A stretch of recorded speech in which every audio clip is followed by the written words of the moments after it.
Hey everyone, and welcome to another video. Tonight we have 37 stories in total. I hope you all enjoy them. If you do, please be sure to drop a like rating. Subscribing if you are new is also very much appreciated, as I post content just like this all of the time. I plan on posting a lot more in the very near future. I've been putting a lot of work into just finding as many awesome stories as I possibly can and just uploading them for all of you. So if that's something you're interested in, be sure to turn on notifications, subscribe, like the videos, comment, tell me what your favorite story was, so on and so forth. Anyways, sit back, do whatever it is that you do to relax, and as always, I hope you all have a great night.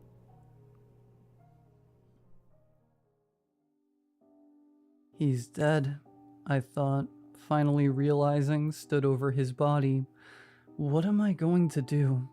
And truth was, I had no idea.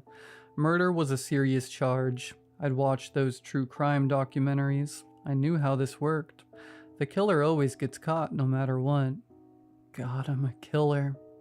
I looked around. We were in a small clearing in the woods east from my house. Woods that nobody ever went into, which was partly why we did. It was so that we could do whatever we wanted. You know, stupid challenges, games, that sort of thing.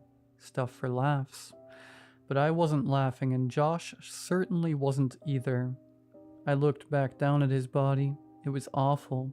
His clothes were torn and tattered, and his face was split open in an awful way, down the left side of his head. You'd have to squint hard if you even wanted to lie to yourself that it looked anything remotely human. I felt another pang of adrenaline. I need to be smart. I need to make this go away. I have to. I moved over to my left. There was a ditch here, about 2 meters deep. Shallow on one side, but rocky on the other. I looked back behind me towards Josh's bike and started to piece a story together. Maybe, I thought. Maybe he was riding his bike down here. He got distracted by something. Maybe he went into these sharp rocks. Along the shallow side of the ditch, there was a bit where the rim turned upwards, like a ramp. Okay, he went along here, this ramp, got distracted, hit the rocks. It was the only thing I could think of. Maybe the sharp rocks slit his face like that. It might be a little far-fetched, but it was the best I could think of. I took a deep breath and lifted Josh. He was heavier than I thought, and I almost slipped in the wet dirt as I hoisted him over my shoulder and carefully placed him in the ditch. I tried to make it look like he was crawling away. He probably wouldn't have died straight away. Satisfied with the placement of him, I turned my attention to the bike. It was still pristine, as me and him had just stopped and leant them against a tree earlier on. That's not going to work, I thought. It needs to be bashed up more. I grabbed his bike and slowly rolled it down the mud in the path it would have gone, and then lifted it up and threw it across the ditch into the rocks. I picked it back up and did it again. That looks alright. I didn't pick it back up afterwards. It was already in a good spot and probably would be more authentic if I didn't pose it. The last thing I did was take my jacket off, and with the blood all on it, hoisted it under my arm, put it on the seat of my bike, and, after taking one last look back, rode back home. I left Josh there, and, with him, a little bit of myself as well. I unlocked the front door of my house and hurried inside. I ran up to my room immediately and hid the coats under my bed. I'll figure out what to do with it later. I dulled my brain with a shooter game, barely paying attention. The rain outside was a small mercy. Maybe it would wash some evidence away. My mom was coming back from work by now, and so I was now trying to act in higher spirits so nothing seemed too off. I guess I probably had up until this evening before the police would be called. Josh usually lingered in town for a few hours after we hung out, and so it wasn't unusual for him to be home late, but he wouldn't come home today. I heard the key turn in the door. It made me jump. I got up and plastered a smile across my face and went to meet her at the front door. "Hello, Dan," she called from the hallway. "Hey, Mom," I said, lingering in the doorway, arms crossed. "Did you have fun with Josh today?" she said, back turned to me. hanging her coat up. Yeah, I did. Had to come home a bit early, though. He said he needed to do something. Ah, well, I'm sure it was important. Anyway, it's the holidays now. You could always hang out with him tomorrow. Yeah, I said, my smile slowly fading. When I went to bed that night, every time I closed my eyes, I could see that ditch etched into my mind. The mangled roots, the mangled bike, the mangled body. I got maybe half an hour of sleep before my alarm jolted me awake at 5 a.m. I immediately remembered Josh's face. Twisted, warped, impossible. I felt like a stranger in my skin. The air was suffocating. The rooms in my house felt far larger than I'd ever noticed, and that they had any right to be. Large and empty. Nothing felt right. I don't know how to describe it to you because I can't even fully understand it myself, but the thought of Josh's parents sat there, worry building, waiting anxiously for a boy who would never come back, their only son, made me feel... I felt sick. I'm not sure if my mom had noticed that something was up. I mean, she must have. But I noticed her giving me weird looks for that entire morning. Occasional glances. All of this pressure kept building and building and building and building to an almost unbearable level until, at about 1 in the afternoon, there was a knock on the door. My mom answered it, and as I sat there in the living room, head in my hands, I could hear what the man at the door was saying. It was muffled, but clear enough for me to hear parts of it. Yes, no, he didn't. His parents haven't seen him. If we could just... Dan? My mom said, opening the door and letting the man in the room. This man here just needs to ask you some questions. It's about Josh. I bottled everything down, swallowed, and then spoke as clearly as I could. Maybe a little bit too quickly, but it was the best I could do. Josh? I looked away from my mom and now at the officer. He had a warm, kind facial expression, but with a tinge of unease and awkwardness. He was about to break the news. I'm not supposed to know yet. What happened to him? I chuckled slightly. Has he gotten himself into some more... I trailed off. Listen, Dan. Josh hasn't been seen since yesterday morning. Now, we've spoken to his mother, and she says that she saw him last when he went out with you. Now, if that's true, this means that you might have been the last person to see him. I was staring at the name tag on his uniform. I didn't interpret it as letters, just shapes. I wasn't really focusing on it anyway. He shuffled on his seat slightly. Look, I know it's a lot to handle right now, and I understand that you two were close, but do you think that we could just ask you some questions? I told him that we went up into the woods, although I lied about where exactly. Then I said that after a little while of just chilling out, he'd gone further in, and I'd just turned around and gotten home. All the while, the officer was nodding comfortably, and never once changed facial expression from that slight smile, the smile that didn't reach his eyes. I suppose I was relieved, I guess, that I wasn't being taken in or arrested. In fact, I didn't get any sort of feeling that he even considered me a suspect, and I don't blame him. I don't have a history of anything. I never get into fights at school. I never got into fistfights at school. I keep my head down. There's not a whole lot to go on there. And one kid in the woods on his own, anything could have happened. A murder, especially by the kid's best friend, probably wouldn't be high on the list of possibilities. After about an hour, the officer left, saying he would keep us posted on the search effort, and that was that. Apart from the odd missing person poster up around town, there wasn't really much reminding me of Josh. I'd stopped riding my bike, though. That, at least, was something that reminded me of that scene, but it was getting easier. I got rid of the jacket with all that blood on it, and although the officers came back to the house a few times, I stuck to the same story, and after a few days they stopped. I felt like I could finally start moving on, at least. And occasionally, I'd pass by the window of Josh's house on the way into town and see his mother sat, head in hands, and she'd give me that comfortable smile. the same one that didn't quite reach the eyes. And I'd return it, and deep down, I didn't know if it was worse. That I had done the crime in the first place, or the fact that I was brushing it off so easily. However, this brief comfort ended about a week after the day I'd killed him, because after I'd hidden his mangled body in a ditch and lied to everyone I knew, I got a knock at the door, and as I peered through the window to check who it was, my blood ran cold. Josh was stood outside my front door, grinning. I just kind of stood there, like an idiot. It was him, of course it was. It was Josh, and somehow his face looked fine. It looked normal. His face was all back in place, and his clothes looked fine. He'd noticed me by this point. He waved to grab my attention, and with that grin still on his face, eagerly pointed towards the door, mouthing, "Let me in." I didn't know exactly what to think, but I found myself unlocking the front door, and there he was. The person I'd left muddied and bloodied in the woods stood about a meter away from me, clean and healthy. He pushed past me without a word and walked in. "Hey, I thought we were going back out to the woods today." It took me a second to turn around and face him, to process what he just said. "Josh, you... Well, are we gonna go then?"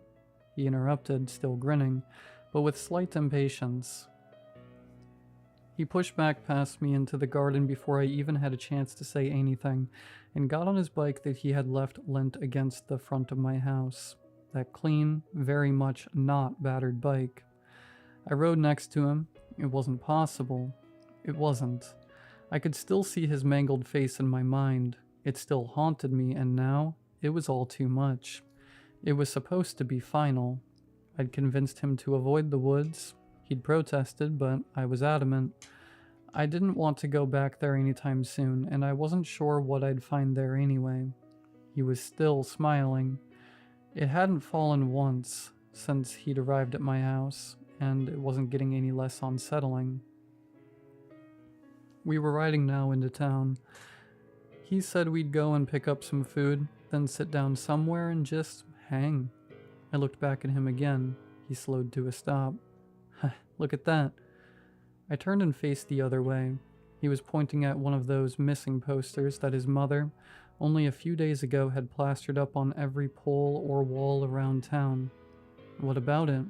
My voice hollowed, managed at least to blurt that out coherently enough.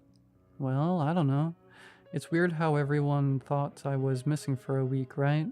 Even my mom. It's not like her to forget." I furrowed my brow. Seeing that missing person poster at least meant that I wasn't going crazy, but still, I had to be cuckoo somehow. I mean, she even called the police, if you can believe that. I grunted. "But it's okay," he continued. "I told her about what happened, and she phoned them saying it was all right." I noticed I was slowing down, so I caught back up to him. As we rode further up the road past his house, we both slowed as we approached the window. My eyes involuntarily drifted toward it. I looked, and, after Josh waving, we both saw his mother grinning and waving back, her head moving between two people. Two people. I stopped suddenly. He stopped too and looked at me in confusion. I tried to think about how to ask this. I didn't want to be too direct, but I still needed to know the truth. "Listen, Josh." I looked at him. He nodded. "What did you mean when you said your mom forgot?" He started chuckling and seemed to relax a bit. "Well, it's the funniest thing." He leaned in closer towards me. "She somehow doesn't remember me driving up to the camping spot last Tuesday. Isn't that mad?" I blurted an affirmation. "Tuesday. That was the day after I killed him." I pressed further. Do you remember what happened last Monday?" His grin stopped for a moment and then returned. "Well, come on, of course I remember. You do too, right? In the woods?" He chuckled and started riding again. I joined him, dumbfounded. I tried to push it to the back of my mind, as difficult as that was, and pretended everything was fine. We stopped off at the chip shop, picked some food up, and rode up to the park just as we would do often. It It was really odd. It wasn't the fact he was back from the dead that freaked me out. It was the fact he was acting. He was like this normally, stupidly positive, and before, that was something that was good things were always fun with, but now it was creeping me out. And the fact he seemed to know what I did to him as well. Does he know I killed him? We sat and ate in silence. I couldn't think of anything to say, and he seemed to be perfectly content eating his chips, so I didn't feel a need to say anything. After a few minutes, he finally spoke. "What have you been up to in the last week, then, while I was gone?" He paused, smiling. "Camping?" "Camping?" I found myself mutter. "Yeah, of course. I messaged you last week about it. Don't tell me you're forgetting, too." His teeth chomped down on another chip. I felt for my phone. I hadn't gotten a text from him. I knew that. I had spent the first few days after I'd killed him constantly rereading our last conversation. I unlocked my phone. Josh still happily eating and navigated to our messages. I read our last conversation. It was on Sunday. I breathed a sigh of relief. It didn't happen. Josh stopped eating and looked at my phone. He grabbed it out of my hands. "Why are you up here?"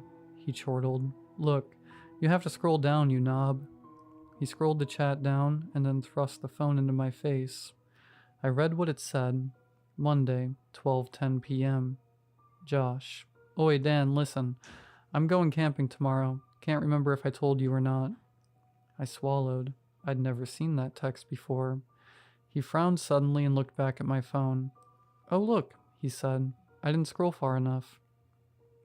He fumbled with it for a second and then placed it into my hands. He turned away and continued eating. I looked and focused down at the phone. It was the most recent message, on Monday last week at 12:12 p.m. It said, "Mate, why do you never invite me to these things, lol. Anyway, hope you have fun, bro." I chuckled nervously for a split second and then stopped myself. The text is from me. I looked at Josh, keeping eye contact with him while slowly turning my phone off and placing it into my pocket. He wiped his greasy hands on his jeans and smiled. "You gonna eat any of yours?" I hadn't even touched my portion. I looked around the park for a second. The only exit was in front of us, in front of the bench. I looked back at Josh. Yeah, listen." I sprang to my feet and got onto my bike. As I started pedaling, I shouted to him, "You can finish them." I turned my attention back to what was in front of me. I knew where I needed to go.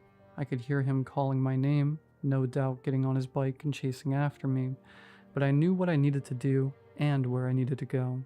But first of all, I had to lose him. As I left the park gates, I immediately turned left into an alley and then turned right. I continued straight ahead for a while. Before turning out back onto the main road, I was heading towards the woods. I slowly turned and looked around. I couldn't see him. I didn't know how close he was, but he didn't have line of sight to me, which was something. I gritted my teeth and entered into the woods. I still remember the route we went through that day. It wasn't a particularly difficult one, as it was mainly a straight line with a hard left turn, and the landmarks along the route were distinct enough for me to remember easily. And when I got there, my suspicions were confirmed. The body and the bike was still there, exactly as I left it. It was rotting now. I gagged and looked away.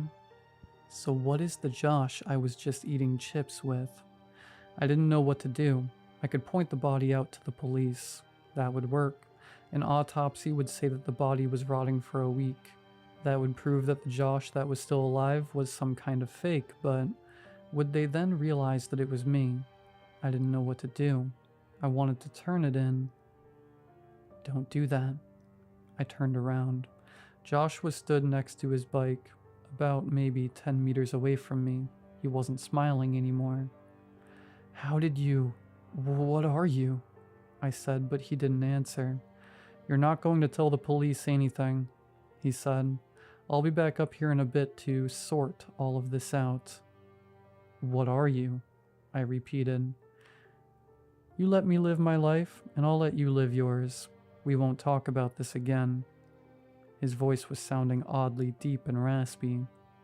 "Remember, it's what you did. I'll see you soon." But before I could respond, he was already far away.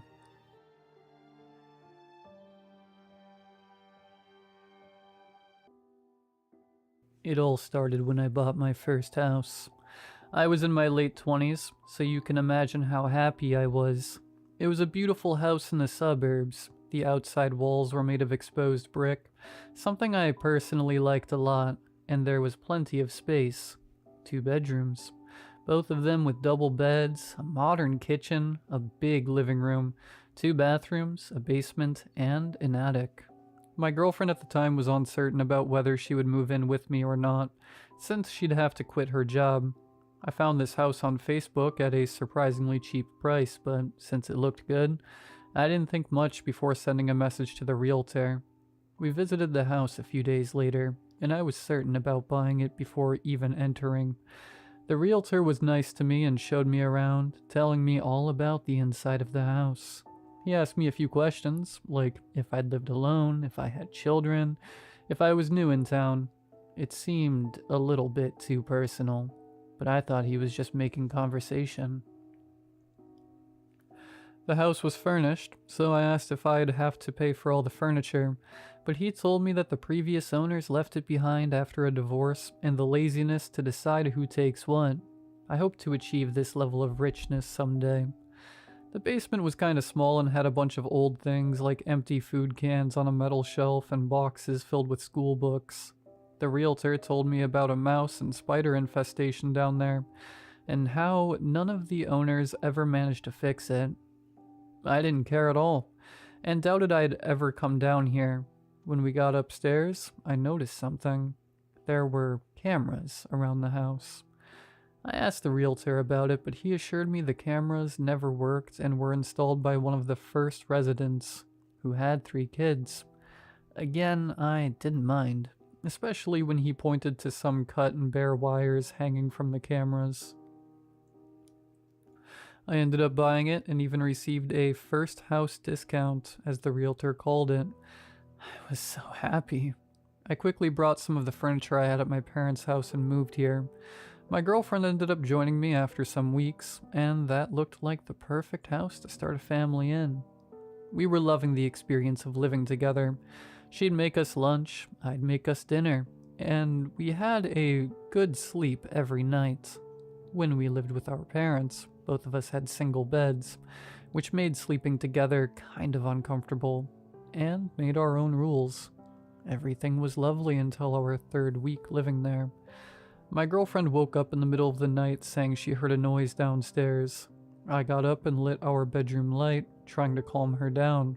She was positive she heard something that sounded like a knock on a window. Me, as the supportive boyfriend, got downstairs to prove to her that there was nothing to worry about. It was a tree branch. I started laughing and even took a video of the sound it made. I showed her that she didn't need to be paranoid and that I'd always protect her, even from a tree branch. I caressed her head until we both fell asleep. I knew nothing was up, but for some reason, I felt that she kept trying to convince me that it wasn't just a tree branch. After that night, some of my things started to go missing, like a single sock, some ties, my deodorant, and even some of my underwear. I knew she was the one hiding them, so I didn't say anything, because if I looked concerned, she'd win this little game. Another night, my girlfriend woke me up, but this time, she heard footsteps nearby our bedroom, and I told her it was nothing, but she insisted. I, again, got up and opened our bedroom door. Nothing was there, but after I showed her the empty corridor, we both heard footsteps coming down from the first floor. She started screaming and crying and even hid under the bed. I locked our door and quickly got downstairs, turning all the lights on and examining every part of the house. Again, I found nothing. I got upstairs and asked her what that was all about. She ended up confessing that, when she was a child, 3 men broke into her house and kept her whole family hostage while they stole a bunch of things, and even threatened to kill them if they didn't shut up. One of the men held a gun to my girlfriend's head. That's where all the trauma comes from. I held her close and promised that this would never happen to us. The next day, I called a locksmith to install 2 more locks in the front and back door, an alarm system to warn us if anyone came nearby the house, and even put bars in every window to prevent anyone from breaking in. All of this made my girlfriend feel safer, and it showed. I think everything went clean after I installed all of that. Some things kept going missing, but I was probably being inattentive. Since my girlfriend stopped listening to things inside the house at night, she's a lot more happy and hopeful about starting our family in this house. I love her so much. We went to the basement to inspect if there was anything we could turn that room to, because it was actually kinda cozy. We only had to throw some things away, like the food and the boxes. She said I could do some kind of man cave since I loved playing video games. But I suggested a playroom to our future kids, and she loved the idea. She kissed me on the lips and told me about how excited she was. On that day, I knew I had to make her my wife as soon as possible. I bought the engagement rings and hid the little box they came in inside of a teddy bear I bought my girlfriend on a trip to Paris. It had a zipper on its back, so I just hid the little box inside the foam and put it back to its place. I waited a few days to propose because I wanted to make something impressive, like go on a trip with her or take her to the restaurant we met. I think 2 weeks have passed since I bought the rings. Me and my girlfriend were chilling on the couch, almost getting to the finale of Game of Thrones, and I was sleepy as hell. I told her I was almost falling asleep and that she could watch it alone, and she agreed. I made her popcorn before going to bed and kissed her on the lips goodnight. I woke up with a scream downstairs. My girlfriend's scream, followed by loud steps and finally a door slam, then silence. I freaked out. I started screaming, calling her. I looked to the living room from the top of the staircase. The popcorn bowl was empty and there was no sign of her. I called the police immediately, my fingers shaking so much I could barely dial the right number. I sat on the grass in front of my house and waited for them to come. The police came surprisingly quick. While one of them searched the house, the other asked me about what happened. I had nothing to explain. Someone just kidnapped my girlfriend out of nowhere. That's all I knew.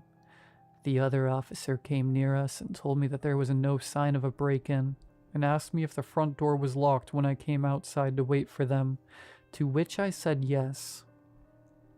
They asked me if she sleepwalked. No. If someone had the keys. No. If someone would have any reason to hurt my girlfriend. No. If someone could be frogging. But that seemed absurd, and I would have noticed by now. After all these questions, they said they had no reason to believe she was abducted, and told me that she could have gotten angry about something I did and wanted to take a break, and if she actually didn't come back, I should call them again. They just left. That made my blood boil. Anyone with a brain would realize that no one storms out in the middle of the night. I heard a scream. I heard loud footsteps. Someone must have picked the lock, or maybe someone had a copy of the keys. That didn't make any sense. What if someone was actually inside my house? I took the whole day to search for evidence, a single strand of hair even. I needed something that could prove I wasn't crazy. I turned every room upside down, even the bathrooms. No sign of anyone other than me and her. I thought I was going insane, really. I climbed the stairs to the attic. I've never even gone there, so I made my heart pound even faster. It was a dark and claustrophobic room without any windows. I illuminated the room with my cell phone's flashlight, but I couldn't find anything to get concerned with. Just a couple more boxes and furniture covered in plastic. Then, something stood out. A beautiful painting of some dude. There were hearts all around his face, like it had been done by a lover. I started to sob so hard I fell on my knees. What if she did leave me? What if the policemen were right? I got out of the attic and went to the living room once again. I fell on the couch, defeated. I looked at our photographs hanging on the walls, in photo frames at the side of the TV. I got up to reach the teddy bear from Paris, and hugged it like it was her. My heart immediately froze. I couldn't feel the ring box. I opened the zipper on its back and noticed the box and the rings were gone. What the... That changed everything. This wasn't just a coincidence. Someone stole the rings, and I'm sure it wasn't her, because we talked about it. That gave me the gas to keep searching for her. The last stop was the basement. It got even dustier than the last time I came here. I opened the boxes, tried moving some stuff, and examined the floor with my cell phone's flashlight. I looked at every corner, every single part of the ceiling, and when I pointed the flashlight to the metal shelf, I noticed that some parts of it were completely clean, even though most of it was covered by dust. I tried to keep calm. I needed to find my girlfriend. When I squatted to examine the lowest shelf, I saw it. A door, a little door, around 4 foot, looking like it wasn't intended to be found. There were a lot of things on the shelves. That's why I never saw anything. My heart started racing and I felt like I was gonna faint at any moment. I moved the shelf to the side and got in front of the door. Since I was almost 6'1", I knew I'd have to crawl. I know this sounds insane. I know I should have just gone upstairs and called the police, but I swear my adrenaline was so spiked I couldn't stop. I opened the little door. When I got up from the floor, my jaw dropped. There was a house inside of that little door. It looked exactly like one of those studio apartments.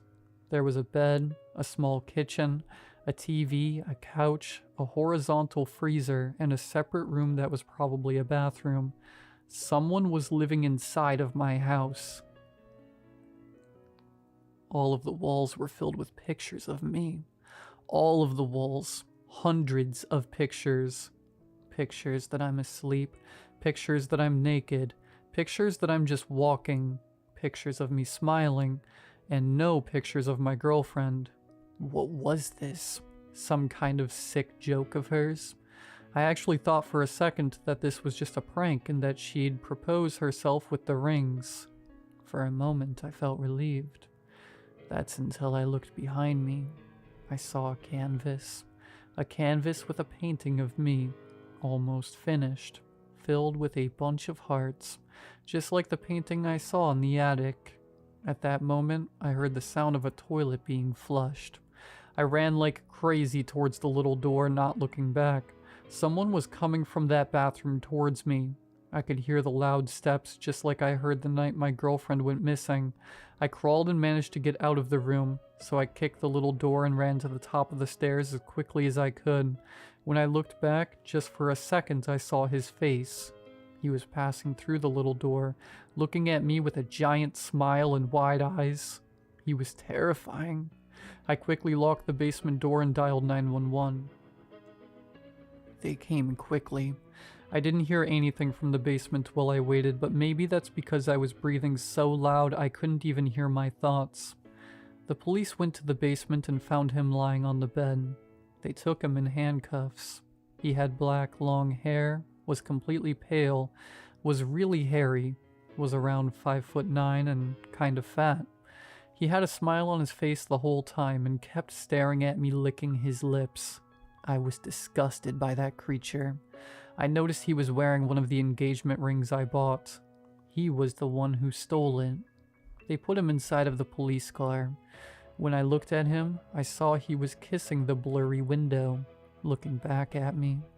He kissed it with his white tongue. I threw up on the grass, disgusted. I wanted to kill him with my bare hands. One of the officers came and told me if I knew that the dude had access to the cameras.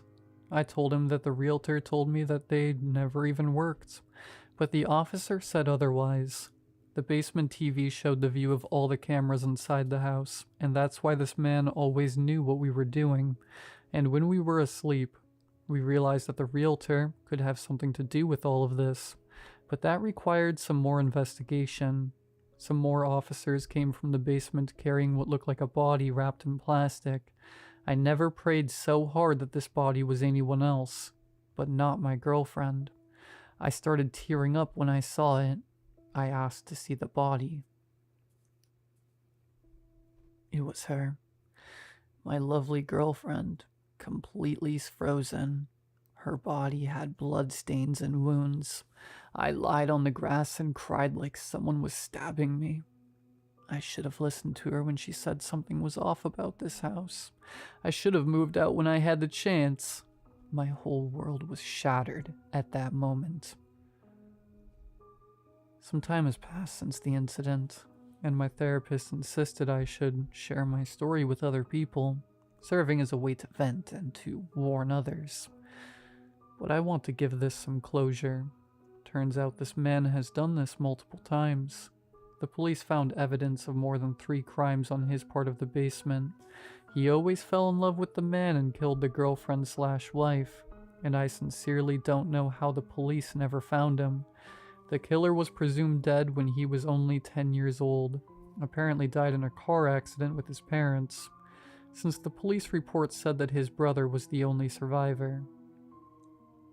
He was living there for more than 30 years, and you know who knew about this? The realtor, his own brother. He was the one attracting victims so that his psycho brother could have some fun. Funny thing is, I didn't even mention that my girlfriend would move in. Does that mean he just wanted to kill me? Seduce me? I have no clue and never will. Also, the realtor ran away when his brother got arrested and is still missing to this day. I still blame myself for it. I still wish I'd done it all differently. So here I am, opening myself to a bunch of strangers online. I only have a few lessons to share with you, and take them seriously. Always suspect good properties at a ridiculously low price. And above all, listen to what your partner has to say, and take them seriously.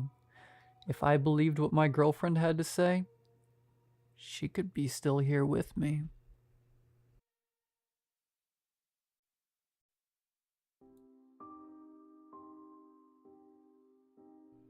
I was 4 when I first saw it. I lived in a fairly safe and comfortable neighborhood. We never wanted for anything, and I was an only child. I had 2 loving parents. By all accounts, there was no real inciting incident. No trauma, no fear. No nothing that would make me hallucinate. I was by all accounts a gifted child who lived with great, loving parents in a large house. I remember I had come home from school, I had gotten a snack from the pantry, and I was taking over the living room to watch Power Rangers, as was my after-school tradition. As I walked into the living room, I looked out onto the backyard. At the time, my little brain could only register a furry lump. A squirrel. It hadn't been torn apart or killed by anything, just died of old age. I knew death was a thing, but I had never seen it in real life up to this point. This was the first time it occurred. From the corpse of the squirrel, I saw what looked like stringy tethers break loose from its body.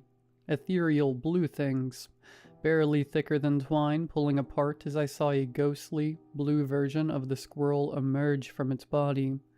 It regarded me for a moment as I watched it. Could it see me? Did the dead watch us? Then I saw it immediately scamper off. My family wasn't religious. I wasn't religious. We were Christian, sure, but we didn't exactly visit church every Sunday, nor did we avoid specific vices or espout virtues. Still, we believed in the basics. When you die, you go to heaven if you're a good person, hell if you're a bad person. But at the time, I called it heck. Seeing this, well, I didn't know what to do. How was a 4-year-old supposed to handle this? Instead of watching TV, I went to my mom in the office. She was busy on a computer, having a serious talk with someone I didn't know. And are you sure it's nothing serious? If you... I'll have to call you back. We'll pick this up soon. Sure. Goodbye. She'd hang up the phone, turning her chair to look at me. Yes, Danny? Mom, there's a squirrel in the backyard.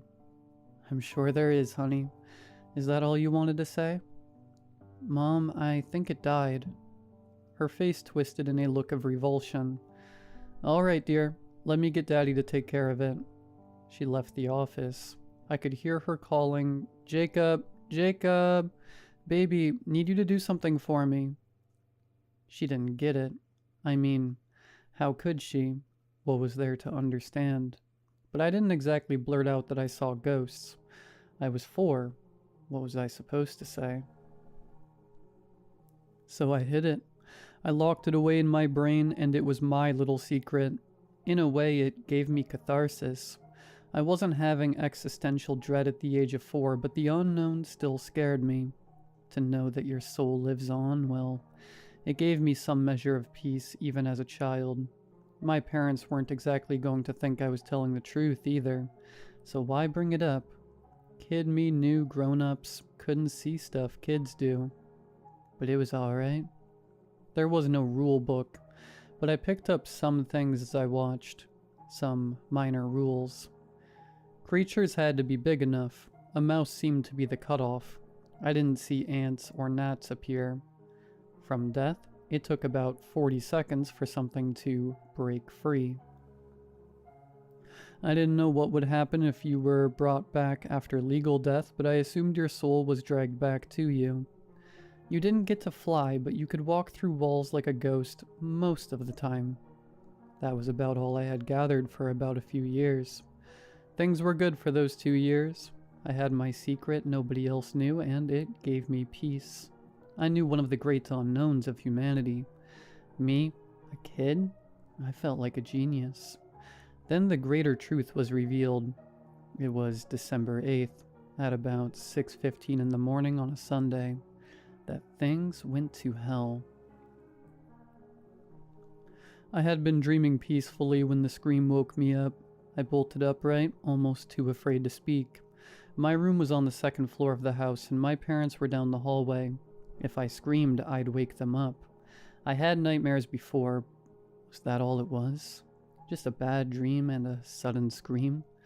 When you're a child, your mind tricks you to justify things. It couldn't trick my eyes, however. Across the street from us was Jeffrey Raymond's. Mr. Raymond's was an old guy. Not quite senile, but his best years were behind him. He was a kind man. I loved going to his house when we went trick-or-treating. He liked to boast he gave out full-size candy bars. That made him my favorite neighbor. I got out of my bed to see where the scream had come from, as it had been outside my window and across the street. Was Mr. Raymond's in danger? I didn't know, but I had to look. Mr. Raymond's was entirely blue, just as I had seen other dead things before. But he wasn't acting like himself. He was panicked. He was in his pajamas, howling, screaming, running through walls. He had died, probably from old age, but this wasn't like the squirrels or rabbits I saw. No, he was screeching, sprinting, sometimes going through walls, sometimes hitting them. It's like his body wasn't solid enough. It scared me. I ran down the hall, heavy steps ignoring how early it was. As I'd enter my parents' room, I went to my dad's side of the bed. "Dad?" I'd say. "Dad, Dad, Dad, wake up. Can you wake up?" He'd groggily groan, leaning over to look at the alarm clock. "Hey, bud, it's really early. You okay? Nightmare?" He'd ask, sitting up from the bed. Mom wouldn't wake up, heavily sleeping. "I think something bad happened to Mr. Raymond's." Why so, buddy?" "Just a bad feeling." "Nightmare?" "No, can you go check on him?" Mr. Raymond's might be sleeping. You know he's an old guy." Dad told me. "Dad, please. Can you please?" His eyes said, "I'm not going to sleep until I do this, am I?" But his face said, "Anything for you, sport." He'd push himself up, getting his slippers on. All right. I'll go check on him." As Dad went down the stairs, I returned to my room. I'd watch from the 2nd-story window. Hearing him open and close the door, Dad waved at a passing jogger. exchanging a quick discussion before he'd walk across the road. All the while, Mr. Raymond's spirit continued to howl, flail, scream. I don't think it knew where it was or what was going on. Dad knocked on the door. Silence. Dad looked concerned for a moment. He knocked again. Silence. Now I think he knew something was wrong. He'd do a quick jog back across to our house where I heard him in the kitchen grabbing the phone and talking to someone. I hoped to see Mr. Raymond's spirit calm down, but he'd just keep screaming, keep running through his rooms and through his walls. There's a danger in nature. When an animal gets wounded, it calls for help. Sometimes a kind human finds it and pulls it out of a trap. Other times a fellow member of the species finds it and saves it. But most often, those cries attract a predator. And in this case, Mr. Raymond's spirit was a siren. I stayed glued to the window, watching the scene, my eyes switching between the actions in the physical world as an ambulance pulled up and spiritual world, Mr. Raymond's ghost tirelessly howling and scrambling around. I wasn't sure how to help him, so I was going to decide to go to bed. That's when I saw it. All this time, I had only seen blue spirits, human, animal, or otherwise. They'd fluctuate in tone and opacity, sure, but always blue. This was the first time I ever saw a red spirit. It scrambled on all fours, long and lanky.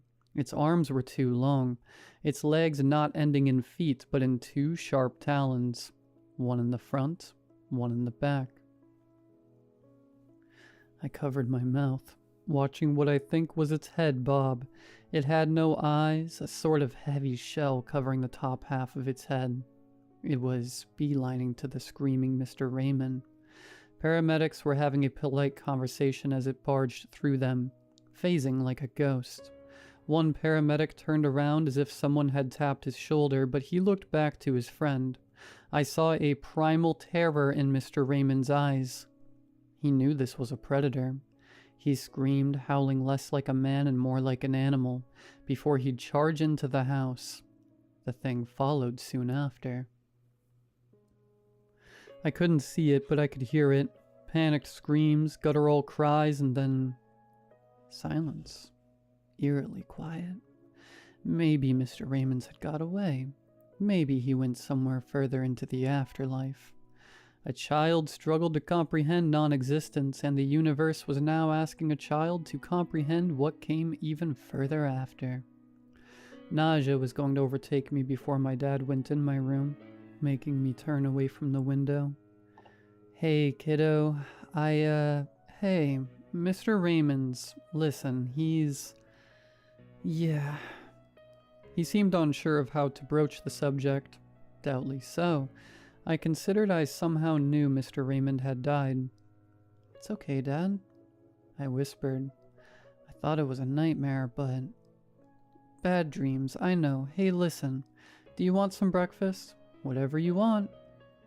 No, I'm not really hungry right now, but thanks, Dad. I love you lots. Love you too, buddy. Dad closed the door, probably wanting to give me some space while I processed this. There were things to process, to be sure, but I didn't want to speak on it. I turned back to the window, watching to see if the red thing had gone. It hadn't. The red thing now stood in the middle of the street, hands twitching. Hands that ended in knives, not fingers. And it was staring at me without eyes. I covered my mouth in horror. Kid logic said that safety from monsters was always under the blanket. That made sense to me, scrambling under it as I got away from the window. Maybe it hadn't noticed. Maybe it was just a coincidence. Did it want to get me next? Did it want to kill me? The blankets covered me, head to my knees as I hid. I didn't need to see it. I could hear it. The clicking and clacking of its knife fingers on the walls. The red glow as it moved inside my room. I was trapped under my blanket, quivering, and as it came into my room, it just sat there, knees to its chest right across from me. Time seemed to slow. Did I sit under the blanket for a minute? 20? 2 hours? I don't know. But it wouldn't leave, sitting there watching me. I felt bile well in my throat. I wanted to throw up from panic and dread. Experimentally, and against the child's code of what kept you safe, I removed the blanket. The thing was easily 7 feet tall, maybe more, but its arm length had to be about 8 or more. The shell on its head was more of a carapace, fused to the top of its head like a helmet. Leathery red skin, taut and tight, like leather stretched over muscle. The worst was the mouth. It had no lips, no jaws, no normal teeth. What instead I saw was a slowly rotating blender of a hole, sharp and jagged. It was uncanny to feel a stare with no eyes upon you. We locked gazes. Or, at least I think we did, as I trembled in bed. I think I had peed myself, quivering, watching it observe me. It looked back, seemingly unaware of the horror I was in. We were in a stalemate until one long, bony knife finger uncurled. I watched that knife etch into the wall of my room, not damaging the physical space, but doubtlessly marking my room in the spirit world. It read, "Can you see me?" I looked at the wall, then to it, then to the wall. I nodded. Its razor maw rotated, sharp and jagged teeth spinning. "Can you hear me?" it asked, its voice guttural like it came from a drain pipe clogged with muck. I nodded. Of all the words to come out of its mouth, I didn't expect what it said next. "Sorry, I didn't want to scare you." Sorry? A monster made of knives and jagged pieces was apologizing for scaring me. "Can you hear me?" I asked back. "Yes." We stared at each other for an uncomfortable amount of time. "How did you know I could see you?" "Your eyes, they're like a lighthouse. When you looked at me, I thought I was in a spotlight." "Did you hurt him?" I asked bluntly. "Did you hurt Mr. Raymond's?" "Was that his name?" it asked. "Yes, I did. I'm sorry. Things are different when you cross over." "But that doesn't make it right," I'd argue. It looked at me, seemingly to finally parse that I was a child, before it'd tilt its head. "You will understand in time. What's your name?" "I shouldn't talk to strangers." "I don't want to be a stranger. You're the only voice I've heard since crossing over." It paused as if trying to figure out how to communicate with a child. "Then what's your name? Strangers don't give out their names." "I don't have a name," it responded. I looked at him. It occurred to me in some childish capacity that not having a name was bad. I looked him over, quivering, ignoring the panic. He might look scary, but he was being too nice, too polite. Just because someone looked horrible didn't mean they couldn't be good. "Rocky," I'd say. "Your name is Rocky." "Why?" it asked, tilting its head. "Rocky's the Red Ranger. You're red, so you're Rocky." "What's the Red Ranger?" I stared at him, realizing he probably didn't know much of anything. As an adult looking back, I realize how idiotic it all is. The juvenile desire to help, ignoring my own safety because I felt I was special. "Nothing bad ever happened to special people," spoke the childlike mind. "In fact, you can help him, and he won't hurt other people. Evil was a choice, and maybe, just maybe, I could make him something good." "Rocky, do you want to be my friend?" I asked, oblivious in my youth to how stupid this was, only focused on how I could help him. "But you have to promise that you'll be good." "I would like that very much." Rocky would make no promise, only that he would like that. The longer you're in a strange situation, the more your brain just numbs itself to the insanity of it. It was strange at first, waking up to sometimes see Rocky at the foot of my bed, His appearance was sporadic. He'd appear and disappear as he saw fit. The longest I recall him being gone was about a month and a half. I almost thought he had left for good. Maybe he went to heaven. Then he came back as if nothing had changed. After a time, it became weirder when Rocky wasn't around. I'd still see spirits now and again, but I hadn't seen anything like Rocky since he came into my life. I kept him a secret from my parents, coupled with everything that had happened. I thought I was an adult now at 6 and too old for an imaginary friend. It's laughable what children think maturity is, and to my younger self's credit, Rocky wasn't imaginary. At the beginning, I merely tried to introduce him to my hobbies and interests. It was through this way that I found Rocky couldn't see electronics that well. He could make out movies, video games, and TV shows, but he told me they were often muted and filled with static. When I tried to introduce him to video games, he just didn't comprehend it. A show that you play, it doesn't make sense. Board games he seemed to respond better to, though I'd have to read the rules and explain them. It was a Friday night that I finally asked about him, alone in my room when I should have been sleeping. Mom and Dad didn't know, plus my door was locked. Where did you come from? It was a simple enough question, open-ended. I was like you. You were a person? I flipped a card for Rocky. Pass, go.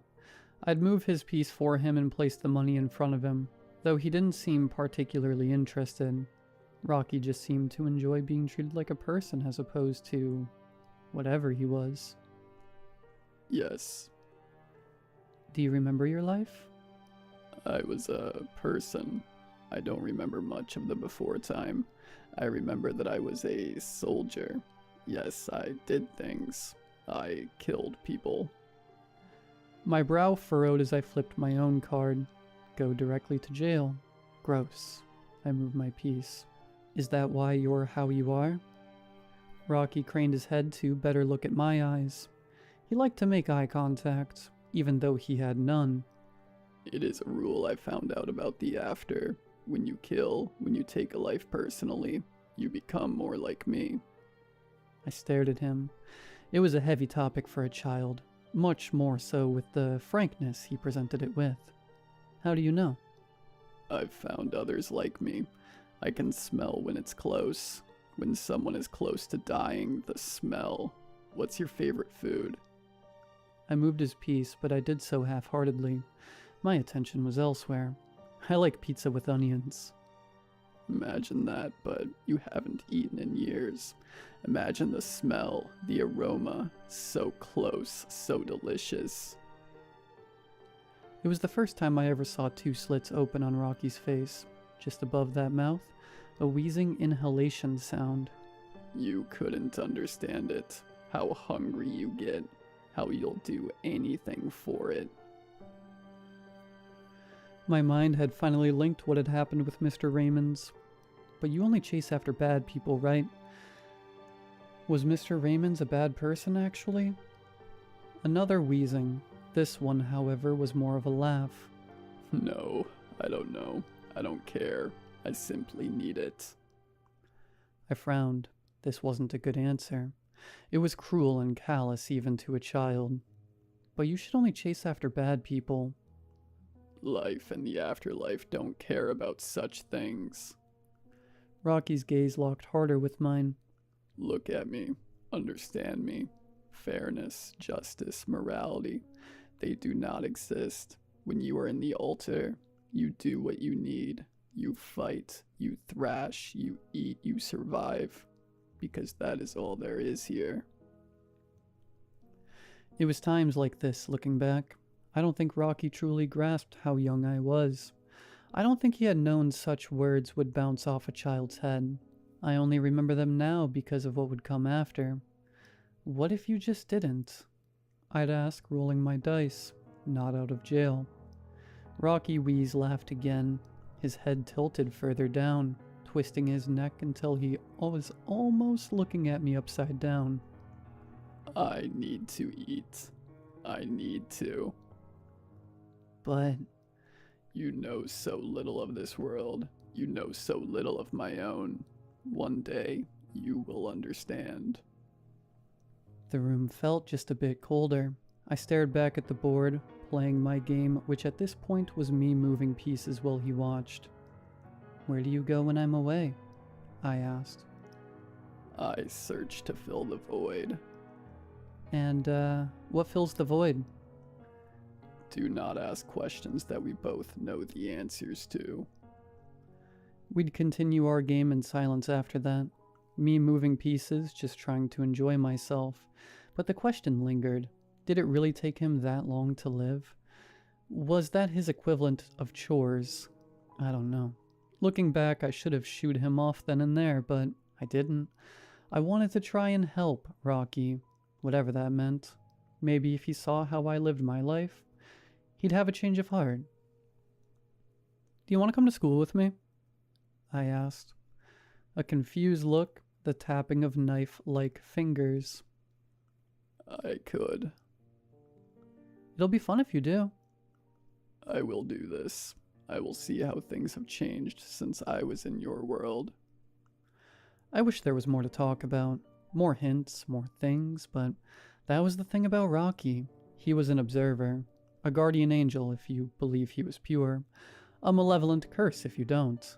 It was rather unnerving how normal that school day was. He didn't comment or say anything. He merely watched. The expression never changed. Passive confusion. An alien on the outside, watching acts and rituals. Nothing seemed to click. It finally occurred to me that maybe Rocky was too far gone.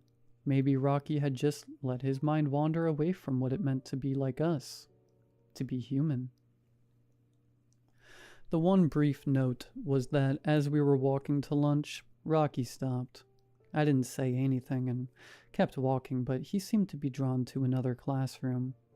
My school went from kindergarten to 8th grade. Rocky focused entirely on a history class, watching what I think was a war movie. His head tilted to the side, breaking away from me as he went to look through the window. Rocky would rejoin me later after lunch. It was during recess now, and I was distracted playing kickball. Rocky followed me, watching children play, as I guarded the outfield. "Do you see something that you remembered?" I asked in a hushed whisper. Yes, maybe, possibly. "What was it?" A faraway place. Blood, fire, noise, hate. Rocky stopped what he was saying. Those slits on his face where his nose would be opened up, drinking the air of the after in deeply. A low guttural groan rippled from his throat. The words stopped. Every muscle in his body flexed, growing taut. His fingers writhing as he smelt something. "Rocky?" I whispered, confused. He didn't respond to me. I don't think he even knew who I was. He dropped to all fours and began to sprint. It was exactly as I saw him when Mr. Raymond's died, a wild, charging behemoth. The worst part of it all was how silent he was. The silence made it easy for me to hear the braying of something in the distance, the direction of which Rocky had begun sprinting towards. It was feasting time. "Idiot, the ball!" I was so distracted that I hadn't noticed that the kickball had landed in my field, tumbling toward the direction Rocky had gone. Morbid curiosity overcame me as I saw it roll where he had gone, his mountainous form hunched over something. Sorry, I'll get it." I called out, rushing to follow it. When others weren't looking, I'd subtly nudge it toward the tree line. Our school was on the very edge of a forest, with no fence to stop children. An oversight from the pre-millennium, to be sure. The ball tumbled down into the forest's edge, just close enough to where Rocky was. I could finally see it then. The scene before me. It was the first time I had seen Rocky actually doing what he did, as opposed to hearing from afar. In the physical world, I saw a dead body for the first time. A deer freshly deceased. Nothing that would scare someone, unless they'd never seen a dead body before. The spirit world, on the other hand, was a different story. The blue body of the spirit was torn apart. I would have never considered such a sight could exist in the realm beyond life, yet here it was. The deer wasn't a deer anymore. Having been rended apart with a brutal savagery my young mind could have never comprehended. Limbs sent in all directions, the body torn asunder, yet there was a softness to it. Already that gore began to evaporate, disappearing from the world around it, and there, hunched over the spiritual carcass, was Rocky, shoveling pieces of it into his blender maw, completely ignoring me. Gore shot out from his mouth, anything that wouldn't feed him staining the ground. Claws torn apart what remained, getting pieces that could fit. He gorged himself on whatever he could, ignoring me watching. Did he not care? Did he want me to watch? Or was that hunger so all-consuming that he couldn't be bothered to think about anything other than eating? "Dude, what's taking so long?" one of my classmates called out, running up to me. "Whoa, is that a dead deer? Gross." It was right then that I collapsed. I got to go home early after that. The guidance counselor recommended some time with me, see how I felt and if things could help. I'd have to visit them a bit, considering I had such a strong aversion to what they thought was me seeing a dead animal. Maybe I was frail mentally, in their eyes, to the idea of mortality. I kept my mouth shut. Nobody would believe me if I told them what I saw. If anything, they may consider me wrong, having vivid, violent images in my head. It didn't take a child to know that the things you imagine tell a lot about your own mind. Rocky followed me home as he always did. I couldn't look at him.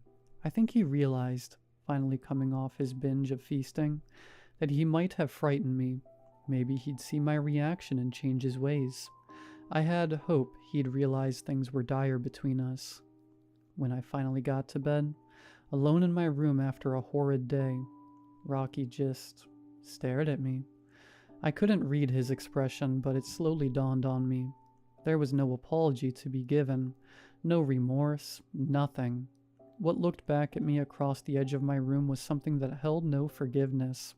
Why would it forgive what was normalcy? "That was horrible, Rocky," I said. I told you, there is no fairness in the here nor the after. "You didn't have to be so mean." Maybe not. "Was that what you did to Mr. Raymond's?" Rocky slowly clawed his way over to me, sitting by the bed parallel to me. I cannot stop. That hunger, that pain, I feel it all the time. I need it to stop. I need it to end. Even now, I am in agony. Talking helps me forget, but it never goes away. Be it napalm or be it a campfire, it's still fire. It's always there, burning me. "I'm sorry it's like that for you," I'd say. If I could stop, I would, but I don't act through hate or vengeance or spite. I do this because I need to. The pity I had felt, the empathy vanished.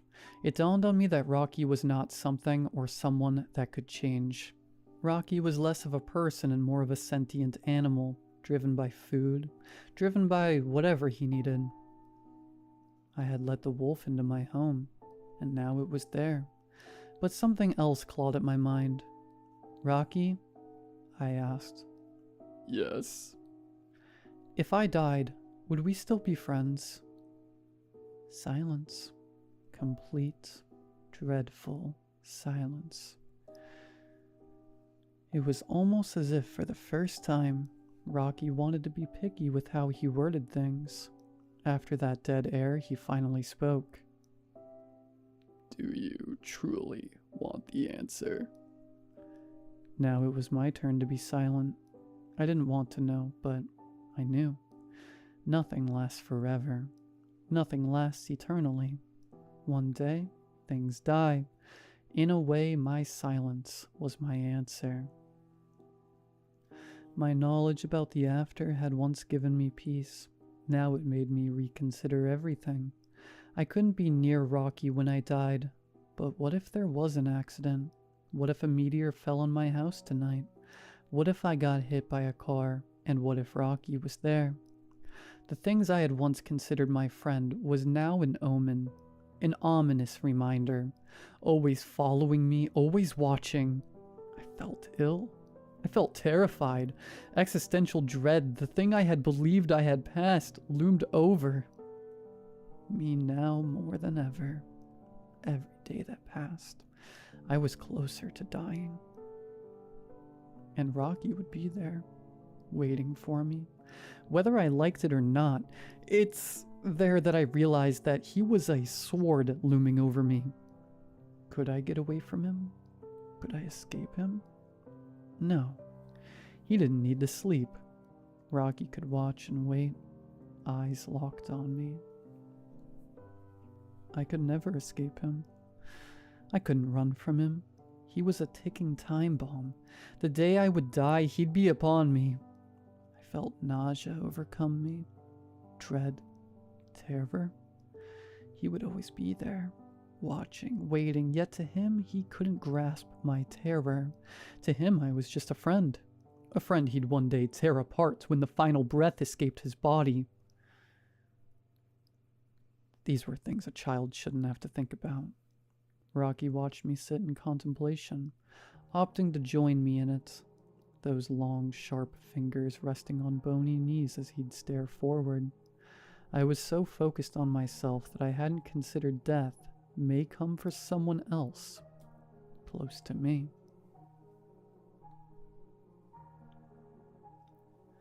Someone once said there are never any clean deaths in life.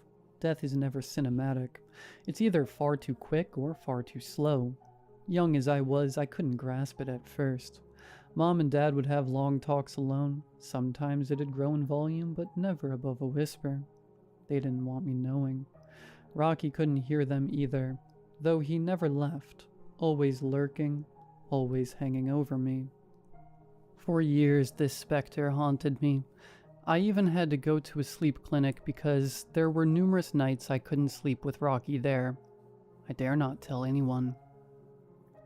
I had reached the point where I realized that if I had told anyone, they'd most likely throw me in some insane asylum.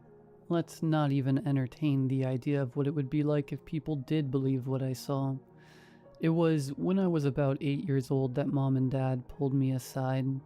They were, at last, open and honest about what the problem was. Cancer. I don't know the word for it. Irony? Dark humor? Some divine amusement that in my life, where I was constantly the unwilling host to a saw-mouthed monster that saw me as its one friend, the most normal of horrors had crept into my life. I wouldn't know the word for it, but it certainly changed things. Money around my house became tighter. Mom went in for more treatments as time went on. We'd have peaks and valleys where it looked like Mom would get better, only for it to reappear like an ugly ghost. It was during this hospital visit that I saw the antithesis of Rocky, or whatever the alternative to him was. We had gone to a hospital so Mom could get more blood work done. It was the first time I had opted to come along. I felt I was old enough to handle it, now at the mature, adult age of 10. Walking the halls of hospital, I saw them.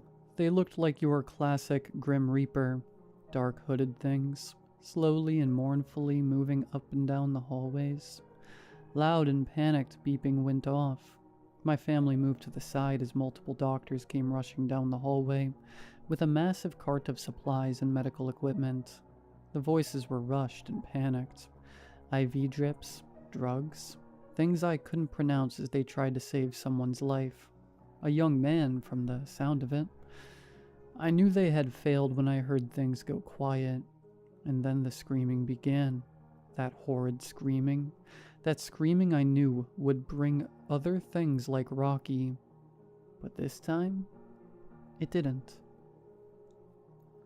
The black-robed things began to congregate as I saw his blue spirit wildly thrash, trying to push them away. He didn't speak, the man howling like an animal even as they descended upon him. But there was no ripping, no squelching. There wasn't any sound at all. One by one they held him. His spirit wasn't torn apart. He simply seemed to fade away like dust. A peaceful end. I wouldn't know for sure.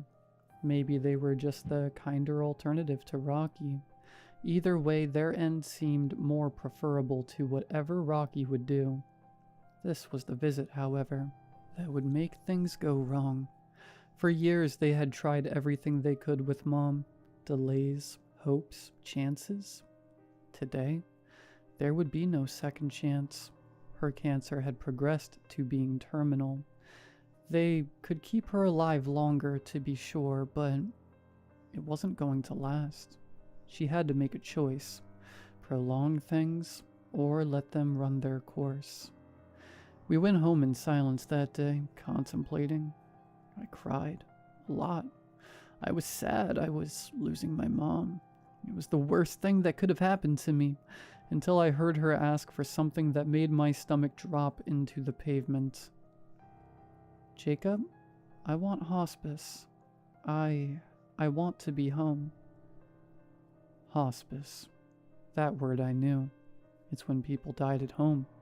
A home where Rocky was. There was no way I could convince her. I was old enough to realize that, and knew things wouldn't work out in my favor. That'd mean I'd have to do something I hadn't in years. I'd have to talk to Rocky. When we arrived home, I quickly got up the stairs. Mom and Dad thought I needed time alone. Rocky was there today, watching me as I locked eyes with him, his head tilted. You haven't looked at me like that in a long time. Those eyes, those lights. You need to leave, I demanded in a quiet whisper. Why? He'd ask.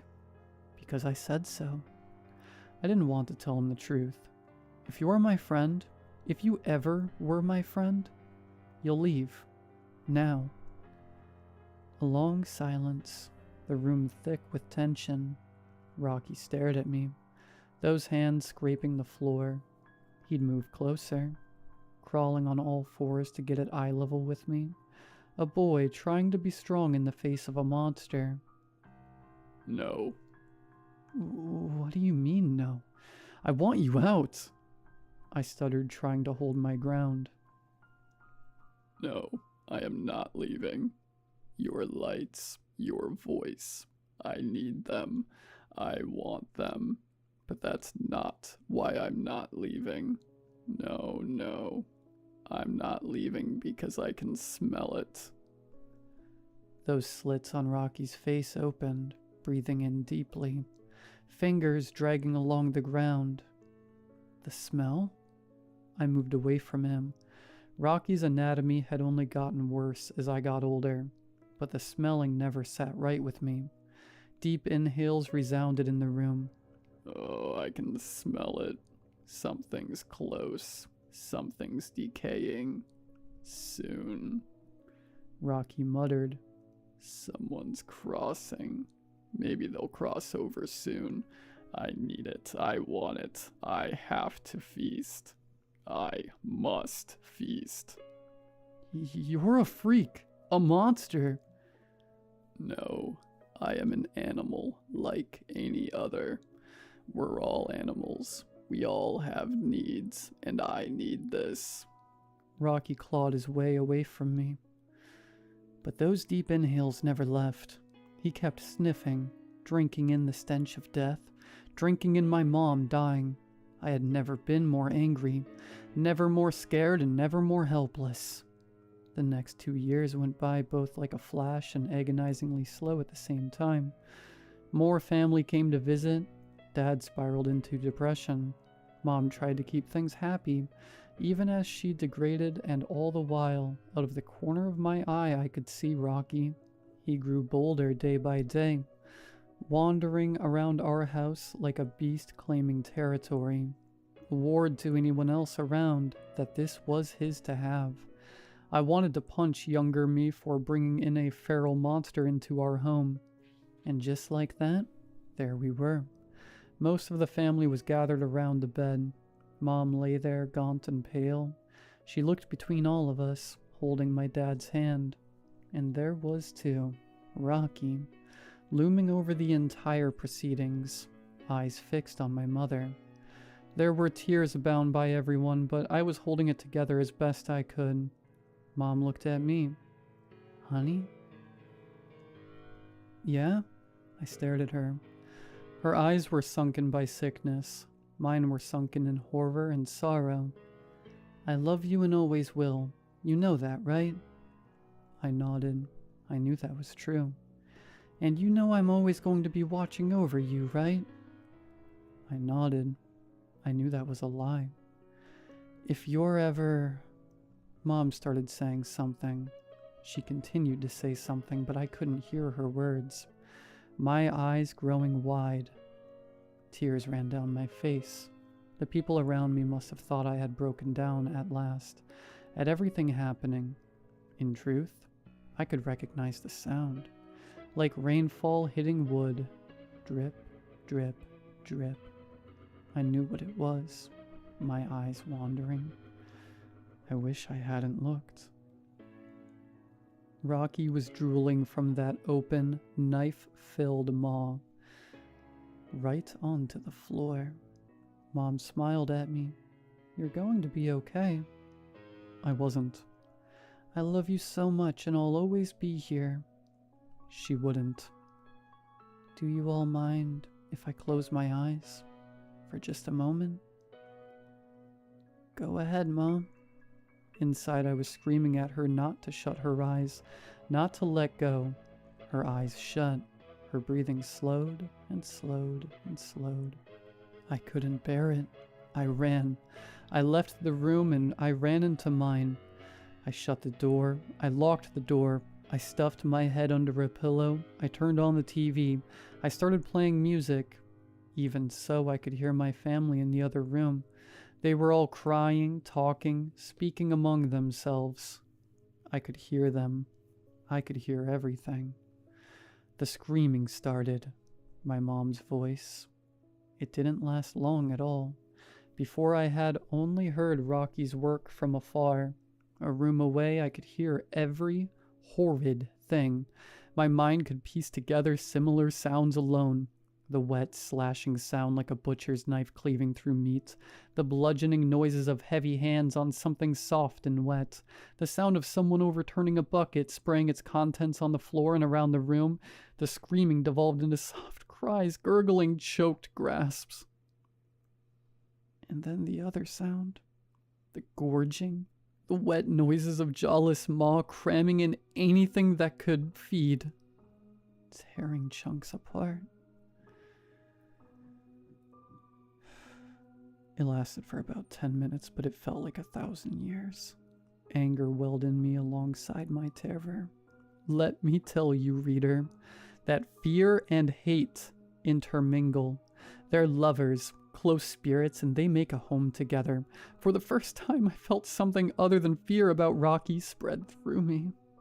Raw, unbridled hatred. After all, he just killed my mom. Rocky didn't return to my room until an hour later. I don't know if it was some manner of clarity after eating or genuine guilt, but return he did.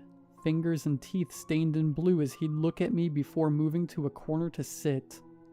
Get out, I whispered. It had to be this way. Rocky responded. I'm going to kill you. At this, Rocky snapped his head towards me. Shock. Not that he felt betrayed or hurt, like I had said something that wounded him. No, this was a look of surprise. Not once, since this thing had crossed over, had it been threatened. There was almost a look of amusement in its eyes. And then it smiled. That bloody hole of a maw twisted into the closest thing of a grin it could. Good luck. Rocky crawled out of the window then, leaving behind a trail of gore, a trail I could never wash out. When I'd sleep, when I'd come home, I'd always see it, the dark blue stain of what my mom had been. There is not much more to it. We buried her remains. Dad was depressed, but he moved on. I didn't. I never did. After what happened, Rocky never came back. I know Rocky is out there in this in-between, and it is why I am writing this. Consider this my confession. This will be the last you hear of me because I figured it out. I have figured out what makes you into something like Rocky when you die. I am an adult now with the funds and capabilities to finish this plan. I am going to do many things. Terrible things. I am going to drink deep of the well of monsters and give myself every single fighting chance I have against that horrible thing. And when I feel I have drank as much as I could until bile fills my soul, I am going to return to my home from when I was a boy and cross over. I am going to find Rocky, and I will make him pay. I don't know if I can stop a monster, and the thought of seeing him again fills me with dread and horror, but it also fills me with hate, and hate will drive me forward. I know what happens when you die, and God willing, I am going to make Rocky find out what happens after.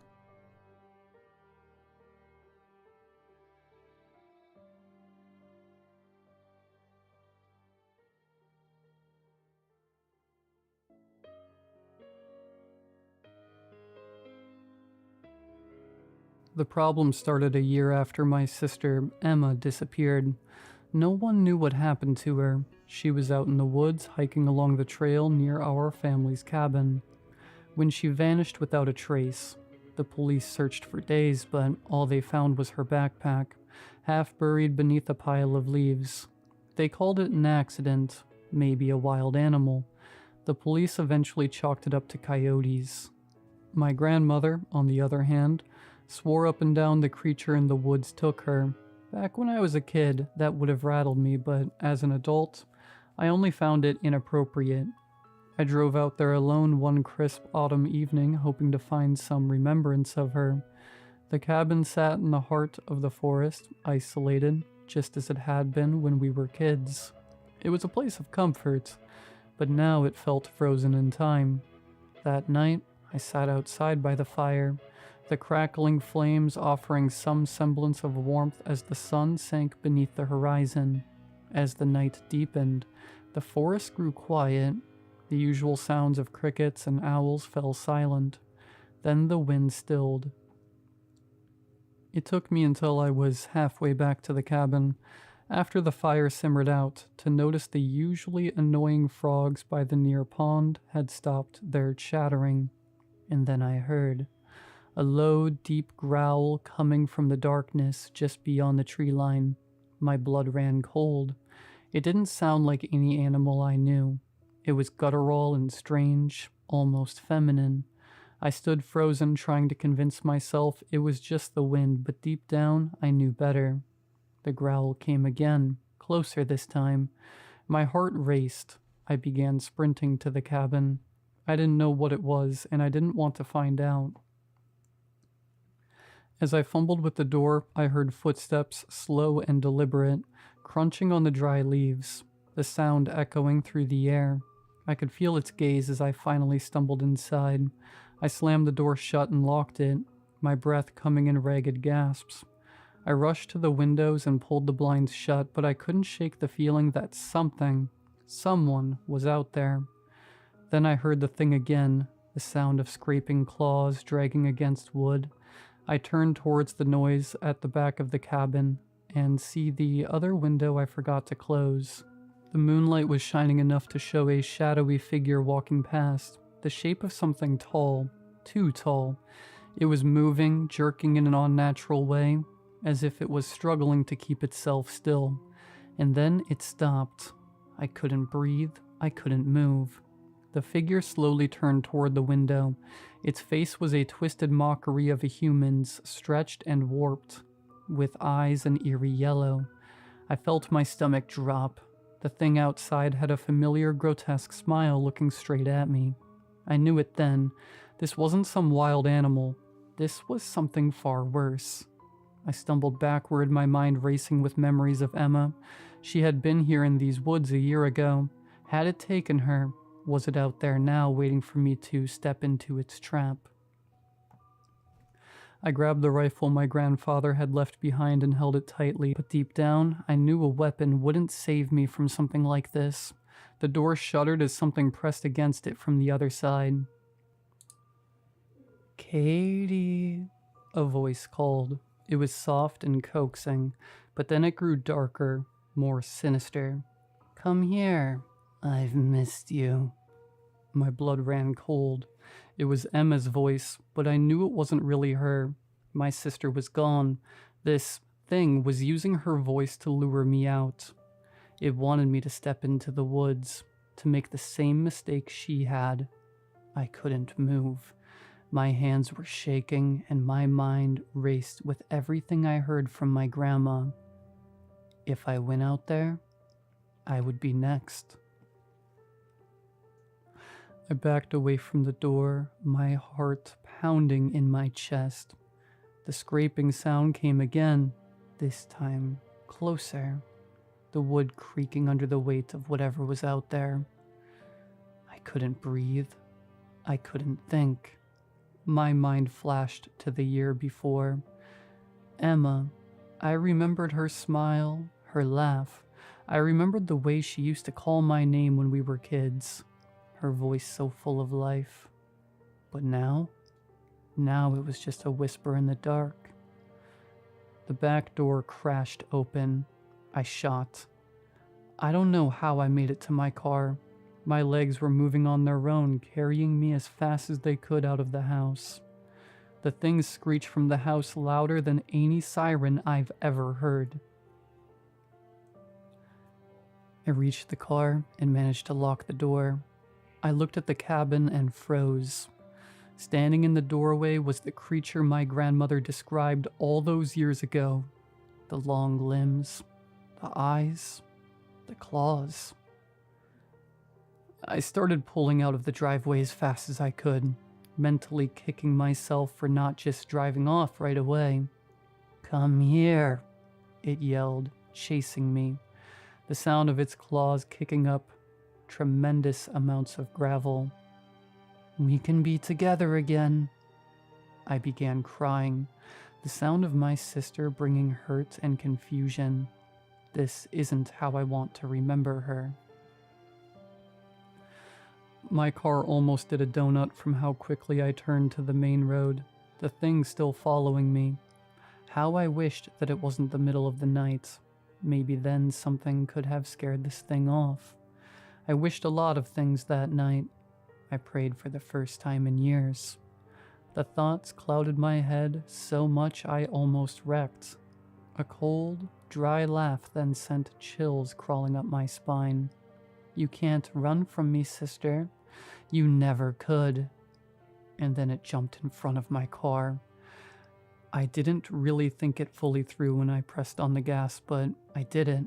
My car went right over the monster and kept going until I was 1,000,000% certain it wasn't chasing me anymore. Only then did I stop at a gas station and buy so many energy drinks. It could stop an elephant. I haven't been back since. But my parents are planning a big family reunion for later this year at the cabin. And I don't know how to tell them why. It's a terrible idea.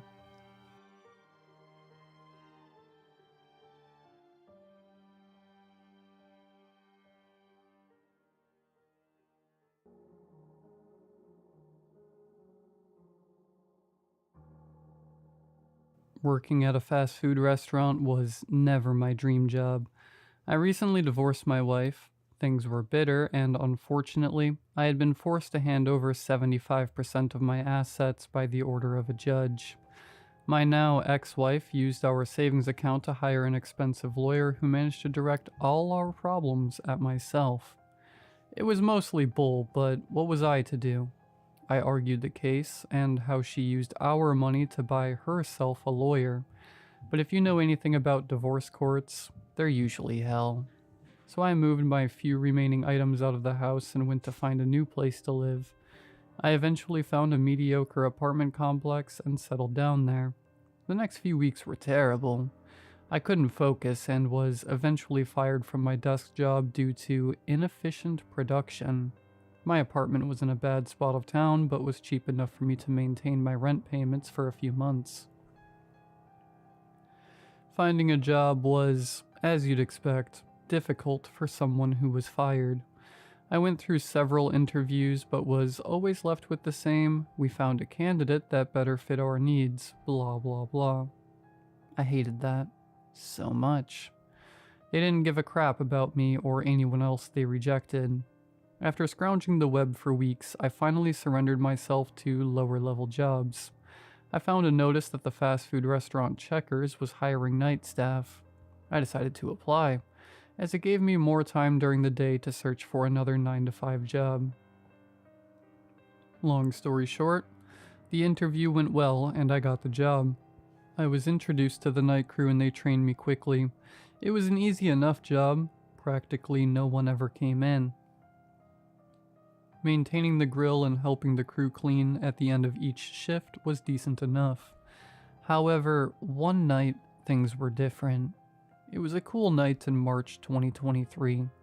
I arrived early to find that there was a mad rush of people. We usually had like 10 to 15 people each night, but there must have been at least 25 people at the restaurant. I hurried to the back where I saw 3 of my coworkers frantically getting things together. The cashier was named Tyler, and looked super relieved to see me. He told me there was this sudden influx of customers and only 3 workers. It wasn't working out well and people were starting to get impatient. Jasmine was the second worker, who helped get shakes and fries prepared. She smiled and waved to me. Waving back, I turned then to Joe, my boss, who was flipping burgers on the grill. He looked at me and grumbled, "Well, come on, we ain't got all day. Get on the grill." I quickly adjusted my name tag and got to work.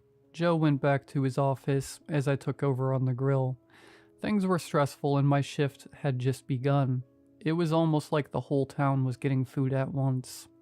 Thankfully, the 3 of us made a good team and were able to get through the mad rush in about 15 minutes. I sighed in relief and smiled at my coworkers when Joe emerged from his office. "Tyler, Albert, my office now." "Yeah, I forgot to introduce myself. My name is Albert, and I'm 32 years old." "That's good enough." Anyway, in his office, Joe instructed us that we would be doing some side projects that night when it was quiet. He said he'd like us to start searching the inside and outside of the restaurant for any damage that should be reported to the higher-ups. Then he wants us to refill everything in the dining room, napkins, condiments, etc. And then finally he said we needed to get an inventory together of our food. Tyler and I nodded and went back to the front. We rolled our eyes at each other and began planning. We checked all around the inside of the restaurant and everything looked good. We then filled the napkin dispensers, salt and pepper shakers, ketchup bottles, etc. Then we cleaned off the tables the best we could. By the time we finished all of that, it was about 2:15 a.m. I was due for my break in the next hour, so I decided to spend some time getting inventory together in the fridge. Then suddenly remembered that we didn't check the outside of the restaurant for damage. So he went outside and began investigating. I began at the beginning of the fridge and worked my way to the back. I knew we had to do the freezer still, so I tried to prepare myself for the immense cold that I thought would follow soon. Going through each box, I had most of the numbers written down. Food, condiments, etc. I went towards the last set of boxes in the corner when something caught my eye. I thought I saw a faint purple glow coming from behind the boxes. Moving them aside, I noticed there was a chunk of wall that looked damaged. However, before I could write a note for Joe, I paused. The chunk, which was probably about 3 feet wide, looked like it was rippling. I shook my head and looked back. The wall moved again. I thought I was starting to get very tired and was hallucinating. I got on my knees and reached forward towards the chunk. When my hands contacted the wall, I was immediately thrusted forward hard and everything went dark. I woke up on the floor of the fridge. My head was aching. I slowly sat up and looked around. The boxes in front of me were still cleanly organized. I turned back to the wall and saw the damaged chunk was still there, but the ripple and purple glow weren't. I sighed, thinking I really must have been hallucinating. I slowly got to my feet and headed out of the fridge. I saw Tyler and Joe talking in the middle of the dining room. Approaching them, they turned to me. "Oh, thank heavens. There you are," Joe said. "Where in the world were you? We've been looking for 10 minutes. "I was getting inventory taken care of in the fridge," I mumbled. Looks to me like you tried to get some shut-eye too, Al," Joe said, raising an eyebrow. You see, I don't know. I must have knocked my head on something and blacked out," I said, rubbing my forehead. "Oh," Joe said, frowning. "Are you okay?" "Yeah, I think so." "We'll go get some water and take a break. Don't worry, Tyler will finish inventory," Joe said with a smile on his face. "Yeah, don't worry about it, man. I've got this," Tyler said, patting my shoulder and smiling. "Thanks, guys," I said. I got water and sat down, wiped my eyes, and took deep breaths. A bit later, I began to feel better, so I got up and went back to the freezer, where Tyler was counting. He said he was almost finished in the freezer, so I was good to go relax in the kitchen. I obliged and found Jasmine. She saw me and asked, "Hey, you doing all right?" "Yes, much better, thank you," I replied with a smile. I was used to Tyler and Jasmine being nice to me, but Joe smiling at me was a first. I thought that maybe he was just relieved I was okay, but it unsettled me. For the rest of my shift, the restaurant stayed quiet. There were a few orders, but I must have been in the zone because getting the burgers made felt so much easier than before.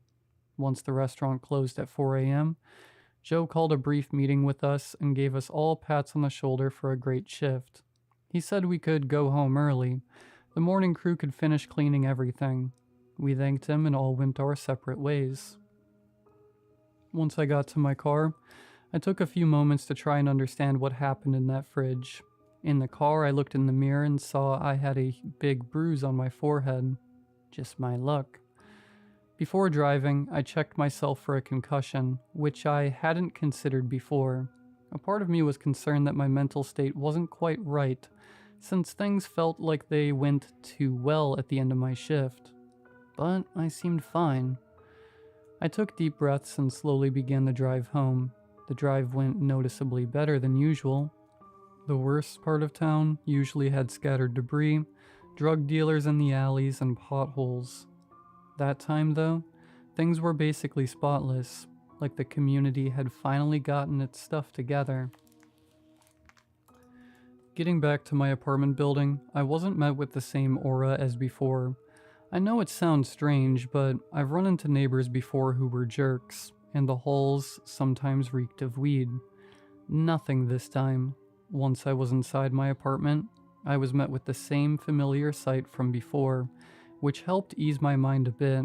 I quickly ate, showered, and went to bed. I didn't look further into anything that night. I just needed sleep. I woke up around 2 p.m. like normal.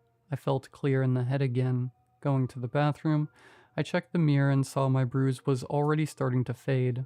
Like before, my pupils were fine, and my balance was normal. I avoided serious injury and was relieved. I spent more time applying for jobs online. Wouldn't you believe it? But that same day, I received calls from companies asking for interviews. I was ecstatic. This had never happened in all the years I had been applying for jobs.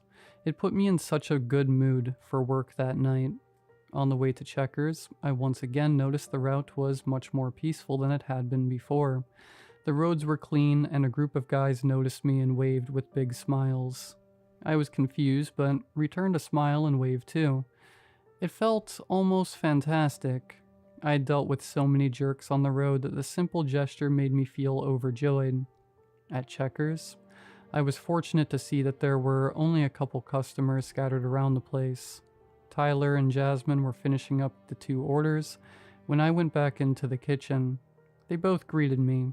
I clocked in and immediately got to work prepping patties for future orders. I realized that there weren't any customers in line at the time, and things were just peaceful. The place looked cleaner than usual too. I asked my coworkers if they cleaned the room recently. No, we've just been lucky today," Tyler said with a grin. Moments later, Joe came out of his office and approached the counter. "Hey Al, since the place is calm, I have a job for you. We've had some issues with the drive-through speaker. Could you go outside and see if you can figure out what the problem is? We have a small breaker behind the menu that you can check. I hadn't gotten a chance to check it out yet." I told him that I wasn't too familiar with that type of work, but he assured me that I only needed to see if anything seemed damaged or unplugged. I made my way outside. I went behind the drive-through menu and found the panel I needed. Opening it, I was met with dozens of wires, all with different colors and ports. I was baffled but started examining. I was probably out there for half an hour. I went through all the ports, nothing was unplugged. I went through the wires, all of them were good. As I closed the breaker door, I heard something strange. It sounded like a gurgle. I approached the other side of the drive-through board and noticed the speaker. The first sound I heard from the speaker all shift, and it was that. I backed up and listened around to make sure it wasn't something else. Sure enough, it was the speaker. I found myself walking slowly towards it. When I was close enough, I then began hearing something else. It almost sounded like a whisper. "I'm ready, I'm ready." It was barely audible, but I picked it up. "I'm ready, I'm ready." I began to mouth the phrase, trying to figure out what it meant. Was one of my coworkers playing a prank on me? No, that couldn't be. How would they know if the speaker was working? Suddenly, without warning, the speaker hissed out a loud, "I'm ready," causing me to fall on my butt. The speaker then stopped. Without any hesitation, I got up and ran back into the restaurant. I slammed through the front doors and made my way to the counter. Tyler and Jasmine's eyes widened as they asked if I was okay. I panted, hands on my knees, before looking up. "Yeah, nice prank, guys. You got me good," as Joe came out of his office. Tyler and Jasmine looked at each other confused. "What prank?" Jasmine said. "The one with the speaker outside, the hissing and gurgling sounds," I claimed. Jasmine and Tyler had blank looks on their faces.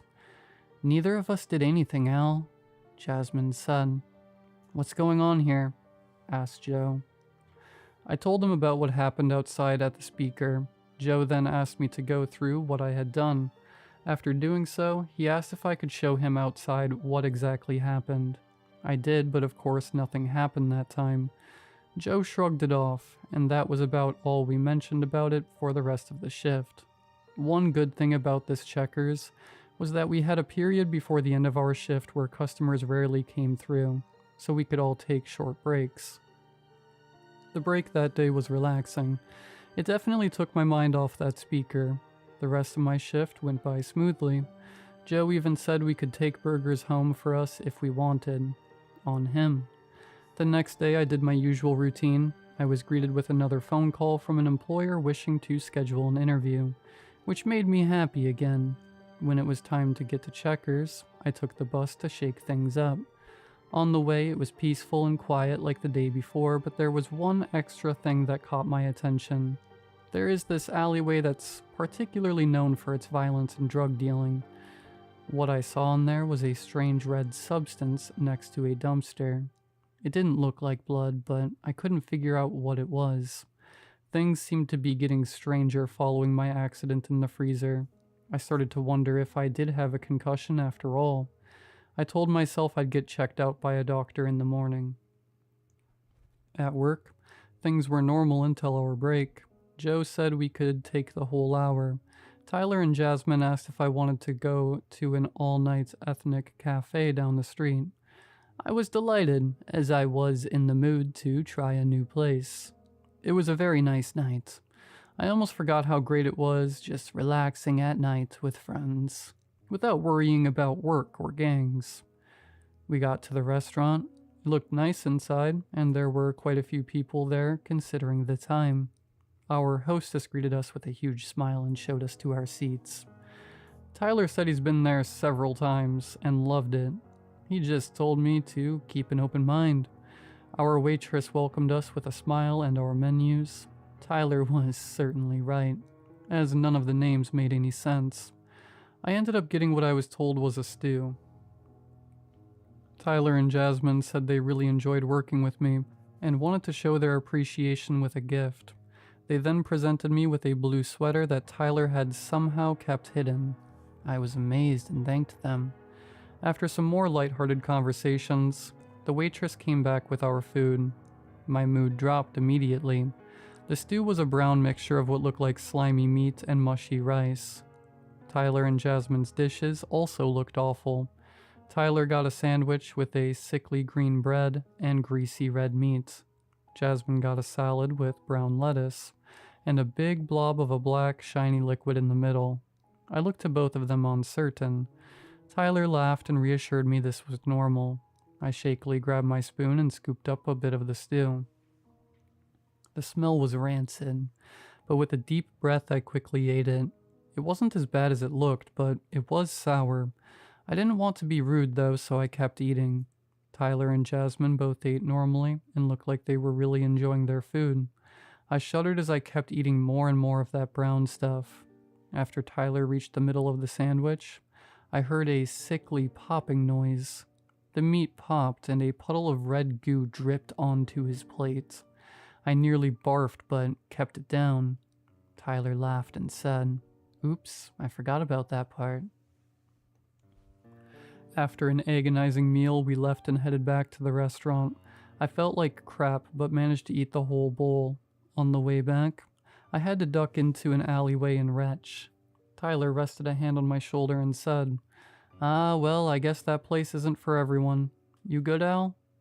Nodding, he helped me back to the street and to the restaurant. Once we were back on, Joe had me start cleaning the tables. He noticed I looked bad and knew keeping me away from food would probably be a smart move. As I approached the final hour of my shift, I was finally feeling better. I finished cleaning and refilling condiments in the dining room. That's when I looked up and noticed no one was manning the counter. I called out for my coworkers but got no response. I went behind the counter. No one was there, but the grill was still on. A single burger was getting overcooked, so I took it off and chucked it. I then saw a bit of light coming out of Joe's office. I began slowly walking towards the door when I heard a whispering sound coming from the other side. I crept over as much as I could and began listening. Joe, Tyler, and Jasmine were in there having a discussion. "I told you we don't need to rush this. We have him. We must be patient. Why the hell did you take him to that restaurant?" "I wanted to earn his trust more, and I was hungry." "Oh yeah, that must have worked out well, huh? Anyway, trust me, we won't be waiting much longer. Once the process is complete, we will be good until the next one comes along." I wish the one knew how hungry we truly are. I'm getting sick of this slop. "By all means, go tell him yourself then. Just be grateful we have a fresh one here. This is what we've been waiting for." I was frozen with confusion and fear. What the hell was going on? Were they talking about me? Unsure what was happening, I crept back behind the counter. A few moments later, Joe's door opened. All three of them came out and walked towards me. "Okay guys, listen. We're doing very well so far, but I think, as I've told you two already, we need to find new ways to bring in more customers. I got a call from headquarters and they... Al, you okay?" I stuttered out a yes and smiled. My armpits were sweaty and I could tell it was noticeable. Deep down I knew I had to get out of there. I just needed to. "Al, I can see you're still not feeling well. I get it. Food can be very hit or miss. Come here, let's get you a glass of water." Keeping suspicions low, I agreed. Sitting down at a dining room table, I took a few sips of water as Joe finished talking about bringing in new customers. When that was over, I quickly got up. I must have been too quick because Joe and Tyler looked at me suddenly. I stuttered, saying I needed to use the bathroom. Joe nodded with a smile. I slowly backed up and turned around. Right before I needed to make a left to get to the bathroom, I turned right and bolted for the front door. When I was a few steps away, I felt something hard hit the back of my head. I fell to my knee and a chloroform rag was shoved in my face. I passed out. I eventually woke up in a strange place. It was very dark, but I managed to see the outlines of a couple dozen people standing a few feet away. I was sitting on a stool with my ankles and wrists tied together. Once my eyes adjusted, I saw the outlines of Joe, Tyler, and Jasmine approach. They had robes on, hoods over their heads. Joe then said, "Al, you saw what type of slop we have to eat here. We are all starving for something better, something more. I'm happy to say you have been selected. You should feel honored, being the next chosen one for our Lord. We all appreciate your cooperation and will make sure you are rewarded. But now, we begin." Suddenly, all of the figures looked up as they started chanting. Their eyes began to glow a shade of yellow. They kept repeating the same chant, something I couldn't understand. Then Joe's booming voice started reciting. "O Holy One, your loyalists present to thee a new spirit for us to feast, a fresh soul for us all, in the hopes we will be nourished again." The room around me started to rumble. I then saw a bright yellow glow emerge behind me. I jumped from the stool, falling to the ground as I saw what was happening. An altar was set up with a dozen red candles, and a large gap was forming in the ground in front of it. The yellow glow was spilling out of it, before I saw a giant, hideously deformed hand fly out of it, slamming the ground.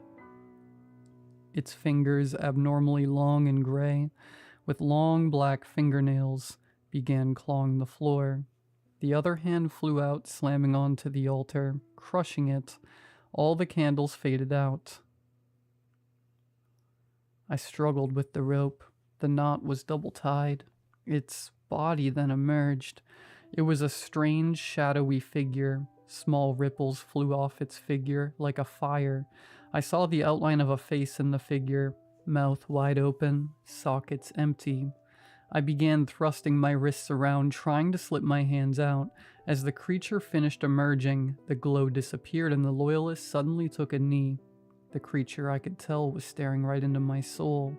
As I began sweating hard, I was almost relieved to feel the rope moving down my right hand. Then the people chanted the same thing. "The holy creature always has the first bite. We are grateful. We are grateful." Suddenly the creature began to glow red. The room shook again. I was able to yank my hand out of the rope. The loyalists were on one knee, heads lowered towards the ground. I untied the other hand. The creature's figure began stretching out, the light continuing to glow. Red streams started to circle it. I fumbled with the knot around my ankles. As I miraculously got it off, I stumbled to my feet right as the creature screeched. I bolted. I leapt over the loyalists and slammed through the door in the back of the room. I was back on the street. I recognized it. It was close to Checkers. Those fools only took me down the road. I knew what I needed to do. This place was not my own. I wasn't dreaming. I was in a different reality, a different dimension. There was a portal in the fridge, and I failed to recognize the signs. The uncomfortably clean seats, the friendly people, my coworkers being super nice, and that food I ate. They lured me there. They tried to keep me happy and unaware. They wanted me to stay. They wanted to devour my soul, but they slipped and took me to that repulsive cafe. I had to get the hell out of there. As I started sprinting down the road, I heard the screams of the creature echoing through the building. After I ran about a block, the creature flew out of the building. It started using its disgusting hands to propel forward towards me, the loyalists following next to it, their eyes glowing a bright yellow color, full of fury and hunger. The environment around me began changing. The sky went completely black. The buildings began turning an eerie shade of red. The grass, where it used to grow, turned into red sand, like what I saw next to the dumpster. Black puddles also began forming in the road. As I kept running, the world around me kept breaking apart. More red sand appeared, and the buildings beside me began almost melting. The creature was gaining on me. I had to start leaping over black puddles to avoid them. Jumping over the last, I ended up dropping my apartment keys. I cursed as they fell into the puddle. As they fell in, I saw black, goopy hands begin viciously tearing them apart. Too late to salvage them. Breaking through Checker's front door, I made my way to the fridge. The creature slammed through the door as well, about 3 steps behind me. In the fridge, I pushed aside boxes and dove for the corner. I could see the ripple in the wall again. The creature behind me leapt. I felt myself lurch forward. Everything then went black again. I woke up on the floor of the Checkers fridge. My head was throbbing, boxes laid around me. I heard Joe's voice as he entered the fridge. "What the devil are you doing in here? What happened?" He came over and knelt as I began sitting up. "Well," Joe said, I think I tried to move these boxes out of the way at once. They must have fallen on my head and knocked me out." "Oh, God." Joe, eyeing me down, then sighed. "You should get some water, son." He guided me to a table. Tyler and Jasmine were behind the counter staring at me. "Good Lord, Al, your head's bleeding. What happened?" Jasmine cried. "Boxes fell on his head," Joe said as he sat me down. "Albert, your pupils dilated, and your forehead is bloody. I'm getting you an ambulance." Once at the hospital, a doctor diagnosed me with a concussion and told me I had to stay the night so they could monitor me. The next day, I was cleared to leave and went home. Traumatized from Checkers, I began searching for more jobs. I ended up applying to a dozen. Over the next week, I got much better and had a few interviews scheduled for later. Returning to Checkers, I found myself frantically checking the fridge. No portal seemed to be there. No ripples. Over the next 2 months, things seemed much better. I ended up getting a new job for a firm across town. I left Checkers and moved into a house. I even called my ex-wife one night. During the 2-hour call, we slowly began repairing our relationship. We swore we'd try to become friends again. She even apologized for divorce court and wanted to give me back some of the things she won over me. Then one day, I was out in my backyard. I had just shared a quick conversation with my friendly neighbor and began planting some flowers. On the 3rd flower, I dug and felt something tough. Removing the dirt, I saw dark red sand. I froze. I rubbed my eyes. Dark red sand. I looked all around me. Everything had appeared normal, but the sand was still there in front of me. The realization hit me like a ton of bricks. I had not escaped. I was still there. I tried to act cool. I went to my garage and grabbed my bike. I knew where I needed to go. Cars drove through normally. People on the sidewalk were chatting amongst each other. No one acknowledged me with that weird, friendly attitude. I had a plan. I'd casually go back into Checkers and say I forgot something when I quit, then hope for the best. It was all I could think of. Once there, I entered. I did not see Joe, Tyler, or Jasmine. Expected, since this was in the middle of the afternoon. The restaurant had no customers. 2 employees were behind the counter. I didn't recognize either of them. Walking up, the cashier greeted me. "Hello, sir. What can I get for you today?" I then explained to them how I was a former worker who quit the night shift. I had only just remembered that I forgot to take something with me. I was being annoyed by one coworker and decided to hide it in the fridge. The cashier's eyebrow raised. "Fridge? Why would you hide something in the fridge?" Quickly I responded. "Well, a few months ago, I remember there being a lot of inventory in the fridge. To keep it away from my coworker, I hid it on the bottom shelf. It was supposed to be a birthday present for my sister, but I forgot about it until just today. I only hid it to prevent my coworker from possibly breaking it. The other employee then asked why I needed it so urgently. I hesitated. Well, just wanted to get it out of your way. And I want to grab it if it's still here. I could make it a Christmas gift instead. The cashier asked what the gift was. I responded that it was a locket that she had wanted for years. I had finally found it and was going to surprise her with it. The cashier suddenly lowered his eyebrows. Hold on. If she was desperately looking for one for years, and you miraculously found one, how did you suddenly just forget it? I didn't expect that. I don't know, honestly. He continued. And how did you not realize on her birthday that you forgot it? You certainly implied that your sister's birthday passed, since you wanted to give it to her for Christmas instead. He got me. Well, I guess I'm just a bad brother. The cashier saw through it. Wait here, sir. I'm getting my manager. A few moments later, another man came out. Sir, I've been told about your issue. We just had the fridge cleared out 2 weeks ago. It's certainly gone by now, and it doesn't seem like you are being very truthful with us.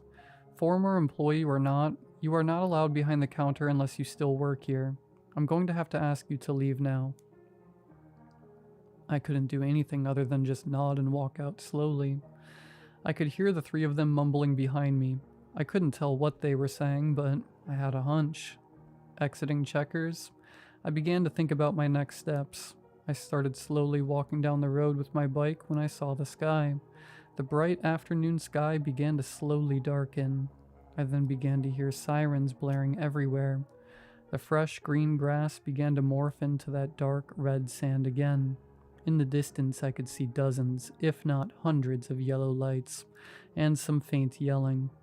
As I began to back up, I jumped when I heard someone suddenly say, Well, well, well, Albert. Quickly turning, I saw the three employees, eyes wide open and bloodshot. Smiles were abnormally wide. You made our Lord very angry when you tried to escape before. Thankfully, its planning skills are better than all. It commanded us to trick you once more. The waiting game for a guaranteed prize was worth the cause. Here we go. I heard the screech from behind me. I looked. Hundreds of loyalists were running right towards me, eyes filled with more fury and hatred than before, and behind them emerged the creature. It was not happy. I froze. I didn't expect what happened next. The creature was so upset that it began moving down its own loyalists. Dozens of wails and screams as their figures vaporized inside the creature. They tried to get out of its way, but there were too many of them. It was time. I was suddenly grabbed by two of the employees. We have him, your holy one, the third said, as he ran forward and took a knee. I struggled, the grips of the loyalists tight around my biceps. I flexed, wiggled, tried everything. Then, in an act of desperation, I jumped up and propelled my legs into both loyalists as hard as I could. The act was enough for them to loosen their grip as they stumbled backwards and fell. I hit the ground hard, right near a bubbling black puddle. I rolled out of the way right as a goopy hand launched towards me. Getting to my feet, the creature was now a block away from me, and the loyalists were just getting up. The third, still kneeling, turned and saw me as I ran into Checkers. You fools, get him! He's getting away! The loyalist, I could tell, was vaporized. The other two scrambled to chase me down. Entering Checkers, I made it for the fridge. As I went past the counter, I saw the two other loyalists shoving their way into the door. And right as they made it through, I heard the creature roar. Two other agonizing screams faded, as I knew they were gone. Entering the fridge doors, I heard the creature charge through the dining room. I shoved numerous boxes out of my way. I found the portal again. It was rippling again. The door swung off its hinges as the creature roared once more. I went for the portal. It went for my leg. It touched me. I had a searing pain worse than pins and needles fly up my left leg. I screamed right as I found myself being sucked into the portal. I emerged on the other side. I did not black out. I was back in the fridge again. Turning back, I heard a quiet roar as the portal rippled like crazy. I could tell the creature was trying to claw its way through. Without thinking, I grabbed the heaviest box I could find and slammed it as hard as I could into the portal. It worked. The portal shattered. Glass fragments flew everywhere. The furious screech of the creature faded as the bond between our two worlds was broken. Moving the box over, I noticed something unusual. No fragments of glass, no odd feeling in my leg, no ripples in the wall. Against my better judgment, I slowly reached for the wall. I stopped centimeters away. I was not pulled in. Then, without thinking, I slammed my hand into the wall. Nothing happened. It was just a normal wall again. I began giggling like I was losing my mind. I looked around the fridge. Everything was as I had remembered before, but I still wasn't convinced. Moments later, a very angry Joe stormed into the fridge. "Albert, what in the world do you think you're doing? I'm not paying you to sit on your butt and throw boxes around like you're in first grade." I smiled for a moment, but then got up, pissed. "Hey, stay the hell away from me. Who are you?" Joe scoffed. "It's obviously me, Joe. Who else would I be?" After a moment of silence, Joe's eyes widened for a moment before returning to normal. He told me I needed to talk with him in his office immediately. I obliged, keeping a close eye on him. Tyler tried to come over to see what happened, but I shot him a dirty look and he backed off. I didn't trust anything. In his office, Joe tried to calm me down. He was a bit arrogant, but his attitude helped me think I was back in the real world. I eventually explained what I thought happened, in which Joe gave me a baffling look. He said that was ridiculous, asked if I was okay, and offered to call an ambulance for me. Everything I said, he shook off as a hallucination or dream, as those events were impossible. I could see a glimmer in his eye like he was lying to me, but what could I do at that point? He asked if I wanted an ambulance again, but I shook my head and quit on the spot. Joe asked I reconsider and offered me a raise, but I declined. He wished me the best and said I was welcome back whenever. Since that moment, I've had episodes of paranoia and nightmares. However, I've been able to fully convince myself that I'm back in the real world, and I've since began rebuilding my relationship with my ex-wife too, for real this time. We're friends again, and she's been very supportive of me and my mental health struggles. While things have slowly gotten better, I couldn't get Checkers out of my mind. Something fishy was going on. I wasn't sure what the hell it was, but I knew something was wrong. But I got away, and I'm never going back to that Checkers again. Please, everyone, stay safe out there. I'm okay now. I just hope the rest of you will be too.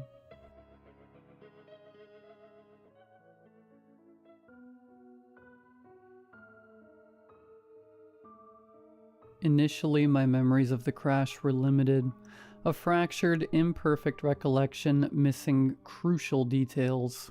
When I tried to remember those details, a series of jumbled images played in my mind, like I was reviewing a handful of blurry, out-of-focus Polaroids that someone had shuffled into a non-chronological order.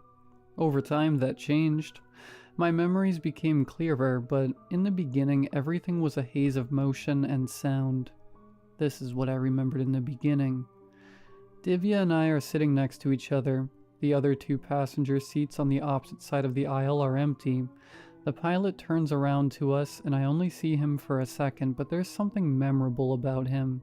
It's not the fear stitched to his face, nor is it the words he shouts to us. It's something else. Something important. My sister smiling, big brown eyes alive with infectious excitement. Her lips are moving, trying to tell me something over the mechanical thrums of the aircraft's single engine. I peer out the window, watching the Alps pass under us. Verdant, green valleys, smatterings of pine trees dotting the landscape, forming unique and cryptic shapes like geological birthmarks. Not birthmarks, actually. More like scars, which is an important distinction, and I don't know why. An ear-splitting noise. It's deafening and sudden, like an explosion, but there's no fire. Not at first, at least. The gnawing and grinding of metal, screams from me, Divya, the pilot, and from someone else. Maybe there was someone else on the plane.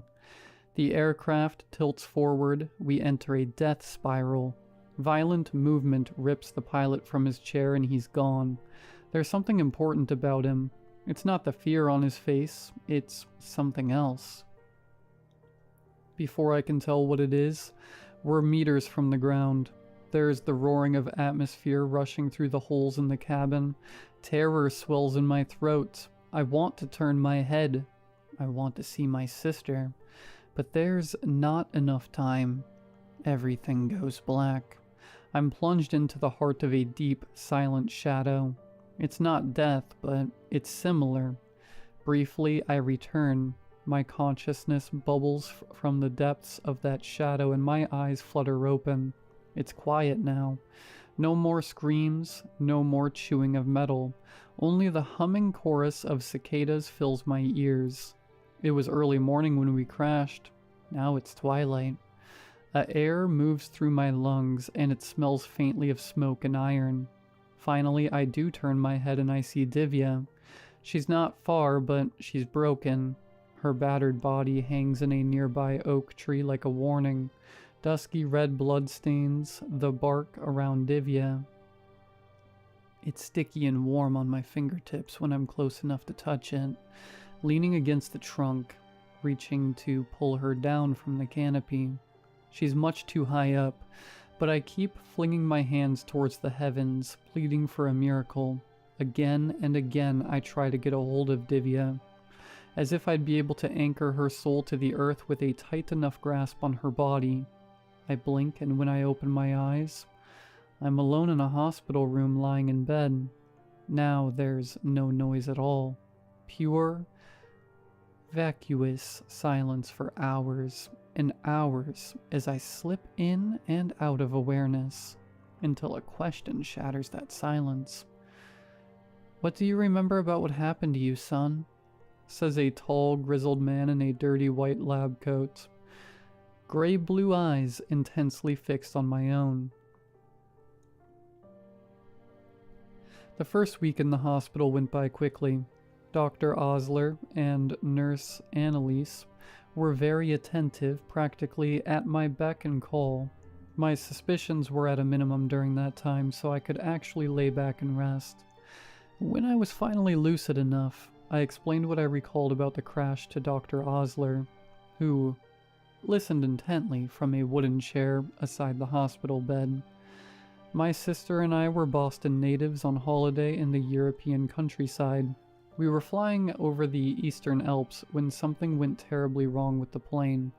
I couldn't remember if it was a spontaneous mechanical failure or if the pilot had accidentally collided with something. Either way, we fell to the earth like Icarus.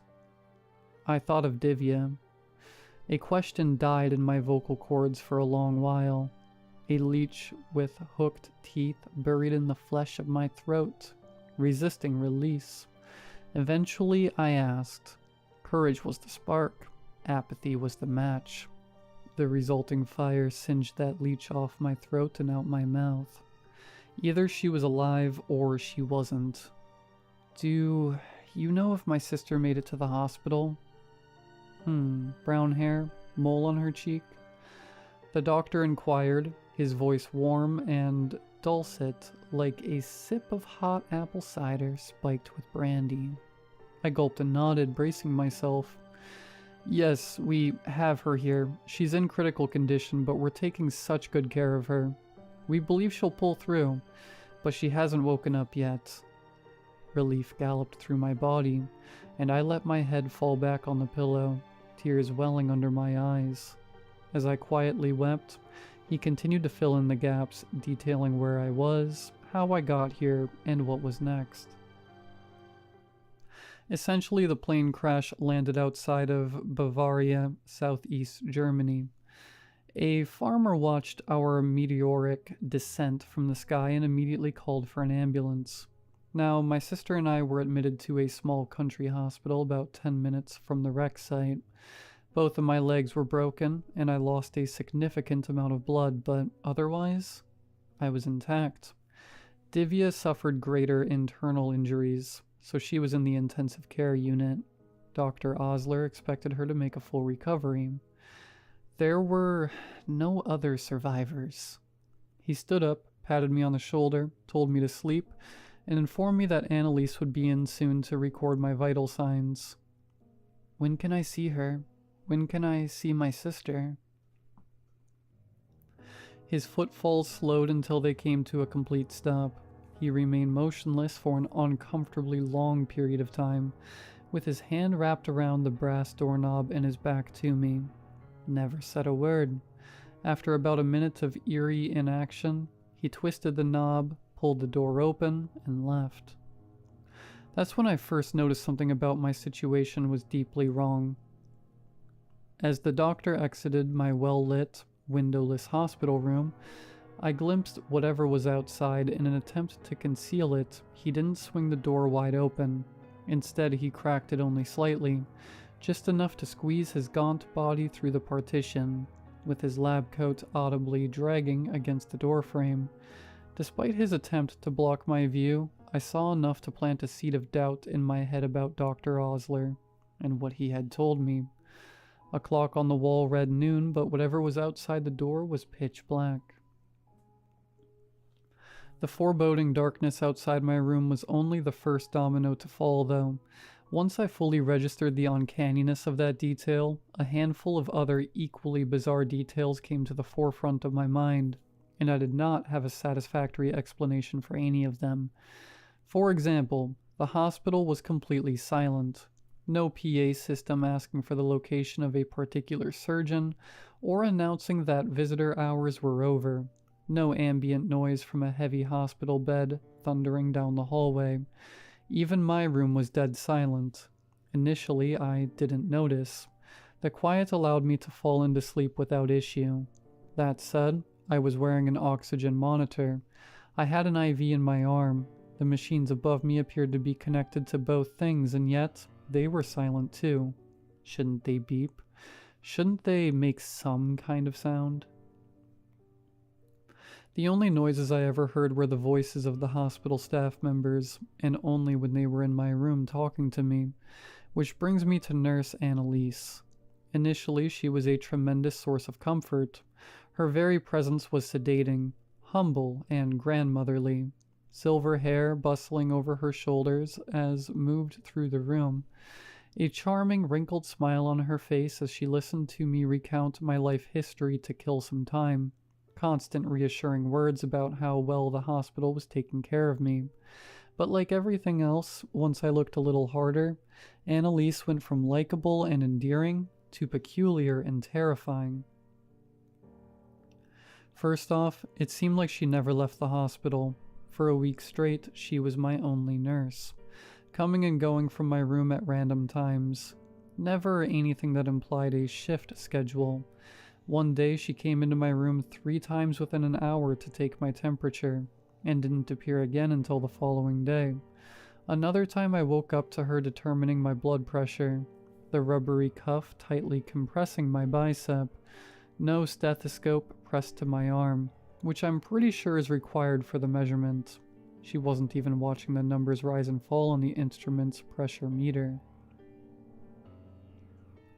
Instead, she was staring right at me, reciting the same phrase over and over again. "Aren't we taking such good care of you? Aren't we taking such good care of you? Aren't we taking such good care of you?" All the while, she was continuously inflating the cuff, pausing for a moment, releasing the air, and then repeating that process. I just pretended to be asleep at first, but after an hour of that, my patience ran thin. "Annalise, don't you ever go home? Or are you the only nurse in this whole hospital?" I shouted. The cuff's deflating hiss punctuated the tension, slowly fading to silence over a handful of seconds. Eventually she stood up, walked to the door, and exited. saying nothing at all. The behavior reminded me of how Dr. Osler reacted when I asked him about Divya. Honestly, I never saw Annalise again. Not alive, at least. Every single nurse from then on out was different from the last.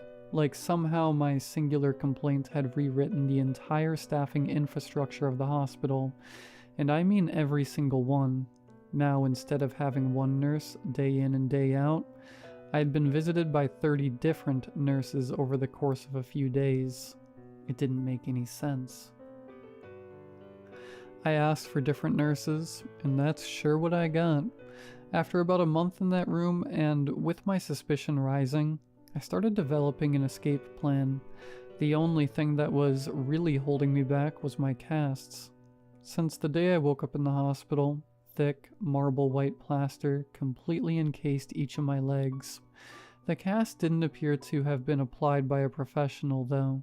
The surfaces weren't smooth. They were rough and bubbling. Some areas clearly had more plaster than others, and there didn't appear to be a rhyme or reason for that asymmetry.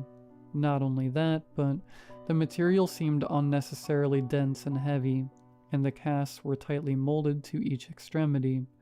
It was nearly impossible for me to move on my own, almost like they were created to function like chains shackling me to the bed. Are my legs truly even broken?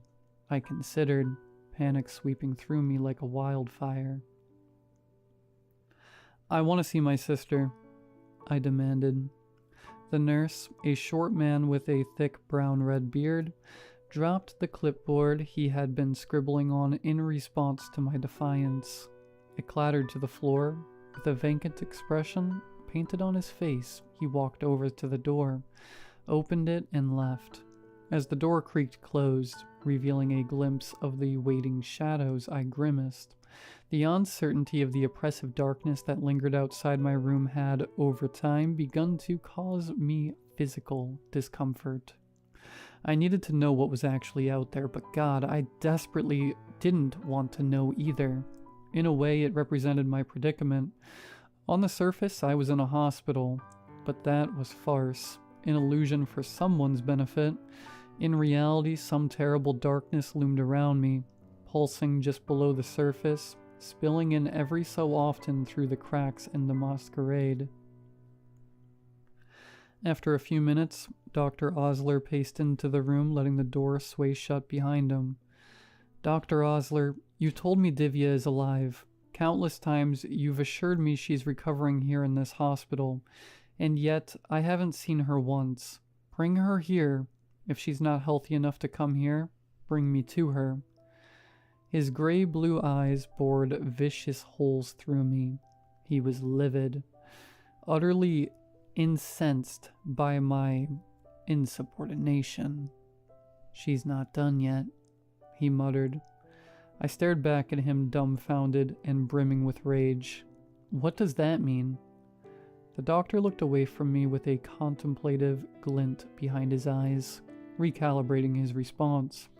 With his head turned to the side, though, I felt another emotion simmer inside my skull, an uncomfortable familiarity, as I studied a subtle, skin-toned line that coiled down the side of his nose. My mind was pulled to the day of the crash. Before that horrible realization could fully crystallize, he spoke again. Divya's not ready for visitors, I mean. Alright, well, what's the holdup? Tell me why she's not ready. His gaze met mine again, now grim and resolute. Soon. As that word crawled from his lips, he turned away from me and marched out into the darkness. I said nothing. No protestations. No name-calling. No angry last words. Instead, I felt my mind race. My nervous system buzzed with furious static, trying to comprehend and reconcile the overflow of information bombarding my psyche. Something about the way Dr. Osler's face contorted as he said that last word made the whole thing click into place. The pilot had a scar just like that. I could see it clear as day in my head, and I could finally recall what he shouted to Divya, and I, as he turned towards us from the cockpit. Fear stitched across his face. Something just landed on the wing. Moments later, that something violently ripped him from the plane. The impossibility of that realization lulled me to sleep like a concussion. Mental exhaustion just shut my body down minutes after the pilot/Dr. Osler left the room. When I awoke, it was 1:15 midnight. I had been asleep for a little over 6 hours. I may have slept for longer, had it not been for a sharp, stabbing pain in my low back, my salvation disguised as agony. I pushed my torso forward, twisting my hand behind my back to dig to the source of the pain. After a few seconds, my fingers landed on the curve of something metallic that had punctured through the fabric of the ancient bedding. Once I recognized the spiral object, my eyelids excitedly shot open. It was a tempered steel spring. Time and use had eroded the tip to where it had become sharp.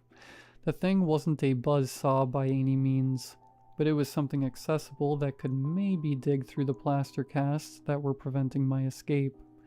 However, before I could start trying to tear the spring out, a disturbing change compelled my attention.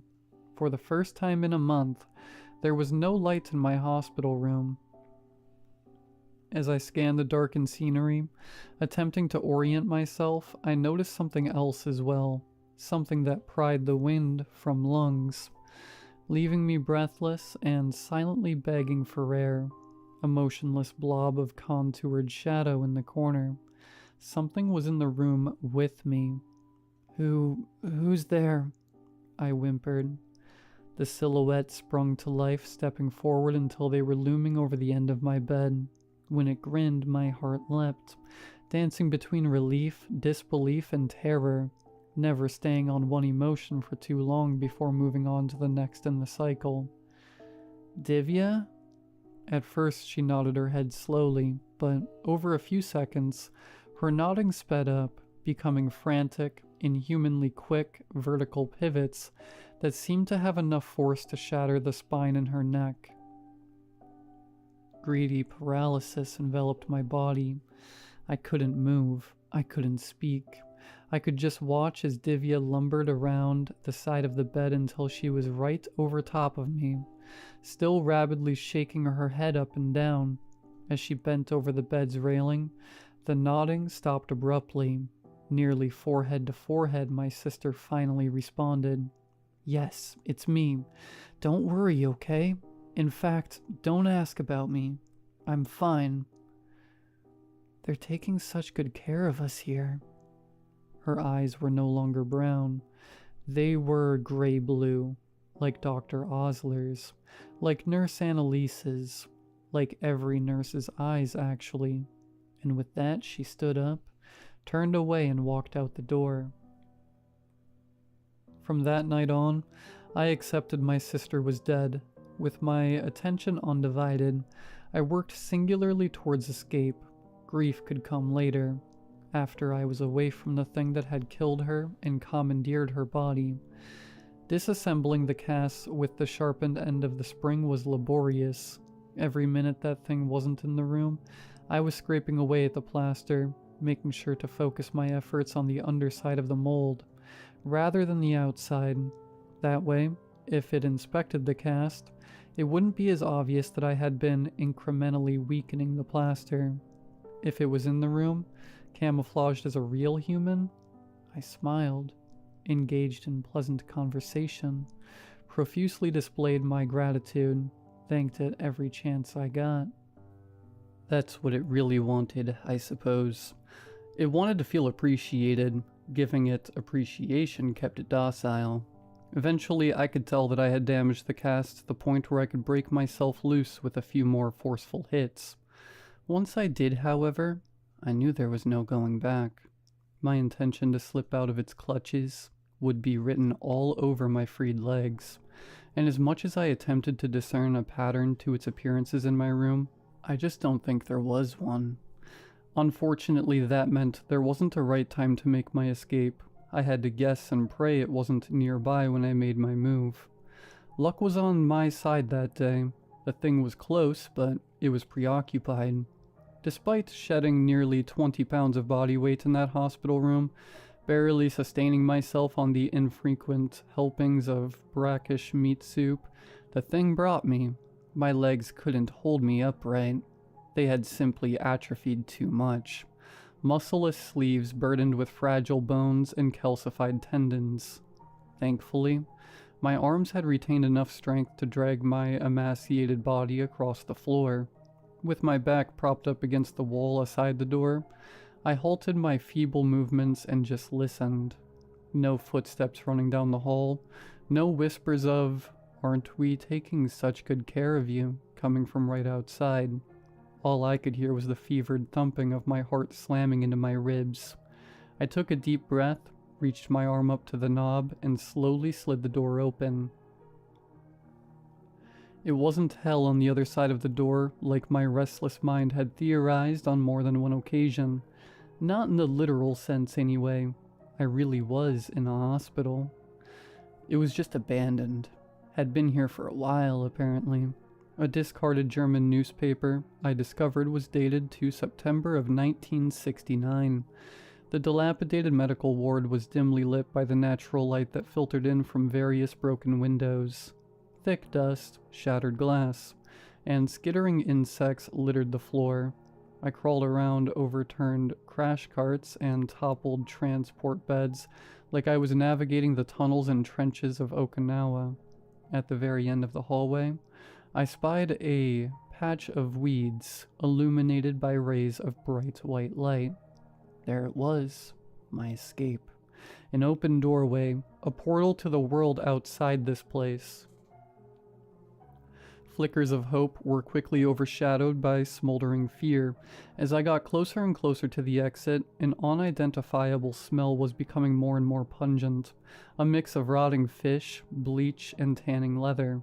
The thing wasn't gone, it was still here, and when the aroma became truly unbearable, I knew I had reached the place it called home. I didn't see anything when I crawled by, but because the door had been ripped off its hinges and a massive hole in the ceiling was casting a spotlight over its profane workshop, I saw enough to understand, as much as I possibly could understand anyway. The chamber that the stench was originating from was vast and cavernous. Maybe it served as a lecture hall or a cafeteria at some point in time. Now, though, it had a different purpose. It was where the thing kept its costumes. The abomination had pretended to be every person I'd interacted with while in that hospital. Dr. Osler, Annalise, all the other nurses, and most recently, Divya. A horrific stage play where it gladly filled all the roles. That entire month, I thought I had talked to dozens of people.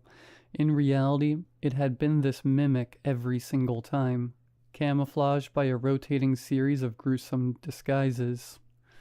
Hundreds of eyeless bodies hung around that room like scarecrows, arms held outstretched by the horizontal wooden poles that were tied across their backs.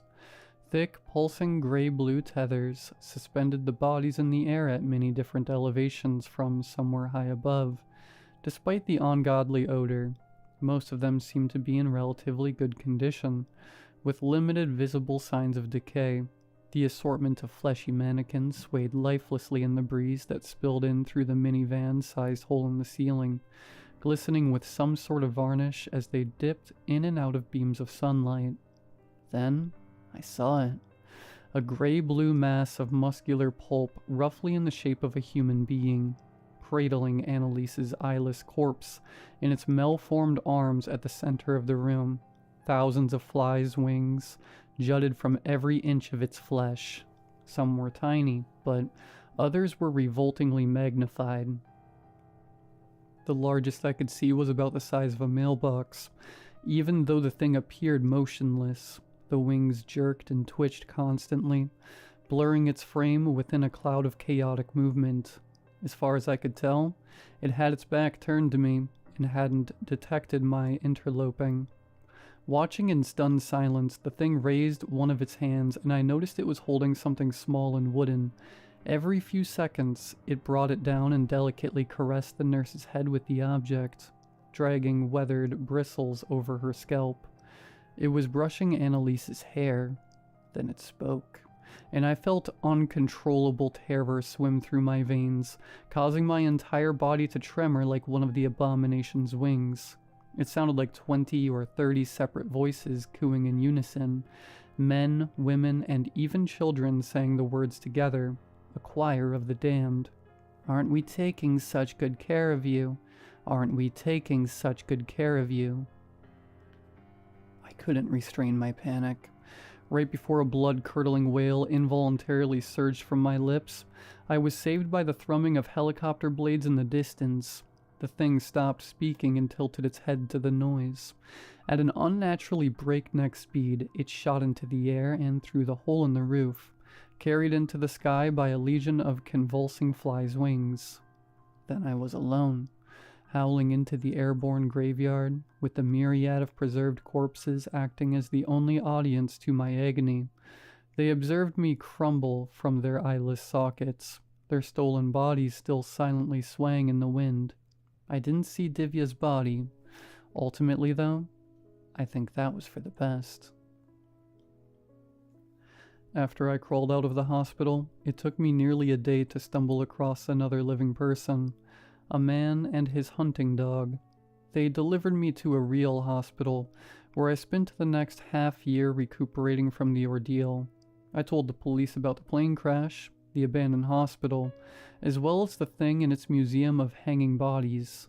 They didn't dismiss my claims, nor did they call me crazy, but it was clear they didn't plan on investigating it either. Whatever that thing was, the detectives knew about it, and they didn't intend on interfering with its proclivities. Maybe it was just safer that way. That all took place a decade ago. Since then, I've salvaged as much of myself as I could. It hasn't been easy, but in the end, I put my life back together, got married, had a few kids, symbolically buried Divya in a vacant grave with a tombstone. I listed her date of death as the day of the plane crash, and I hope that's actually true, but I don't know for sure, and I don't like to dwell on that fact. My biggest hurdle has been trusting people again, especially when I'm alone in a room with one other person. It feels decidedly unsafe. Checking their eye color helps, but sometimes it's not enough. What if it's that thing in disguise, looking to take me back to that godforsaken room? You might be wondering why I'm speaking up after all this time. Well, I've finally decided to post this because of what happened this afternoon. My wife returned home early from work. She's been acting odd, sitting on the couch by herself, listening but not speaking. Her eyes have always been dark blue. Today, though, they look a little different. I'm locked in our bedroom, and I can hear her saying something downstairs, but I can't discern the words. Once I post this, I'm going to open the door and find out, and I hope to God it's not what I think it is. We're going to take such good care of you.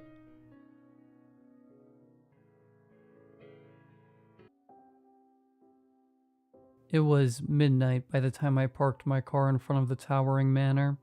I checked my hair one more time in the mirror, then grabbed my briefcase, slid out, and started toward the front door. It was freezing cold, but I did my best to ignore my shivering.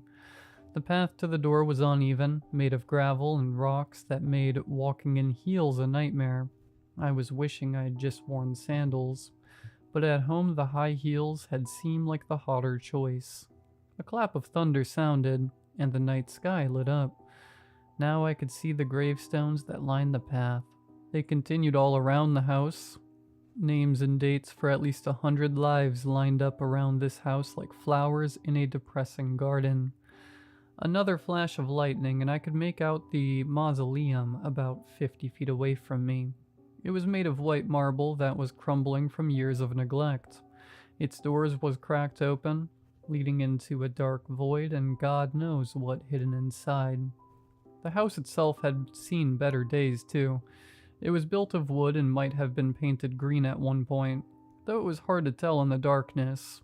There were some stone gargoyles on either side of the stairs leading to the front door. They watched the road ahead with empty, emotionless eyes. Creepy. I knocked on the door, just as more thunder and lightning exploded across the sky and rain started to fall. I shivered again and wondered if I should grab my sweater from the car. At this point, though, it was already pouring and I didn't want to sprint to the car and back in my heels. Instead, I knocked again. The homeowner was taking his sweet time coming to the front door. I had texted him earlier to let him know I was on my way. He hadn't responded, but that made sense for his kind of character. I just hoped I hadn't misjudged and that he was really here. Another minute passed. Just as I was raising my fist to knock one more time, the door swung open. There was Dennis, tall, pale, dressed in black. This was my first time seeing him in person, but he looked just how I pictured.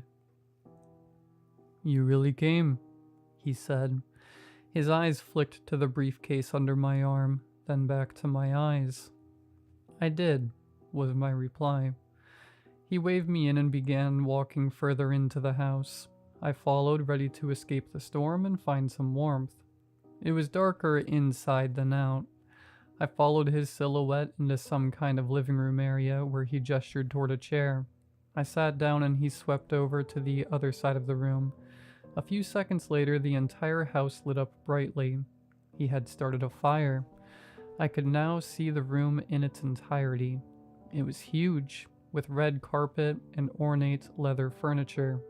There were paintings of Dennis's ancestors covering the walls, and guarding another passage deeper into the house, there was even a stone sculpture of some kind of mythological creature.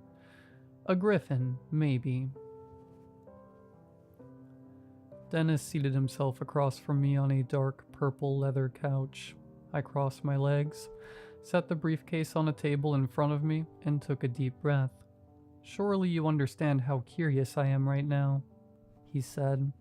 His voice was deep, and he voiced each consonant sharply and bitterly. "I do not get many visitors." "I'll cut right to the chase then," I answered. Time to execute my plan. I knew being direct and honest was the best way to get what I wanted.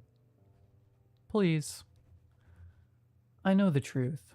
I know you're a vampire. That's why I came." He opened his mouth to respond, but I cut him off. "Don't try to deny it.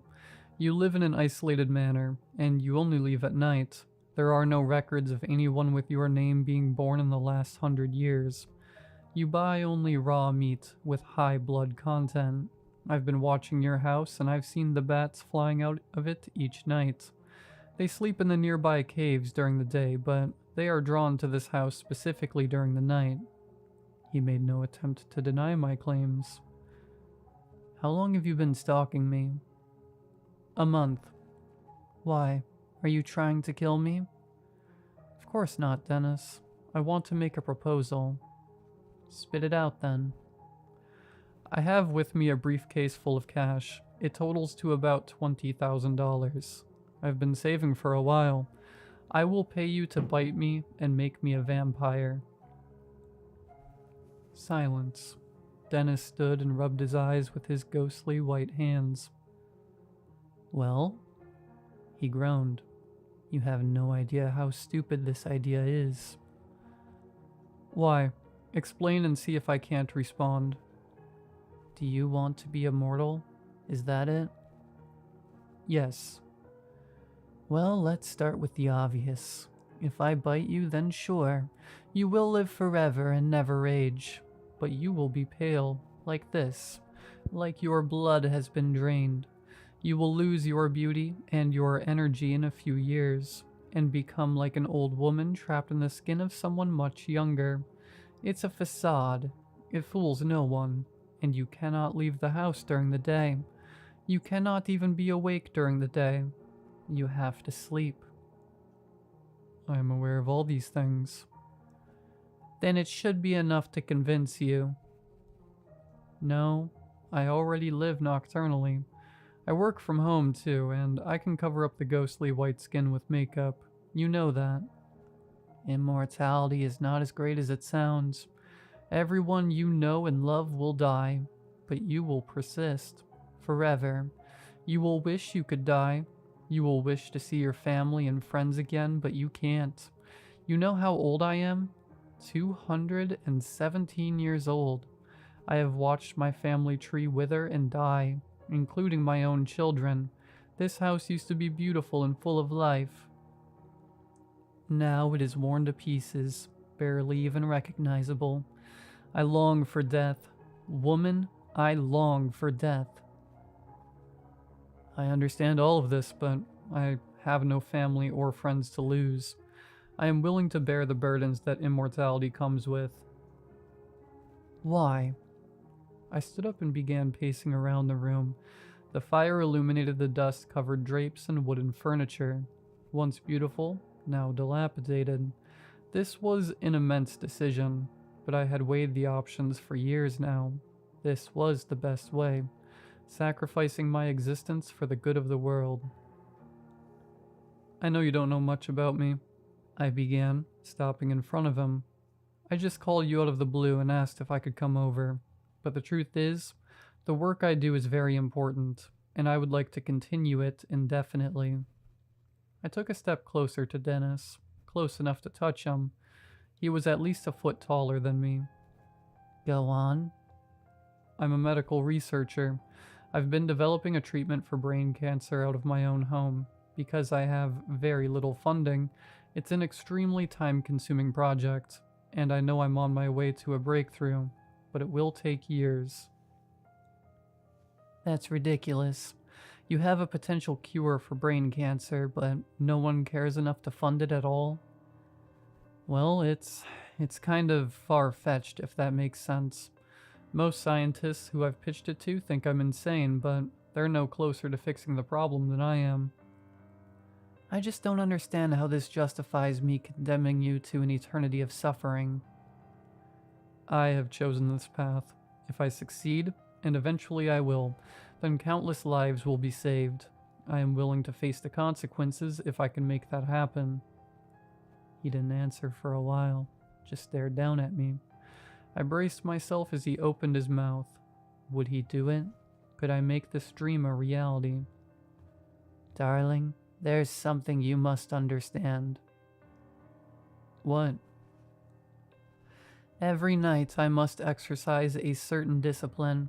When I leave to buy groceries, that raw, bloody meat, I do so because it is the only way to fight the temptation for other blood. Other blood? When I go out, I see men and women pass me by, living men and women like you, and it makes me hungry. Starving, actually. I haven't had the blood of a human in centuries, and just the thought of it makes my mouth water. He wasn't lying. I could see drool forming at the corners of his mouth, though he was trying to hide it. I have been holding myself back for so long, and it's hard. So hard, but it's my vice, my temptation, and it's something all vampires face. The temptation to snap and steal a human away. Just one. If I don't drain all of their blood, then they die and don't have to become vampires like me. Do you know how badly I want to have a little snack and have some relief? The animal blood just isn't as good, you see. And no matter how hard I fight it and try to keep away from people, whenever I have to leave the house, I fear for those around me. I am terrified that I will snap and they will become my victims. I am a monster. A monster. And you won't let me turn you into one too. I surprised him by wrapping my arms around his waist. He drew in a sharp breath. His muscles tightened. I knew I was tempting him. That's what I wanted. You think I don't know all of this already? I whispered. But I do. Then how? I don't have to leave my house. I am content to focus entirely on my research. This is a bad idea. I know you need the money.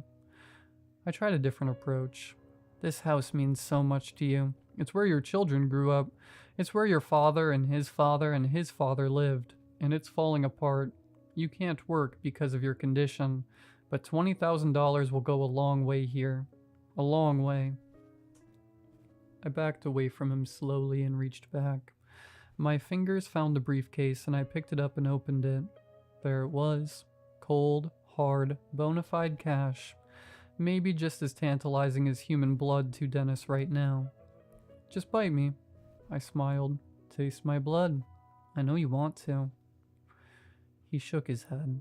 Come on, don't be shy. There's no strings attached here. I know the consequences. If something goes wrong, it's my fault and not yours. Just do it. He grabbed me. I dropped the briefcase.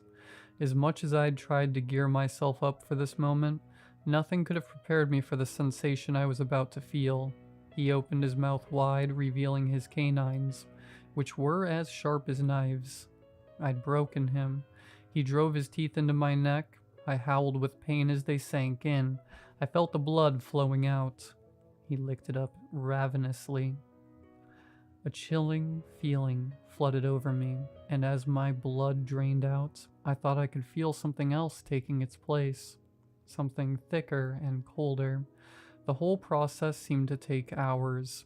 Just when I thought there couldn't be any blood left for him to drink, he'd readjust and keep going.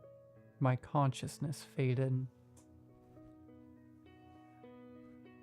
I awoke outside, on the rock and gravel path. My neck throbbed with pain. Dennis was nowhere in sight. I hissed, realizing that the sun was beginning to rise. I needed to take cover from the sunlight. I ran for the front door and tried it. Locked. In a panic, I turned around. The only other source of shelter. The mausoleum. The door was still cracked open. I pushed my way inside, figuring I could wait here until the sun set again and I could return home. Inside the mausoleum, it was boiling hot. It was also so dark I couldn't see. My foot hit something soft on the floor and I fell. I fumbled around for my phone and found it, turning it on and shining it around.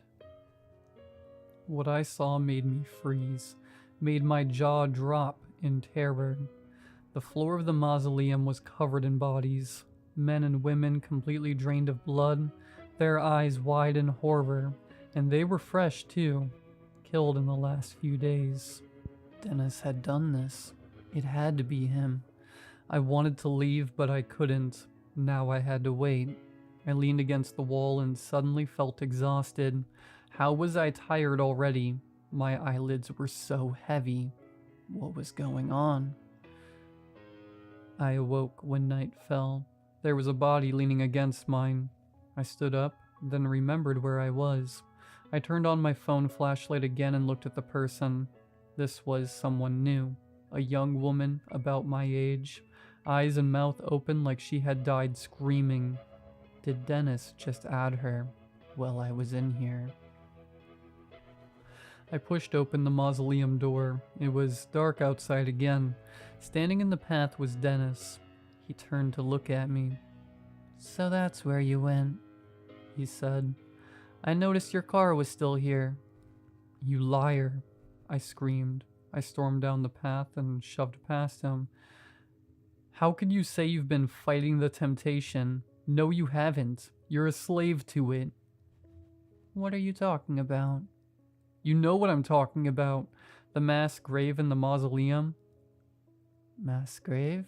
What the hell?" He rushed to the mausoleum and peeked inside. He saw the bodies and dropped to his knees. I was already in my car, starting it up and backing away when he came running back. "I was wrong," he screamed. I didn't want to listen, but I couldn't help myself. "We don't sleep during the day. Don't you understand? I realize it now. Oh, how did I not know?" I focused back on the road, leaving Dennis behind. He was a killer, a liar. He had fallen to his temptations, but I would not. I made it home and locked all the doors. I drew all the blackout curtains I had installed and opened up my fridge. It was filled with steaks I had purchased the other day. Raw, bloody steaks. I took one out and devoured it. The blood tasted so good. I was licking my fingers by the end of it. Delicious. I did a little work on the cancer treatment. I was having a hard time focusing because I kept looking in the mirror and seeing the change that had come over me. My skin had already turned white and my teeth had grown and sharpened. Before too long, the sun was rising again. I climbed into bed and prepared to pass my second day as a vampire. Finally, I had the chance to do some real good in the world. I was out in minutes, excited for the next day and for what the coming years and decades would bring. I could not have expected what I'd wake up to. There was blood dripping from the ceiling. Someone's hair was caught in my fingernails. A single shoe that did not belong to me was on my bedroom floor. I flung myself out of bed and raced around the house looking for answers. Had someone broken in? Had Dennis found me somehow? Eventually I found the answer in my closet. I opened the door and a person fell out. His eyes and mouth were open, like the young woman from yesterday. His neck was bleeding, his clothes were torn. He was dead, drained of blood. I looked down and saw that my shirt was covered in blood. His blood. This wasn't Dennis's work. It was mine. All mine. I backed away from the body, thinking about what Dennis had said as I drove away. We don't sleep during the day. No, we don't sleep, I realized. I wiped tears from my eyes and bit back a sob, staring at the corpse on the floor. I was just trying to help. Vampires don't sleep during the day. We lose control.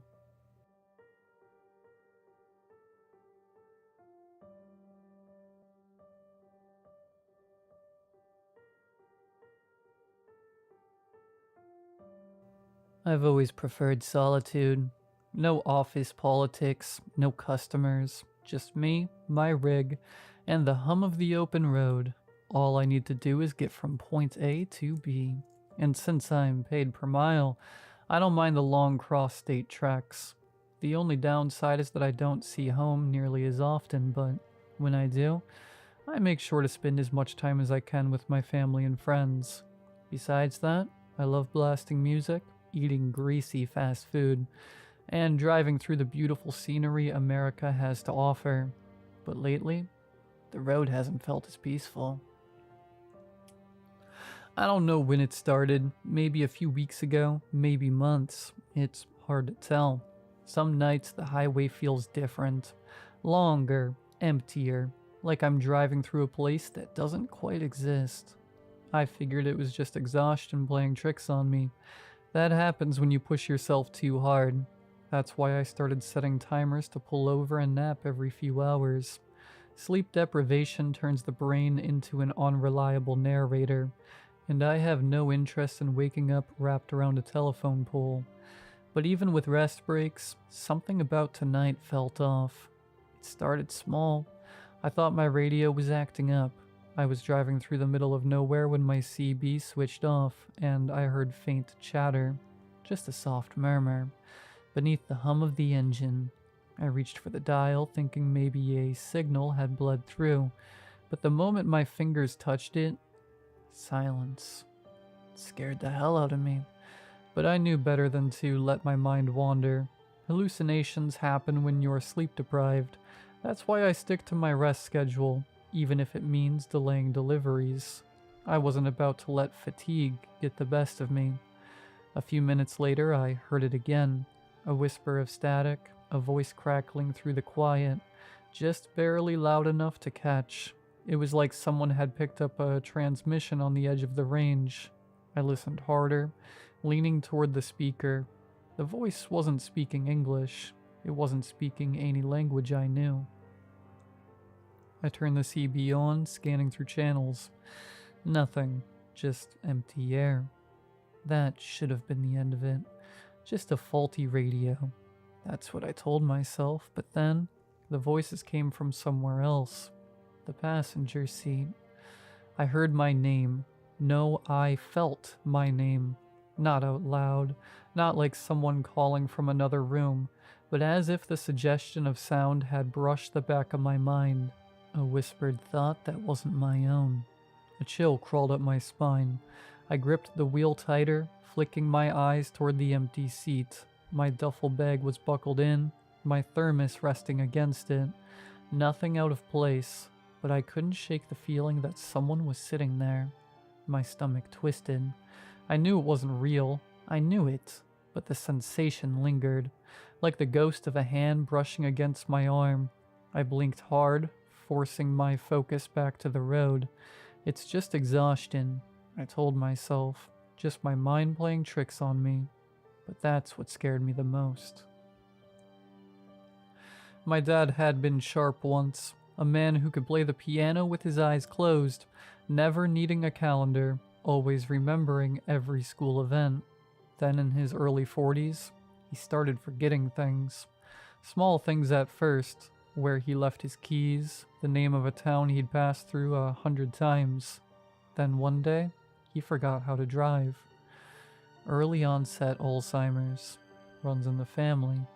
And now here I was, hearing things that weren't there. I clenched my jaw, gripping the wheel tighter. It's just fatigue. I had to believe that because the alternative, that was something I wasn't ready to face. After a while, everything seemed to settle. The rain started drumming against the windshield, steady and relentless, blurring the world beyond the wipers. I rubbed my eyes with one hand, keeping the other firm on the wheel. The miles stretched endlessly, an unbroken ribbon of wet pavement cutting through the dark. Then, click. I flinched.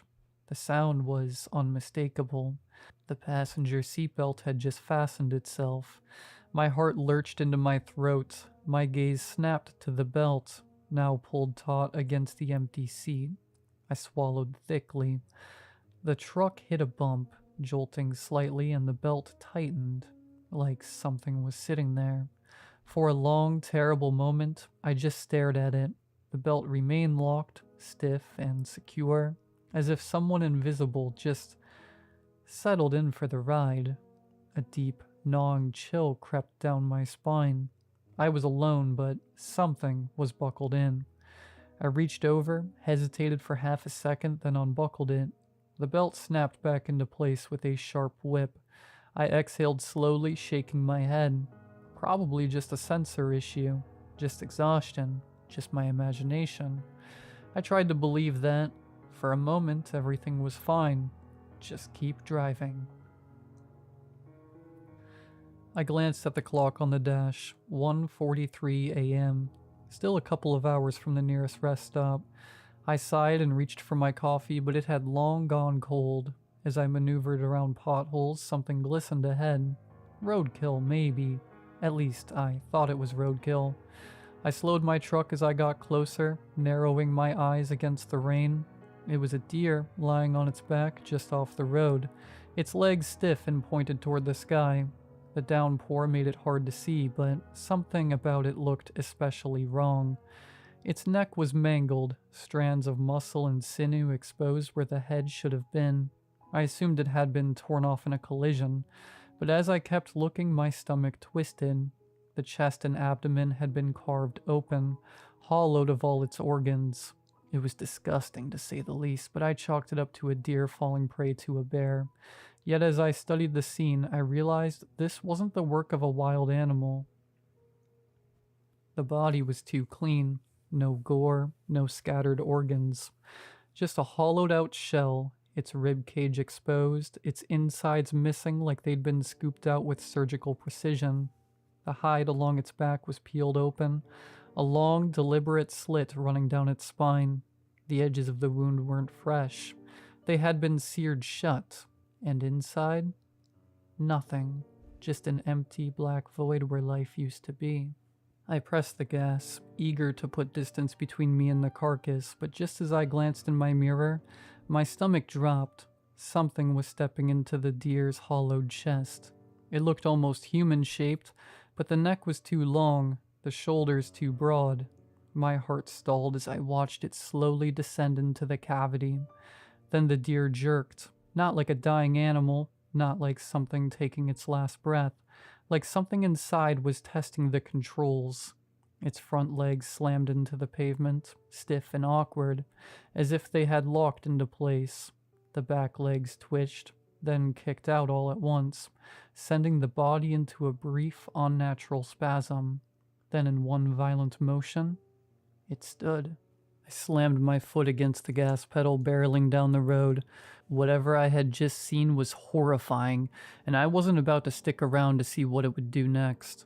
After a few minutes of reckless speed, I forced myself to calm down and drive safely. I tried to rationalize what I had just experienced. It had to be a hallucination, a trick of exhaustion and paranoia. The darkness, the rain, my overworked brain. It all made sense. I was just going a little crazy from lack of sleep. Then I heard the clacking. It was impossibly loud. Clack, clack, clack. The sharp rhythm of hooves striking the pavement sent a surge of cold terror through my veins. Tears welled in my eyes as I dared to look to the side. Beside my truck, moving impossibly fast, was the same headless deer. Its body contorted with rage, its bones pushing through the skin as it ran. From the hollowed chest, long black hair flowed wildly in the wind. I slammed my foot onto the gas again, praying I could get away. 50 miles per hour, 60, 70. I pushed past 80, but it didn't matter. The deer matched my speed effortlessly, almost tauntingly. It kept the same distance beside my truck, screeching with every step. Then it closed the gap. I barely had time to react before two gaunt, skeletal arms emerged from the deer's chest. Each finger ended in a curved, claw-like nail.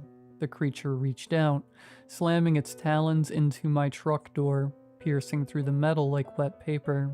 My stomach turned as it clung to the side of the truck and pulled itself further out of the deer's chest, its upper body clawing free. Not just pulling, tearing. The deer's ribcage snapped like brittle wood, splitting apart as the thing inside forced itself loose.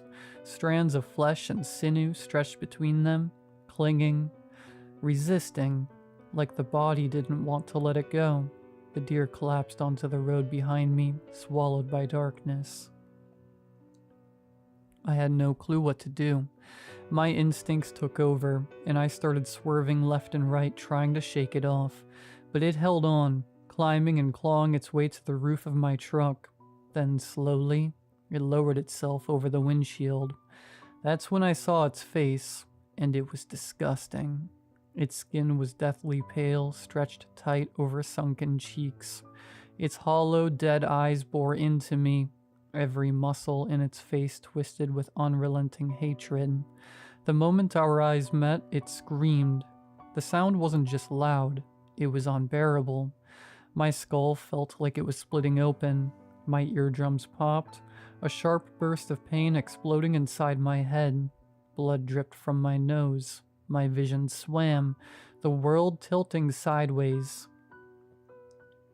Then it started slamming its head against the windshield, over and over and over. Each impact sent web-like cracks through the glass, larger and larger until smash. The thing punched through the windshield and its claws wrapped around my throat. I couldn't breathe and my vision darkened as my grip on the steering wheel weakened. I tried slamming on the brakes, hoping the sudden stop would send it flying, but it held on with monstrous strength. My hands fell from the wheel. Without my guidance, the truck veered off the road, and then nothing. When I started to come to, I tasted blood pooling in my mouth. A sharp, crushing pain bloomed in my chest as my senses slowly returned. Smoke clung to the air, thick and acrid, burning my throat with every shallow breath. My head throbbed, and when I tried to move, a bolt of pain shot through my ribs. I forced my eyes open. My truck was wrecked, and the front end crumpled around a massive tree. Steam and smoke curled from the destroyed hood. The windshield shattered into jagged pieces. A deep gash throbbed along my forehead, and my hands trembled as I tried to push myself up. I looked down at my torso, lodged deep inside with a large metal fragment when blood slowly drained from the wound. It was when I looked up that I saw it. Pinned between the hood of my truck and the tree was a long, gangly leg. The skin was sickly pale, stretched taut over knotted tendons. The limb twitched, and the rest of the creature was nowhere to be seen. I sucked in a ragged breath. my entire body screaming in pain as I searched for my phone. My fingers were slick with blood as I fumbled beneath my seat, finally brushing against the shattered screen. It was barely functional, with crimson dripping from my hands. I wiped the screen clean enough to see the numbers. 911. I hit the call button, my breath coming in ragged gasps. The dial tone droned in my ear, dull and distant beneath the haze of adrenaline and exhaustion. My vision swam, my pulse pounding like a war drum against my skull. Then, after what felt like an eternity, 911, what's your emergency? Relief crashed over me, so sudden and overwhelming that it almost drowned out the searing pain from the gashes across my body. My words tumbled out, frantic and uneven. I was attacked. Some kind of animal. My truck got run off the road and I crashed straight into a tree. I need medical help now. Bring guns. I think it's still close. I forced myself to keep it vague. The last thing I needed was to sound insane and have them hang up on me. Sir, are you injured? The voice was steady and practiced, but I could hear a hint of urgency. Yes, yeah, I think so. I'm bleeding. My head, my chest. I swallowed hard, the pain finally catching up to me. I don't know how bad, but I have a piece of metal lodged in my stomach. I can barely move. Okay, stay with me. Can you tell me your location? I sucked in a shaky breath, forcing myself to look around. The highway was a blur of rain and darkness, my truck's headlights barely cutting through the mist. I was heading south on Route 19, maybe 20 miles past the last rest stop. I don't know exactly where. That's okay. We'll track your phone's GPS. A few keystrokes clicked through the line. Help is on the way. Stay on the line with me, okay? I nodded before realizing they couldn't see me. Okay. A few seconds passed. Then, Sir, you mentioned an animal. Can you describe it? I hesitated. My throat tightened. Do I tell them? I gripped the phone tighter, pulse hammering. It wasn't normal. It looked like a deer, but it was wrong. It didn't have a head and there was... I stopped myself. The truth sounded insane, even in my own ears. It ran my truck off the road. I said instead. It might still be out there. There was another pause, just a little too long. Then the operator's voice returned, softer this time. Understood. Just stay put, sir. Emergency services are en route. But in the silence that followed, something else filled the space. A sound, high-pitched and angry. A loud screech permeated the forest that my truck was now stuck in. It was so loud that the operator on the other side of the line could hear it too. Sir, what was that? I could barely process the question. My breath hitched as I clutched my phone tighter, my fingers slick with sweat and blood. It's... My voice caught in my throat. My body refused to move, every instinct screaming at me to stay still. It's here. The line went quiet, but I could hear the tension in the operator's breathing. Sir, do you have a weapon? I swallowed hard, glancing around the wreckage of my cab.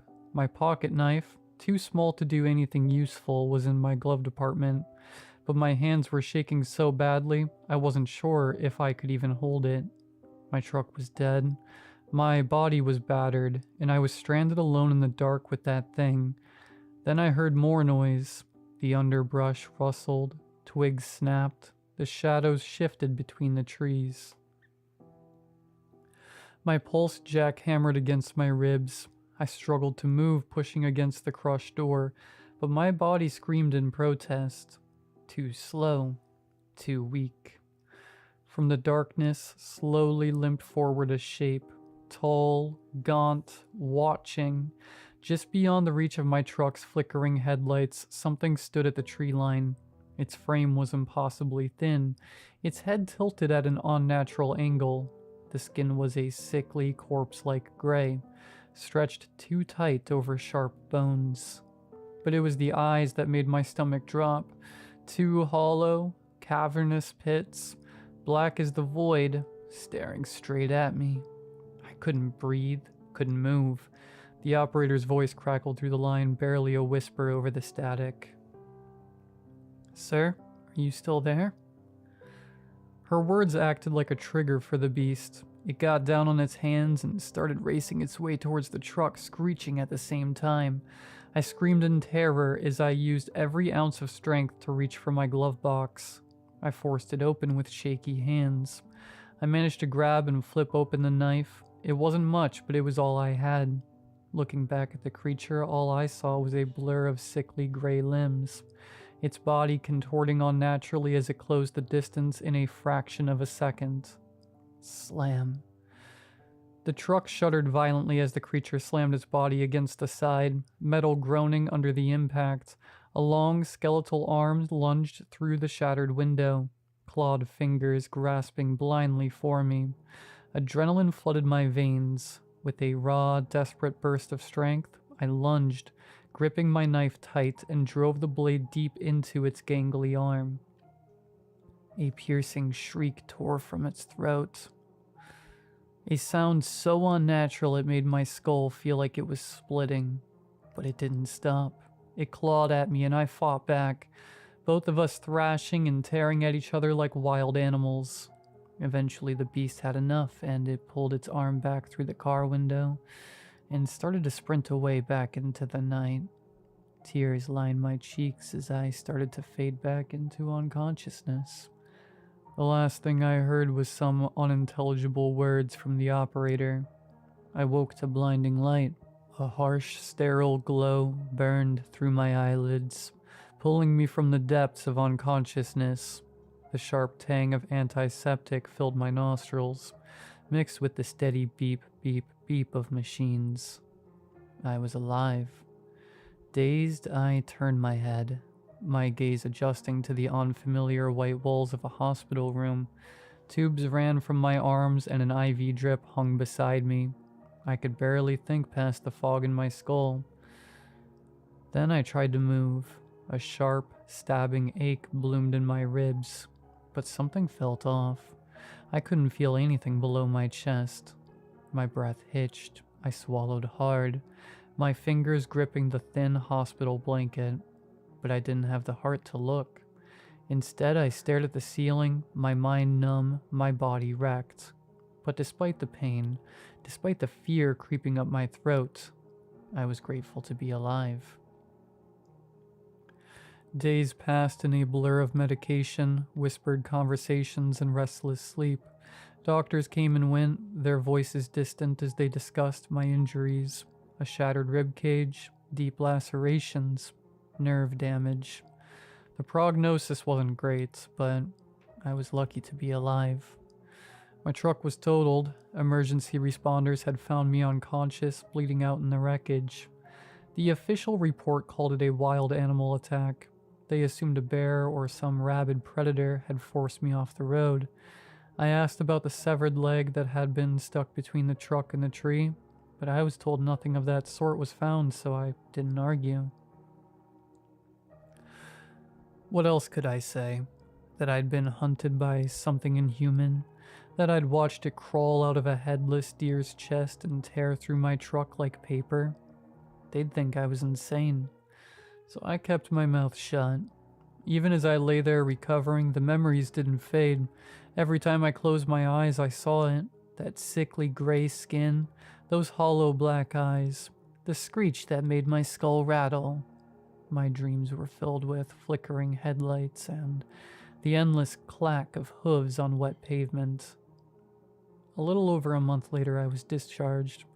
The doctors said my mobility would take time to return, but I was already regaining some feeling in my lower body. The nerve damage hadn't been as bad as they feared. With therapy, I'd walk again. That was the first bit of good news I had in a long time.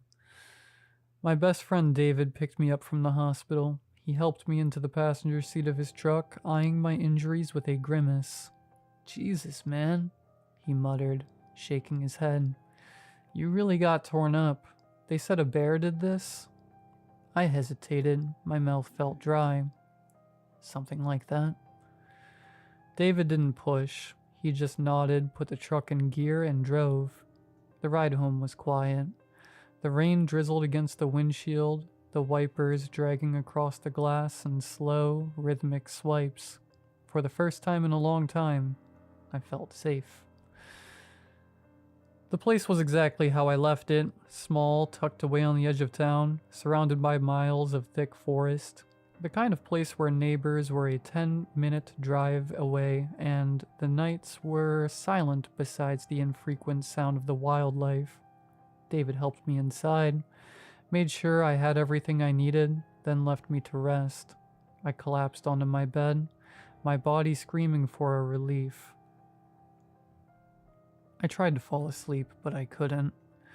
I thought it was just my paranoia. My nerves were still shot, and my brain was still wired from everything that had happened. Then I heard it. A sound, faint and carrying through the trees. It was a high-pitched, shrill screech. Every muscle in my body went rigid. A sharp pulse of fear crashed through me, but this time, I wasn't trapped in a wrecked truck. This time I was ready. I reached beside my bed, fingers wrapping around the cold steel of my shotgun. If that thing had followed me here, it wouldn't leave alive.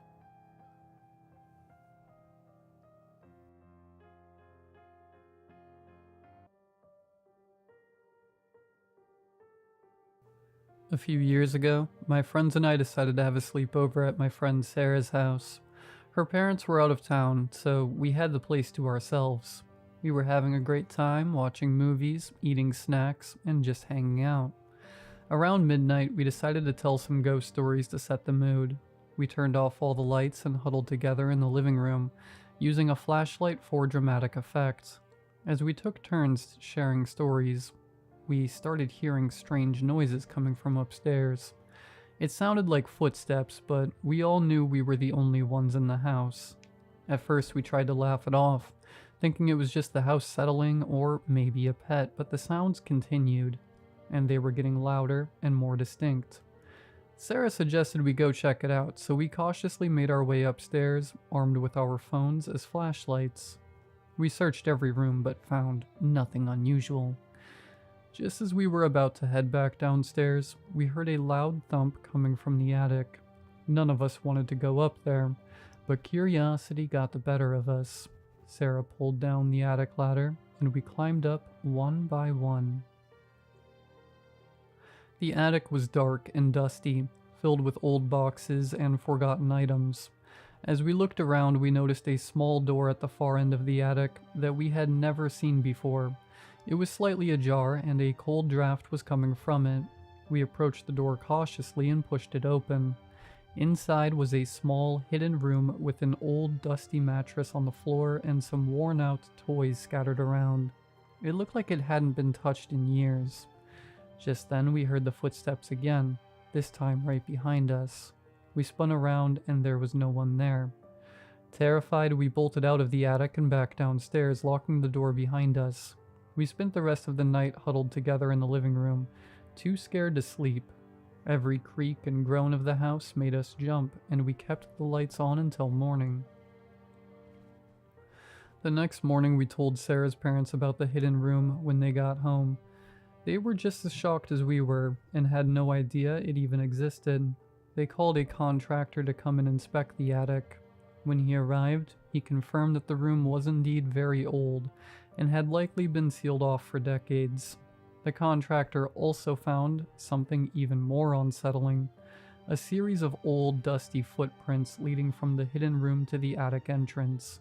They were too small to belong to any of us, and looked like they had been made by a child. This discovery sent chills down our spines. Sarah's parents decided to have the entire attic cleaned out, and the hidden room sealed off permanently. They also installed new locks on all the doors and windows, just to be safe. Despite these measures, we couldn't shake the feeling of unease that lingered in the house. To this day, we still don't know who or what was making those noises, but we haven't had another sleepover at Sarah's house since. Every time we talk about that night, We get chills all over again, and it remains one of the scariest experiences we've ever had. In the weeks that followed, Sarah's family noticed more strange occurrences.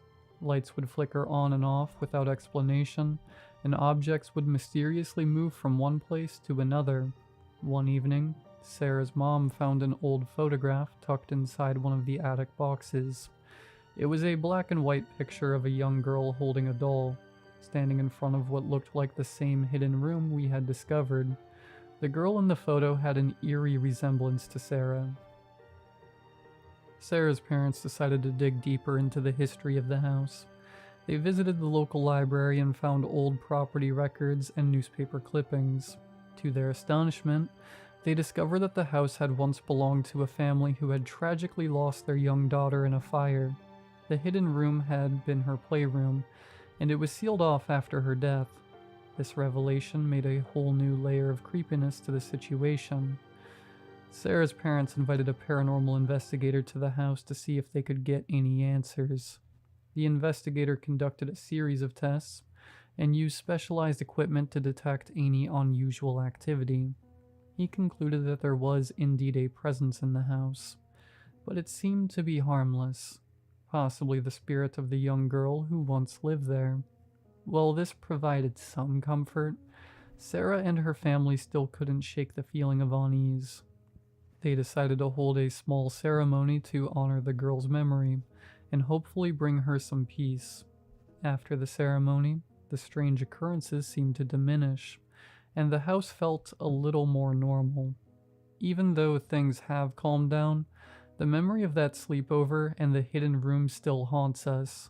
It's a story we often share.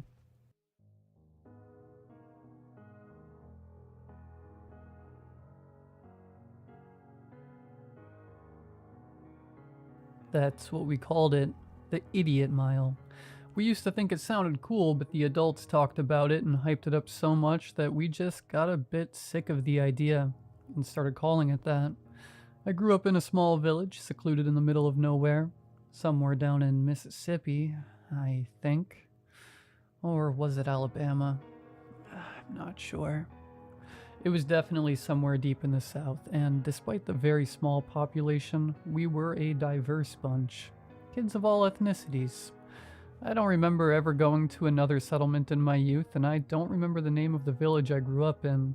In fact, I can't remember a lot of things about it. But I remember the walk. It's hard to explain to someone what the walk really is. To most people, it might sound insane, maybe even cruel, but to us, it was just a part of growing up. It's a rite of passage. The walk marks the day you stop being a boy and start being a man. It was like a line in the sand. Every boy who's old enough has to do it. It's expected. When you turn 13, you go on your walk. You get your time, you get your route, and you walk. It's not something we talked about, really. Growing up, my friends and I had heard about it many, many times from our parents and some of the older boys in the village. How great it would be for us. How we'd come back as young men. We'd always scoffed at it. Maybe this isn't something many people will relate to, but when we were younger, we didn't care much for the idea of growing up. Being a kid was enough. As we got closer to the point in time when it'd be our turn, though, our dismissal turned into real anticipation. I guess we just unanimously decided that now we were ready to be men. Anyway, the point I'm making is that when you're younger, you didn't ask that many questions. You didn't even think about it much. You just knew that when your time came, you'd do it too. It's a tradition, like everything else in the village. And traditions? Well, traditions just are. When my turn arrived, it had been decided by the adults that for the first time, all the 13-year-old boys in the village would go together. A group, a shared experience. Maybe it was supposed to be as a sort of bonding exercise. Maybe they thought it'd make the walk easier. But I don't think it worked out that way. In fact, I think it made it worse. The group was 5 in total. Like I said, it was a small village, and we were all good friends. we were the only boys in the village of the same general age bracket, so it made sense. Myself, Sam, Jonah, Robbie, and Christopher. We set off the day after Jonah's birthday, since he was the last one in the group to turn 13, and contrary to how we'd mocked the adults' constant reminders about the walk when we were younger, we were really excited. We were ready to grow up, to be men, to reach our potential, and be what we were destined to be. Despite my excitement, I was still nervous, but I didn't show it. That'd be a bad start to becoming a man. My dad had warned me, but not in a way that scared me or anything, just with a quiet seriousness. "It's only a walk, son," he said when I asked him how it went for him. "It'll feel weird maybe, but that's just the way things go." We stood there together at dusk, at the corner of the only shop, where the edge of the village meets the country roads.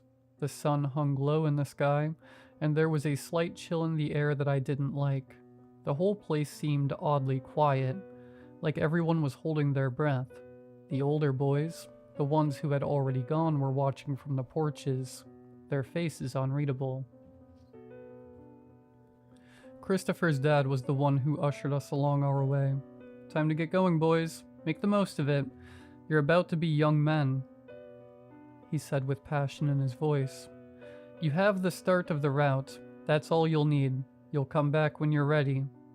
He stepped aside, and we exchanged a last few words with our families before we got going.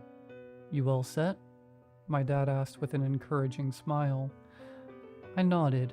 I was sure I was. I looked down the road that stretched out ahead of us. Just the same old country road we'd seen 100 times before. There was nothing special about it, nothing scary, just a road with long patches of grass on either side. A few houses dotted the way out of the village, spaced far apart like everything else in the place. I couldn't really see what could possibly go wrong on a road like this. My dad gave me a small, hard pat on the shoulder before turning back to other adults. "You'll be fine," he said, and that was it. And so we set off. At first I felt nothing. The road was as it always was. The houses, the fields stretching out beside me, everything was familiar. It was just a walk, just like Dad had said. Sam and I were cracking jokes. Christopher was already trying to push Jonah around, and Robbie was just walking alongside us, zoning out as he tended to do. It was like any other time we hung out. About an hour later, the sun had all but set.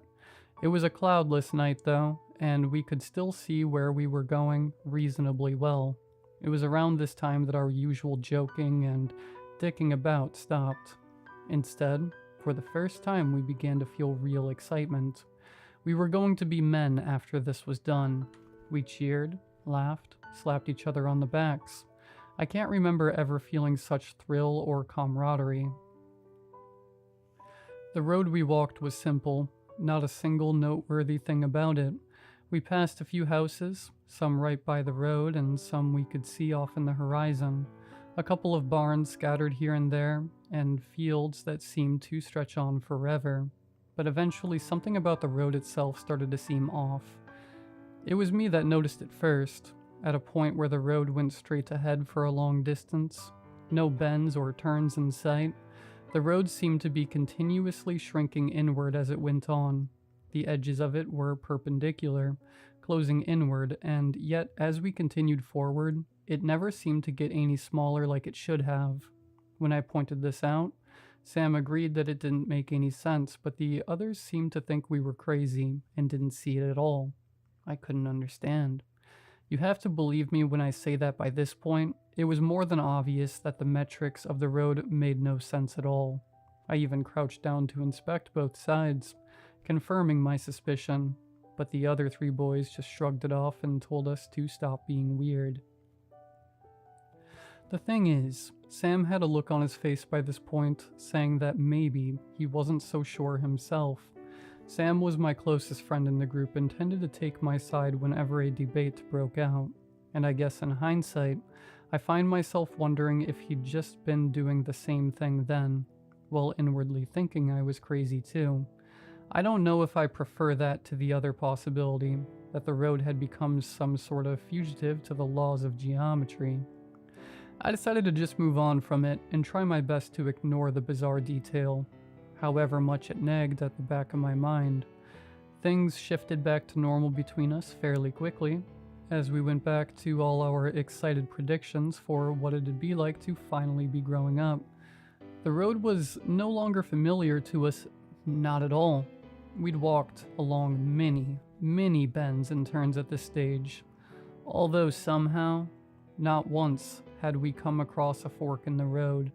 We'd been walking for what felt like hours by this point, and to be honest, I was starting to wonder when we'd actually come to the point at which we were ready to return. The others were also focused on the journey and their anticipation of becoming men, though, and I thought it better not to ask, so I just bottled it up and focused on the walk. At one point, I noticed Robbie was quiet, not in his usual way though. He looked uneasy, the kind of look you get when you know something's wrong, but can't figure out what. He kept glancing over his shoulder, like he was worried about something behind us, but when I turned around, I didn't see anything, just a long stretch of road and trees. "You good, Robbie?" I asked, trying to lighten the mood. Yeah, just, I don't know, man," he muttered, his voice tight. But before I could ask him what he meant, Sam, being Sam, cracked a joke. "You hear those twigs snapping just now? Old man Terrence is probably hiding out somewhere behind watching us. He's always got his eyes on the new kids. Think he's still hiding that shotgun?" That got a laugh out of Robbie, and for a second, it felt like things were okay again, but the feeling didn't last long. As we passed the first house we'd seen for quite a while, we noticed something strange. A figure standing by the mailbox just off the road. I squinted. It was a boy. He looked to be pretty young, probably 7 or 8. He had a kind of dopey look on his face, with eyes wide and staring, and his mouth hanging open, mouth breather style. He didn't move, didn't speak. He just watched us. We had all stopped walking to stare back at the kid. Jonah took it upon himself to break the tension. Hey." The kid didn't give any verbal response, but his eyes quickly went more normal, and he beamed a smile at us. It wasn't a mocking or malicious smile either. He honestly just looked like a pretty normal kid now. It was a smile of politeness. I wanted to look away, but I couldn't. We just started walking once more, though our pace was a bit faster. I could feel the kid's eyes on my back like a dead weight. I told myself it was nothing to fret about, that it was simply nerves. Just a kid that had snuck outside at night for whatever reason. But then we saw another person, just past the bend, a woman standing by her front gate, looking out at us with that same honest and polite smile. And it didn't stop. They were everywhere now. People, mostly old men, women, and a few boys, just standing in their front yards watching, saying nothing. Why were there so many damn houses? We hadn't seen one before this for almost an hour. They didn't move, they didn't speak, they didn't blink, just flashed us those compassionate smiles. And soon, they weren't out on their porches. There were no more houses in sight after a while, but for a few minutes, I could have sworn I could still see people staring down at us from the fields on both sides of the road. Faces rising just above the hedges on the perimeter. Eventually, it seemed like whatever that had been was over. We didn't talk for a long while afterwards. After 10 or so minutes of next to no conversation, Jonah stopped walking. Just froze. No reason, no explanation. "Jonah?" Sam called, walking back a few steps. "What's up with you?" Jonah didn't answer. His eyes were wide, his face pale. He was staring at something ahead of us, but there was nothing there, just empty road. After a long moment, he blinked and slowly shook his head. "It's nothing," he said, but there was something off about his voice. He wasn't looking at any of us anymore. His eyes were far off, like he was seeing something else entirely. Christopher stepped forward. Hey, come on, Jonah. Let's keep moving. Jonah didn't respond. After that, we all seemingly realized in unison that suddenly, there was something deeply wrong. I was overcome with the pressing feeling that I was in terrible danger. The air felt thick and heavy, like the kind that had been trapped in an old house for far too long, and it smelt and tasted like there was a heavy storm on the way. Ozone. You guys feel that? Robbie asked, his voice unsteady. I nodded, but I couldn't explain it. Something was changing. Something was shifting. We weren't just walking anymore. We were being watched, followed, toyed with. I was certain of it. More certain than I've ever been of something. I could feel eyes on the back of my neck, like someone or something was following us. But when I turned around, there was nothing there. We kept walking, but the silence between us deepened. Robbie's eyes never left the distance, and Christopher started muttering to himself, his words incoherent. Jonah kept looking back, his movements jerky like he was trying to catch a glimpse of something just out of view. The further we went, the more I was sure I could hear some kind of whispering in the air, soft and quiet but unmistakable, as though it was coming from the very ground beneath my feet. You hear that? I whispered. Sam shook his head. It's just the wind. It's nothing. But I could see it in his eyes. He didn't believe it. None of us did. We walked on for what felt like days. The roads twisted and bent in ways a country road shouldn't have, like it was changing, actively altering itself. I remember us taking 3 sharp U-turns straight after one another, seemingly passing by the exact same dilapidated shack at each of the 3 curves. The buildings we passed looked different. Their windows were dark, and some of them looked like they were rotting. I don't just mean that they looked old and forsaken either. They looked as though every material they'd been built from was in a state of heavy decomposition. The wood of the barns was warped, the paint peeling, the lawns beyond overgrown. It was like the whole world was slowly falling apart around us, as if the road was all that was left in reality. At one point, I distinctly remember feeling someone breathing right down my neck, hot and clammy as if they were stooped right behind me. I screamed out in fear and fell to my feet, spinning to look behind myself. But what I saw baffled me. I was facing up at the rest of the boys, their faces fighting between fear and concern. What the... I had somehow been walking backwards for some length of time without realizing it. How come no one else had said anything? Hey, come on, dude. It's okay. We're here. I'm here. Sam knelt down to help me to my feet, his voice comforting despite the shock I must have put him. I was hyperventilating by now. Let's go. He got up and held out a hand, inviting me to do the same. I grasped it tight and pulled myself up. For reasons I can't explain, I remember wishing I could have held Sam's hand longer. Another hour or so passed and the air was thick with tension. Christopher was staring at his shoes, his hands clenched at his sides. Jonah was breathing in short bursts, and Robbie had started to trail even further behind, his eyes hollow. I felt it too, even if I wasn't fully aware of it. The madness creeping in, the pressure building behind my eyes. Then the first real fight started. I hadn't been paying attention to whatever preceded it, but Jonah snapped at Christopher, his voice full of rage. Stop acting like you're fine. You're not fine. None of us are fine. Something's wrong. Christopher's face reddened. I'm not the one acting weird. You're the one who's... But Jonah cut him off.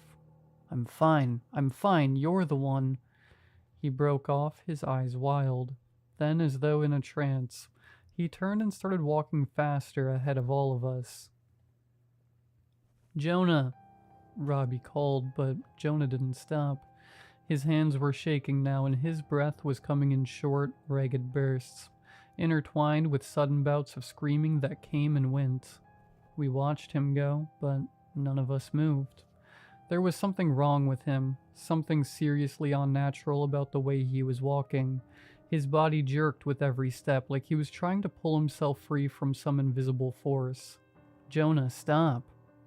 Sam shouted, but it was like the words didn't reach him. He was moving further and further away, vanishing into the horizon. We stood there for a while, no idea what to do. Eventually, we just wordlessly came to the agreement that we had to keep walking. There was nothing else to be done. As we went, the air went from thick and oppressive to suddenly crisp. The kind of crisp that made your breath visible. It was so instantaneous that we exchanged a few looks between each other before pressing on. There was no real value in questioning, or even talking about things at this point. Just as I had started to get used to the now frigid temperature, the wind picked up. Not much at first, but after a short while it howled and made it difficult to press on, as it was pressing forcefully against us. I was quite scrawny in my youth, so I had an especially rough time. Soon after, the road grew to be surrounded on both sides by a dense forest. The long branches seemed to reach down to grab us, twisting and coiling around themselves. There was something wrong about them, too. In spite of how long some of their branches and twigs grew outward, they didn't sway in the increasingly heavy wind, not even slightly. I could have sworn there was some lifelike quality to them, like they were welcoming us forward. To what exactly, I didn't know. Then the wind stopped and the air felt thick and muggy again. It happened as suddenly as the first change. We exchanged another look of bewildered terror and continued. The farther we went, the more the silence pressed on me. The world felt too quiet, too still. Our footsteps were the only sound I could hear, and each one seemed louder than the last. I was about to say something, anything, just to break the long, enduring silence, when I saw something out of the corner of my eye at the edge of the tree line. It was the boy from earlier. The first person we'd seen standing outside a house earlier, but now his face wasn't displaying that friendly, neighborly smile. It was twisted in a look of pure, unadulterated hate. My breath caught up in my throat. It should have been funny. A harmless little kid putting on such a strong look of anger and hatred. But it wasn't.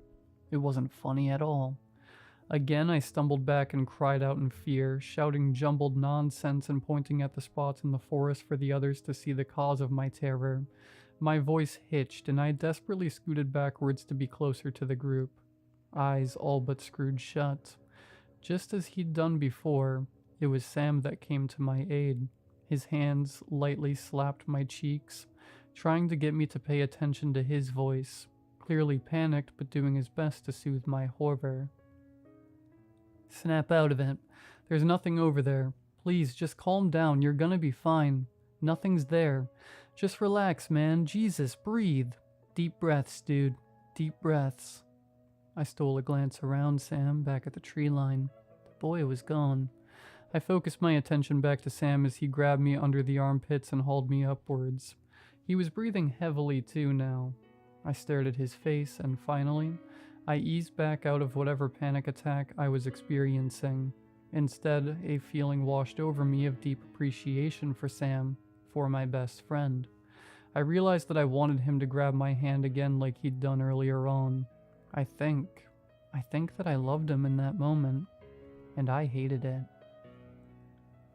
I hated it more than I'd hated anything else we'd experienced on the walk. I hated how I felt, and I hated him for making me feel that way. So I shoved him back. A startled sound came from my mouth, but I hit him. I hit him harder than I thought myself capable of, and he fell back, clutching his face. Gasping with pain and surprise, I threw him onto the ground and started swinging more punches at him. He tried to block me, tried to say something, maybe to reason with me, but I didn't care. I rested my forearm on his neck, pinning him down, and grabbed a rock lying on the road next to us. I don't know why, but neither Robbie nor Christopher said anything, or made any attempt to break me away. They just watched. With a savage cry, the rock swung through the air, propelled by all the rage boiling inside me, slamming into Sam's face with a sickening crack. Blood exploded from his nose and mouth, his whole body jerking from the blow. He gasped, struggled to breathe. But I raised the rock once more, swinging it downward with all the madness within my body. The impact shattered his cheekbone, the rock sinking into the soft flesh with a horrifying squelch. Sam tried to scream, but it came out as a gurgling rasp, blood spilling from his lips as his hand reached meekly towards me, but I was relentless. I hit him again and again, crashing the rock into his skull with a sickening rhythm, rendering his face into a grotesque, pulpy mess. He went almost entirely limp, fingers twitching before falling still. His face was practically unrecognizable, a twisted, bloody mask of torn flesh and exposed bone. He laid there, gasping for air that would not come, choking on blood he could not spit. And then he died. I knelt over him, chest heaving, the rock falling from my hand, slick with blood. My breathing was ragged as though I'd just run a marathon. I hated him still, and I was satisfied with what I'd done. I finally looked up. Robbie and Christopher were still doing nothing more than taking in the sight of what just occurred. After a few seconds, they just turned around and continued down the road. All I did was catch up with them, my anger cooling away, forgetting about the act I'd just committed. And you know what? I realize now that I've never given any thought to what I did. I shut it away in some box in my head, forgot about it. Honestly, I think I forgot entirely about Sam or the friendship I once had with him. It all only came back to me now as I've been writing this. It's like he never even existed or something. The three of us remaining walked in silence for about a minute before one after the other, Robbie and Christopher began to fall behind. They glanced over their shoulders, eyes wide, shoulders tense, and then shuffled away into the woods alone. I tried to call out to them, but they ignored me, vanishing like shadows, swallowed by the darkness that seemed to creep in from every corner. Soon I was walking alone. At first I thought it was my imagination, but the quiet was suffocating. The longer I walked, the more wrong everything felt. The trees seemed to lean in closer, and I felt eyes on my back, watching me from the deep shadows between the trunks. The road twisted and turned, looping in impossible directions, as if the forest around it was shifting, playing with me. I tried to retrace my steps, but it was like the trees were watching me, moving to block my way.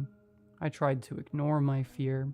I focused on the road, on getting to the end, but as I walked farther, it got harder. I wanted to turn back, but I knew I couldn't. Not now. It was part of the walk. You don't turn back. The air was laced with the smell of rot, and it began to feel as though the road was shifting beneath my feet. I tripped, tumbling down onto the asphalt, my arms scraping against the rough earth. When I finally stopped, I lay there gasping for breath, the world spinning around me. When I managed to get to my feet, I saw Christopher. He stood ahead of me, eyes empty and distant. His face was pale, his mouth slack, as though he'd been walking through the forest for days without rest in the time since they'd left me. He seemed to be looking past me. He didn't move or even blink. I tried to get his attention.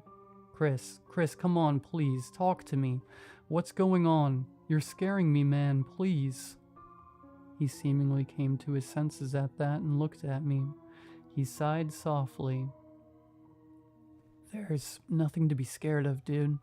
Just do what we've all been doing. We're becoming men, remember? Men aren't scared of stuff like this. You're gonna be fine. Just keep walking. And don't look behind you. They hate when you do that. I wanted to scream, but my voice wouldn't come out. I took a step forward. Christopher didn't react. I took another step. I listened to him, though. I didn't look behind me. He never caught back up with me, and I wasn't about to risk a look back to check if he was even there anymore. I saw Robbie soon after. I saw the outline of his body coming from opposite end of the road, walking towards me, and as soon as he was close enough that I could recognize him as Robbie, his face twisted into a look of primal fear. His eyes bulged, his mouth open in a silent scream. He was standing in the middle of the road, but when I reached for him, he screeched, "Don't hurt me. Oh God, please don't hurt me. Please. I don't want to die. I want to stay young. Please don't hurt me anymore." I was lost for words, and before I came up with the ones I needed to try and calm him down, he bolted past me, going in the direction I'd came from. He screamed all the way. As a matter of fact, I don't know how far away he went, but I didn't stop hearing his intermittent screams for at least the next 10 minutes. They sounded full of pain. I stumbled forward, heart pounding. Sweat trickled down my forehead. My legs were shaking, but I couldn't stop walking. I realized that Sam was walking beside me. I didn't really react to that, just continued to walk alongside him. His face was the same disfigured canvas of ruined skin and bone. I could barely make out where the individual parts of a human skull resided on his. His face was the anatomical equivalent of a Jackson Pollock painting. He paused for a few minutes and turned to hold his hand out to me. I didn't take it. I think I'm ready now. Bye, dude. Bye, I responded. Then he turned forward again and walked away down a fork in the road, the first we'd ever encountered on the walk.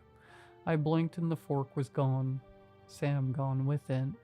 The air felt thicker than ever before, so thick it was almost suffocating me. I steeled myself and continued down the road's remaining path. As I rounded the curve, I stared down at the road at the figure waiting for me. It was me, a perfect double, like looking in a mirror. No expression, no movement, just stillness. My heart started hammering in my chest. I stopped in my tracks, unsure what to do. "You're almost there," he said, his voice flat, emotionless, but unmistakably mine. The words sent a chill down my spine, but before I could react, he spoke again, his voice a little louder, a little more urgent. "You're almost there. Almost you." I couldn't move. I couldn't speak. It was like something had taken hold of me, frozen me in place. I wanted to run, I wanted to scream, but something told me that wasn't allowed. "Not now." He smiled politely. "You're almost me, almost you," he repeated. "Just a little farther, and you'll know." The road ahead of me began to blur. My thoughts spun, tangled like I was in some kind of dream. I sprinted forward, desperate to finish the walk. The people were still watching me, I realized. Or had they been all along? They were all around now. The figures from the houses, from the mailboxes, standing just off the sides of the road, smiling kindly. They were waiting, and I realized then with a sickening clarity that I wasn't walking towards the end of the road. I was walking towards something else. Something I couldn't see, but I could feel. Something that had been waiting for me my whole life.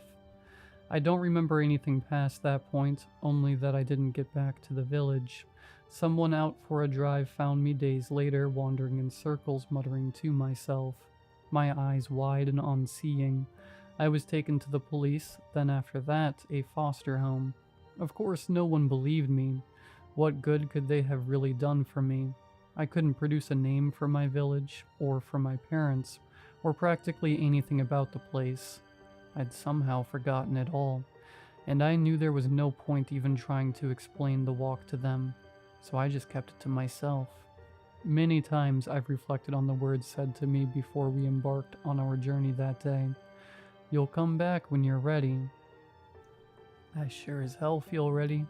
I have for a long time, but how am I supposed to go back to a place I could barely even remember the existence of? I spent months after I got my license driving through the southeastern states, scouring maps for anything worthwhile, and I've never been able to find any village like what I can remember. Not even a road that looks like the one we walked. I've kept my story to myself for over a decade now, and I guess that's why I wrote all this here. Everyone will think I'm loony, of course, but at this point, I just needed to get it off my chest and tell someone about it. I'm done giving myself headaches and other mental pain over the idiot mile. After all, I'm a man now.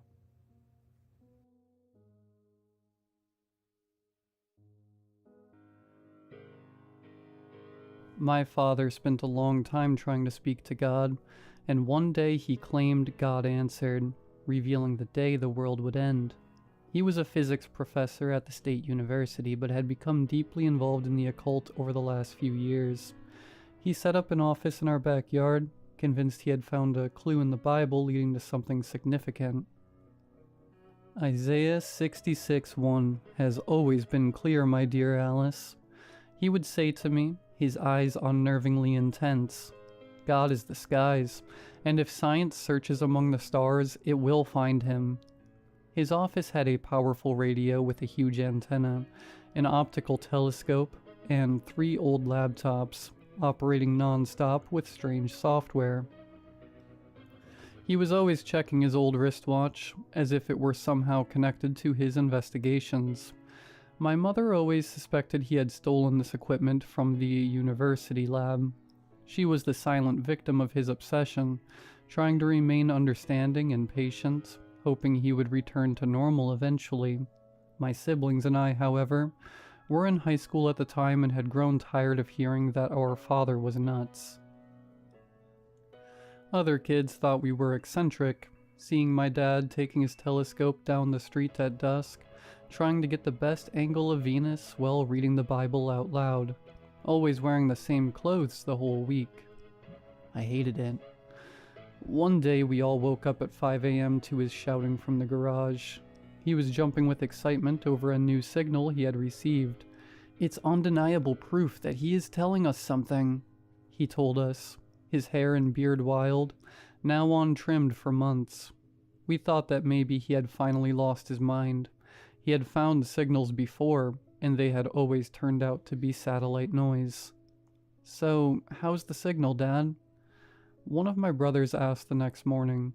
He answered nothing, just seriously refilled his coffee and walked back to the garage. We all assumed he had figured out it was another dead end. The day after that, a Saturday, I was really excited about a night birthday party I was invited to. A boy I had a crush on was going to be there, but in the morning my father called us all to the living room, his face urgent. No one should leave the house. The world is coming to an end today, he muttered, pacing frantically and checking his wristwatch. He looked like he hadn't slept in days. I did everything to interpret his message, hoping I was wrong, but I fear this was the warning. What do you mean? My mother asked, uneasy.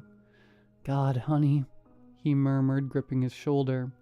He showed me signals that prove today is of the highest importance. And how do you know it's the date of the end of the world? One of my brothers questioned. Because the message was undeniable.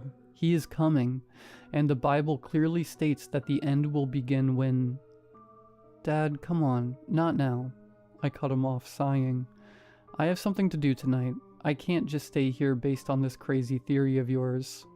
No one is leaving this house today, he commanded, his voice taking on an authority I had never heard before. We must stay together and he shall save us. Trust me, you'll understand soon, my dear. Frustrated, I tried to argue back to no success. I looked at my mother in search for support, but she was too stunned by the idea that her husband might actually be insane to say a word. I stormed back to my room in a fit of rage and slammed the door shut. This wasn't fair, and I wouldn't let my father's madness ruin my night. After dinner, I locked myself in my room and waited until it was late enough for me to sneak out through the window. The party was only 2 blocks away, so I just walked there. And it was fun. My crush and I had the chance to talk for hours, though nothing romantic happened. Around 1 or 2 a.m., I checked my phone. It had been on silent the whole time. There were multiple missed calls and messages from my mom. Dozens of messages like, "Where are you? Pick up the phone. Get here now." I replied, telling her I was only 2 blocks away and on my way back. I knew I'd be grounded for this, but it felt worth it. As I walked home, I kept checking my phone for a response, but her number was offline. I assumed they had gone back to sleep. When I reached my address, I felt like I had somehow taken the wrong path. There was nothing there. Just an empty lot full of dirt and grass surrounded by what I was certain were my usual neighbors. Their house is intact. I retraced my steps several times to make sure I wasn't hallucinating. And I wasn't. This was where my house was just a few hours ago, and it was no longer there. The doors, the walls, the fence, and everything inside of it had vanished. There wasn't even a trace of wood or debris left behind. It was as if the house had never existed, and nothing had ever been built there. I tried calling my father, mother, and brothers, but their phones were off. I searched the area frantically, desperate for any clue about what had happened. The only thing I found on the grass was my father's wristwatch, the one he used for his strange transmissions, stuck at exactly midnight. Every member of my family was gone, and the truth is, I never saw them again after that day. They were never found. The case of my family's disappearance was in every newspaper in the state for days, mobilizing the entire town in an effort to find them. The neighbors' security cameras didn't capture any movement or anything suspicious that night, except for a strong flash of light around midnight, the same hour frozen on the wristwatch. No one passed by the street, no one saw anything. They simply vanished from this earth and no clues were given. Then the feds arrived some weeks later to investigate. Tall men in black suits and dark glasses combed through the area for days, then left without revealing a single word to the public. Strangely, the news stopped covering it the very next day, returning to their usual programming of burglaries and park renovations. Over time, this case was only mentioned in podcasts or mystery YouTube channels. After all that, I went to visit with my grandparents and they took good care of me, but the trauma never faded. A decade has gone by, and no one has found an explanation for my family's disappearance. Now I'm taking matters into my own hands, and sharing this story with everyone I can, determined to uncover the truth, even if too late. Every night I stare at the sky, wondering if it was really God who took them, or if it was something else.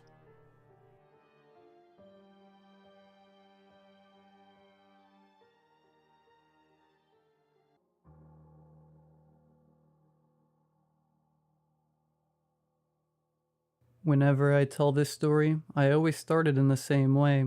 I don't care if anyone believes me. Either you do, and so you can empathize with me, or you don't, so you think I've created this terrifying experience out of thin air. Either way, it doesn't matter to me. This story is completely true. There is something stalking the mesquite thickets of East New Mexico. Several years ago, I was working at a dude ranch in southeast New Mexico. My job was incredibly enjoyable, and I had made some of the closest friends out there, including my fiance. The landscape was absolutely gorgeous. The ranch occupied almost 2,000 acres of rolling prairie and scrubland, with the back half being thickets of cactus and mesquite. The edge of the property was part of the Tonkawa River, and with a huge field leading down the hill to the bank. I'm creating a map of the property, because locations will become important to the story. The first time I saw anything that gave me pause was one of my first nights at the ranch. We were due for some rain that night, and in the morning I had to demonstrate how to start a fire to a group I was taking out on trail. Not wanting to embarrass myself with wet wood, I had the bright idea to go gather some before it started raining. Unfortunately for me, this was around 10 p.m. and was the only bright thing that night. We were about 40 minutes outside the nearest town, and with the sky being overcast, my weak little flashlight barely illuminated the path ahead of me. We had this huge old oak tree just right in front of the tree line, and that was my destination. After a bit of a walk, you got to the tree and started piling wood into a bucket I brought.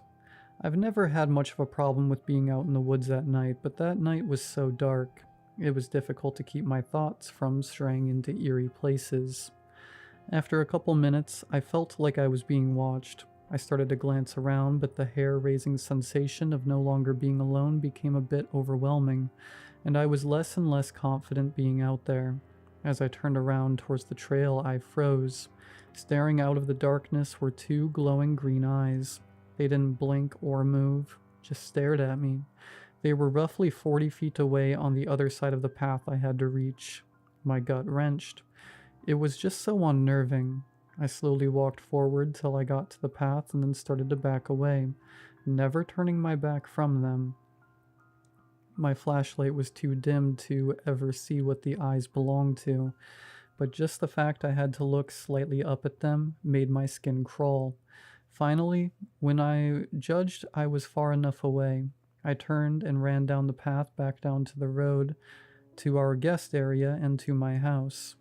The morning after, I had to run a camera to a group that was gathering at the oak tree. As I was leaving, I realized that place where the eyes had been was a clearing. The eyes were roughly in the middle of the clearing, and it was large enough in diameter that there was no way they could have belonged to something in a tree. I'm well over 6 feet tall. Based off of how far back I had to tilt my head to meet its gaze, it was easily over 7 feet tall. The realization made my blood run cold. Now, of course, nobody believed me. At first.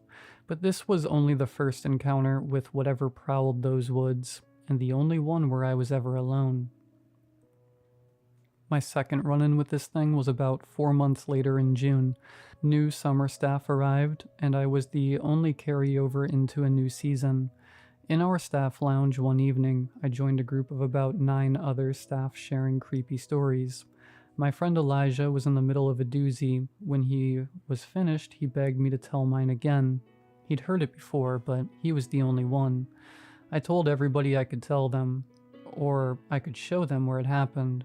Of course, everybody elected to go out to the oak with me. Once we were there, I told my tale and left everyone sufficiently on edge. The mood was still light, and since we were out there anyway, Elijah suggested we head out to a large boulder deeper in the trees. The group was even between guys and girls, and there was a definite flirtatious vibe between most, so we agreed.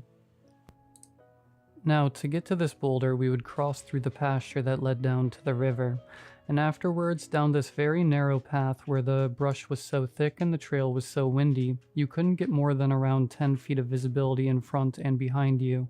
With nothing on either side, we made it through the pasture with no difficulty besides Elijah scaring one of the girls by jumping out from behind a tree.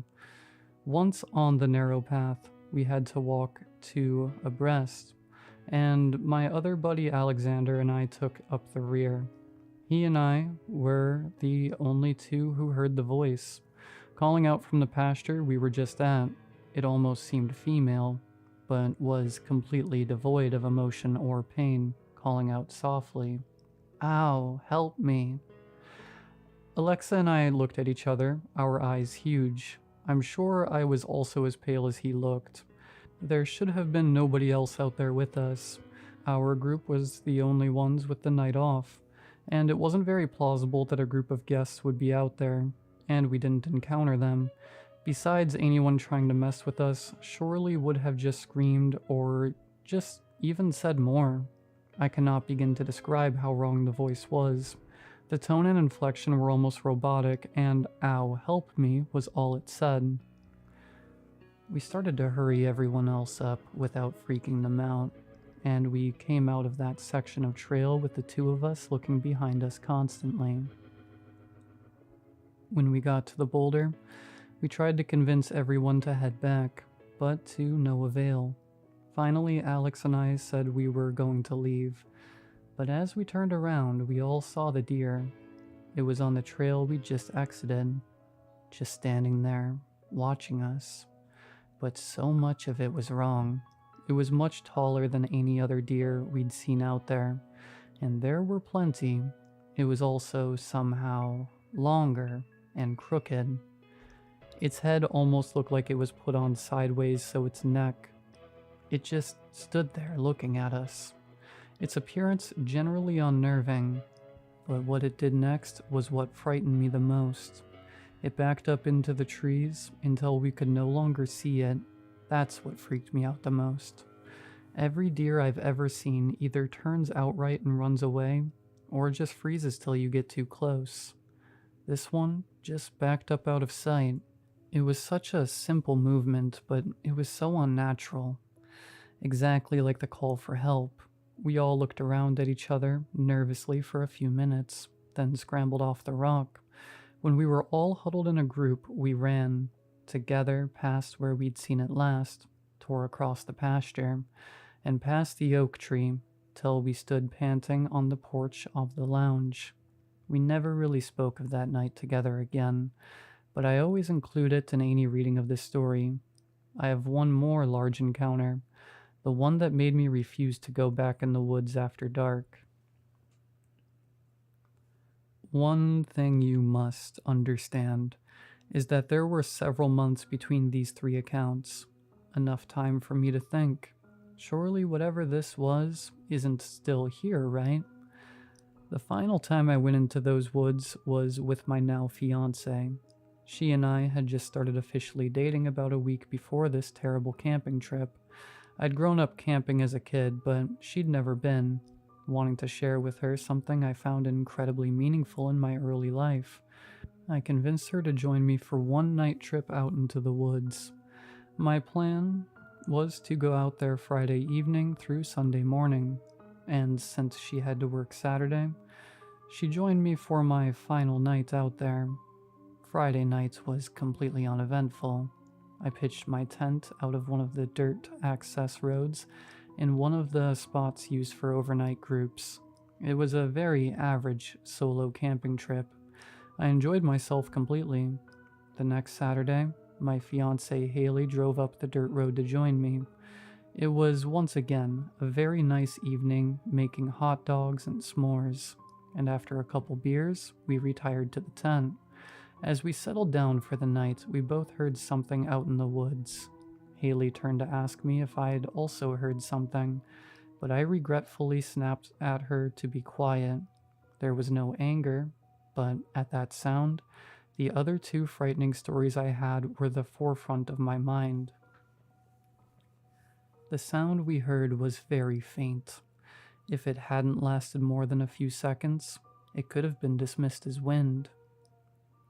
But it lasted much longer. It was singing, but completely toneless, devoid of any kind of humanity. It grew steadily louder, making wide half circles towards our campsite. Our site was in a clearing off an access road. We were way out past the boulder from a few months previous. The clearing was surrounded by prickly pear and mesquite, basically creating a massive barbed wire fence around us. The only clear spot was the path that led to the road.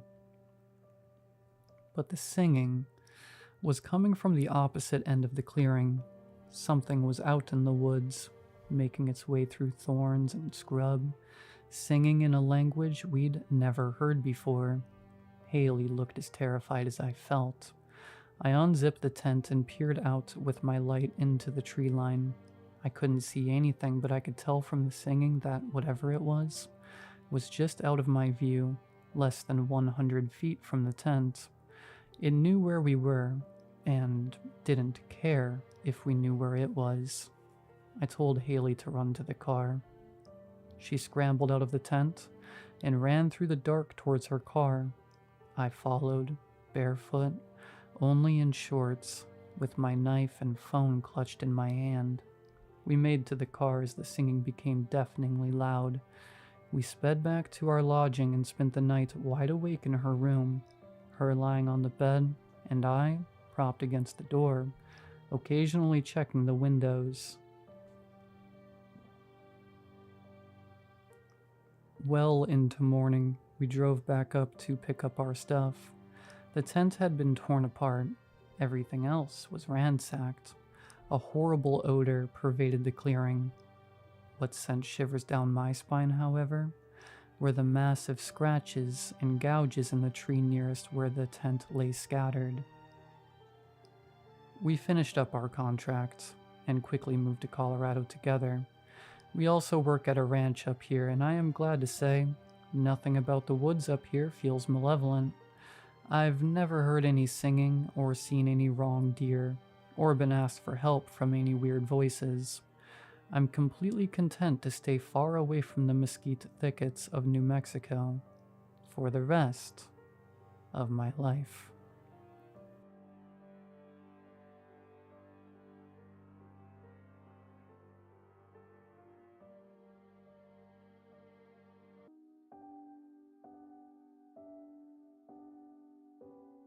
I've been told that writing these events out might help me move on, but what finally prompted me to write this was a realization that the right person, the right horribly unlucky person will read this, and it will save them. In that sense, I now feel obligated to get this out there. I'll give you all some quick background. I'm from Colorado. Currently, I'm working for a fintech startup.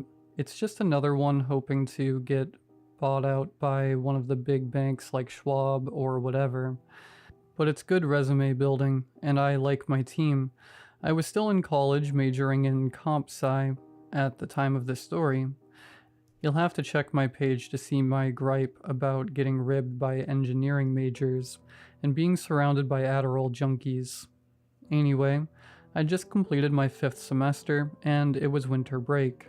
I'm a big skier. Shocking, I know, but I wasn't exactly loaded either.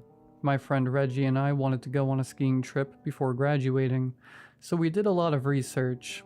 We got a great deal on this cabin near our favorite slopes, but we couldn't afford it ourselves, so we had to accept that a couple of random guys would also be staying there. We worked everything out, and the cabin owner contacted our new roommates. We texted back and forth and on the phone. We liked them both for the most part. Their names were Preston and John, and they were both out of state. I enjoyed talking to them about their love of skiing and how this was all they could afford after a flight. However, I quickly soured on them when we finally got to the cabin. They were both the sort of Colorado tourists who wouldn't stop saying stuff like bagging a 14er, colorful Colorado, POW day, and more than once Preston referenced that stupid Lucifer statue. I already think all that crap is annoying from natives, but to hear two out-of-state guys talk like that was incredibly irritating. I also quickly remarked on their rude behavior. John was alright, but just wasn't well-mannered. But Preston especially seemed to have no filter for judgmental thoughts or complaints. As we were moving in, I kept hearing things like, "Bro, walk a little faster, it's not that hard," and "You're not gonna wear that deodorant this whole time, right?" I'm a lot more moderate than I should be most of the time, but still, after Preston said, "Hey, we're gonna smoke while we're here, and you two are just gonna have to be cool with that," Reggie and I lost our cool on him. His friend John wasn't much help. I don't think it was because he was avoiding conflict. I think he just knew we were right. We argued and yelled with each other for a while. Finally, we made it clear he wasn't going to smoke in the cabin. We didn't care that the owner already told me it's cool, bro, and he's not gonna say stuff if we smoke inside. Calm down, guys, it's literally not that deep. We didn't smoke, and we didn't want the smoke inside. There was some pushback, but when Reggie flat out said, "If you whip a bong out, I'll smash it," Preston gave us a dirty look and stormed off. John stood there awkwardly for a second. He gave us one of those looks that said, "I gotta agree with him, 'cause he's my friend, and I know you all aren't wrong." And then he walked off after Preston. The rest of the night was uneventful. Preston sulked in his room for a long time and loudly whined about us to his girlfriend on the phone, but John came down and pitched into the pizza order we were making. There's a great place up there we used to love to order from called Pin Dai Lumaca. Although, I'm not sure it's even still there. It could be gone, or maybe they knew too. Maybe they knew how to survive and just didn't bother warning anyone. Perhaps they're still there slinging 4-cheese pizzas, pretending nothing ever happened. Preston finally came down after the food was delivered. It got a kick out of John seeing the guy bring us our order on a snowmobile. It was a quiet and strained meal, but we all ended up chatting there. I still wasn't a fan of them at all, and Preston still couldn't quit saying all that tourist crap. He talked about loving the mile-high city, or something cliche like that, and I enjoyed hearing a little about their lives in Oregon, and about a couple of their skiing wipeout stories. Still, it was clear that we were talking just to keep the peace for the remainder of the stay. They didn't like us at all either. After dinner, Reggie and I put on one of those terrible Resident Evil movies we loved, one of the animated ones, and got our equipment ready in the living room. Preston and John had already returned to their rooms at that point, but I couldn't hear Preston complaining to his girlfriend anymore. I remember he came downstairs for water at some point. He stopped at the stairs and, mostly mumbling, he said, "Hey, there's literally no reason not to smoke in here, but I'm not gonna press it. I probably shouldn't have snapped or whatever. Good night." I appreciated the sentiment, but he still was an a-hole. We just brushed it off and got back to work. Finally, I went to bed and tried calling my mom before heading to bed. No reception at all. I know we were on a mountain, but still, it was weird. I asked Reggie, and he said he wasn't getting any service either. Again, odd, but not anything to worry about yet. I just went to bed, hoping the service would return in the morning. I woke up the following day and nothing around me was unusual at first glance. It was notably colder than last night. The heat was still on, but it was at least 5 degrees colder. I got out of bed to put my socks on, but I noticed it was still dark outside. I looked at my alarm clock. It said it was still early, but the sun was definitely up at this point. When my phone confirmed the time, I moved the curtains to the side to check. I tried to look out my window, but I was met with a wall of snow. I touched the window with my fingertips. It was completely frozen. I didn't know what to make of it. I was calm, we had some food, and the electricity was still on, so it wasn't immediately dangerous. But still, my bedroom was on the second floor. We'd been snowed up to the second floor at least. I know it's Colorado, and we were on a mountain, but still, this amount of snow was ridiculous, nearly impossible from what I've been told about the weather signals from that time. When I went to check my phone, I saw that I still had no service. At that point, I was unnerved, but still nothing too bad. I went downstairs to find Reggie and Preston discussing the snow. Reggie said something about digging our way out. Preston quickly shut him down. "Nah, bro, we ain't getting through that. All you do is fill the living room with full of snow." He could have said it a little more politely, but I agreed. We were stuck for now. Nobody else was getting any signal either. I asked where John was. Preston started to say something. "Oh, I mean, he's probably just sleeping in. He stayed up late too." Preston's eyes were caught by something beside the door. I followed his gaze, but I saw nothing. "What's wrong?" "John went out to smoke last night. After we all headed to bed, he told me he was going to try some of his gear on and light up in the yard." "Did you ever hear him come back?" "No, dude. I didn't go because I was already sleeping. He woke me up to ask, and then I passed back out. His boots aren't there anymore." We went upstairs and knocked on his room before finding no one there. Preston checked the basement and I checked the attic. Nothing. And what's worse is I found that the attic window was also blocked by snow. The snow was now piled up at least 28 feet. Nothing else was remarkable in the attic, just tools and leftover construction supplies. I found some PVC pipes in the corner, however. I had an idea. Reggie yelled up to me, so I put it off for later and headed back down the ladder and then down the stairs. He's not here. I felt bad for having felt so much hate for Preston the night before.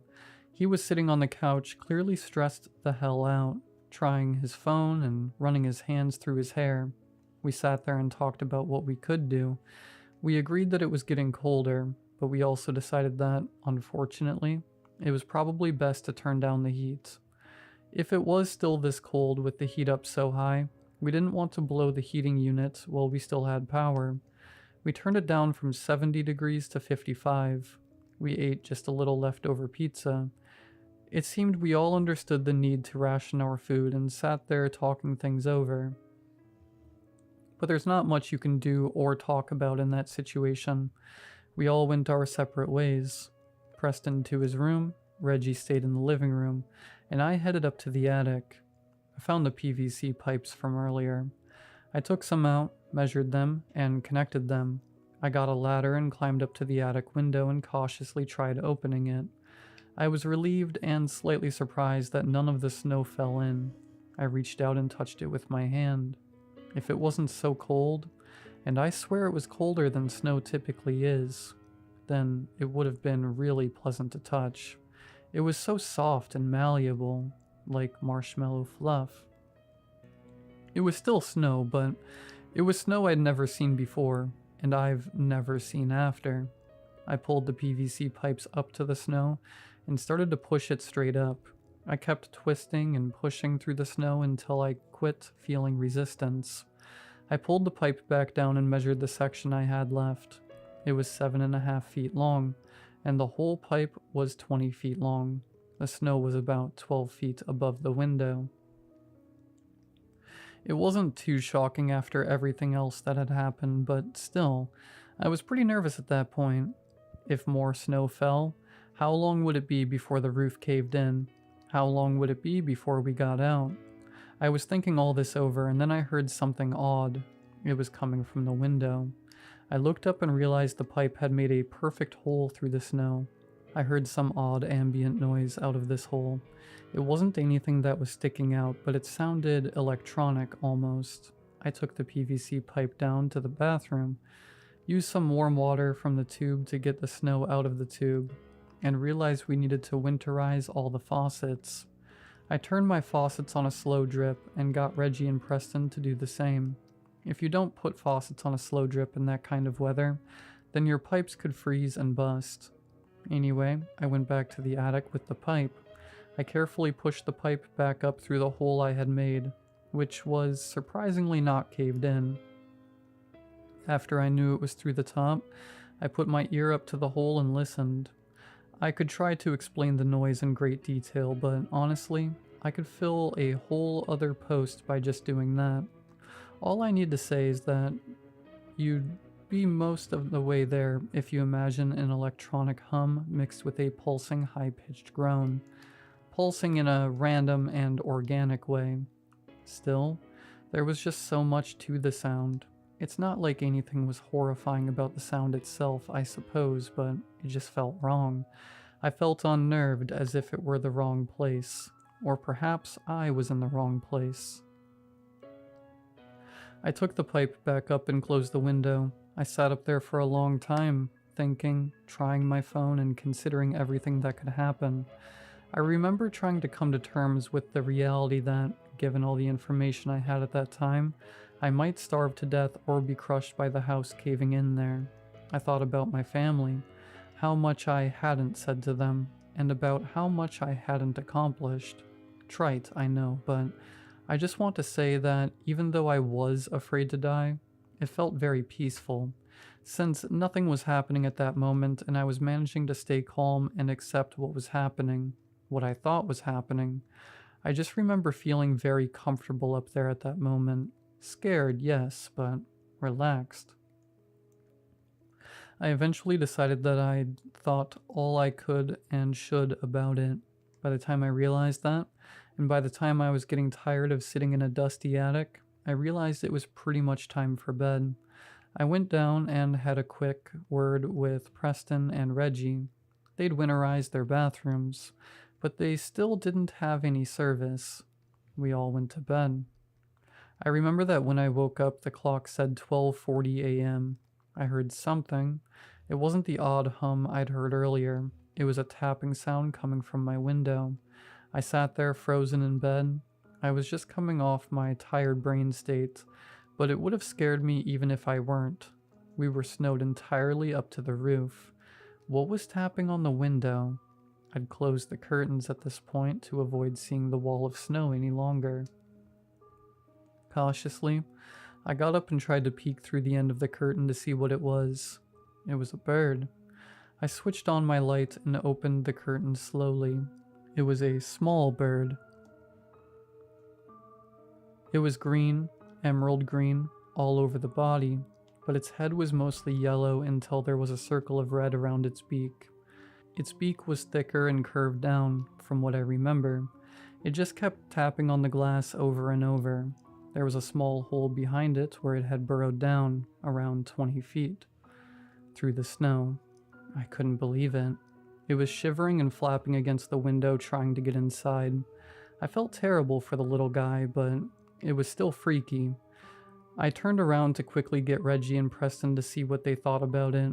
When I touched the doorknob, it was so cold that when I retracted my hand, it stuck to it painfully for a second. I tried getting a sock to turn the knob, but it wouldn't budge. It was as if the door was completely frozen.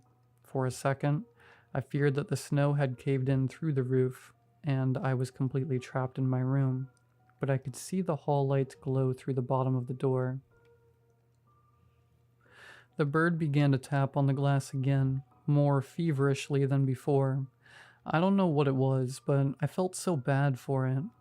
I think the sentimentality of everything, the possibility of death, the disappearance of John, and all that I might never do was getting to me. I barely opened the window, just enough to let the bird enter.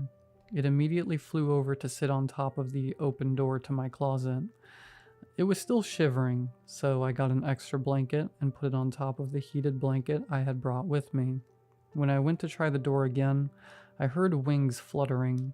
I looked back and the bird had buried itself in the nest I had built for it. It closed its eyes and fell asleep. I remember feeling good about that, like I had really done something right. I had. I hovered my hand over the top of the doorknob, still frozen. The nest was on the floor and the window was closed back now. Unfortunately, I didn't bother to close the curtains again. When I returned to bed to try to go back to sleep, I finally looked at the clock again. It still said 12:40 a.m. The old analog clock on the wall said 12:40, my phone said 12:40, and the digital alarm clock I'd brought said 12:40.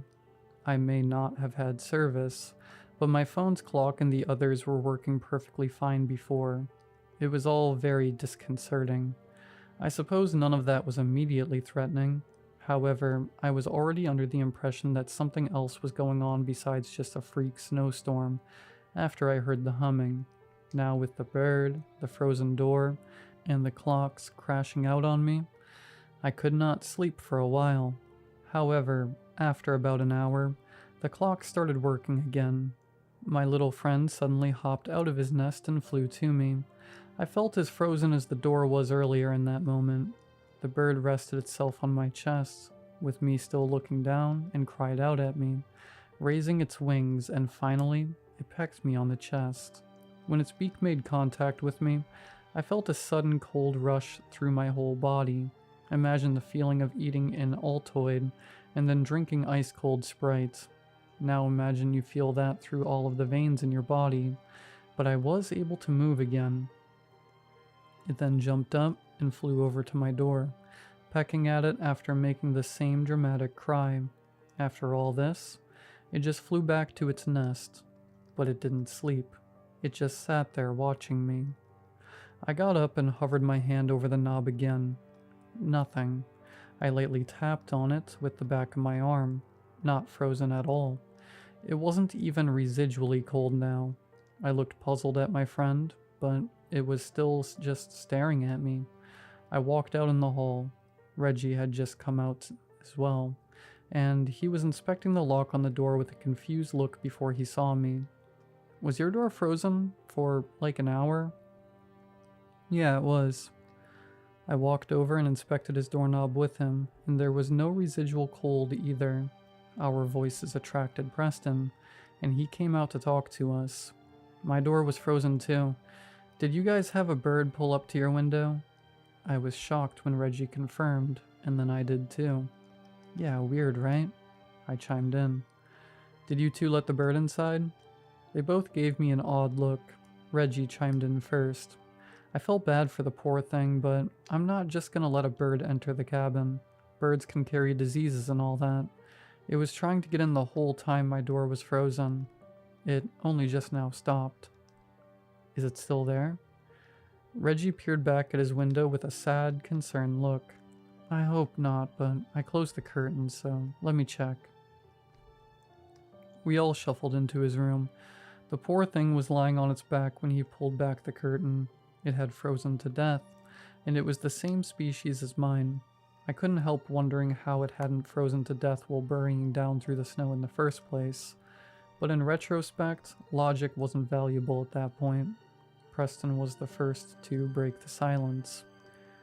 Dang, I mean, why didn't it just leave? A bird came to my window, and I just smacked the glass to scare it off. And it left? Yeah, it turned around and returned from the hole it had come from. I'm not letting it crap all over my room. I let mine come in. They both looked shocked. Why? I don't know, man. I felt bad for it. Is it still there? Yeah, I'll show you. We began walking towards the bedroom door, but then we heard something, a thud on the glass. We turned back around to see a thin, dark green hand against the glass. It was thin and withered, and it didn't have veins. It had 5 fingers like a person's hands, but they were all crooked in odd, painful-looking ways. It was almost reptilian. We all watched in silence as the hand dug down through the snow to the little tunnel where the bird had dug for itself. The hand delicately picked up the tiny corpse and pulled it back up through the snow. There were only a few seconds of silence after this before it all started.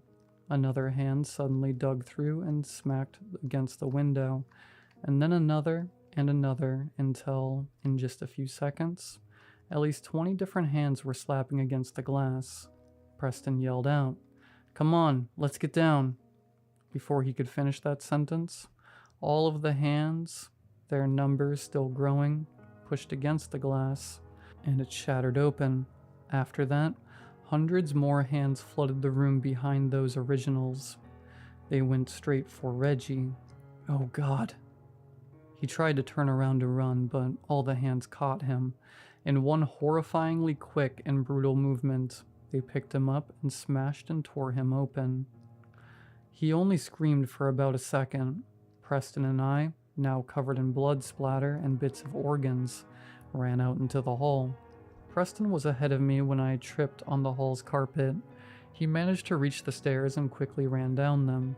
As I was falling and taking all of this in, as best as possible in such a panicked state, I heard more windows smashing. All the hands were flooding out of Reggie and Preston's rooms. When I saw them all advancing upon me, all I could do was scream louder than I thought I could, but they suddenly stopped when they were all only a few feet from me. I saw all of them that were closest to me suddenly freeze in such a way that it was as if they'd been plugged into liquid nitrogen. It barely seemed to faze them. The horde jumbled up, hesitating for a moment, perhaps as a reaction to the pain or in surprise. But then the injured hands in front were replaced by fresh ones, if you could have called hands that grotesque fresh. They flew past me and plunged down the stairs. Trailing behind them were impossibly long, sickly arms. I heard a yelp from below, and when I was trying to get back to my feet, I saw that they were quickly retracting. They had dragged Preston back up the stairs. He was yelling in such a chilling pitch. I'll never truly forget it. I tried to move to the side to avoid the hands myself, but as Preston was being dragged back towards his room, he grabbed my ankle. "Help me!" I fell back over and went flying off towards his room with him. However, I barely managed to catch a hold of the door frame and hold us there for a few moments. "Let go! Don't let it take me! Pull up! I can't, man! Let go!" I was slipping. God, the horror I felt when I realized I was slipping was sickening. But still, I remember realizing that the hum I heard earlier was present, and it was so much louder now. As I was losing a pinky on my grip, I saw the birds from my room fly in and perch on Preston's hand. It pecked away a few times. I heard his hands singe like the thing's hands had with me. Preston let go. I heard his screams for only another couple of seconds before he was dragged completely back out of the room and through the snow to God knows where. Then it was quiet. I heard that same terrible hum, but everything was still now. I was trying to catch my breath, but everything got to me. I passed out. I don't know for how long I was out for, but I guess it was an hour or two. But when I awoke, I saw everything still as it was. I was still covered in blood. The room was still a broken mess with shards of glass everywhere, and I was alone. But then I came to a little more. My friend perched on the window and staring at me. Behind him, I saw that the snow had melted. It had melted down to the point where a thin layer of sunlight was visible through the window again. The hum was gone. I wanted to say something to the bird, but I couldn't open my mouth. It gave me a final chirp before it hopped up, squeezed through the top of the window, and flew away. I laid there for a long time, but I realized I needed to pull some glass shards out of my skin. I got up gingerly and made my way to my room, turning my neck so I didn't have to see Reggie's room. It was fine. The window was still intact, and behind it, I could almost see the snow melting in real time. It took a while, but I managed to get all the little shards of glass out, and I washed all my wounds as best I could, with rubbing alcohol. I just started crying and screaming. I think I threw up a little bit. I just sort of crashed out in there for a while, as best I could, without moving my injured body too much. I still get little flashes of the horror of it all sometimes, but that first reaction was the worst of it all. When I finally realized I couldn't just sit in there crying for the rest of the day, I got up to check my phone. It had service again, and there were lots of missed calls and bad weather advisories. I could tell you in detail what happened afterward, but that's not important. So much happened, but I doubt it would be interesting or valuable to any of you. Police came, but they seemed pretty shaken up too. Over the next few days, I remember going to the hospital, having lots and lots of phone calls, and realizing I was one of the few to survive. After 4 days, I was back home. I remember some men in suits came and sat down with me at my apartment. They were very friendly, and they acknowledged everything that had happened. But they still loosely explained why the story just didn't work for the public and business in general, as they put it. They had me sign for a very large check, and the story to this day is that a freak avalanche occurred and that Preston and John died on the mountain while a bear got in to attack me and Reggie. I think about it all sometimes. Mostly, I just try not to worry about it and move on, but it just strikes me how unfair it all was.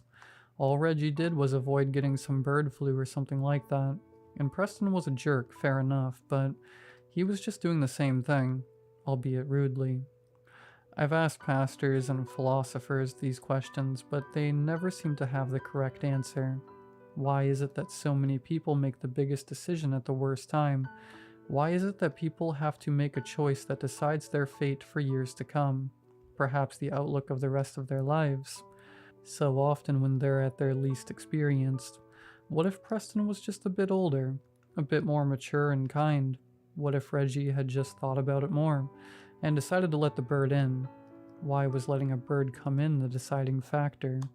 Maybe it's foolish to demand logic from such a violent and alien force, but I can't help thinking about it. I know I might be breaking the rules of my agreement, but I'm hoping that I can avoid any legal issues by changing names and not being too specific. This may never reach the right person, but it's been good for me to tell this story, and it may help someone somewhere. You may not believe this story, but that's fine. You'll probably never have to worry about it. But if you find yourself snowed in, snowed up to the roof, and you see a bird at your window, let it in. Please just let it in.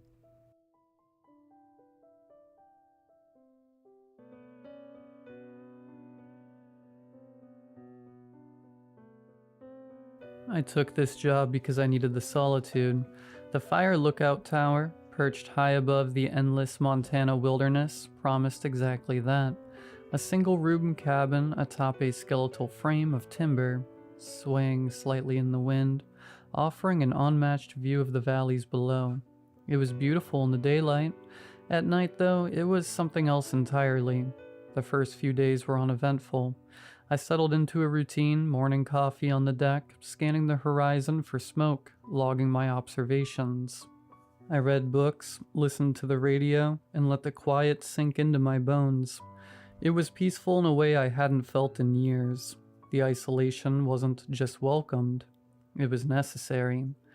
By the third night, I had grown used to the sounds of the forest, the rustling of trees, the distant hoot of an owl, the wind rattling the old frame of the tower.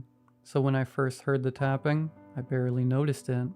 Just the wind, I told myself. Maybe a bird pecking at the glass. Then came the whispers. They were faint at first, more like the suggestion of words than actual speech. I told myself it was my imagination, the wind flittering through the trees in just the right way. But as the night wore on, they grew more distinct, though I still couldn't make out what they were saying. On the fifth night, I finally saw it. I was writing in my logbook when I noticed a shape outside the window. At first it looked like a branch swaying, but then I saw the eyes. 2 pinpricks of reflected moonlight staring right at me. My stomach dropped. It was a face. And it was upside down.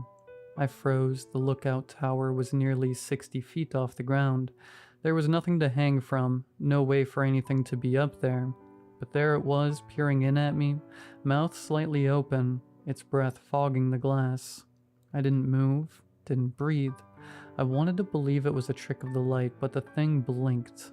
I scrambled back, knocking over my chair.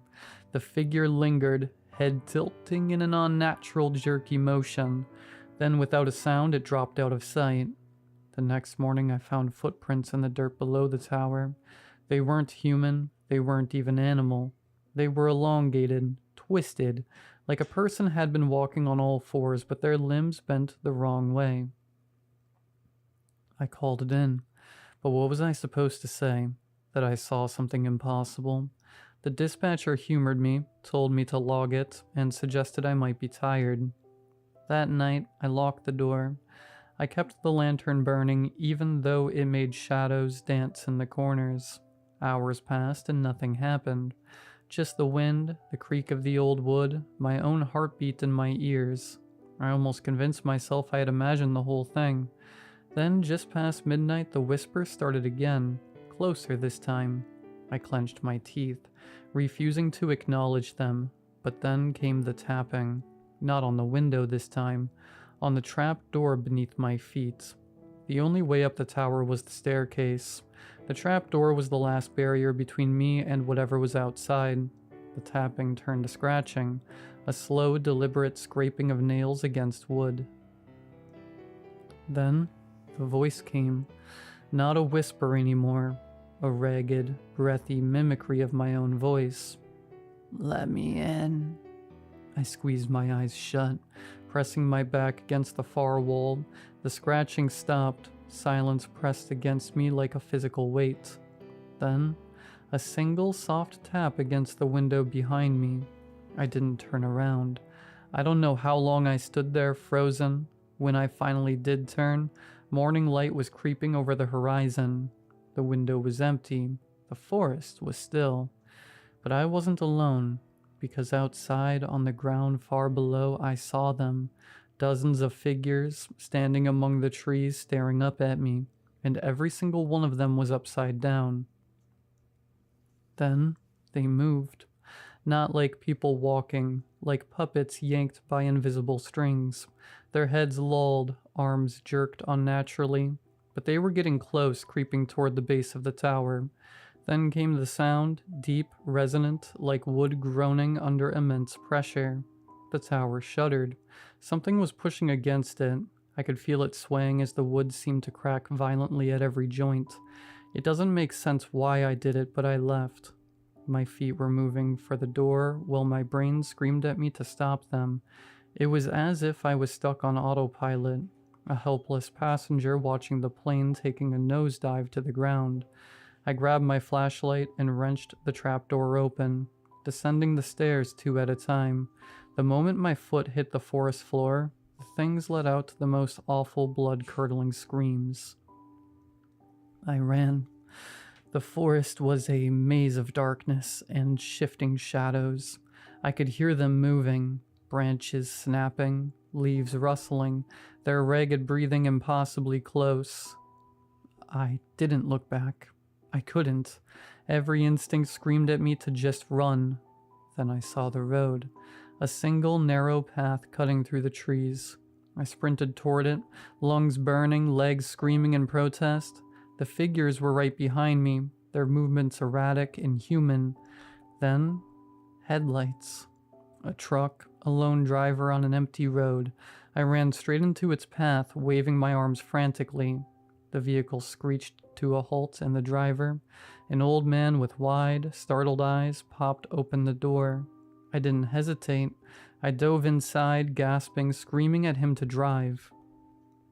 He didn't ask questions. He just hit the gas, tires kicking up gravel as we sped down the road. I risked one final glance out the back window. The figures had stopped at the edge of the road, standing motionless, watching us go. I made it home. I locked my doors. I haven't gone back to the forest. It's been weeks. But I know it isn't over, because as I sit here typing this at home, I hear a soft, familiar tap on the window behind me.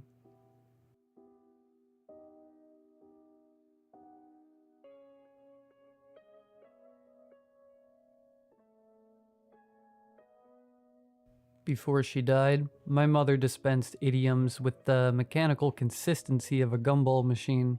She offered them like pieces of stale wisdom. Their minimal flavor quickly faded. Even so, I found myself savoring them. I didn't want to relinquish the last sentiments she had given to me. Washpots never boil, Mary. 2 birds, 1 stone. Honey catches more flies than vinegar. At first, it was easy to pretend that the idioms were relevant to our conversations, but as she lost lucidity, they melded together and became unintelligible. Throw the baby out with the gift horse. It's time to bury the elephant in the room, Mary. I used to sit next to her in the nursing home and will myself to understand. Her tone was always urgent, her grasp fervent. She looked at me like she was begging me to comprehend nonsense. But even then, I suppose I knew what she was really telling me without voicing it. Words that I would not bear to hear even if she were capable of saying them. She was dying. Her jumbled idioms seemed to be all that remained of a once expansive vocabulary. She used to weave stories with language like a beautiful thread, and her tongue as a needle. But it was as if she forgot how to sew. I imagined her dementia burrowing into her brain, chiseling out words, leaving only rot in its wake. When her disease first manifested, I deluded myself. I became convinced I could slow her decline with the right materials. I brought her daily newspapers until the incident happened. That day, I gave her the daily paper and a quick kiss on the cheek. I sank down in the stiff armchair at her bedside and shielded my eyes from the sunlight that streamed in from the window. I glanced at her veinous hands and saw them tremble. The paper shook with her convulsions. I felt every muscle in my body tense as she emitted a low, warbling moan. "Mom, what is it?" I asked. But her only response was to curl further in on herself. She clutched her ancient nightgown to her chest like a small child. My heart clenched. Terrified and confused, I reached out to comfort her, to take the paper away, but she broke down sobbing. "Don't cry over book covers," she whimpered. When I finally wrestled the tear-sodden paper away from her, I read the headline. Jerkins twins suspected to be 6th and 7th victims of backwoods butcher. After that, I only brought Debbie McComber novels, but the damage was done. She stopped reading not long after the newspaper incident. I watched the seasons change from her room's window. As the trees shed their leaves, resplendent shades of crisp golds and browns were carried away by the wind. As far as the eye could see, the tree skeletons' limbs were left to brace the cold. Without their armor, they looked defenseless and alone. My mother lost herself in much the same way. Day by day, the color bled from her life, her essence shed from her skin like so many dead leaves. In its absence, she was carved bare. until only a dull, unrecognizable hole remained. I tried to search her face for any semblance of selfhood, but her skeleton leered as if mortality were staking its claim. Flesh clung to her jaw and hung in jowls like the last vestiges of life clung to her frame. She was my mother, and she was death incarnate. I found that I could not look at her for long. I stared hard at the floor, my hands, the door, anywhere but the unfamiliar gaze from the sockets sunken in my mother's face. When she sensed that my gaze had shamefully slid away, she sometimes snarled at me. Watched pots never boil. Her frail fingers would dig into my wrist and leave imprints in my skin. I could feel her urging me to look at her, to see her diseased eyes and wispy hair and paler skin. This is my confession, so I can admit, it was hard to visit her in the end.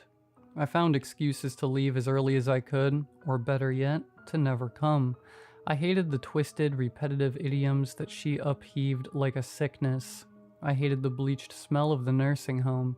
Most of all, I hated sitting next to her as an unseen but pernicious force took more and more of her away.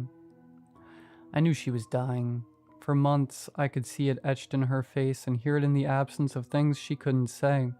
But then why was I left so bereft when death came like a thief in the night?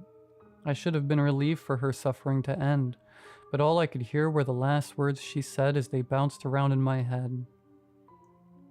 "Mary," she uttered, 2 days before her end. "Better late than never." I didn't hear her speak again until long after she was dead. Her funeral came and went with little fanfare. A few of my friends came from work. Most of hers were already dead. Together, we listened as a pastor we had never met described a caring creator we had never perceived. When the time came, I sprinkled dirt on her casket and watched as the gaping maw of the earth swallowed her whole. Afterward, Ethan, Jade, Allison, Sam, Nick, and I all crowded around a small bonfire as February's cold sank her teeth in our skin. I drank more than I spoke. My friends carried the conversation. When it was time for the rest to leave, Ethan didn't. I sank into his arms that night, and every night since. 1 week passed without my mother's idioms, then 2, then 3. Several months came and went. When it rained, it was a pet-free downpour. I judged books by their covers and stared at pots just long enough for them to boil. I don't know why. I just know that I felt her absence acutely, so much so that the lack of her became its own presence. My mother met an end that she didn't deserve, and I couldn't find the justice in it. How was it fair for her to die alone in a nursing home, left with nothing but the few sentences she could string together, wilted flowers, and a book she could no longer read? Horribly, unforgivably, how was it fair that she became a burden to me, and I resented her for it? I hated sitting there, listening to her half of conversations decades in the past, a prisoner of her own mind, only ever lucid enough to hate me. Sometimes the grief rose and fell in crests and waves, and other times the anger ignited me. When I was angry, I would go home and set a full pot on a hot burner and wait, just like I used to sit and wait at the nursing home for her to say anything, do anything. I was good at passive participation. I sat and watched as time elapsed and bled the life from her eyes and the love from her heart. So I did it too, with the pots. I wish I could say I watched the water boil because I missed her, but I think the truth is that I was daring her, my own vengeful version of, "Look, Mom, no hands," a desperate, illogical call for her attention.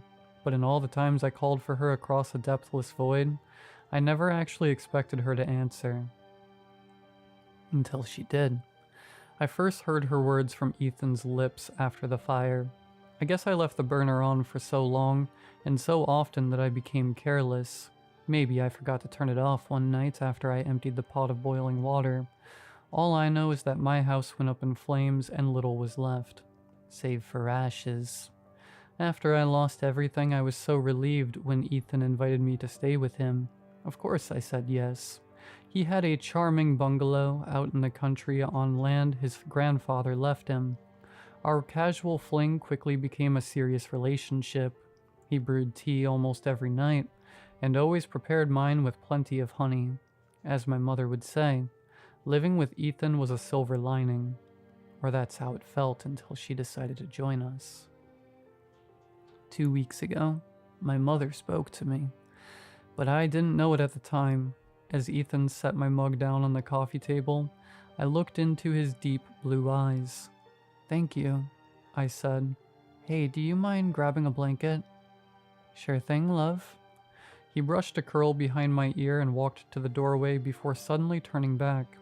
He stood there in the doorway for a few minutes, unmoving, as if in a trance. I felt his eyes on me and raised mine only to meet his vacant stare. He was looking through me. His brow was furrowed.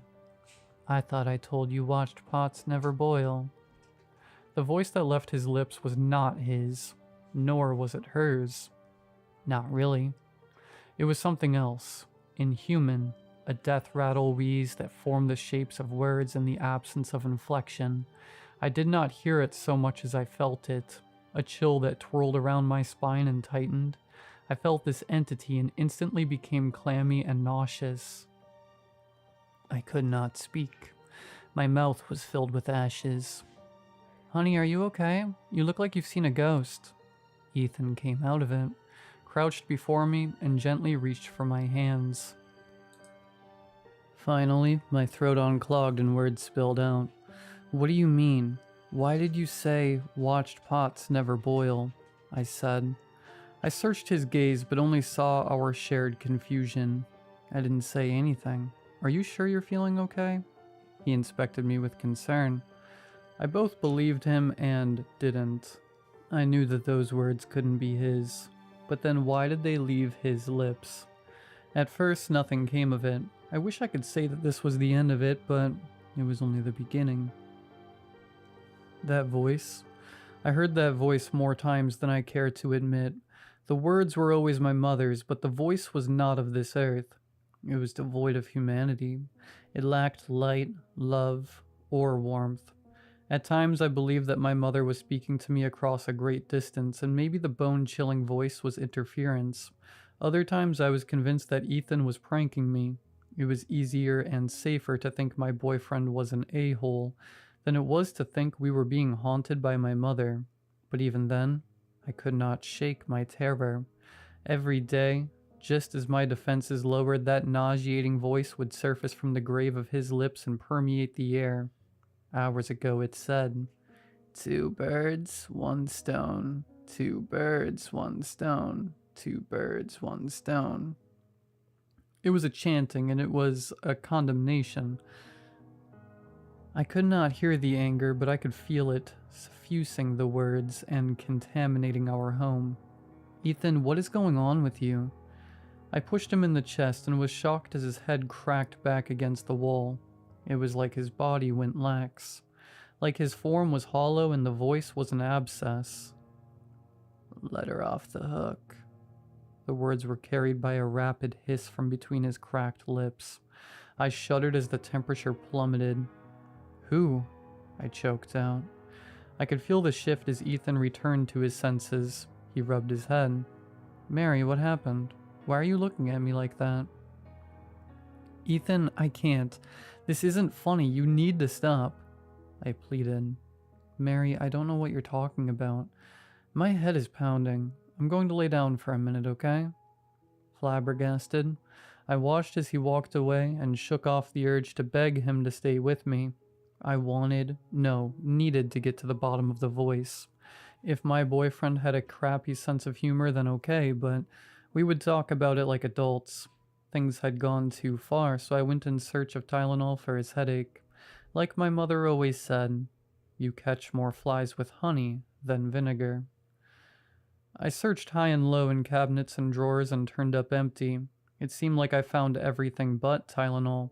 I was almost ready to give up, but then I remembered his guest bathroom cabinet. I felt around inside a drawer when my fingers brushed against two thin metal chains. I pulled them out and held them up to the light. They were curious things. 2 thin strands, each with a single bird charm dangling. They looked familiar in a way I couldn't place. Did Ethan have family stay in this room? His mom or sisters? As I studied them, my heart began to race. 2 birds, 1 stone. Surely that was a coincidence. I wanted to put them back in the drawer, close it, and forget about it. But even as I thought it, I felt a compulsion to keep them. Some unknown instinct was nudging me almost imperceptibly. The necklaces looked so innocent. They reminded me of high school graduation gifts. I didn't believe they were particularly expensive, but I could tell they were treasured. The birds were smudged with blurred fingerprints, as if they had been rubbed continuously. With sudden clarity, I knew where I had seen them before. Of almost its own volition, I felt my hand reach for my phone in my pocket. I pulled it out, unlocked it, and stared at the home screen unblinking. I typed into the Google bar. Jenkins twins disappeared. My heart sank. The girls were gone, but their necklaces were still there. It couldn't be, could it? The necklaces were a perfect match to the ones the girls wore in the article's picture. Why else would Ethan have 2 identical necklaces in here? Frantically, I googled backwoods butcher. There had been 2 additional suspected victims since the day I gave my mother that paper. My mind raced as I searched for Ethan's alibis and came up empty. I wanted to scream. I wanted to call the police, but I needed to think. "Honey, where are you?" Ethan called from the hallway. I panicked and put the necklaces back in the drawer before closing it quietly. I was desperate to confront him, but my mother's words rang in my head. Let her off the hook. I thought about all the things she said, before and after she was dead. That whole time I thought she was stuck in conversations in the past. But what if she somehow knew about the future? Watched pots never boil. What if she knew about the fire? If I had paid more attention to the burner, then the fire would have never happened. 2 birds, 1 stone. I thought about the necklaces as nausea crept up my throat. Let her off the hook. My pulse raced. What does it mean? Is it literal?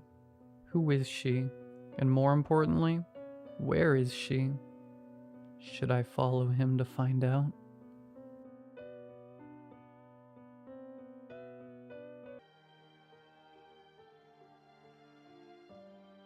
For years, I hated Valentine's Day. As a kid, I didn't mind it. Being an only child, my mom would spoil me whenever holidays rolled around. Valentine's Day was no different. She would get me stuffed animals, my favorite candy, and whatever new toy I wanted. As I got older, the magic had worn off for me. I never had a Valentine outside of my mom, so that day was always bittersweet for me. Yes, it was sweet to get things from my mom, but just like any teenager, I didn't value my mother going out of her way to always make sure I felt loved. It didn't help that my father was always saying how ridiculous Valentine's Day was. The greeting card companies take advantage of all the fools who are willing to spend their hard-earned money. I love your mother every day. Why do I need a specific day to show her? They hike up the prices of candy and flowers. It's a sucker's day. My mother never really seemed to mind my father's rant about it. She was just happy to give me my gifts and celebrate the day with me. It wasn't until I met my wife that I truly had a Valentine. I always made a big deal out of the day when it came to her. I suppose it was my mother that helped me to realize how to celebrate someone you love. I had just never experienced that until I finally met the love of my life. Well, I love celebrating the love I have for my wife and showing her just how much she means to me on that special day. She wasn't the biggest fan of it.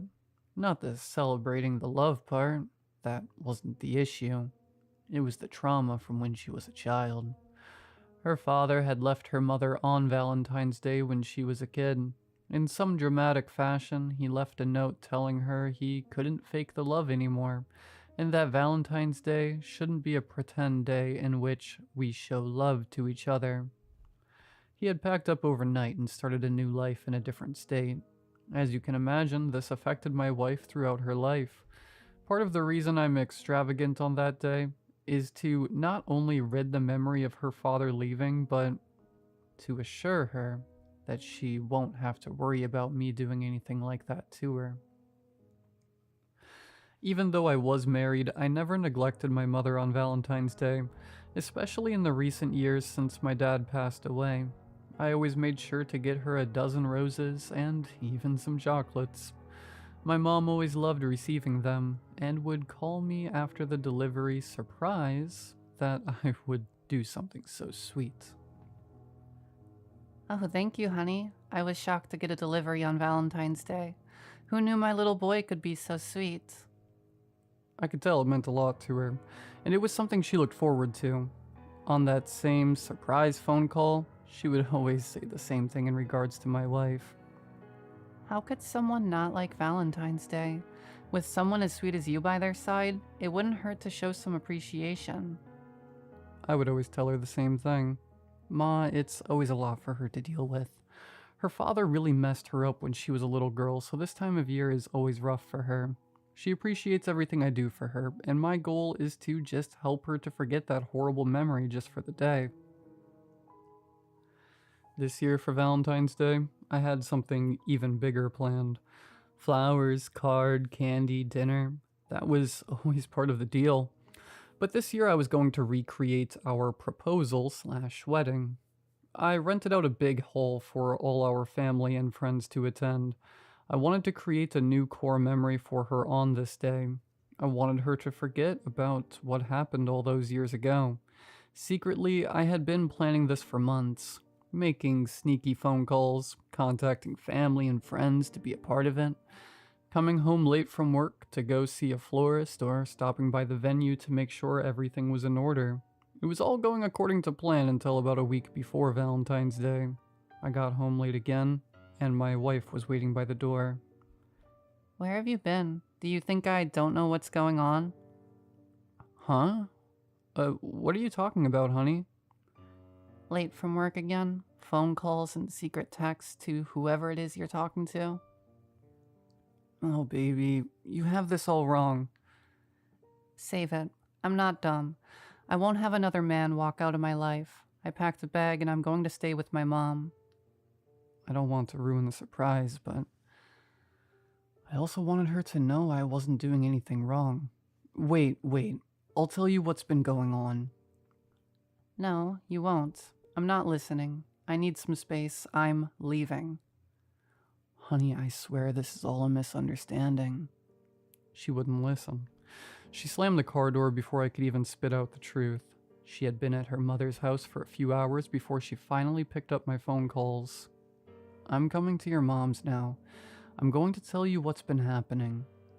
I arrived at her mother's house and I spilled the beans. I explained to her exactly what I had been doing. She looked dejected. I can sense the guilt she felt. Instantly, she started to cry and apologize. I'm sorry. It's just... I know, honey, Can I ask you something? she said through crying eyes. Yes, of course, anything. Is it possible for you to cancel this? This day is just hard for me. I can only imagine the effort you put in, but I don't think this is a day I can ever be happy about. I just don't want to celebrate anymore. What could I do? Tell her no? That we have to go through with it no matter how miserable the day makes you feel? I could still get my money back, and nobody was traveling from far away, so I'm sure if I told them in time, it wouldn't be a big deal. I will cancel it, baby. I'll be here for you, whatever you need. We won't celebrate it anymore. I love you. Valentine's Day was here. My wife and I had been on great terms since that terrible misunderstanding, and as she wished, we weren't celebrating. We had dinner like we normally would, we laughed, we played some games, and we watched our show.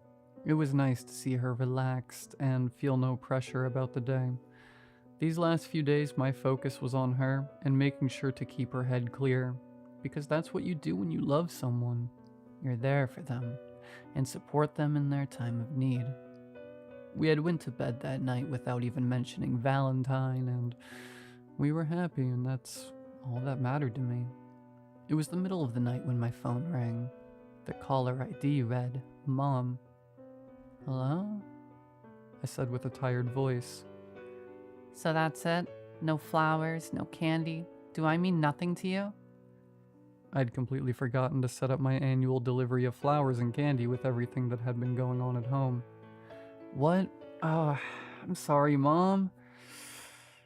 We've been going through a lot here. I literally just completely forgot." Oh, did you just forget? After all the years I raised you? After everything I've done? I have no one in my life, and now you just forget about me. It's all about your unappreciative wife now, huh? "Mom, relax. I forgot. I'll make sure you get a delivery tomorrow." Screw you and screw your bitch of a wife. She hung up. I sat there in shock. My wife had woken me up and asked who I was on the phone with.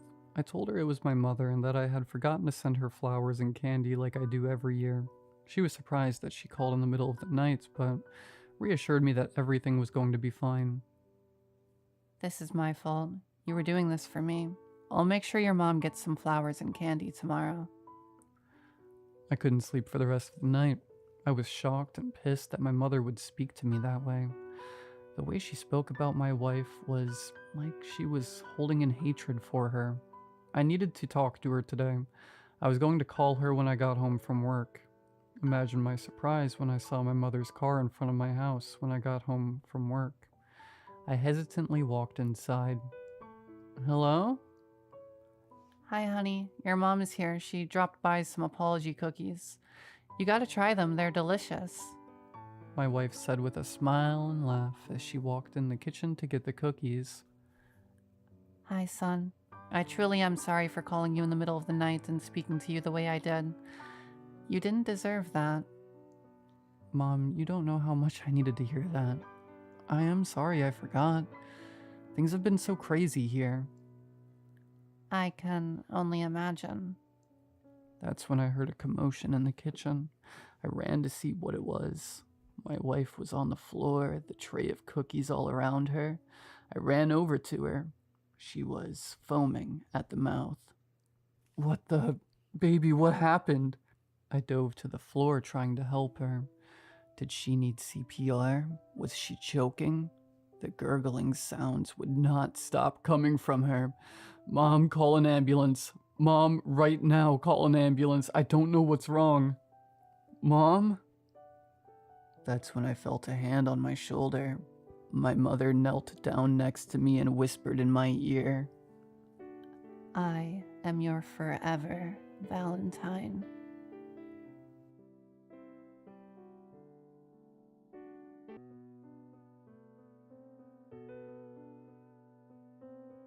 Carl slammed the door open and rushed outside, taking deep breaths before I could turn off the car. "Geez, Carl, is there anything that doesn't make you sick?" "Shut up, Tom. I told you I would get car sickness." "Maybe you should have eaten less for lunch." "Come on, Tom. Those switchbacks weren't easy to deal with. If I hadn't been driving, I would feel dizzy as well." Took off my seatbelt and got out of the driver's seat. "You guys sure you don't want to go back and spend the holiday at home? We are in the wild here, light years away from civilization," said Tom with a smug expression as he got out of the car. "Sure, Tom. I bet our Stone Age ancestors lived in a cabin just like the one we rented." Carl opened the trunk and tossed Tom his backpack. All right, but you get what I mean. We're lucky if we get running water inside." Tom was checking his phone. "I barely have any reception." Carl grabbed his bag and closed the trunk. "It's not off-grid. Don't be silly. The keys should be under the doormat. Can you check, Ethan?" His face was still pale from the car sickness. The mountain air filled our nostrils as the forest extended far beyond our eyes could see. A cozy-looking cabin sat in a clearing where the dirt road ended. We initially opted for a camping trip for our sophomore spring break, but our parents, especially Carl's, were very worried about the possible dangers, so we settled for a cabin instead. I flipped the doormat and found a bear paw keyring from underneath. There is no spare. I'll keep them if you guys don't mind. Good idea. We can agree Tom isn't reliable, Carl said with a mocking smile. Tom rolled his eyes. As I opened the door, he rushed inside and went for the kitchen. The cabin had 2 floors, a living room and the kitchen downstairs, and a bedroom and bathroom upstairs. Holy, the fridge is stacked, echoed Tom from the kitchen. There is even a pack of beers. We joined Tom in the kitchen as he was examining the fridge. Shouldn't the owner be aware that we're underage? A hissing sound followed as Tom cracked open a cold one. Who cares, Ethan? It's just a few beers. He took a long sip and handed the can to Carl, who reluctantly also took a sip. I sighed and waited for Carl to take a sip myself. Let's unpack our bags upstairs, then let's see what to eat for dinner. The following night wasn't particularly eventful. We watched one of the Blu-ray movies we found, then stayed up late on the porch, chatting and drinking. Right before waking up, I dreamed of Carl calling my name, but as I opened my eyes, the only noise to greet me was the bedroom window being slammed repeatedly by the wind. I realized I was still wearing the same clothes as when we arrived. No one else was in the bathroom.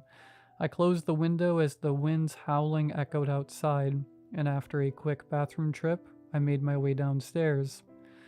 Good morning, Ethan. What was that noise? Tom was lying on the couch. He didn't look like he had been awake for long either. There's a strong wind raging outside. It was slamming the bedroom window. No, I mean earlier. Did you hear some kind of howling? He made his way to the kitchen. I shook my head. No, must have been the wind. Whatever. Tom filled the glass with water. Just wake Carl and tell him to come down for breakfast. I gave him a puzzled look. Wait, what? I thought Carl was here already. Tom froze, staring at the water in his glass. He's not here. Where the hell could he have gone? His jacket and backpack are still there. I stepped outside on the porch. There was no sign of Carl outside, and our car was still parked. He's not outside either. I'll call him. A noise resonated from the kitchen. I went over the counter and examined the source of the ringtone. It's his phone. Do you remember the last time you saw him? Moments of silence followed as we tried to think about the events of last night. We watched that movie, then stayed on the porch until, 2 a.m., then we went to bed. I don't remember seeing Carl leaving. Yeah, me neither. By the way, why were you sleeping on the couch? Because you and Carl were snoring like crazy at some point, but I would have noticed if he ran outside in the middle of the night. Chances are he sleepwalked outside and got lost. We better go look for him. Tom nodded. Yeah, he can't have gone too far. We started looking for Carl in the nearby woods. Around 10 minutes later, Tom grabbed my arm. Look, under that tree. A flash of blue caught my sight as I strained my eyes. That must be him. Next to a large old tree, someone was slumped next to the trunk. I recognized the blue sweater Carl was wearing. Carl, are you alright? He was lying curled up on the ground, cowering his face, as if he were trying to hide in the burrow at the base of the tree. Carl didn't seem to acknowledge our presence. Carl, it's us. Are you okay? I grabbed his shoulder and shook him, causing him to lower his hands. His face was marked with signs of tears, and his eyes were filled with terror. Carl pushed himself up against the trunk. Ethan, where is he? He was panting heavily. His clothes were dirty with mud and foliage, but there weren't any signs of blood or injuries. It's just me and Tom. Carl, are you hurt? No, you don't understand. He was there. You have to go away. Carl, you're not making any sense. Who is there? Did someone attack you? He looked around, his eyes scouting the surroundings to search for something. No, he called me last night and I had to follow him. Who are you talking about? The man with the skull, he lives nearby. I gave Tom a puzzled look. He was just as creeped out as I was. You don't seem injured. Let's go back to the cabin first. Then you'll tell us everything. A noise like a distorted, low-pitched howling could be heard in the distance. Carl screamed, closing his eyes. It's him. Run away. Don't look into his eyes. Calm down, Carl. It's just a moose. We're in a forest, remember? Ethan, help me get him back up. We helped Carl stand up. His legs were still trembling. Come on, Carl. We're not far from the cabin. I put Carl's arms around his neck and helped him walk. We made our way back to the cabin with Carl occasionally stuttering nonsense and frantically looking over his shoulder. We made him lay on the bed and gave him some water. Carl, can we talk now? Do you remember what happened? Carl took a sip of water and cleared his throat. Last night, someone... He called my name while I was sleeping. Who? Did you see his face? Tom was looking outside the bedroom window. Carl shook his head. He wears a horned animal skull, a moose, I think. He told me to follow him or he would take you two instead. And you went outside to follow him? I'm sorry, guys. His voice is very convincing. I don't think he's a person like us. He made me look into his eyes. They weren't human eyes. That was when I ran away. I can't forget those eyes anymore. Are you really sure that didn't happen in a nightmare? Yes, I wasn't dreaming. He slammed his fist on the nightstand, spilling some of the water into the glass. We have to leave before he comes back. Carl, maybe you should get some rest upstairs. You look really tired. We can talk again later? We can't wait here anymore. We have to go now. Carl, we can't just... The noise could be heard again. This time it sounded more like a bark than a howling, and it was much closer. He's here. We don't have time.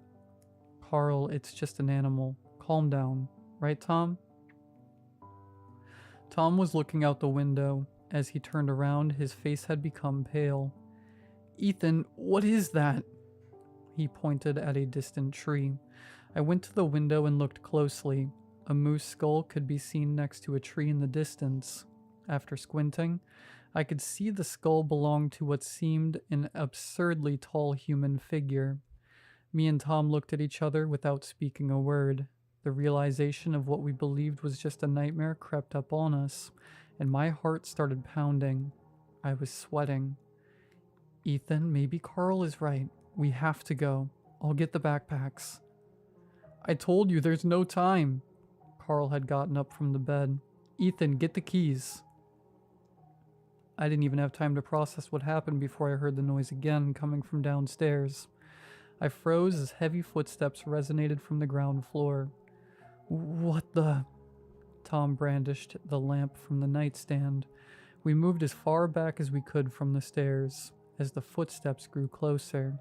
Don't look into his eyes. I turned my attention to Carl, who tried to hide under the bed.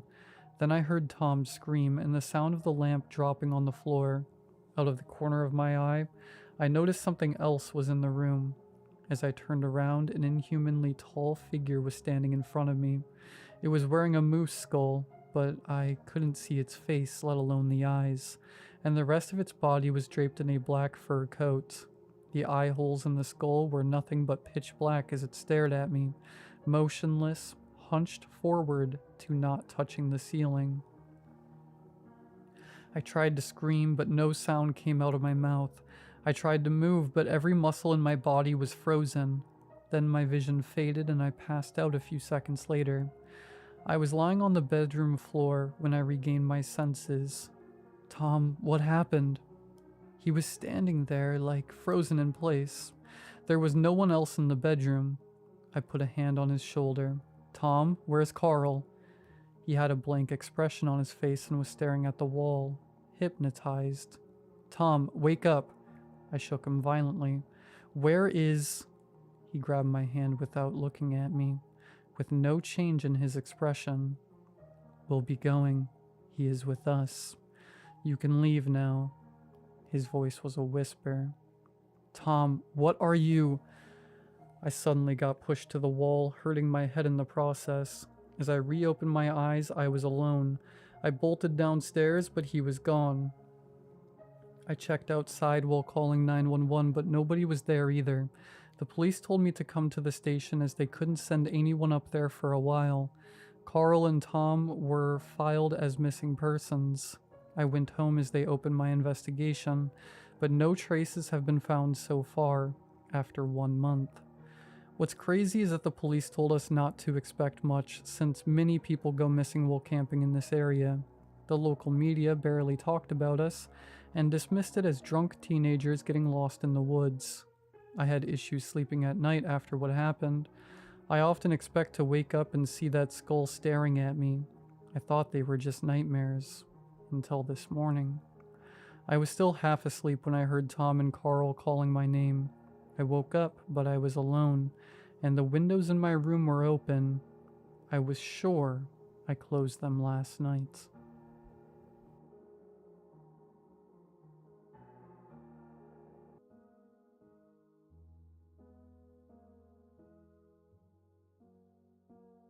He was beautiful. His profile was clever, plus he baked cupcakes in his free time.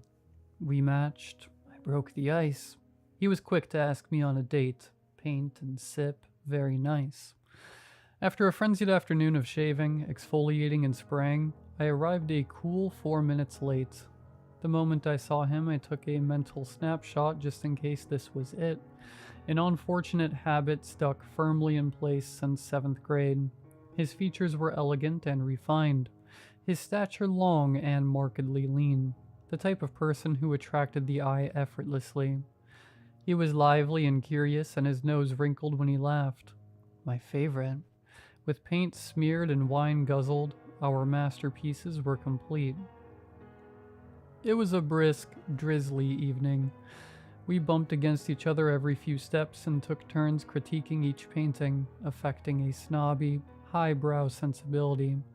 His shoulder felt solid despite his wiry appearance. He must work out, I thought. We kissed against a wrought iron fence, bathed in the amber glow of an old street lamp, his tongue gentle and sweet against mine. He pulled away for a moment, cupping my face affectionately. You taste so good. He leaned back in, pressing more passionately than before. His tongue ventured deeper and deeper into my mouth, probing, exploring. Before I knew it, it stroked my uvula.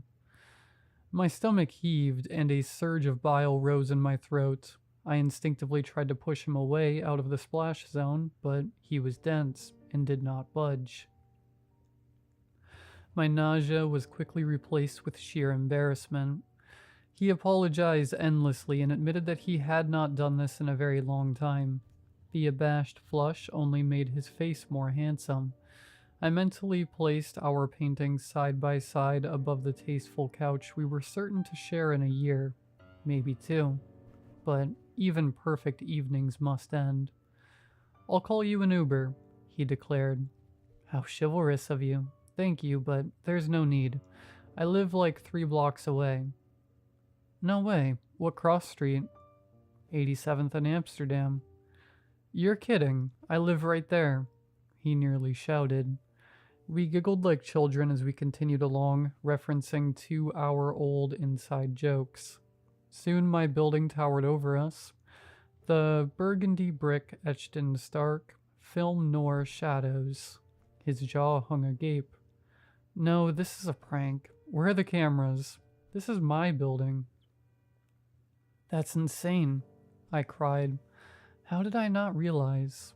A key turn later, we were stomping up the dank, spongy stairs 1, 2, 3 flights up. Up, up. With each floor, we grew giddier, more incredulous.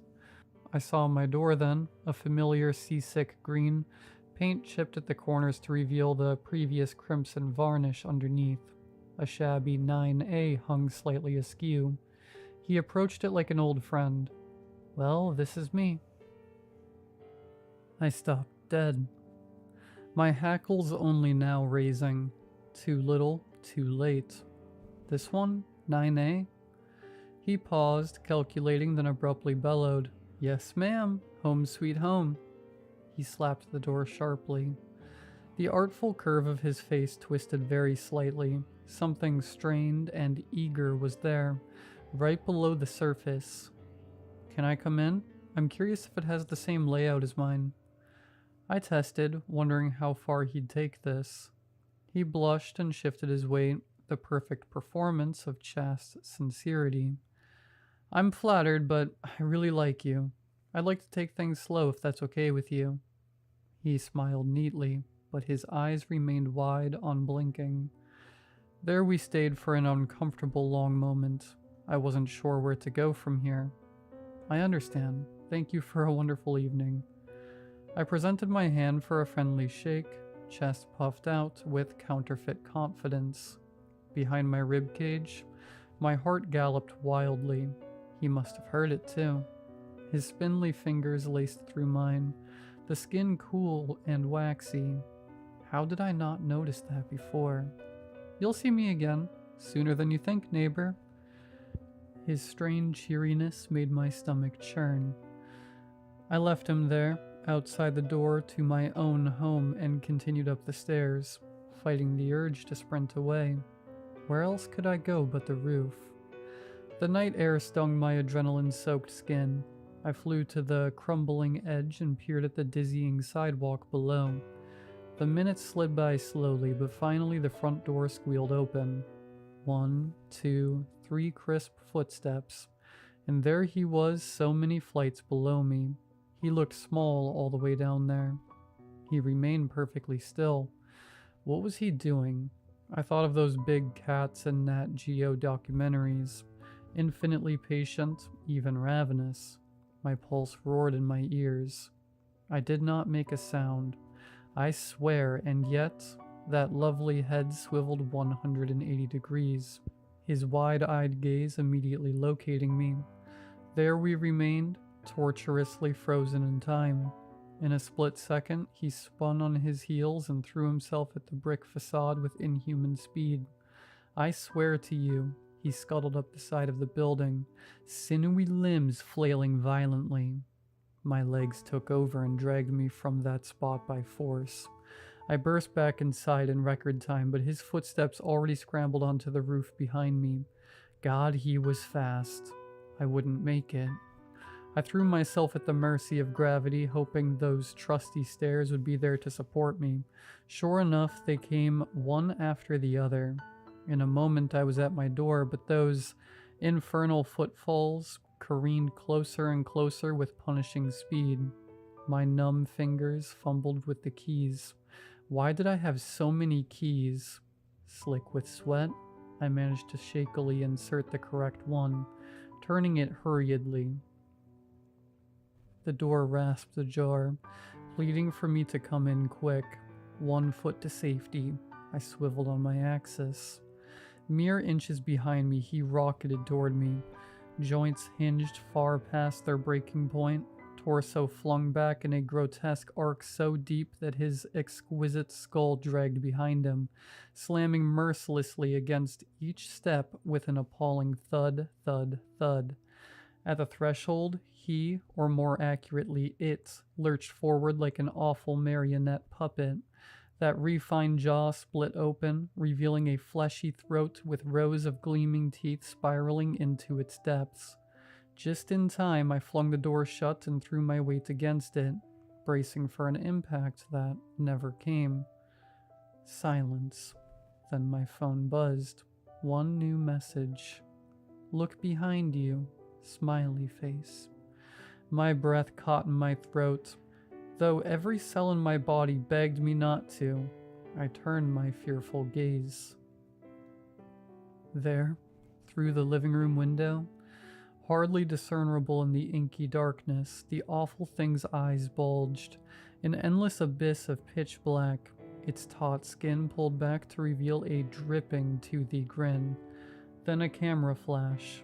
I blinked away stars, fighting to see around the blind spot in my vision. I squinted through the murky glass, searching for that dreadful face, but it was gone. I haven't left my apartment all day. I don't know if I ever will again. The daylight offers some comfort, but with each passing minute, the sun creeps closer to the horizon. I'll update you all tomorrow, if I make it. If not... In the early 2000s, an entire town went missing for a year. There was no evacuation order, no natural disaster, no signs of struggle, just a quiet, abrupt disappearance. One day the town was there, the next it wasn't. Satellite imagery confirmed it. Roads that once led into the settlement faded into overgrown trails. Utility lines stretched into empty fields. Even the town's name was erased from state records, as if it had never existed at all. And then, just as suddenly, it came back. A surveyor spotted it first. He was mapping a new highway route when his GPS glitched, showing a location that shouldn't exist. When he followed the road, he found himself standing at the edge of a town that hadn't been there the day before. The streets were intact. The houses stood just as they had a year prior. Storefronts still displayed faded close signs in their windows, untouched by time or weather. But the town was empty. No people, no vehicles, no signs of life at all. The air smelled stale, as if it had been sealed away. Doors stood ajar, revealing homes frozen mid-moment. Meals half-eaten, water left running in sinks long dried out. The school still had lesson plans scrawled on the chalkboards. Dates circled from the week the town vanished. Clocks hung on the walls. Hands on moving, all frozen at the exact same time. 3:17 a.m. The investigation that followed raised more questions than answers. Security footage pulled from nearby camera hard drives showed the townspeople going about their normal routines. Until the final recording, a grainy gas station camera caught the last moments before the disappearance. At 3:16 a.m., streetlights flickered. The sky above the town turned a deep, unnatural black. And then, static. When the footage resumed, the town was gone. Authorities tried to make sense of the town's reappearance. Soil samples, radiation tests, air quality scans, all normal. The case was quietly buried, dismissed as a mass evacuation event with no official explanation. The town was left to rot, a curiosity for urban explorers and conspiracy theorists. That was how the reports told it anyway. A mystery wrapped in red tape, whispered about in late-night forums and buried under layers of speculation. I still remember reading about this town ever since I was little. The way the news reports buried it, the way forums dissected every grainy image, every hushed government statement. It wasn't just another ghost town. It was something else. Something wrong. And now, after a month-long journey, I've finally found it. The trees parted like a curtain, revealing the road ahead. Faded asphalt, cracked and broken, stretched into the town's outskirts. Buildings stood in the gloom, their silhouettes sharp against the overcast sky. The air was still. Too still. No wind, no birds, just a heavy, suffocating quietness. I took a step forward, gravel crunched beneath my boots. The silence pressed in closer. From where I stood, the town looked untouched by time. A gas station on the corner, its neon sign dark and lifeless. A diner with sun-faded menus still taped to the windows. A row of houses, their doors slightly ajar as if waiting for someone to step inside. I swallowed hard. The report said it came back exactly as it was, that no dust had settled, no decay had set in, but seeing it with my own eyes was something else entirely. It didn't feel abandoned. It felt paused. I checked my watch, 5:42 p.m. If the stories were true, I had until 3:17 a.m. before I had to start worrying. I should turn back, I should set up camp outside, watch from a far distance, but I've come too far to hesitate now. Taking a breath, I stepped over the threshold, and the town swallowed me whole. For the first few hours in the town, I explored every corner it had to offer.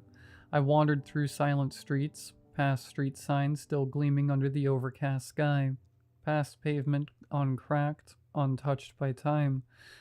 The houses stood like perfect snapshots of the past, front doors left ajar, curtains swaying in the still air, as if someone had just walked out moments ago. I stepped into one home after another, moving through kitchens where spotless plates still sat on dining tables, past living rooms where televisions were frozen mid-broadcast, their screens unbroken but lifeless. Bedrooms were eerily intact, sheets still creased from where bodies had once slept, closets filled with clothes that smelled faintly of detergent, as if they had been washed just yesterday. Everything was pristine, preserved, paused. Despite everything, my phone still had full bars. The Wi-Fi, strangely enough, was working perfectly. I connected immediately, checking maps, searching for any mention of the town, but nothing new appeared, as if I was the only one in the world aware that this place existed again. And yet, as I roamed through the town, I couldn't shake the feeling that I wasn't alone. I continued exploring until nightfall struck, and I swear to you, every time I turned a corner, I could see them.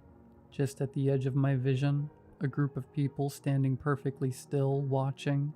But every time I snapped my head around, there was nothing. Just empty streets, dimly lit by streetlights that shouldn't still be working. By the time it reached 3:15 a.m., I knew I had made a mistake. The figures weren't just flickers anymore. They were real, and they were smiling.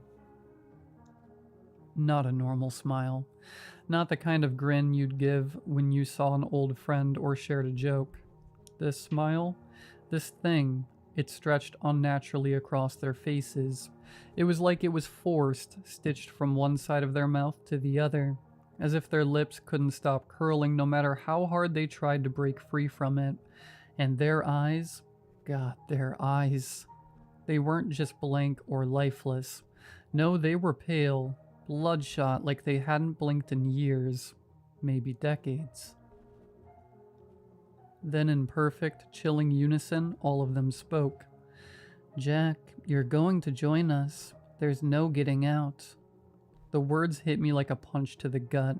My breath caught in my throat. How the hell did they know my name? It wasn't just a warning, it was a fact. Etched into the very air around me, the way they said my name, Jack. It wasn't just recognition, it was ownership. As if they had always known me, as if they had been waiting for me. I stumbled back, almost tripping over the curb as I tried to make sense of it all. Who were they? What were they? Why did they want me to join them? And was I the first one, or had they taken people before? The smiles stretched wider on their faces, those unnatural grins that seemed to grow with every passing second, and their eyes, those dead, lifeless eyes, never left me. They were watching, waiting, and all I could do was stand there, rooted in place, paralyzed by the cold certainty of their words. I tried to move, to run, but my body felt heavy. Every instinct told me to flee, but my feet wouldn't respond. The town had a grip on me now, a grip I couldn't break free from. And then, just as the final seconds ticked away, just as the hands of the clock came within a hair's breadth of 3:17, their voices came again, louder this time. "Jack, there's no getting out." If you ever hear about this town, if you ever feel the urge to search for it, don't. Stay away. Because if you find it, it will never let you go. And if you think you can escape, you are wrong. I know that now. I can feel it pulling me deeper, holding me tighter. The clock just struck 3:17 a.m., and I understand what that means. There's no running, no hiding, no getting out. Tell my parents I'm sorry. Tell them they were right. Tell them not to come looking for me. And for the love of God, stay away from this town.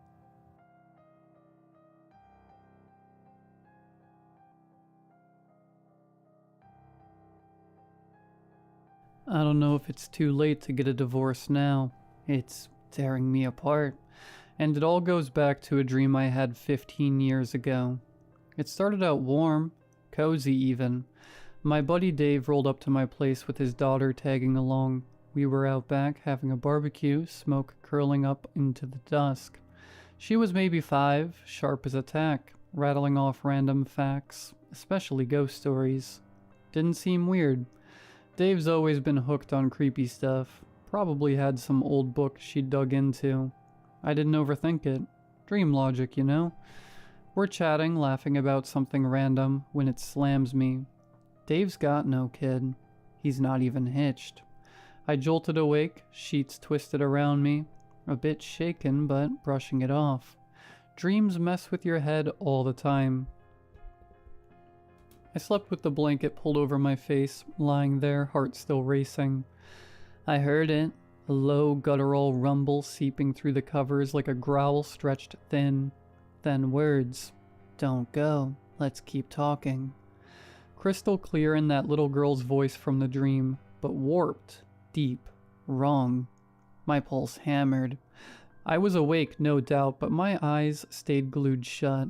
It was too sharp, too near, like she was in the room with me. Flip on the light, pull the blanket back. It'd stop, right? Except I couldn't move. I just clenched my jaw, begged sleep to take me back. It did eventually. No more dreams that night, or none I can recall. Figured that was that. Months later, Dave got married. A few more, and they had a baby girl. For a flicker, that dream popped up, but I chalked it to chance. Life rolled on. 10 years ago, 5 years after the dream, Dave threw a family hangout at his place. Friends, kids everywhere. I'm in his study thumbing through his stash of spooky books when his daughter strolls in. She's 5 now, same age as the dream kid, and starts yapping. Ghost stories, odd facts, word for word what I'd dreamed. I'd blanked on that night by then, just marveled at how bright she was. Dinner's almost ready, so I say, "Hey, let's go eat." She tilts her head. "Don't go, let's keep talking." Don't go, let's keep talking. It hits like a punch. That line, I knew it. Then her voice drops and it's that exact same growl from the dream. Low, jagged, not a kid's at all. Don't go, let's keep talking. The dream crashes back. Every bit of it, and I'm gone, bolting to my car, hands shaking. She remembered me from before she existed. Dave called me later that night, asking what the hell was wrong. I mumbled something about feeling sick, hung up quick. For a couple weeks after, we still talked. Short, awkward calls, but every time he'd casually bring her up, like, "Oh, she's into this book now." That voice, the same voice from the dream, would rip through my head. Low, guttural, wrong, like it was whispering right next to me. I couldn't take it. I stopped picking up, stopped replying. Eventually he quit trying and I cut him out completely. It didn't stop there though. Even after Dave was gone from my life, that voice stuck around. I'd wake up at night, heart pounding. Sure, I'd heard it again, low and close like it was waiting for me to slip. I started therapy, got meds to knock me out cold. Waking up scared the hell out of me. Waking up meant risking it again. The pills helped after a while. I could sleep without jolting awake. Dave faded out and I thought maybe it was over. 5 years back, I got married. My wife's a hobby writer. Short stories for mags, small stuff. We'd kick ideas around sometimes. One night, I spot her drafting something. A guy dreams of his friend's non-existent daughter chatting him up. Wakes up, friend's got no kid. Then the friend weds, has a daughter. I couldn't finish reading. I'd never told her. Told no one. No chance I'd spilled it sleeping. I'd locked that mess away years ago. My chest seized, dread choking me. Who'd listen? Shrinks? They'd cage me. I stumbled outside, gulping air before she saw. She caught me at the door. "Don't go," she said. "Let's keep talking." At first it was her normal voice, soft, familiar. Then it shifted and it was that voice. The exact same one from the dream, from Dave's kid. Deep, guttural, like something hollowed out. "Don't go, let's keep talking." I bolted, drove to the first motel I hit, checked in, barely closed my eyes. Phone kept buzzing. Her calls, texts, I ignored them. Sat there reeling, pulled up her pic in my phone. That face I knew. It blurred, turned strange. Who's been sleeping beside me? Searched her name online. Dozens of shots. Her smile, her eyes. Then an old fuzzy one from when she was 5. That face. The dream girl. Dave's daughter. I gagged, stomach churning. Called Dave, first time in 10 years. I ditched that crew before the wedding. Didn't even invite them. Busy signal, dead end. Checked his socials instead. Last post 5 years ago, right before I tied the knot. Family trip to some Pacific island. Photos up, but his daughter's face. It's a void. A black smear swallowed her head. Phone buzzed. Her text. Let's keep talking. Just that. Room went ice cold. Not just cool. Dead frigid. A slow scrape started at the door. Heavy like claws dragging. Then that voice. The same voice. Hers now from the dream. From the kid. Low, oozing through the walls. "Don't go. Let's keep talking." Not from my phone. Right outside. I jammed the deadbolt, shoved the dresser against it, but the scraping kept coming. It's still coming. I don't know what she is or what's out there. I don't know how that voice knew me before she was born, or why it's coming out of my wife's mouth now. All I know is it's here, and I can't outrun it much longer.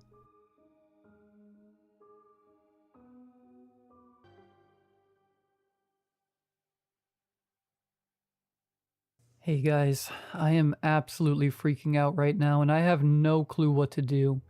I'm 15, okay? Just a normal kid, or at least I was until literally yesterday.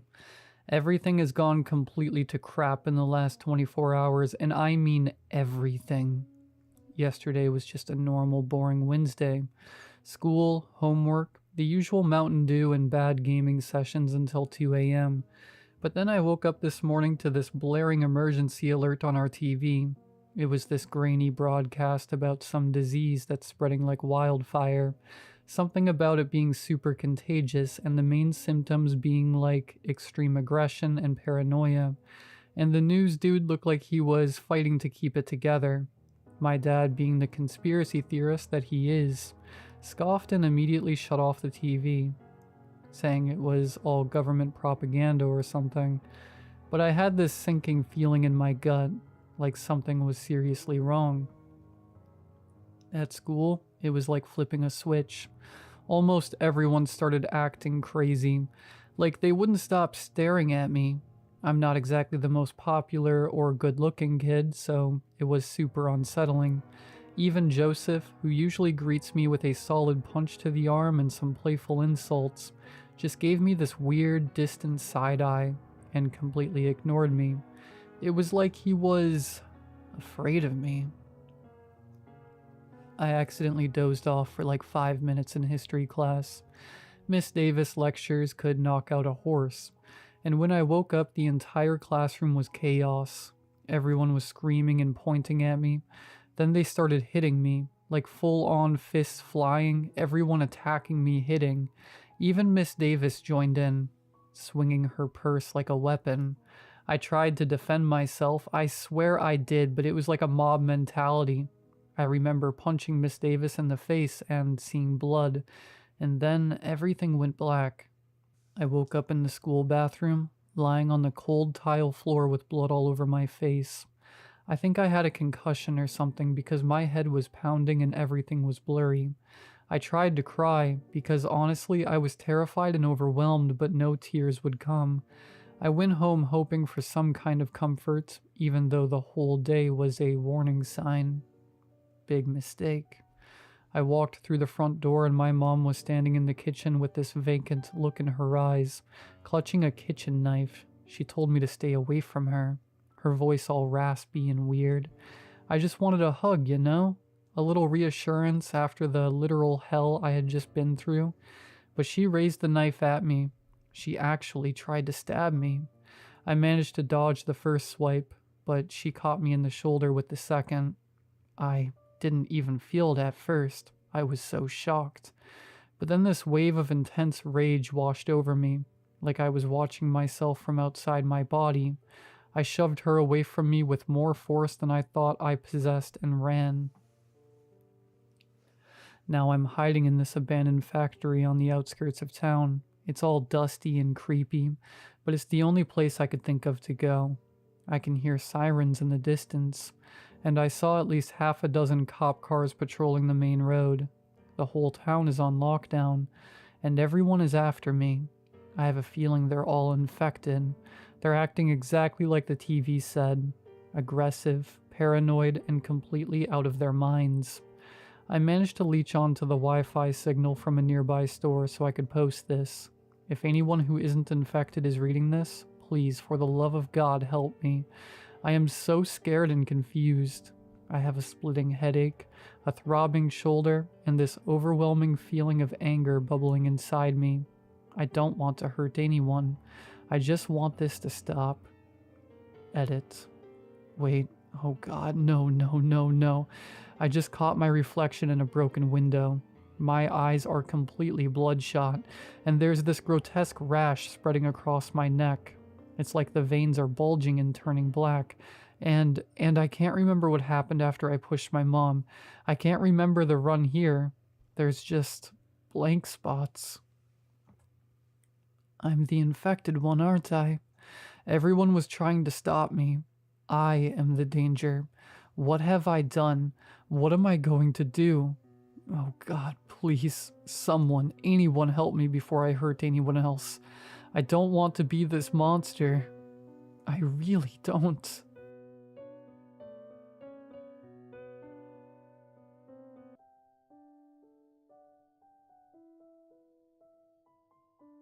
My grandmother died when I was 6. About a week later, I realized something very important. It was by accident. We were in the living room. I was on the floor playing with my dolls and wishing my mom would play with me. Mom was seated on the couch, staring at the wall. She hadn't been talking much to me since grandmother died, or doing much of anything. I looked up at my silent mom, opened my mouth, and without knowing why, I said, "Grandmother says you should play with me." The response was wonderful. Mom's eyes widened and she looked at me, straight at me, seeing me. She got off the couch and knelt by me, hugged me and exclaimed, "Oh, my darling daughter, grandmother said that to you?"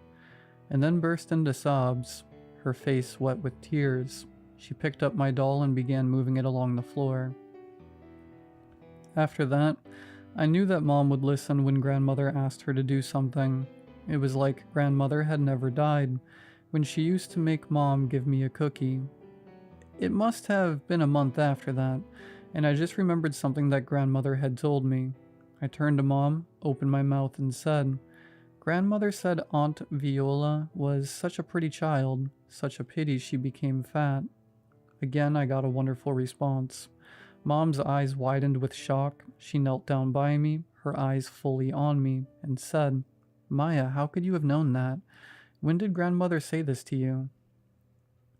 I blinked. I couldn't remember well, and the look on Mom's face was a bit scary. Maybe grandmother said it to me those days I used to stay with her, when Mom was working. Mom would leave me with her at 2 and pick me up later when I was sleepy. Grandmother used to talk about fatness a lot, or maybe she said it some other time. "Yesterday," I said. "She said it to me yesterday, when we were at the park looking at fat children." Yes, that must be right. Mom and another woman were talking about fat children, like grandmother used to. Mom hugged me so tightly that I felt like my breathing would stop. Her tears felt warm on my neck and made my t-shirt damp. "Oh, my precious daughter," sobbed Mom.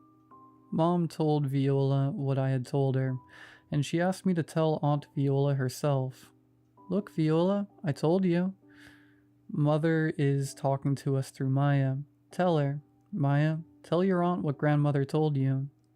I remember so well, looking at my mother and my aunt, their shining, desperate eyes. I opened my mouth and repeated, Grandma told me you were such a pretty child, Aunt Viola. Such a pity you became fat. Aunt Viola cried out as if punched, clapping her hand to her mouth. Mom beamed proudly at me, her special daughter who could talk to grandmother. Everyone knew I was special because I could talk to grandmother who told me things. My cousins treated me respectfully after that, even though I was the youngest, and even my uncles nodded at me when they came over for family dinner. My cousins tried to make me say other things I had heard from dead people. I would start to say something, but then Mom and Aunt Viola told them off.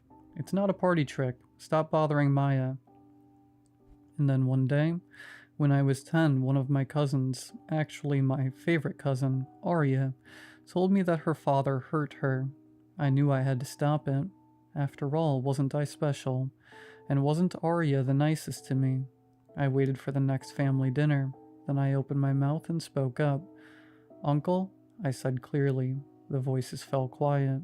Everyone knew that tone meant that grandmother had a message for someone. Uncle, I repeated. Grandmother said you need to stop hurting my cousin. There was silence. Uncle made a sort of noise. So did Mom. Then I gasped. It was like I couldn't breathe. I cried out, clutching my throat. The air rippled and heaved. Through the thick, darkening air, I could see everyone's face blurry, staring at me, not moving. I gasped again, and my throat seemed to close up, and I felt like I had the worst possible sore throat. For a flash instant, I saw grandmother in the darkness that was closing in on me. I was trying to scream, but no sound came from my mouth. Then it was over. I opened my eyes, standing very still at the dinner table, holding on to the back of my chair. My throat was still very sore, but the unbearable pain had passed. I made a noise, but no words came out. After that dinner, I could never speak again, and even after I learned to communicate with no voice, I never, ever talked about grandmother and grandmother's children ever again. My cousin Arya and I left our family home when we could, and we never went back.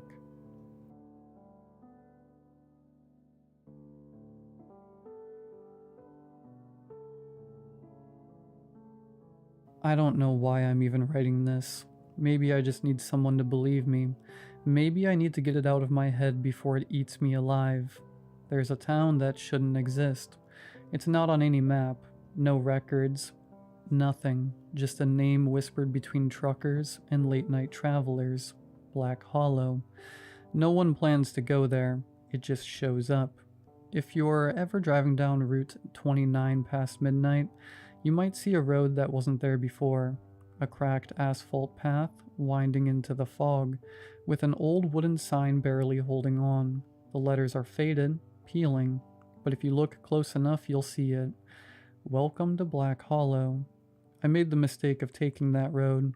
I was driving through the back roads, running low on gas, GPS acting up. It was one of those nights where the world feels empty, where you go too long without seeing another pair of headlights, and it starts messing with your head. Then I saw it, the turnoff. A gas station's neon glow barely visible through the fog. I figured, why not? Fill up the tank, grab a coffee, keep moving. But as soon as I turned onto that road, something felt off. The air got thick, like it was pressing down on me. The fog swallowed my car whole, my headlights barely cutting through. My radio crackled, then died. Then my phone screen glitched out. That should have been my first warning. The town looked frozen in time.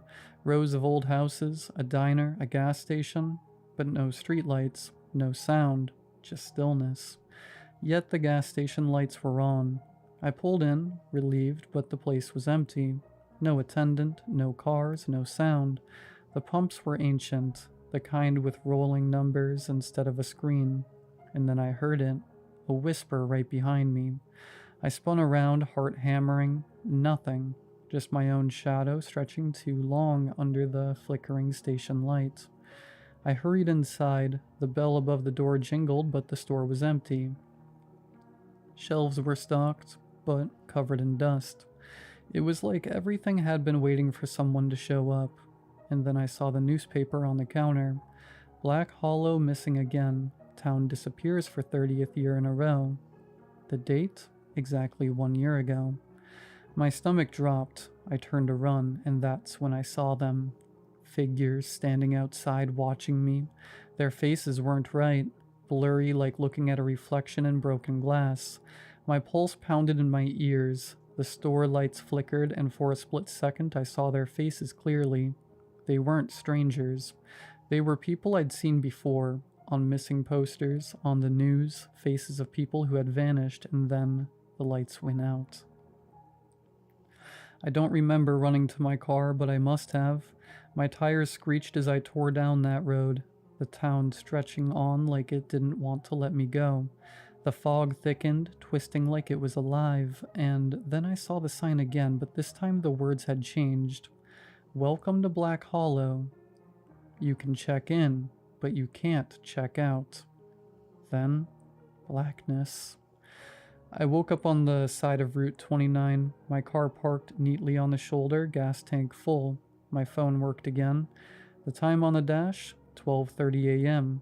Like nothing had happened. But when I got home, I checked the missing persons reports. And there in the latest update, my face. It had only been a few hours since I left that town, but the report said I had been missing for a year. I don't know how much time I lost in that place, but I know one thing for sure. Black Hollow is real, and it's still out there waiting. I should have never turned down that road, so if you're ever driving on Route 29 past midnight, keep going, because if you see the turnoff, it means Black Hollow has already chosen you.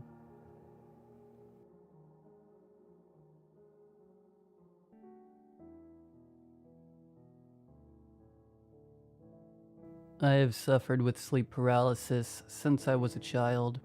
Through all of my years of dealing with this, I have had some truly horrific experiences.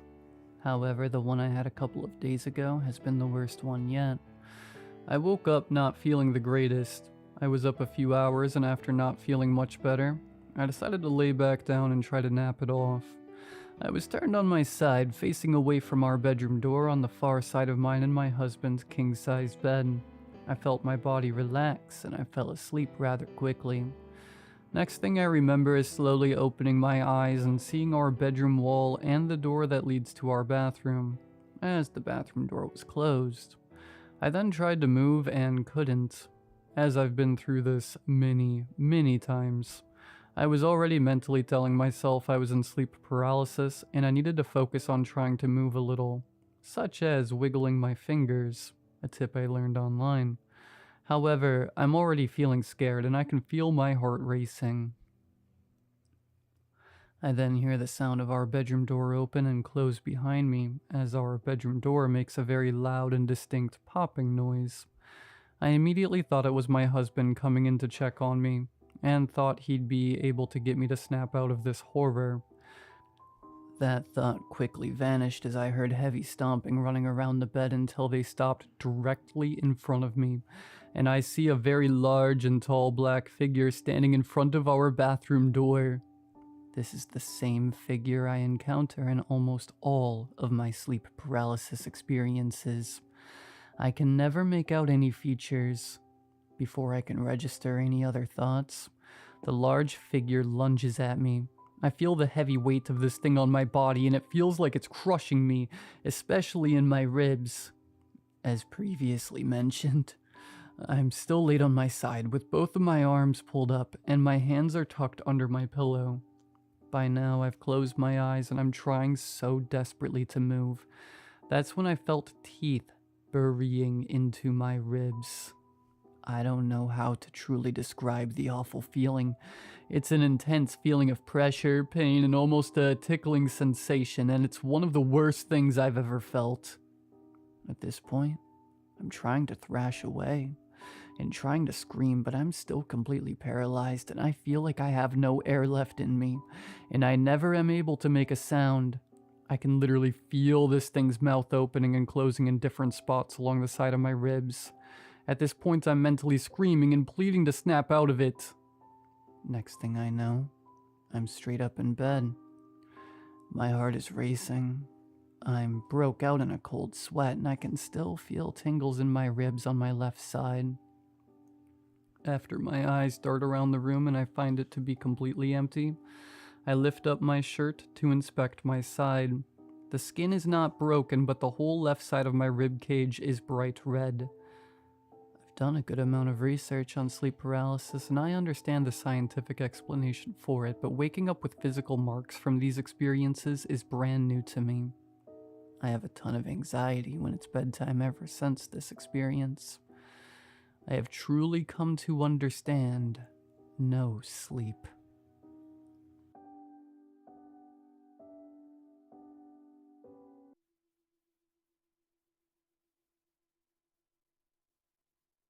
No one was surprised when Eddie's, a small, greasy burger joint that had only opened a year prior in my town, was said to be closing down permanently within a couple of days. In the weeks leading up to the announcement, a multitude of allegations were sent flying in the direction of its owner, Eddie, ranging from claims of embezzling to accusations of unfaithfulness, which left him divorced. It was only a matter of time before Eddie pulled the plug. I thought it a shame, though. Despite my less than favorable opinions of the guy, the burgers in which he served were the best in town. So, for old time's sake, I decided to pay the joint one last visit before its passing. The door chime rang a familiar ding as I entered into the barren burger place. I could hear the hissing of grills from far in the back as I approached the counter. I stood there in uncomfortable silence for a few seconds, before I heard a familiar, hoarse voice call to me from out of view. "Who's there?" Eddie croaked out in a low-pitched tone, his voice sounding strained and choked as if he had just been sobbing.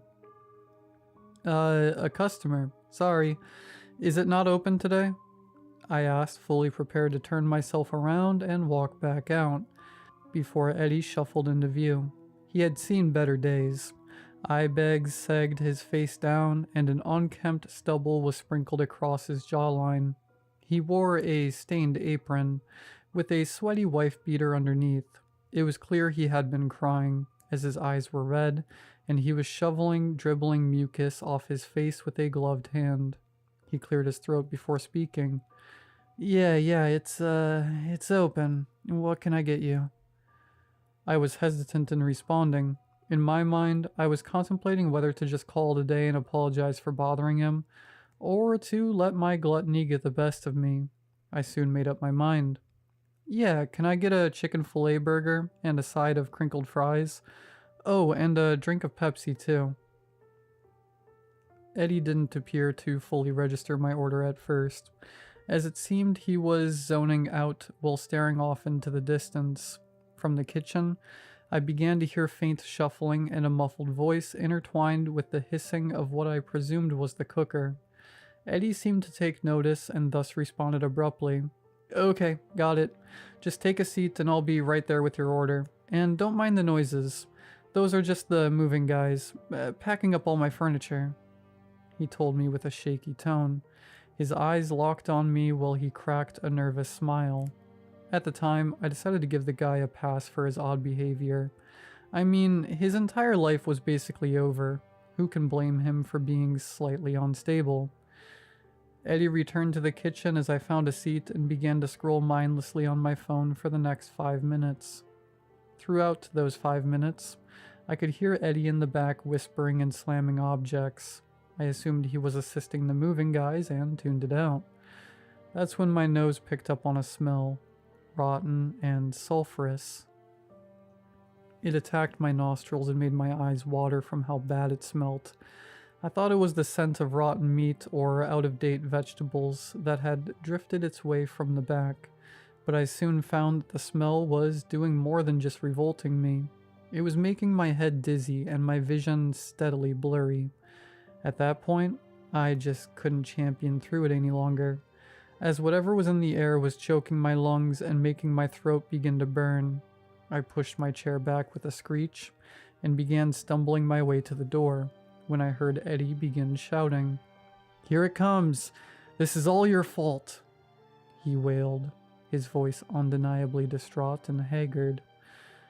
I was far too desperate for air to acknowledge his words in that moment, as I sprung the door open and exited onto the sidewalk into the cold December air. It didn't remain cold, however, as a wave of heat from behind blasted me off my feet and into the street. My head collided with the icy tarmac as everything suddenly went black. My memory from that point remains hazy, but from what I can remember, red and orange bled into the darkness as I slowly came to, flat on my back surrounded by passerbyers, ears ringing. I could see Eddie's was no more, as a violent inferno laid claim to the establishment. Windows shattered as its foundation shook. The front room was in complete ruin, flames bellowing from where I once sat, before I again fell unconscious.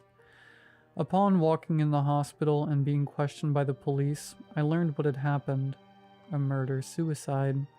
Eddie had bought canisters of hydrogen sulfide and was in the process of filling the building with it when I just happened to enter. The hissing I heard was not that of the cooker or fryer. Hell, there wasn't even any cooking appliances in the kitchen to make such noises as, unbeknownst to me, the kitchen had been stripped clean a day prior. Instead, what I heard was the sound of gas leaking. Thankfully, by the time Eddie had begun to flick alive a lighter, I had already taken one step out of the door, foiling his attempt at taking me with him by a hair as he ignited the flammable gas. But it remains a murder-suicide, as despite my survival, me and Eddie weren't the only ones in there at the time. A woman was there too. Eddie's mistress, as I found out. She had been invited over and had been restrained and gagged by him by the time I entered. The muffled noises I had heard had been hers as she struggled to escape from her bindings, to which she could not, and thus she perished alongside Eddie. It's been a year since then, and as funny as it may sound, I do now hold a slight irrational fear of fast food restaurants. I mean, I was only a second away from being immolated, and I didn't even know it. So now, whenever I'm in a McDonald's or any fast food joint at that, I always make sure that the hissing I hear from the kitchen are just that of the grills and fryers, and not that of the final act of a man on the end of his line.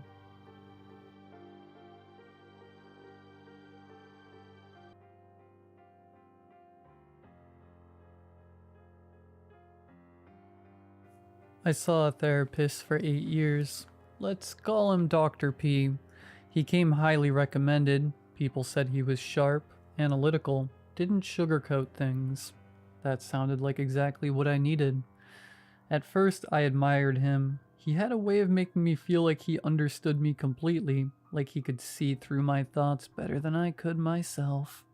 His approach was firm, sometimes dismissive, but he framed it as challenging my thinking. I figured he knew what he was doing.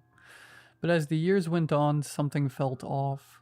It wasn't any one thing, it was little moments. Times when I left his office feeling more uncertain, more dependent on his approval than when I walked in. He questioned my memories often. If I recalled something a certain way, he would shake his head and say, "That's not how it happened." He had this way of planting doubt, making me wonder if my own thoughts were unreliable. He contradicted me about things I was sure of, delayed diagnosis, shifting explanations, making me feel like I was misinterpreting my own experiences. And then there was the phone call. I had been venting about my stress, how I always felt on edge, like I was waiting for something bad to happen. I told him I'd been checking my phone constantly, expecting bad news even when there was no reason to. He gave me a strange look, then he smiled. "Funny you say that," he said, "because you missed a call earlier." I froze. I hadn't told him that. I pulled out my phone instinctively, heart pounding. there was a missed call, unknown number, no notification, just sitting there in my call log. I hadn't heard it ring. I looked back up at him. He just watched me, smiling slightly. I stammered something about spam calls, but my skin was crawling. How did he know? Just something to think about, he said. That night, I woke up to my phone ringing, no caller ID. I answered without thinking. Silence. Then, in a voice I swear was his, "You need to learn to sit with discomfort." The line clicked dead. I didn't sleep after that. I tried to tell myself I had imagined it, a stress-induced hallucination. Maybe I had dreamed the whole thing. But then I started noticing other things. Small details that shifted, conversations we'd had that he remembered differently, but only in ways that made me question myself. Once I swore I had told him about a dream I'd had, but when I brought it up later, he smirked and said, "You never told me that." Another time, I referenced a childhood memory he had once dismissed as distorted. He leaned forward and said, "But what if it was real?" It was like he was rewriting my past. I started recording our sessions, not for legal reasons, just for my sanity. I needed to hear what was real, but when I played them back, I swear some things were missing.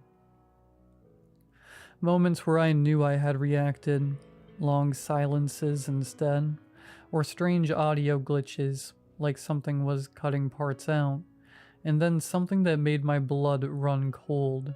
One night while reviewing a recording, I heard myself speaking, except I didn't remember saying those words. A full minute of audio where I calmly said, "I trust you. You're the only one who understands me." I repeated it several times. I never said that. I would never say that.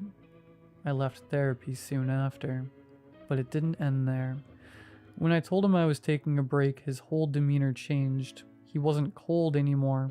He smiled, acted friendly. Too friendly. "Oh, of course," he said. "Just remember, I don't provide therapy notes. But if your new psychologist needs anything, they can always call me." That night, I unplugged my Alexa, turned off my phone. I didn't want to hear from him ever again, but thinking about him was impossible to stop because he knew too much. Not just about my traumas, my childhood, my fears. He knew my patterns. He knew the way I second-guess myself, the way I latch on to certain thoughts, the way I look for meaning in things that shouldn't mean anything. And now, as I sit here typing this, I wonder, did he know exactly what he was doing? Did he know that even after I left, his words would stick in my brain like a splinter, that I'd replay them over and over, long after I stopped seeing him? Did he know he'd live rent-free in my head long after I stopped paying him? Because I think he did. And just now, as I wrote that last sentence, my phone lit up. No notification, no ringtone, just a missed call. Unknown number. I think he's still watching. And this time, I'm afraid to answer.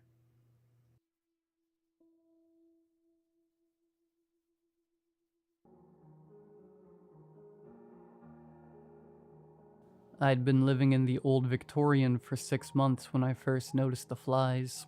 They congregated in the corner of the study, a fist-sized stain on the faded Persian carpet that seemed to pulse with them. No matter how many times I sprayed insecticide or laid traps, they returned, droning, persistent, their bodies glinting like obsidian beads in the sunlight. The previous owner had warned me the house had quirks, but this felt deliberate.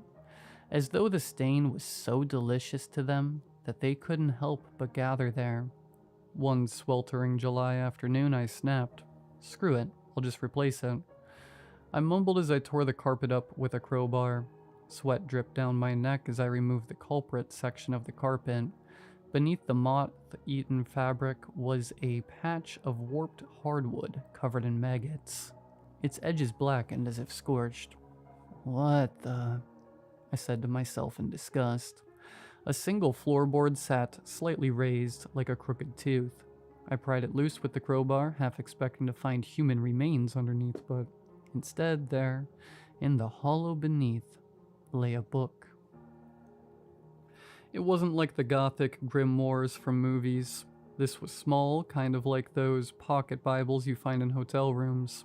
It was bound in cracked suede, the color of dried blood, and its pages were yellowed and brittle. The symbols inside weren't Latin. They squirmed, shifting under my gaze like centipedes. Yet somehow I understood them. A chant whispered in my mind, sweet and coaxing. "Speak me, and I'll make the flies go away." I laughed, a nervous, breathy sound. What harm could it do? That night, with a bottle of bourbon as my courage, I knelt over the floorboard hollow and recited the words aloud. The air turned syrupy, smelling of wet soil and rotting fruit. Then came the voice, smooth as oil, amused. Ah, a pragmatist. The man who materialized before me was ordinary, mid-30s, unshaven, dressed in a rumpled linen shirt and slacks.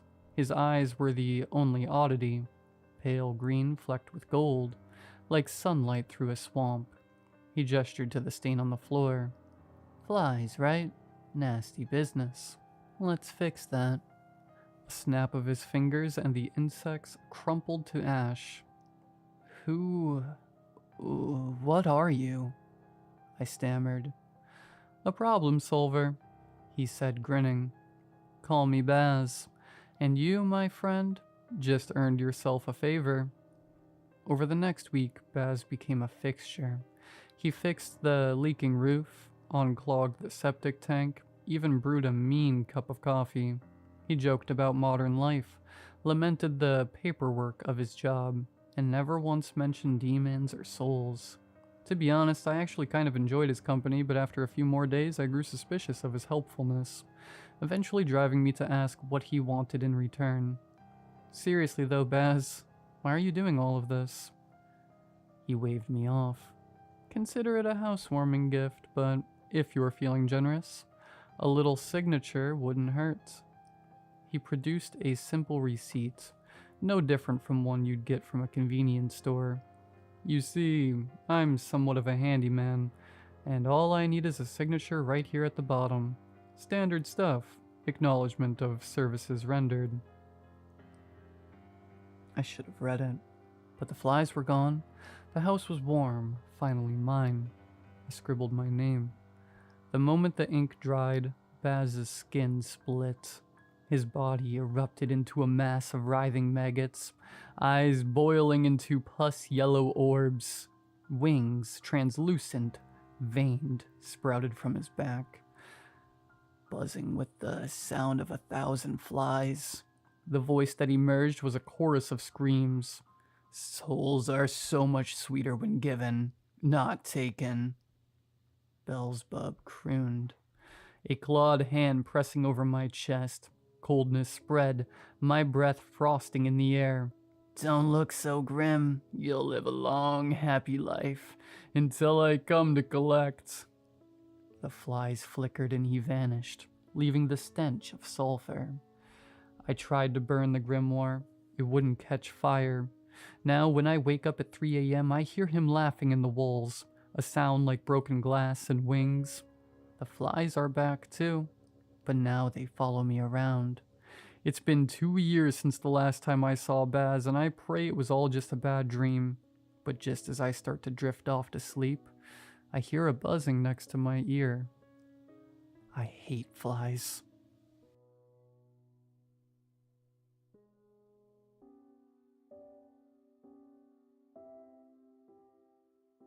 I never understood why some people leave their doors slightly open. Maybe it's carelessness. Maybe it's some weird kind of trust in the world. Or maybe, just maybe, it's a trap. I work as a bike courier in a big city. I mostly deliver food, but sometimes it's small packages or documents. Usually it's simple. Show up, knock, hand over the package, leave. But last week I got an order that still keeps me up at night. It was late, almost 10 p.m. when the app sent me to an older apartment complex. The building was run down, graffiti on the walls, flickering hallway lights. I climbed the stairs to apartment 4B, where I was supposed to deliver the package. The door was already open. Not fully, just a crack. Just enough to see that the light was on inside. I hate when customers do this. So I knocked and called out, "Hello? Delivery for you." No answer. I called out again, louder this time. Nothing. I thought about just leaving, but then I noticed something strange. Right next to the door, on the floor, was a pair of shoes, perfectly aligned as if someone had placed them with a ruler and a spirit level. I don't know why, but that unsettled me more than the open door. A weird feeling crept into my stomach. I should have just left, but instead I stepped closer and knocked again, this time directly on the door. It slowly swung open. The apartment was unsettlingly sterile. No decorations, no personal belongings. The furniture was old and worn, but everything was perfectly arranged. The walls were bare, no pictures, no shelves, and directly across from the door in the hallway stood a camera on a tripod. The lens was pointed at me. I felt my neck tense up. "Hello?" My voice sounded too loud, too foreign. Nothing. I thought about just setting the package down and getting the hell out of there. Then I heard it, a faint scraping sound from somewhere inside the apartment. Someone was in there. My instincts screamed at me to leave, but my feet didn't move. I strained to listen. The sound came from the bedroom, and then I noticed something even more disturbing. The apartment didn't smell like anything. No perfume, no food, no human scent. Just sterile, empty air. The scraping got louder. I took a step back, my eyes darting around the room, and that's when I saw it. The bathroom door was slightly ajar. Through the tiny gap, I could see an eye. Someone was standing there completely still, watching me. My breath caught in my throat. Then, a sharp creak behind me. I spun around. The apartment door, which I had left open, was now shut. I didn't think. I grabbed the handle, yanked it open, and ran. I bolted down the stairs, heart pounding, head spinning. I didn't stop until I was on my bike, pedaling away as fast as I could. Only when I was a few blocks away did I dare to look back. In the window of apartment B, a figure stood motionless, staring down at me. I never reported it to the police. I wouldn't even know what to say. But ever since that night, I feel like someone's watching me. Always.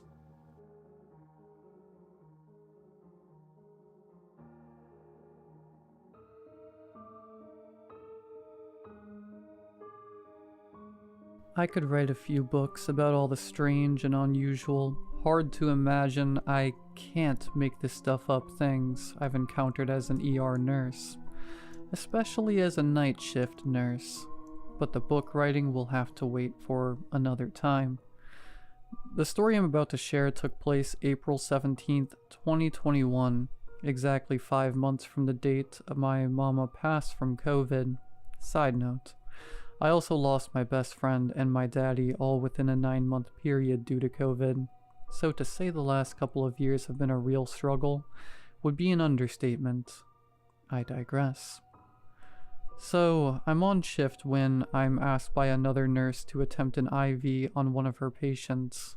I enter the room, introduce myself, and this patient that I have never taken care of or spoken to before says to me, "You have a wonderful aura about you." And before I have a chance to respond, she goes on to say, "And your mother is always with you." I instantly get chills, but I try to hide my WTF reaction and continue with the task at hand. When I touch the patient's arm to verify her wristband, she grabs my hand and looks me directly in my eyes and proceeds to tell me very detailed things about my mama that only I would know. I was beyond emotional and shook by everything she is telling me.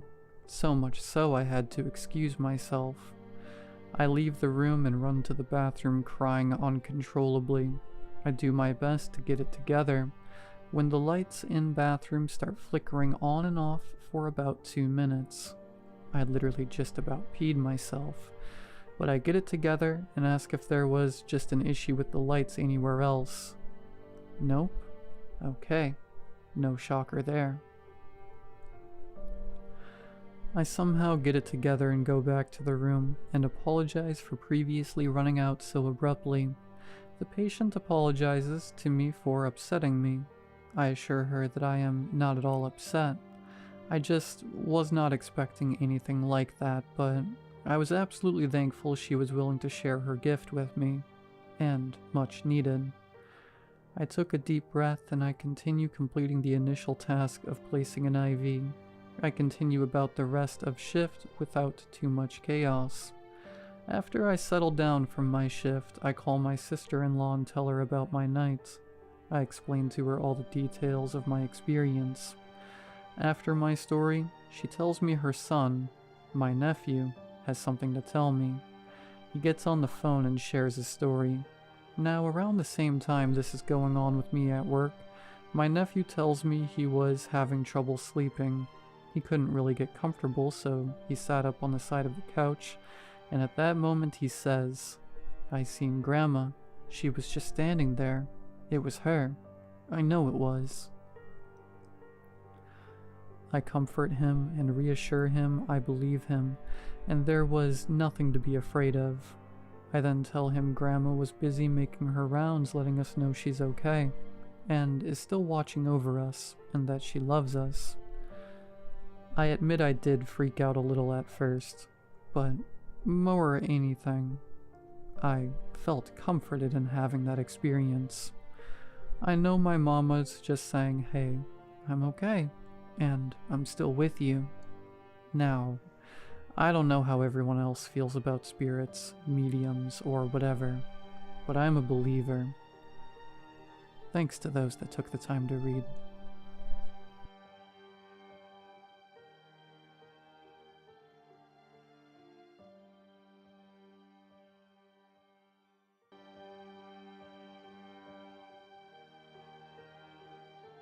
Living 5 miles from Florida's Atlantic coast means salt air bleeds into everything. The sun-bleached siding of our house peeling like sunburned skin, the tangled mangroves framing the tidal creek behind our property, their roots clutching at briny mud like arthritic fingers. Even the ice cubes in our freezer taste faintly of the ocean, as if the sea had seeped into the tap water while we weren't looking. Dad's 27-foot center console, the salty Serenity, might as well be a fourth family member. Her hull is pocked with barnacle scars, her vinyl seats cracked like desert earth, but Dad polishes her twice a week with the devotion of a priest tending an altar. Come June, when the pavement starts sweating by 9 a.m., leaving the backyard asphalt shimmering like a mirage, our weekend routines shift. No more strolling Cocoa Beach at sunset, the sand cool and sugared between our toes. No more road trips to Georgia's mountains where the air smells of pine resin instead of decayed jellyfish.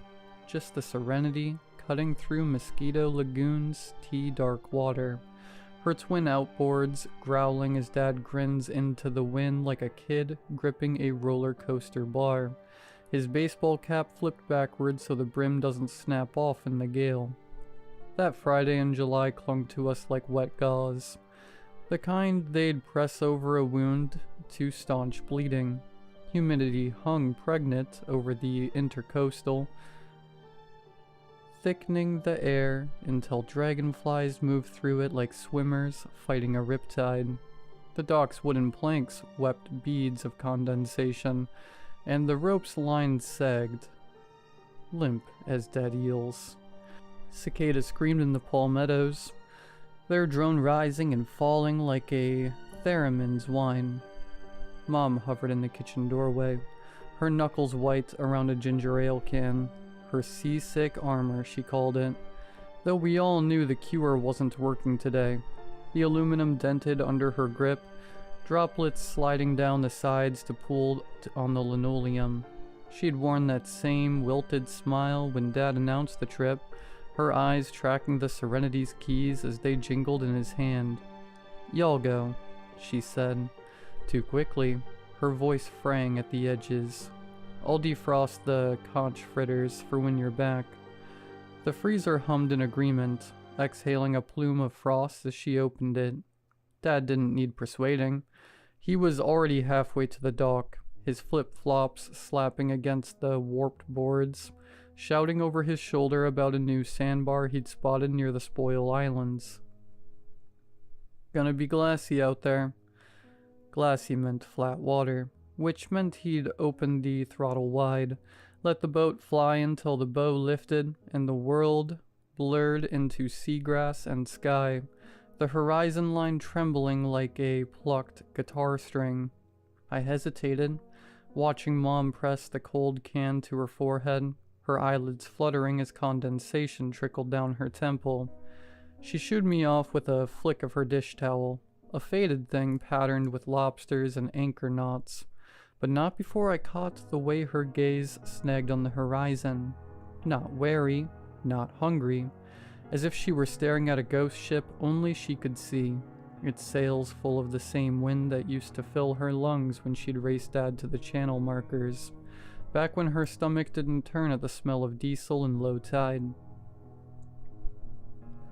The salty Serenity sliced into the bay, her cooler packed with Dad's lime-flavored seltzers, cans slick with condensation, their tabs hissing like tiny airlocks, and my mason jar of lemonade, still pulpy with rind the way Mom insists on making it, the bitterness clinging to the back of the throat like a secret. Mosquito Lagoon hummed with July's feverish energy. Jet skis zigzagged like water striders, their wakes crisscrossing into lace, while toddlers shrieked as mullet leapt silver arcs over their inflatable rafts, their scales catching the light like flung nickels. From Sharky's shack, its roof patched with license plates and fish nets sagging with plastic crabs, the tinny thump of Zac Brown Band covers drifted across the water, the chorus of Knee Deep, whirring through the guttural croak of bullfrogs in the sawgrass.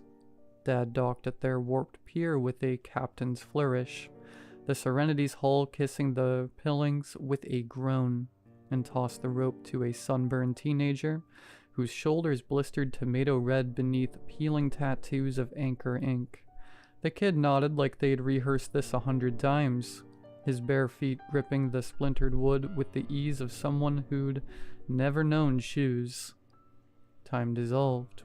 We ate blackened mahi tacos that burned our tongues, the charred edges crumbling into our laps, their heat cut by dollops of mango salsa, so bright it tasted like summer itself. We laughed as pelicans dive-bombed for our discarded lime wedges, their beaks snapping shut with a sound like castanets, wings grazing the water's surface as if testing its temperature. The sun melted us into the vinyl seats, the material sticking to our thighs like warm glue, until dusk arrived unannounced. The horizon bled tangerine and violet, the water reflecting the sky's fire like spilled gasoline, iridescent and dangerous. Dad raised his seltzer in salute. The aluminum crumpled in his fist, condensation dripping onto his wristwatch. "Two nights that outshine days," he said, his voice roughened by salt and sun, and I clinked my lemonade against his can, the glass ringing below.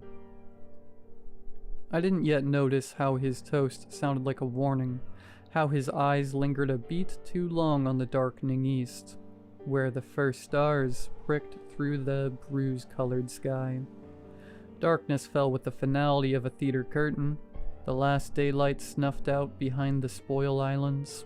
Dad queued up his Night Cruisin' playlist, Springsteen's Growl, Seeger's Gravel Road Rasp, that one CCR song he swears every boat needs, and cranked the volume until the bass vibrated in my molars, the speakers buzzing like hornets in a jar. We glided into the unlit stretch beyond the channel markers, where the lagoon widens into a black mirror, the mangroves reduced to jagged cutouts against the moonless sky. The Serenity's running lights painted emerald ripples on the water, their glow dissolving inches below the surface, as if the lagoon drank the light whole. The air turned crisp, carrying the sweetness of night-blooming jasmine, thick as syrup, tangled with something sharper, metallic, like a penny held on a tongue.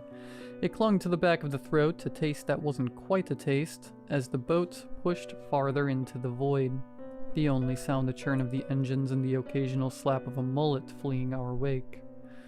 We passed near a lighthouse, a skeletal sentinel perched on Ponce Inlet's crumbling jetty, its iron ribs exposed where storms had gnawed through limestone flesh. Its beams sliced through the dark every 10 seconds, a staccato swish-swish that let the foam around us in a stark, clinical white, bleaching the color from Dad's face and my trembling hands.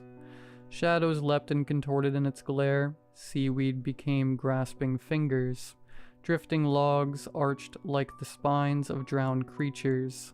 The light's pulse throbbed in time with my heartbeat, each pass leaving after-images burned into my retinas. I gripped the console, the fiberglass edge biting into my palm. "That thing's straight out of a Stephen King novel," I said too loud, my voice cracking like the gulls screeching overhead. Dad smirked, his face half lit by the GPS screen's ghostly green glow, the other half drowned in shadow. "Built in 1887, he said as if reciting a psalm. "Back when this inlet ate ships for breakfast." He adjusted his grip on the wheel, the leather wrap creaking. "Your great-granddad used to supply the keepers. Said they'd trade whiskey for snapper, fresh snapper. Not that freezer-burnt crap." He nudged me, his calloused hand rough on my shoulder, the salt-stiffened fabric of his shirt scraping my neck. "Relax, kid. Only ghosts out here are the ones we bring with us." His laugh was a dry thing, lost to the growl of the engine, but his thumb tapped the throttle twice, quick and restless. The beam swept over us again. For a heartbeat, the lighthouse's brickwork seemed to ripple, its mortar oozing black as crude oil. Rivulets crawling downward like veins. Then darkness swallowed it whole, leaving only the aftertaste of that image, a wet, glistening rot. I blinked, but the tower stood inert again, its cracks and fissures frozen in the brief glare. The air smelled different here, the usual brine undercut by a dankness, like the inside of a storm drain after a flood. Dad killed the engine. The salty Serenity's hum died abruptly, leaving a vacuum of sound so thick I could hear the blood rushing in my ears, the click-click of cooling metal from the outboards. The boat swayed, creaking like an old floorboard, as waves lapped at the hull with wet, open-mouthed kisses. My skin prickled, goose flesh rising despite the humidity. I couldn't stop staring at the lighthouse. Its beam carved the dark into fragments, each pass illuminating the tower's peeling paint, its rusted railing clawing at the sky.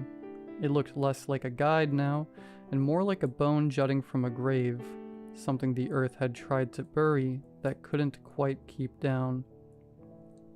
Dad rummaged in the cooler for another seltzer, the crack hiss of the tab deafening. "Trust the process," he muttered, though I couldn't tell if he was talking to me or the night itself. Maybe that's why I didn't notice the sound at first. Not over Springsteen's growl bleeding from the speakers, not over the Serenity's hull slapping the waves like a restless heartbeat. Then it came again, a scream, not the distant whoop of a drunk tourist or the theatrical shriek of a gull, but a raw guttural sound, the kind that shreds vocal cords, that belongs to animals caught in steel traps. It cut through the baseline sharp as a fillet knife. "Dad, kill the music." I lunged for the stereo, slapping at the volume knob. My palm slipped on its sweat, slick plastic. He flinched, his sunburned face slack with confusion, the pink peeling skin around his eyes crinkling like tissue paper.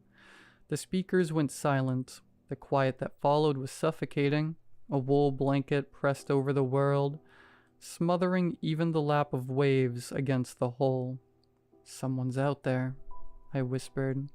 My throat tightened, every hair on my arms standing rigid as porcupine quills. Dad's grin from earlier had vanished. He gripped the wheel, his knuckles bleached white as barnacle shells, as the scream came again, closer this time. Or maybe the water carried it sharper, honed by the lagoon's curved throat. A woman's voice, fraying into a sob, skated across the black water. My eyes found the island, a jagged smudge in the moonlight, half swallowed by mist that coiled like smoke from a doused fire.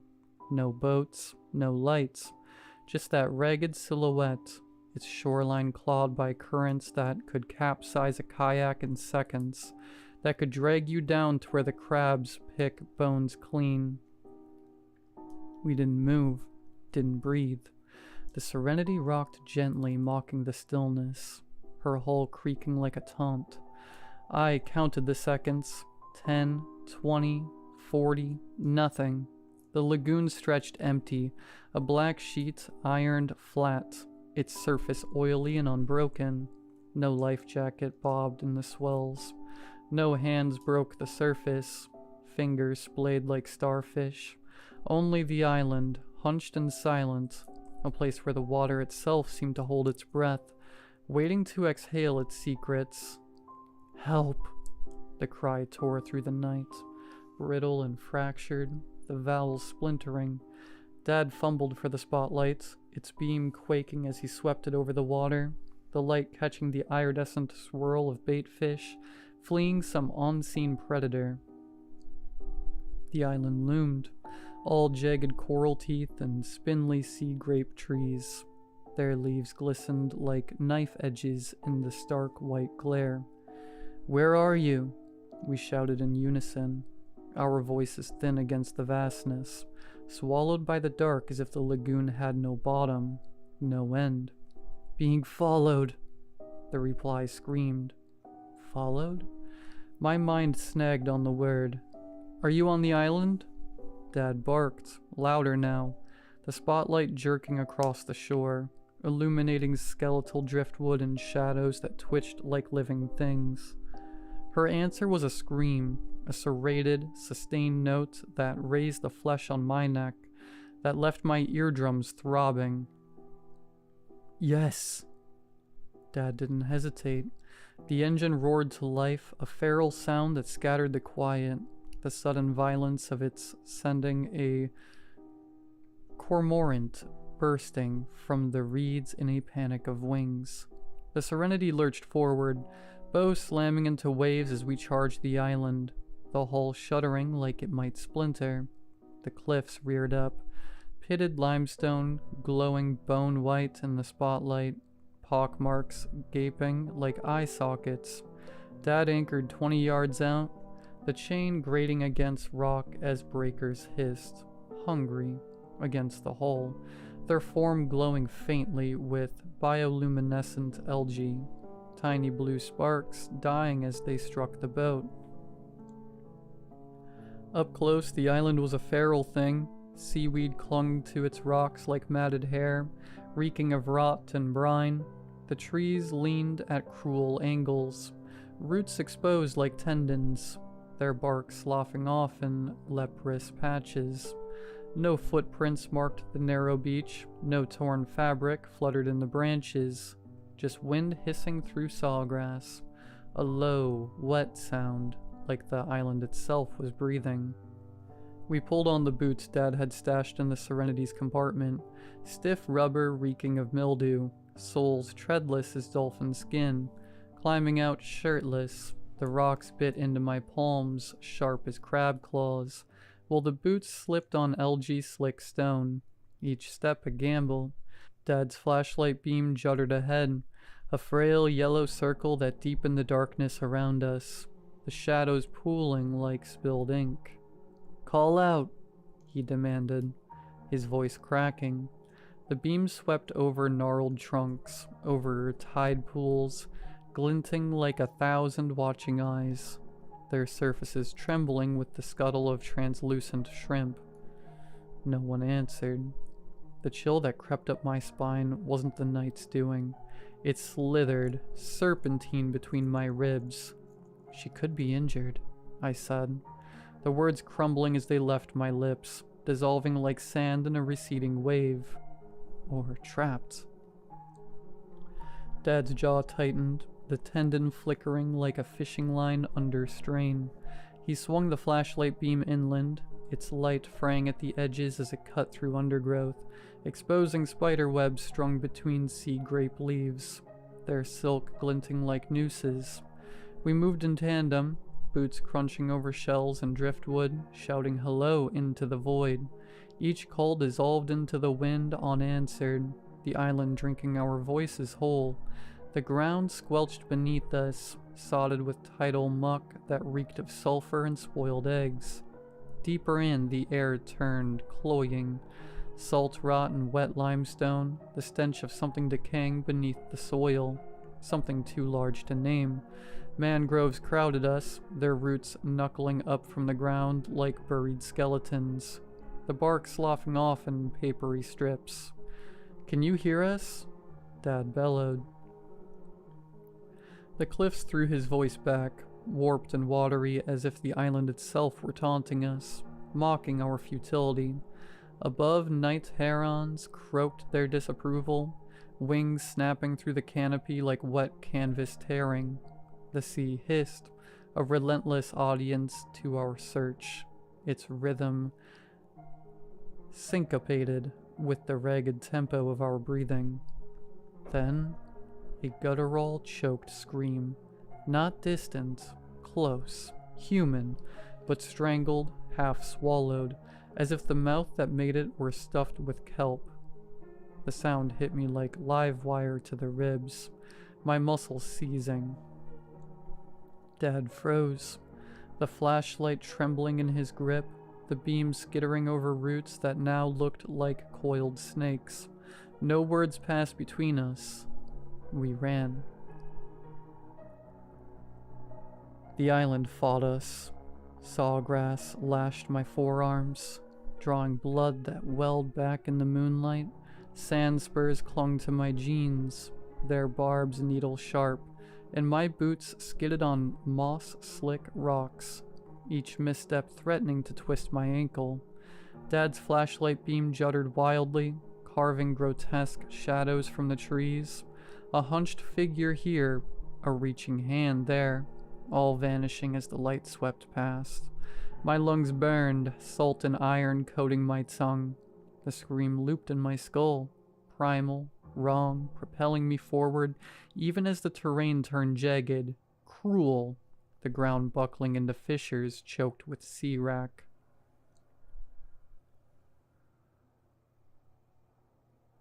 I stumbled onto the eastern shore, heaving for air, the beam flitting over tide pools alive with scuttling crabs, over boulders crusted with barnacles that yearned like tiny mouths. Nothing. No crumpled form in the surf, no footprints in the muck, just the moon staring down, cold and dispassionate, and the silence, that silence. It pressed against my eardrums, thick and smug, as if the island had swallowed the woman whole, and now licked its lips, sated. Dad caught up, sweat gleaming on his temples like mercury, his chest heaving. He opened his mouth to curse, to rationalize, but no sound came. The flashlight's beam shrank, dimming, as if the darkness itself were leeching its power. The batteries drained into the hungry earth.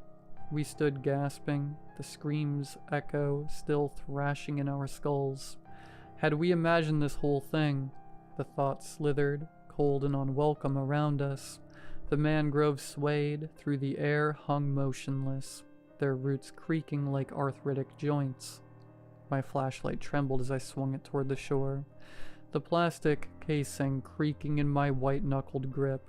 The beam carved a trembling path through the dark, scattering shadows like roaches fleeing a struck match. The light caught on strands of seaweed dangling from mangrove branches. Their tendrils swaying through the air hung utterly still. And there, where the surf gnawed at the rocks, foam hissing between jagged teeth, it stood. Not human, not animal, a thing of angles and voids, its silhouette a mockery of anatomy, as if a sculptor had assembled bones at random and called it done. Moonlight glazed its emaciated frame, ribs like scythes curving inward, joints knotted and inverted, legs spiraled as if wrung by giant hands. Its skin, if it was skin, glistened wetly, reflecting the beam in oily streaks, the surface rippling like mercury disturbed by a fingertip.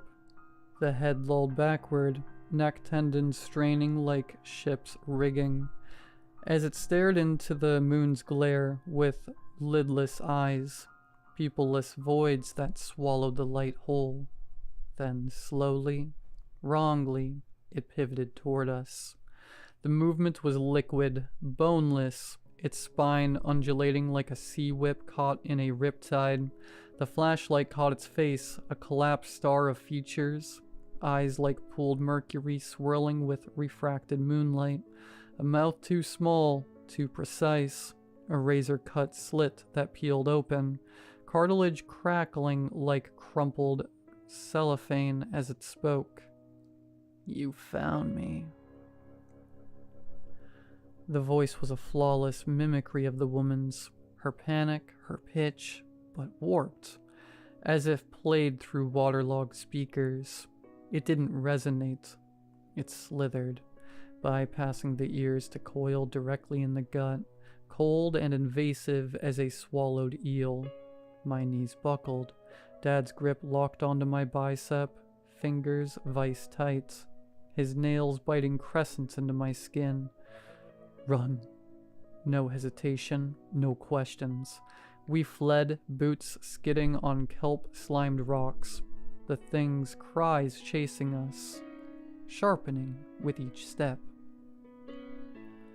"Help me," it wailed, each syllable fraying at the edges now, unraveling into something guttural, wetter, the sound of a throat filling with seawater. "Help me." The words splintered, layered with clicks and hisses, a chorus of corrupted voices overlapping, as if a dozen throats had been fused and torn apart. My spine seized, a primal recognition, older than language. This wasn't fear. This was prey knowledge. The hare's certainty that the fox's teeth are already at its neck, that the chase is just ritual.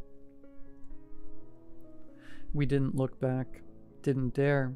The island's undergrowth tore at our clothes, thorns biting into wrists, sand spurs embedding in our ankles like fish hooks. Dad's breath sawed in his throat, raw and rhythmic, each gasp flavored with salt and copper. The Serenity's running lights glowed ahead, bobbing on the black water like a mirage, the boat's hull groaning as waves slammed it against the anchor. Behind us, the cries mutated. Less words now, more vibration, a subsonic hum that made my molars ache and my vision blur. I risked one glance.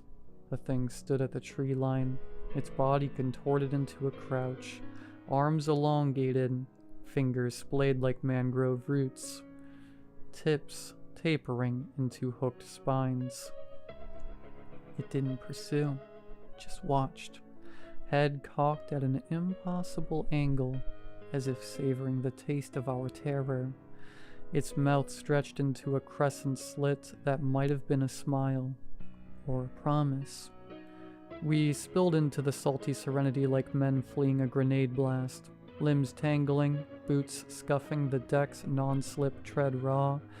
Dad clawed at the anchor line, his fingers slipping on the wet rope, the fibers groaning as if the sea itself fought to keep us tethered. When the anchor finally broke free, its surface caked in black sludge that reeked of low-tide rot, the clumps dripping like concealed blood, strands of seagrass tangled in the flukes like hair. Dad jammed the throttle forward. The engine screamed, a feral sound that drowned the island's silence. The RPM needle trembling in the red as foam boiled beneath the stern. Water churned behind us. The water glowed faintly with bioluminescent algae, a ghostly trail that pulsed as we raced toward open water. The blue-green sparks swirling into shapes that might have been faces or hands. I gripped the gunwale, refusing to look back, but the thing's voice pursued us, crisp as a gunshot across the waves, its timbre flawless, inhumanly precise. "Come back," it shrieked, its tone now slick, almost musical, a lullaby wrapped in razor wire. "I need help." The words slithered into my ears, stripped of their earlier desperation, each vowel polished to a predatory gleam. This wasn't a plea, it was a performance, a pantomime of distress laced with a giddy, venomous edge, the sound of a child's music box cranked too fast, its melody warping into dissonance.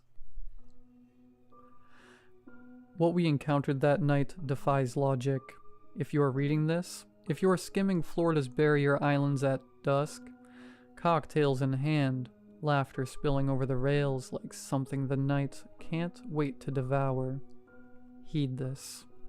When the wind carries a cry from some lonely spit of sand, when your gut knots at the too perfect pitch of that help me, do not answer. Steer clear, flood the engine. Pray the current drags you anywhere else. Pray harder. Because whatever wears a human voice like ill-fitting skin, whatever peels back the night to show you teeth masquerading as a smile, it isn't lost. It doesn't want help. It wants you. Alive. Bleeding. Afraid.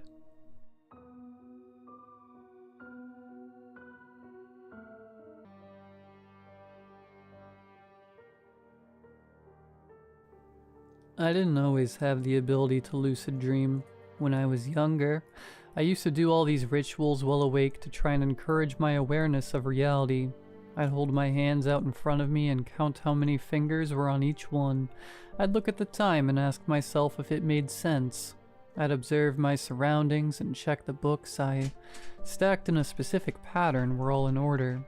I even took to drinking strange teas brewed from exotic leaves I'd purchased online, even if the taste made it difficult to finish.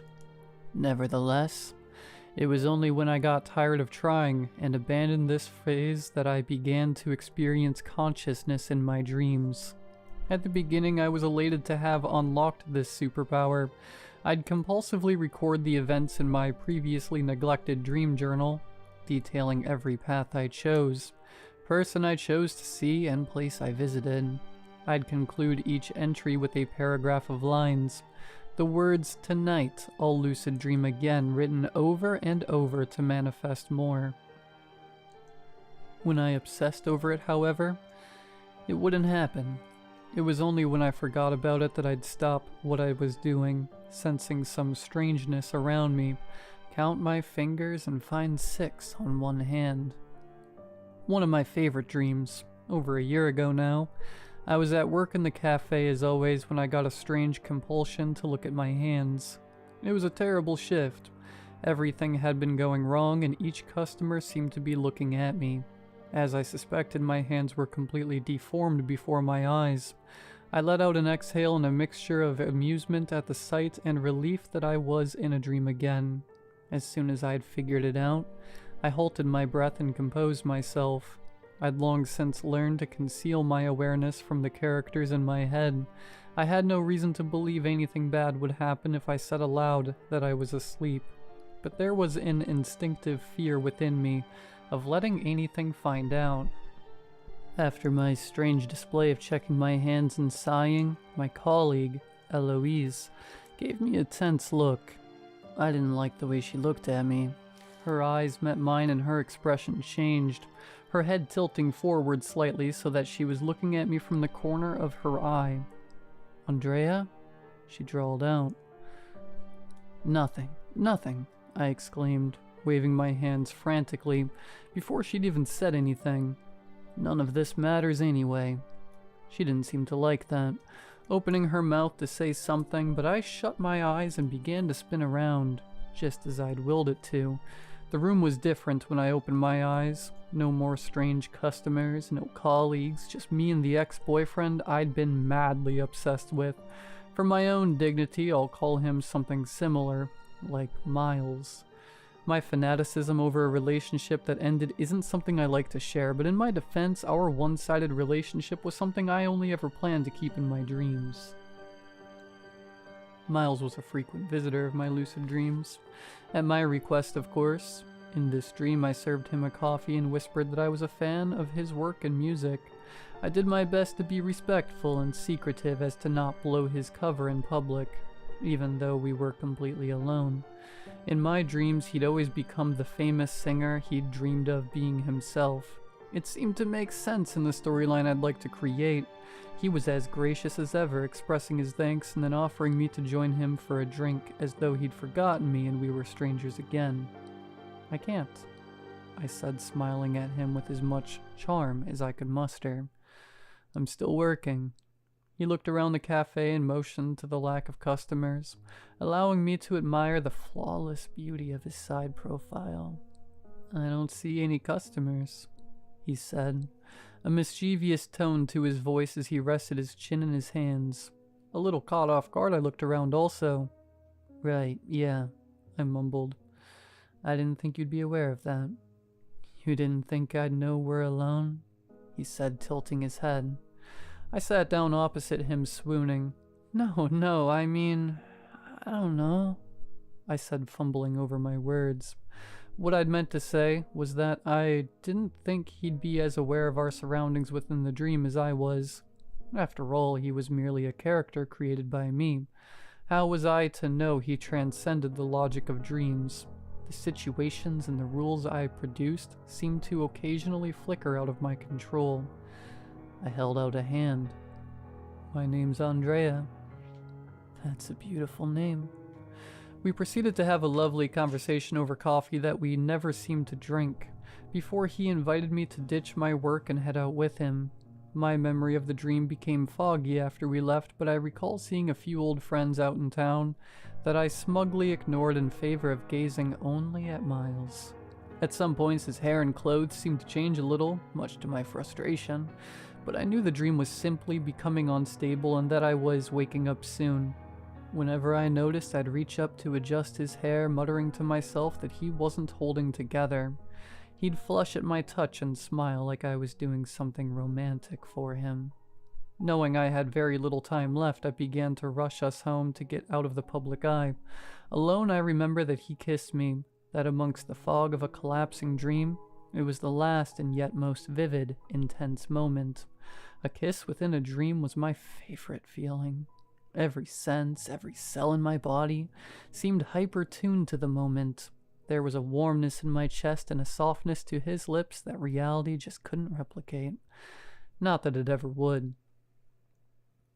I remember awakening from these types of dreams with a euphoria that had me snuggling back into my duvet, trying to pull the dream back to me.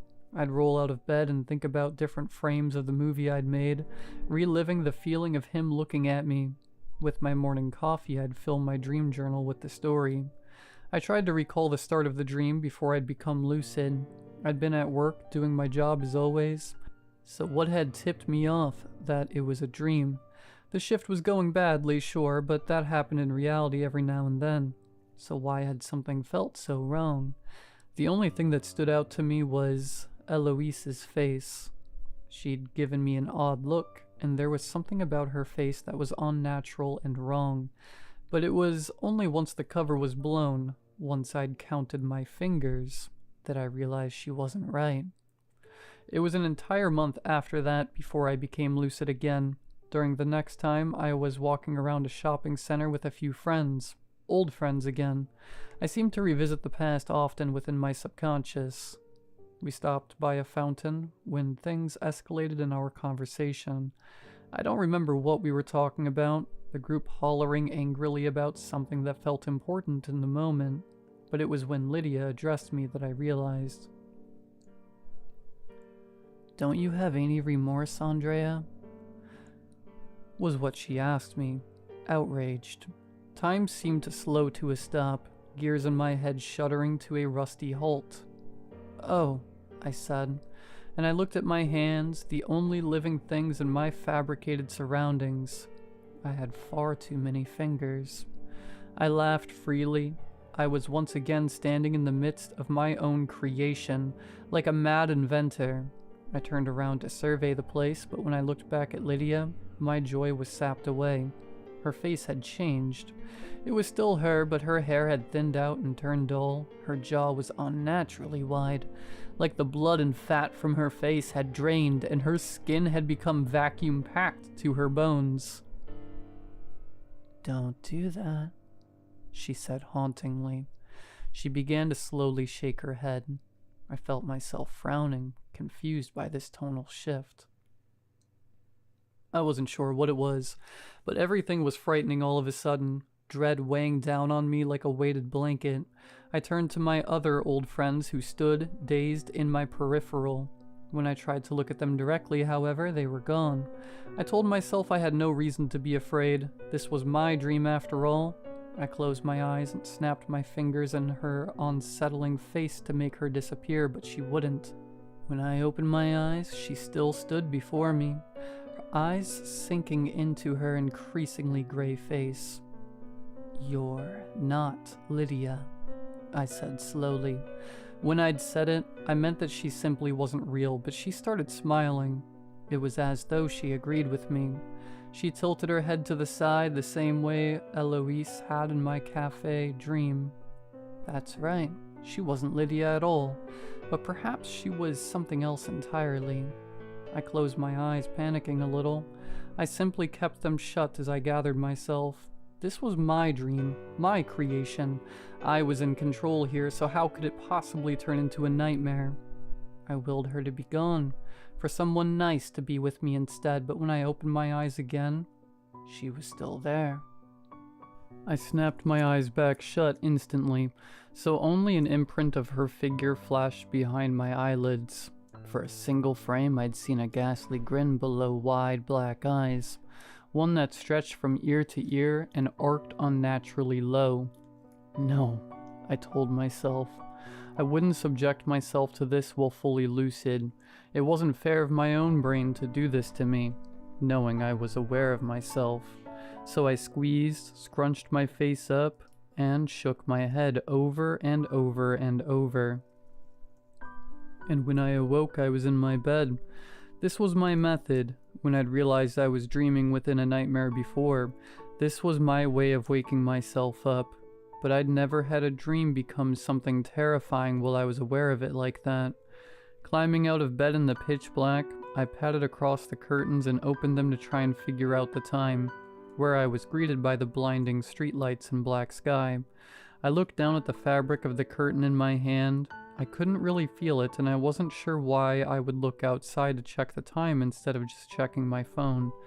I hadn't had to dodge the tangle of wires that usually blocked my side of the bed either. 1, 2, 3, 4, 5, 6, 7. Of course I was still asleep. I smiled. I hadn't lost my chance to have a nice dream and gaze down the street. It was unnaturally foggy outside, and I didn't like that, but it didn't seem to change when I tried to make it sunny.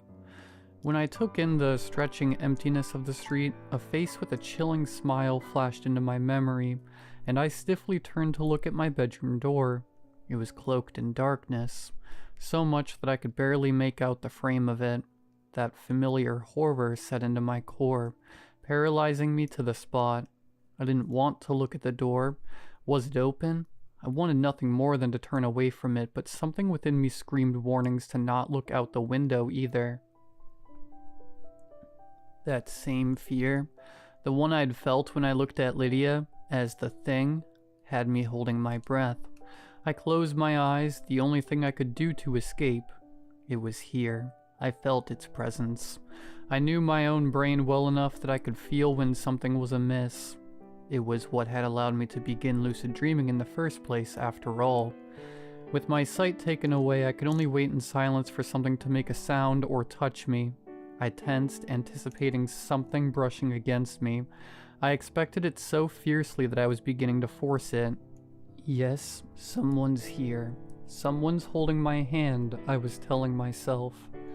Miles? I said quietly. That's you, isn't it? Miles' hand squeezed mine in response and I opened my eyes. I was still in the dark room, but now he was there with me. He was wearing the cap he often wore back when we were first together, and he was smiling down at me. What is that? He asked, rubbing his thumb soothingly over the back of my hand. Nothing, I stammered. I thought something was here. Something horrible. He shrugged. Just me? He said, leaning down to kiss my forehead. This time he didn't feel like some celebrity that I dreamed up or some other perfect version of Miles that he would be playing. It really felt like him, and as though he knew exactly what was going on in my head. I pulled him towards me and breathed in his chalky violet smell, as comforting and fresh as ever. I miss you, I said. He stroked my hair and sighed. I miss you too. He breathed onto the top of my head. Where have you been, chick? Something was ringing in the distance, irritating me. Right here, I said. I'll always be right here, waiting for you. When I looked up, he wasn't wearing his hat anymore. His hair was wet. Aren't you going to answer that? He said. I gave him a puzzled look and listened out for the phone, afraid of who it could be. The ringing. It was my morning alarm. I was relieved it wasn't that dreaded phone call again, but my morning alarm wasn't what I wanted to hear either. I love you, I said, and I kissed him softly. I'd never been so furious at my alarm as I was that morning, turning it off and shutting my eyes immediately to try and will Miles back to me. But a demented smile was all I could see, forcing me to let go and allow myself to wake up. When I got out of bed, the first thing I did was count my fingers. 10, as there should be. Although in that dream I'd wanted nothing more than to be out of it, being in reality meant I could no longer have Miles, and the weight of that had my eyes watery as I made my coffee and got ready for work. It was on the drive to work that my phone really did ring. I knew better than to answer an unknown number, so I let it ring. My choice was further justified when the number tried me 3 more times. I had 10 fingers when Eloise said good morning to me, and 10 fingers when I stopped for lunch. What's on your mind today? She asked me, sliding up beside me. I analyzed her face for a second, looking for anything to cross-examine when I encountered her at night. Nothing really, I said. I just haven't been sleeping well. I thought so, Eloise said, humming thoughtfully. You look exhausted. Thanks, I muttered with a half-hearted laugh. Seriously though, she reiterated. Have some caffeine or something. I'm not saying this to be mean, but I've been cleaning up after you all morning. I shot her a look of bewilderment. I had no recollection of being such a mess behind the counter all morning. I had the urge to double-check I was really awake. Oh, I'm sorry, I said. I didn't even realize. That's okay. I'm sorry to criticize you, it's just that... Eloise paused to check no one would overhear her. Mallory's been watching you. With an exaggerated roll of my eyes, I started picking at my nails. I'm sure she has, I grumbled. She's been looking for an excuse to fire me. Don't be silly, Eloise exclaimed, giving me a light tap in the arm. You know she can't fire you anyway. You're invincible here. She might just have a chat with you if you get another order wrong. I held up a hand. Whoa, whoa, whoa, I said. What do you mean invincible? Eloise leaned back from me, her shoulders dropping. She opened her mouth and faltered. I began to piece together that she'd said something precarious before she even elaborated. I just mean with everything, she said quietly. She wouldn't do that to you. Mallory, my mother's childhood friend, was talking enthusiastically to a customer on the other side of the cafe, unaware of her coworker's discussion of her. I knew she had given me this job to help me out, but I didn't realize I was such a hinder to her business, and that I'd left her trapped here with me. I'd already cost her customers by showing my face here. Now I was making a mess of the job, too.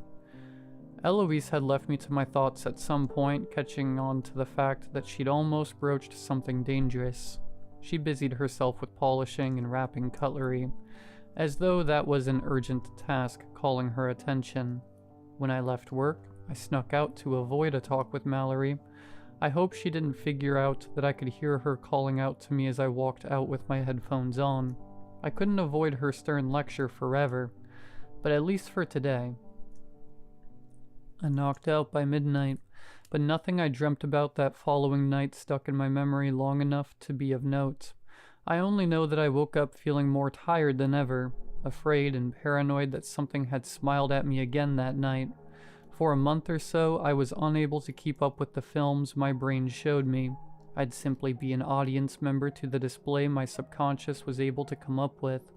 If I ever managed to get a hold of myself, to realize I was dreaming, the cycle would begin. The cycle, as I referred to it, was this torturous phenomena in which my dreams and my reality began to blur together. One of the most notable occurrences of the cycle was after a particularly troubling nightmare. I was with Miles, this time of my brain's own doing and not my lucid actions. We were on a boat together, the pair of us soaking wet after swimming in our clothes. We were laughing away, enjoying each other's company and the view of the sun dipping into the sea when he started shivering. Unaware that I was asleep, I began to swarm around him, wrapping him in my jacket and rubbing his arms to try and warm him up. He shut his eyes and seemed to go a little limp, slumped over in the boat, but his teeth continued to chatter. "Miles?" I shook him, but he gave no response. I couldn't begin to explain why, but in my dream state, I figured he was past the point of no return. He was too cold to ever recover. His lips were blue, his lashes seemed to be glued shut with ice. His cheeks were gaunt and his clothes hung off him like a scarecrow. Overhead, a gull began to dive at him, like he was a floating carcass ripe for the picking. Although I did my best to swat it away, it wouldn't relent, even trying to take chunks out of me. Infuriated, I decided to solve the problem, gently pushing Miles backwards. He slid off the boat like a rag as though his clothes were empty, teeth still chattering as he was submerged. When I started crying, the gull landed on the boat, where Miles had been sitting previously. It started clawing at me with a disgusting scream, so I started swinging the oar of the boat at it. It dodged me again and again, deafening me with its wounded yowling. At last I managed to hit it, sending it with a splatter to the bottom of the boat. There it lay in pieces, black eyes flickering around and beak quivering as it let out little bird-like chortles. Its eyes made me sick with terror. It was like there was something else in there, some parasite living alongside the bird that had now taken over its autonomy. That all too familiar fear of something else being present turned me lucid. I was asleep and I hadn't pushed Miles. This was just a nightmare. The bird got louder and louder with its pained screeches. Whatever it was, I stamped it out with an unbridled rage, and awoke with a gasp that hurt my chest. I was drenched in sweat, so much so that I considered the possibility that I'd pissed myself. The discomfort grew, and my chest kept hurting as I lay in bed, surrounded by the dark, so I tried to roll over in bed, but when I turned over, I stopped dead. There, in the dark, was a girl. She mirrored my position exactly, one hand over her head and the other under her chin, but she had large black eyes and a tiny mouth and nose, like her head wasn't fully developed. Gradually she began to open her mouth, where a black void laid within. It opened wider, beginning to distort her eyes, and my heart pounded so loud I was sure I couldn't possibly be asleep. Unable to move, I did the only thing I could think to do and shut my eyes, squeezing tight. I held strong for 10 seconds, and when I let go and looked, she was still there. So I tried again. I knew this would work. It always did, so I just kept squeezing, checking, then squeezing. After my 4th attempt, I opened my eyes to a bright room. With an uncontrolled sob, I snagged my phone from where it was plugged on the floor and checked the time. It was 8:43 a.m., meaning I was going to be late for work. I ran to work, sweating and trying to tie my hair up, but when I arrived, there was only Eloise and Mallory in the cafe, sitting around a table. There was a third seat for me, so I had a feeling I was in some deep stuff. When I sat down, they were mid-conversation. Mallory spared me a quick glance and then let out a groan, motioning her hand at me. "You see what I mean?" she said, pinching the bridge of her nose. Eloise shook her head disapprovingly. "I know, I've been telling her," she said. I looked between them, confused. Before I realized I was sat there in my pajamas, no shoes on and likely yesterday's mascara smeared across my face. "Please just give me another shot," I begged Mallory. "I can be a valuable employee to you, I swear. You can fire me if I'm useless, okay? You don't need to keep me here just because you feel bad, but let me prove myself, please." "Did you run here?" was all Mallory said. "Yes, I stammered, wiping sweat from my forehead with shame, but then I stopped. The cafe was 13 miles from my house, and I had run here. No way in hell could I have done that. I checked my phone, 8:43 a.m. I counted my fingers. When I woke up, the little girl was there again, so I forced myself awake, 8:43 a.m. I wouldn't do it again. I wouldn't rush to work. This was a dream, after all. I sat up in bed and looked around. Nothing felt off. 10 fingers. But I wouldn't believe it. I wrapped my arms around myself and listened to the silence in my apartment. Any minute now, my brain would summon something. I waited, but nothing came. It was only when I stopped waiting that there was a noise in the other room and the fear hit me. I had been trying to summon something, but nothing would come, so whatever was there now was no creation of mine. "Wake up, please," I said out loud. "Wake up, wake up." The noise in the other room had initially been a single tap, but it escalated into a scratching that seemed to scurry across the floor, towards my bedroom door. I shut my eyes. "Miles?" I called out. When I called out to him, the instance that followed was the first time I ever heard the thing speak to me. The sound was gravelly and echoed in my head like it was speaking right into my ear. There were layers of higher, whistling octaves and deep bass tones reciting the words, "He's gone." Some weeks after this particular cycle, I decided it was time to call him. He hadn't heard from me in over a year, but I had reached my wit's end. I'd spent my waking hours meditating, writing, and medicating, but I knew there would be no end to my nightmares if I didn't get some closure. I listened to it ring with shaky hands. I had no idea how he would react, but I only prayed it wasn't anger. I was the one who left him, so what right did I have to seek closure? "Hello?" came his voice, his soothing, safe voice from the other end. "Miles, hey," I said, my voice wobbling in response. "I'm so sorry to bother you. I know it's been a long time, and I know I shouldn't be doing this, but there's something I really want to talk to you about." I stumbled over my words as I spoke, unsure of what to even say now that I had the chance to say it. The line went silent for a little while. "Is everything all right?" he finally said. My vision blurred with tears at the goodness of his heart to even ask. Well, yes, sort of, I stammered. I just really need to speak to you, in person. He went quiet again. Just as I began to get antsy, he replied, Okay, he said. Do you want me to come over? Yes, please, thank you. I was practically wailing. Thank you, thank you. Don't thank me, he said sharply. I'll listen to what you have to say, but this won't happen again. I started nodding frantically, as if he could see me. That's fine, that's fine. Don't expect anything, Drea, he said. You left me, remember? No, I know. I began, but the phone started beeping in my ear. I pulled it away to see that there was someone else calling me. Hang on. I picked up and readied myself to start yelling at the unknown number to leave me alone, to go to hell, whatever curses and insults I could come up with, but I stopped short. Andrea? It was Miles' mother. I'd recognized that voice anywhere, after all the hours I'd listened to it scream at me. Hello? I whispered. I got up from my bed and looked out the window as though expecting Miles to show up already and save me from whatever his mother was about to tell me. Have you heard from Miles? She asked. Yes, I mumbled. I just spoke to him. Was he driving to you? I swallowed dryly, shielding my eyes with my hand. I couldn't answer her. I stared into the palm of my hand. Andrea, answer me, she began, her voice getting louder.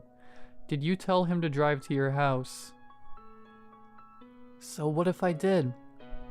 He's been killed, Andrea. My son is lying on a slate, freezing cold and full of water because you insisted on him coming to see you in these weather conditions. He drowned slowly, painfully because of you. I hung up the phone. 8 fingers on my hand. Miles was fine, I told myself. This isn't real. Nothing that feels this bad is ever real. When I woke up from that one, I was in a hospital bed. One hand held by my mother, and the other by Miles. I broke my hand free of his and counted. No good. I squeezed my eyes shut again and again. Wake me up, I whispered, staring at the white ceiling. Miles took my hand again. Why? He asked. His hand was freezing cold. His eyes looked darker than they usually were, and I had to close my eyes and look away from him. I trusted him up here in my head, more than anything. No matter how many times I stabbed him, pushed him, strangled him, he'd never be the one to hurt me. So what had changed now? Why now had the parasite begun to change the way he looked at me? The next time I looked at him, water seemed to be streaming from his mouth. He started coughing. I'm sorry, I breathed out. I'm sorry, I'm sorry. He tried to speak to me, but no sound would come out aside from choked gargling. His eyes were bloodshot, neck veins bulging. I continued desperately. I never would have left you there if I'd known there was a chance. I cried out. Please believe me. I didn't want you to die. He can't hear you, sweetheart. My mother said softly from beside me. Black hair fell to the floor from Miles' head in a clump as he convulsed, blood dripping from his nose that had become disfigured by his own nails clawing at his neck and face. He has to, I exclaimed, thrashing free of her grip. It's not too late, Miles. I wish every day it had been me left behind in that car. There were many times that I poured my heart out to him, that I was sorry, that I wanted to die in his place, but he never seemed to get the chance to hear me. At 8:43 a.m., after a long night of keeping awake, dosed up on coffee and cocaine, I got in my car and drove. Every now and then I'd catch glimpses of him in my mirrors. I'd remember the times we laughed, the times we sang at the top of our lungs. Each one reflected back at me. I remembered the last time, our big fight. He'd been yelling. He'd knocked my coffee out of my hands, splashing it across my lap and across the seat. I'd screamed back at him, glazed over with rage and masked by the dark. He'd missed the car coming around the bend on the narrow road. I was angry when I grabbed that wheel. I remember that very well. I pulled up at the bend and stared down the ditch over the dashboard. In that moment, in the last few minutes that I questioned myself, my phone rang. I never picked up these anonymous calls. Knew it would only be by someone trying to hurt me. But for some reason, in my current state of mind, I answered. I didn't even get a chance to speak before the voice on the other end said the word I'd grown used to hearing. Murderer. When I put my foot down and aimed it for the lake, I only hoped I wouldn't dream when I was dead. The drive down to the lake was longer than I remember the fall being. The car banging every rock as the ground fell away. One rock in particular jostled me so hard that I lunged forward and hit my head on the wheel. Something crawled down my forehead, so fast that it wasn't long before it reached my eyes and I saw blood. By the time I hit the water, I'd almost changed my mind, but the cold rushing in sobered me up and set me in my decision. Just as I dreamed it, I unfastened my seatbelt and crawled over to the passenger seat, exactly where I'd been that night, where I'd turned to see him bleeding out and completely motionless. Alive. It was when the cold water rose to my neck that I looked in my rearview mirror and saw it. The thing that my brain hadn't invited in was watching me sink with its black eyes. But I didn't have the strength to even be afraid of it anymore. Water filled my lungs and rattled me from the inside out.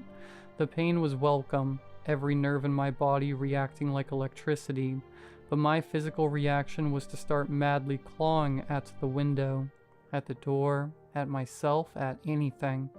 In the flurry of bubbles and the sound of my own muffled voice screaming, I saw in the bleary line of sight the number of fingers on my hand. 1, 2, 3, 4, 5, 6.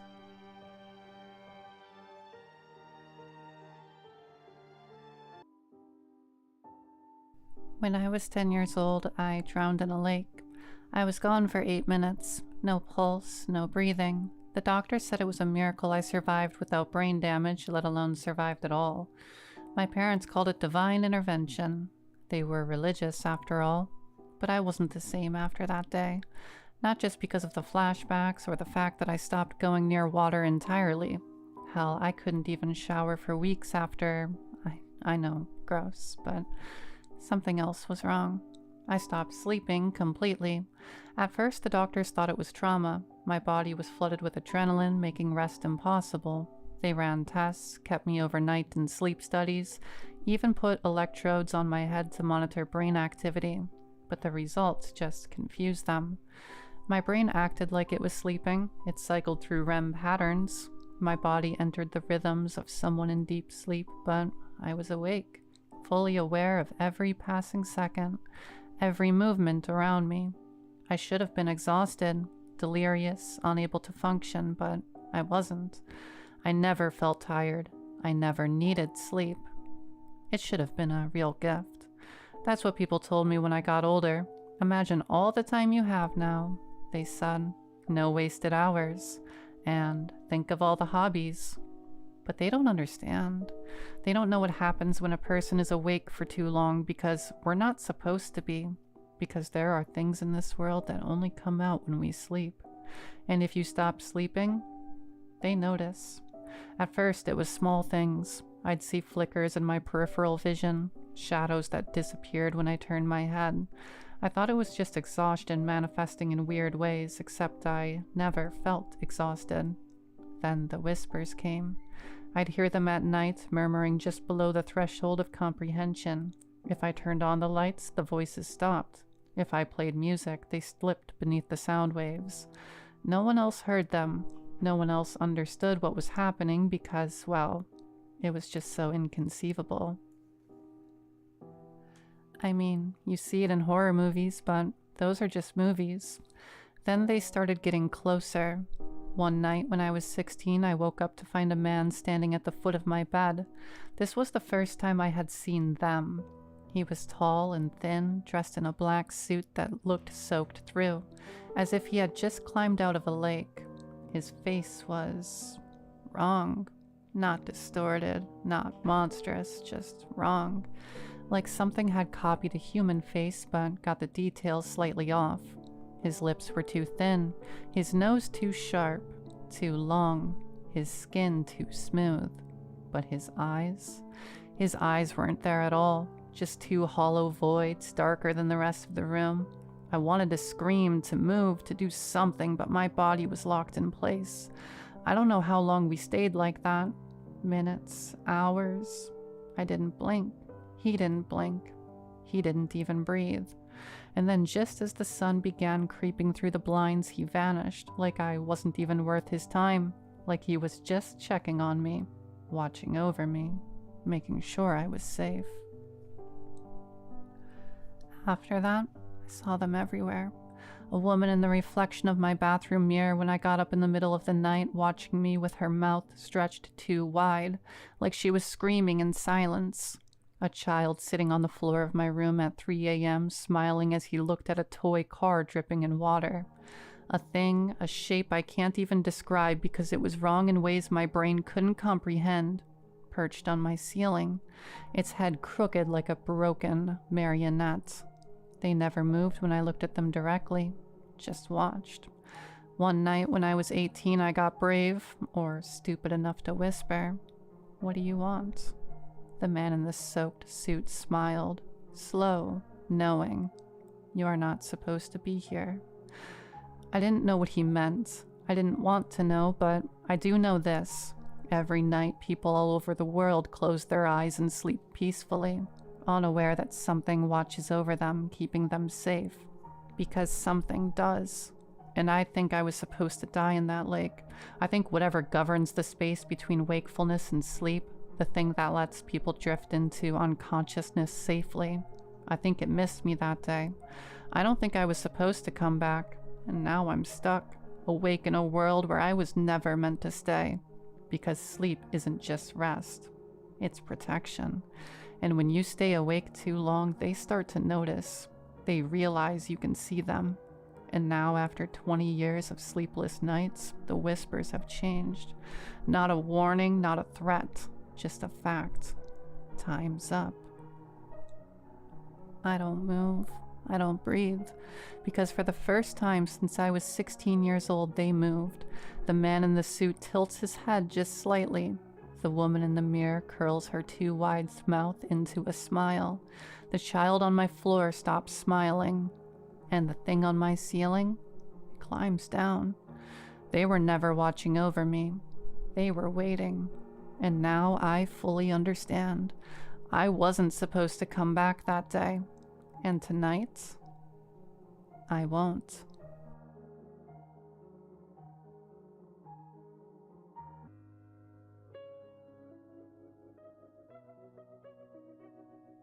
I've been homeless for a little over a year now. Ruby, my 97 Honda Accord, has been my only constant through it all. When I lost my apartment, my job, and most of my friends, she was still there. She's old, yeah, and probably not worth much to anyone else, but to me, she's everything. She's the only thing keeping me off the streets. The only thing keeping me alive. I've grown attached to Ruby in ways I never thought possible. Maybe that sounds weird, but when you spend this much time with something, depending on it day in and day out, you start to feel like it's a part of you. Or maybe you're a part of it. But lately, I don't know how to explain it. Something's been happening, something that doesn't feel right. It started small. At first I noticed faint impressions on my skin in the morning, patterns from the fabric of the seat. That made sense. I've been sleeping in the driver's seat most nights, curled up in ways that can't be good for my body. But then the marks started getting deeper. Like, too deep. Not just surface level indentations, but grooves in my skin that didn't go away for hours. Then one morning I woke up and realized I couldn't move my arm. It was stuck to the seat. Like, actually stuck. I tried pulling it free and it felt wrong. My skin didn't just lift off, it stretched. It was like peeling off a band-aid, except it wasn't adhesive. It was me. There was this awful, wet, tearing sound as I yanked myself loose. My arm stung all day, and when I looked back at the seat, I saw this faint pink patch left behind. I told myself it was just friction. Heat, sweat, pressure. It had to be something like that, but it's been happening more and more. Every time I wake up, there's something new. A part of my leg fused to the upholstery. The side of my face stuck to the headrest. I've started keeping a bottle of water nearby just to pour over myself when it happens. The water seems to help loosen the bond, but it doesn't stop it from happening again. And it's not just the sticking. It's more than that. The other night I noticed something strange about my left thigh. The skin felt thicker, rubbery. When I pressed into it, it didn't feel like flesh anymore. It felt like vinyl, like the seat beneath me. I've been wearing jeans most days, so I didn't even notice at first. But when I rolled up the fabric to look, I almost threw up. The skin on my thigh wasn't skin anymore. It was the same dull gray as Ruby's seats. The same texture, the same stitching. I sat there for hours staring at it, rubbing at it, scratching until my nails broke the skin, but nothing changed. It didn't bleed, it didn't hurt. It was just there. Like it had always been a part of me. Every day it's worse. I can feel Ruby on me, in me, even when I'm not touching her. When I'm out of the car, walking to a gas station for food, or trying to find a quiet spot to park, I feel this pull, like she's calling me back. Like I'm leaving something behind when I step away. A few days ago, I woke up and felt something pressing into my chest. When I sat up, I realized it wasn't just pressure. It was connected. The seatbelt had fused into my skin. I could see the faint outline of it stretching under my shirt, digging into me like roots. I tried to pull it free, but it wouldn't budge. I had to take a knife to it, cutting the belt where it met the buckle, and even then, I couldn't get the pieces out of me. They're still there now, buried beneath my skin. I don't know how to describe what's happening to me. My body doesn't feel like my body anymore. My joints ache in ways they shouldn't. My skin feels foreign, like it's hardening in places, softening in others. I can feel Ruby every time I move, this deep stretching sensation, like we're tethered together. I've stopped trying to sleep outside the car. The last time I did, my legs gave out the second I stepped onto the pavement. It felt like I was being torn in half, like parts of me were still inside Ruby, refusing to let go. I had to drag myself back into the seat, and the moment I sat down, the pain vanished. I can't leave her. I don't mean that figuratively. I physically can't. Every time I try, my body fights me. My legs buckle, my chest tightens. Even thinking about leaving sends this wave of nausea through me, like I'm betraying something important, something alive. I've started finding pieces of myself inside the car. Little patches of skin on the seats, flecks of hair woven into the fabric. The steering wheel has this faint, oily shine now, and when I touch it, I feel something. Warmth, pulsing, like it's alive too. I know what's happening. I just don't want to admit it. Ruby's eating me. She's breaking me down piece by piece, pulling me into her. I can feel her growing stronger every day, and I can feel myself disappearing. I'm scared. I don't know how much longer I have before there's nothing left of me but a stain on the seat. But the truth is, part of me doesn't even care anymore, because for the first time in my life, I don't feel alone. Ruby's taking care of me, in her own way, and as much as I hate to admit it, I don't think I could live without her. Or maybe I should say, I don't think she'll let me.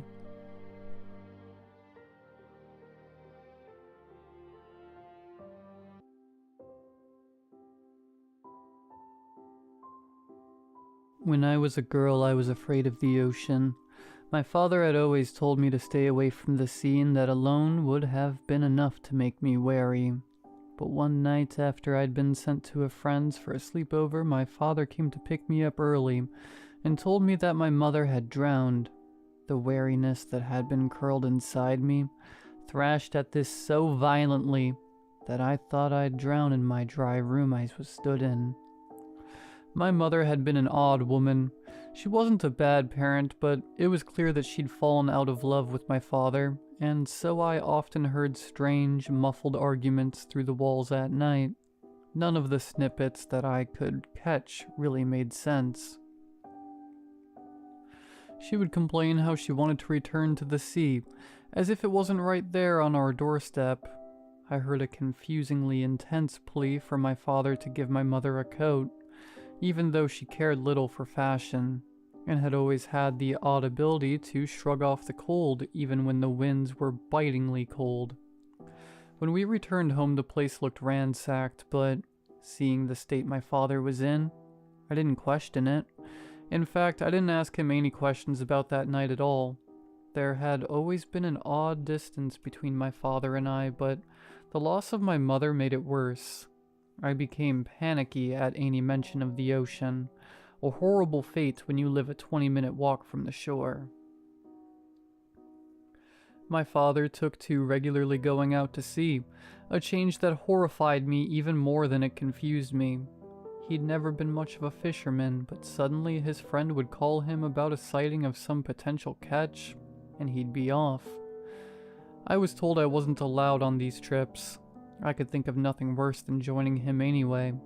I wanted to move far away when I left home, but moving is expensive, and I actually ended up a little closer to the sea. I hated it at first, but I'd left then I never would have met Sam.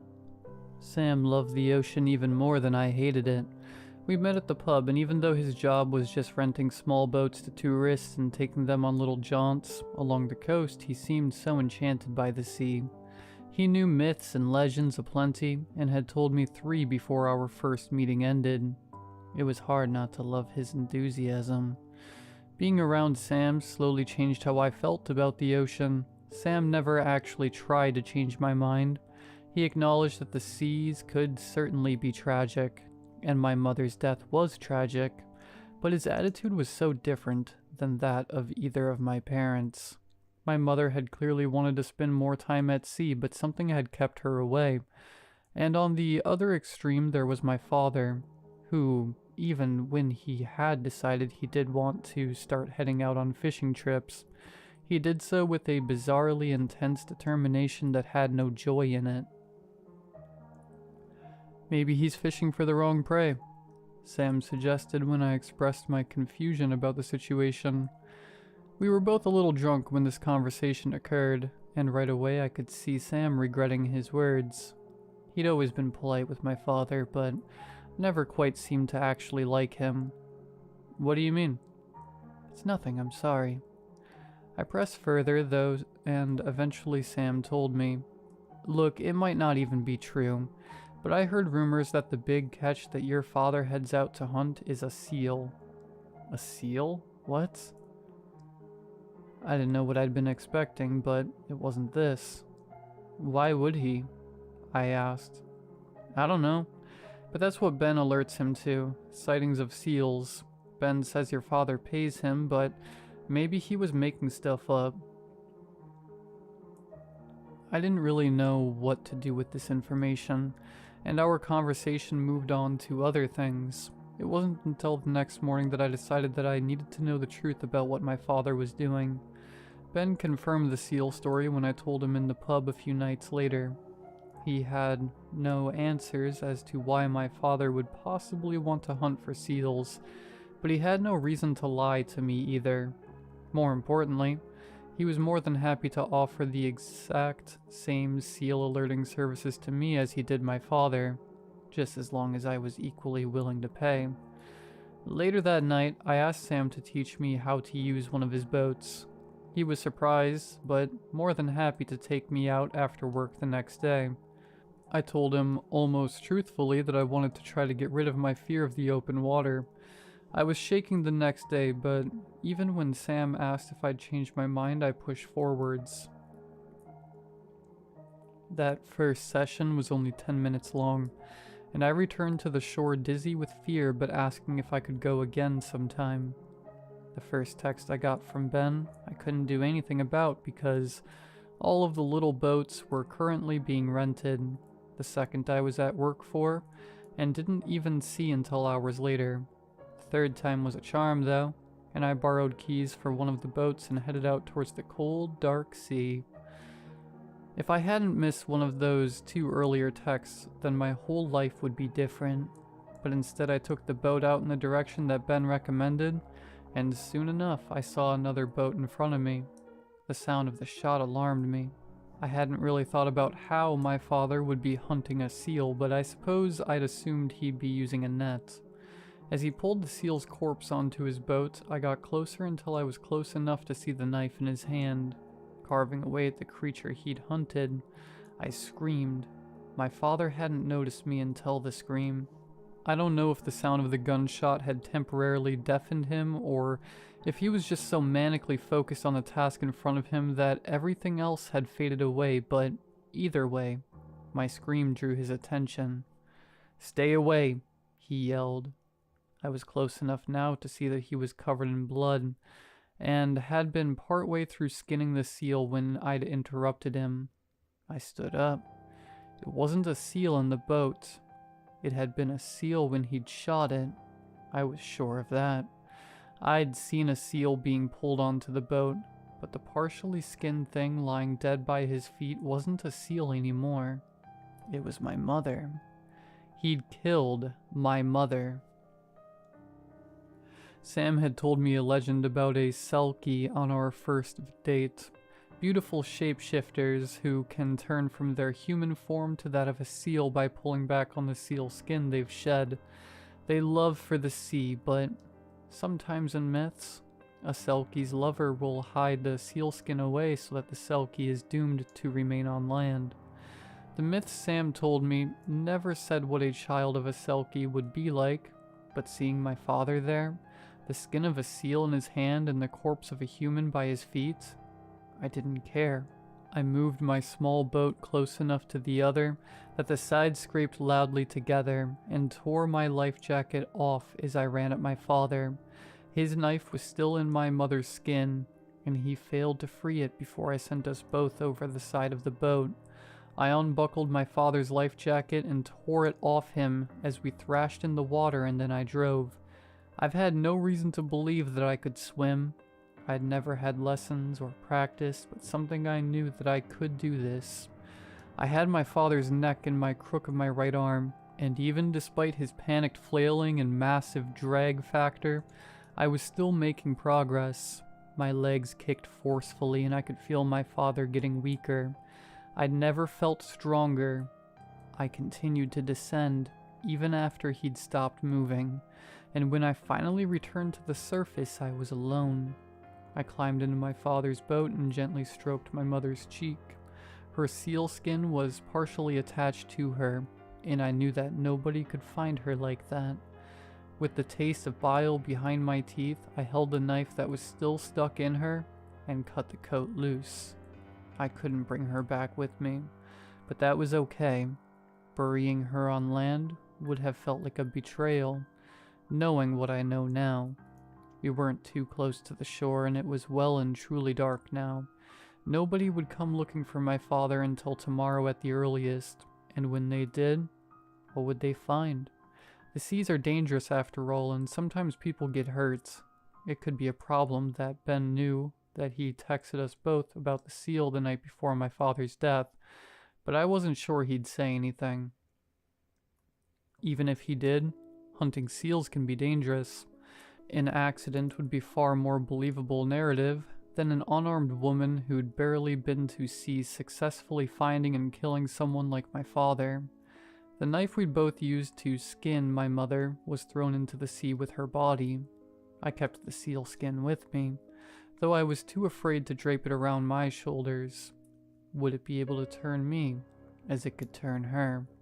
Was I ready for either answer to that question? Either way, I wanted it with me. It was the only thing I had that felt like it had ever truly belonged to her. Back at home, I dried the skin and hid it away at the back of my wardrobe, uncomfortably reminded how my father would have hidden it from her all those years ago.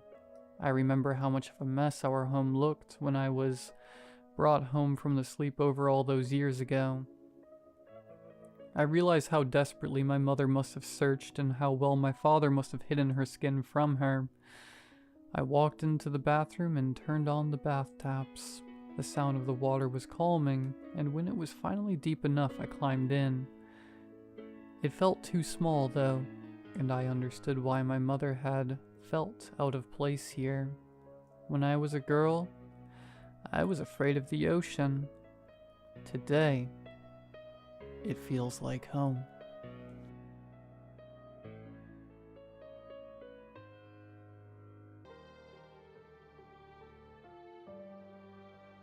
In the daytime, it's just an empty lot. Nothing but a rich collection of dirt, weeds, and tall grasses that stretch all the way to the trees. But every now and then, when the moon is just right, and when the air is so cold it hurts to breathe, the house appears at night. It's always the same, a dark 19th century Victorian mansion, complete with spires and enormous windows. The kind of place you would never see out here in the boonies. I had trouble believing it was real the first time. One of my college mates played a prank and gave me a cookie which was a potent edible. I was up all night at home, waiting for the unexpected high to pass. That's when I first noticed the house. Fully built, standing some odd 30 yards away. It was quite an experience, seeing a magical haunted mansion while thoroughly tripping. I thought it was just the THC playing tricks on me, but by the time I sobered up around 4 a.m., the house was still there. It was too real to be a hallucination, and too vivid to be a trick of the light. I took pictures on my phone from the living room, bathroom, and even the balcony. The house was a real structure, a real, creepy, pitch-black looking abode that gave an indisputable bad vibe. And then as soon as dawn broke, it faded away. Over breakfast, I explained to my grandma what I had seen, and even showed her photos, but she waved away all my nonsense. "Ain't been anything there for 60 years, she would say. "Don't conjure what isn't." I brought it up a few more times, but Grandma would always shut it down. "We're the only ones that live on this road, Robert. Don't be ridiculous. Are you on drugs?" Maybe I was just on drugs. The house didn't reappear any night after that, so I went back to focusing on school. The whole reason I moved out to live with Grandma was because her place was only an hour-long bus ride to college. But then came another evening when I stayed up late finishing an essay. When I went to grab some juice from the fridge, I saw it peering from the large kitchen window. The house. It was back. This time it appeared much more alive than before. A glowing fuchsia color shined out from its innards, and there appeared to be movement behind its windows. I knew I wasn't tripping again because I was writing my schoolwork. I was sober AF. Closing my laptop, I excitedly unboxed some binoculars. That's how I saw the shadows inside. It was way too dark to make out anything past silhouettes, but I definitely saw the tops of heads and shoulders pass by the windows and settle in various spots in the house. They moved with a casual, low-key energy, as if everyone was worn out, but still awake. Restless. Who were these people, and how were they inside this place? Then my attention turned to the trees ruffling behind the house, where a tall figure emerged from the woods. An immediate knot tied itself in my stomach. I had never seen anything like this person. He wore a velvet-looking frock above an embroidered vest and waist-high trousers, which were all somehow tailor-made to fit his 8-foot-long arms and legs. He moved like some anthropoid stick bug, shuffling and ambling, often using one of his long arms as another leg. Eventually, this bizarre 19th century aristocrat spider hunched over the door, took a glance at me and raised his arm. I wanted to turn away, but I couldn't. I was frozen. The figure's hollow eyes, even from that distance, felt like they were staring directly at me. His skeletal fingers made the come hither motion. He recognized my fascination. He knew I was being drawn to the house. He knew I was watching. He knew I wanted a deeper peek. The next morning, my grandma handed me a letter in a brown envelope with no return address. She said it must have come from my parents. I opened the letter and knew right away that it didn't. There was only a single piece of parchment inside, withered and worn. In this black ink, only 2 words were written in very old cursive. You're invited. Where did you get this letter? Where do you think? My grandma poured herself coffee. The mailbox. Who dropped it off? Who do you think? My grandma burnt her lips on the coffee. The mailman. The mailman? You saw him? Jesus Christ, Robert, yes, the mailman. He comes every morning round 8 when there's mail. How do you think mail works? Are you on drugs? Full disclosure, back with my parents, I did go through a phase where I was smoking a lot of pot. They told my grandma there would be 0 tolerance if I was ever caught blazing. They threatened with military school, community service, etc. So I've been careful only to blaze on the school grounds. Never near Grandma's. No, Grandma, I was just wondering about the letter is all. Nothing else to wonder about. Now eat your breakfast.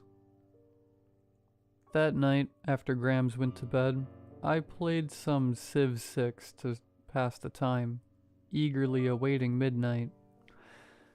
Every 10 minutes, I'd check to see if that empty lot sprouted anything, but it stayed empty. By about 12:30 a.m., the house still hadn't arrived and I was disappointed. In the last-ditch effort, I put on several layers and brought one of my secret blunts with me. The first night I'd seen the mansion when I was accidentally high, so I figured it couldn't hurt to smoke a little now and see what would happen. After quietly closing the front door, I walked several feet away to make sure the light in Grandma's room was still off. It was. She was sleeping. With utmost secrecy, I brought the blunt and lighter to my lips. When a chill wind snuffed out the flame, my fingers went cold, my stomach formed a knot. The house had returned, and this time it was standing closer than ever before. Barely 3 car lengths separated my grandma's place from its front doors. It's like it was presenting itself. I walked toward it, driven by an impulse I couldn't explain. The air was thick, almost electric. I just had to take a peek. The normally untamed weeds and bushes were now suddenly pruned and lining a cobblestone path toward the house. I walked along the polished granite pieces until I reached the first wooden step. My heart slowed. The shadows inside seemed to shift, like something was moving toward the door. I inched backward ever so slightly, keeping my eyes on the knob. A figure, tall and thin like the one I'd seen before, stepped behind the frosted glass. Within moments, the front door swung open and his strange limbs came clambering beneath the wooden frame. The second I made eye contact, I met the strangest, most disarming smile I've ever seen in my entire life. For a moment, it felt like I had known this man for a long time, like this guy was the uncle I used to visit each year. Only I knew that couldn't be true. The smile had some kind of aura, something that emanated of fake nostalgia. I couldn't really put it in words when it was happening, but I am telling you now in retrospect. This guy had a powerful charm in between his gleaming teeth. My boy, my lad, it would appear as though you have accepted my invitation. Yes, indeed. The 19th century aristocrat spidered over to me at a somewhat alarming speed. Please allow me to introduce myself. I am Reginald Bedingfield Hollows, Esquire, the proprietor of this fine estate. His left hand effortlessly brushing the ceiling of the awning high above us. And you, my lad, simply must come inside. We have been dying to meet you. The demand is insatiable, my good boy. Inching away, I responded in a hushed tone. Who's been dying to meet me? Your friends, inside the house. He tried to follow my gaze. They all know you, dear lad. They've been watching you for a long time. Come in, come in. I could hear faint voices coming from deeper inside. It did kind of sound like a low-key house party. Somebody was delicately playing the piano. Can I think about it? Think about it. Reginald laughed a perfectly pitched, high society laugh. What's there to think about, my boy? You've already accepted by arriving at my doorstep. You want to come in. My stomach was tensing up into some kind of triple knot. I was finding it hard to walk backwards. In fact, it would be quite rude not to come in. Quite rude indeed. Reginald's smile slowly dissipated. Especially after all the effort we put in. Today was going to be your night, Robert. They're all going to be so disappointed. How did he know my name?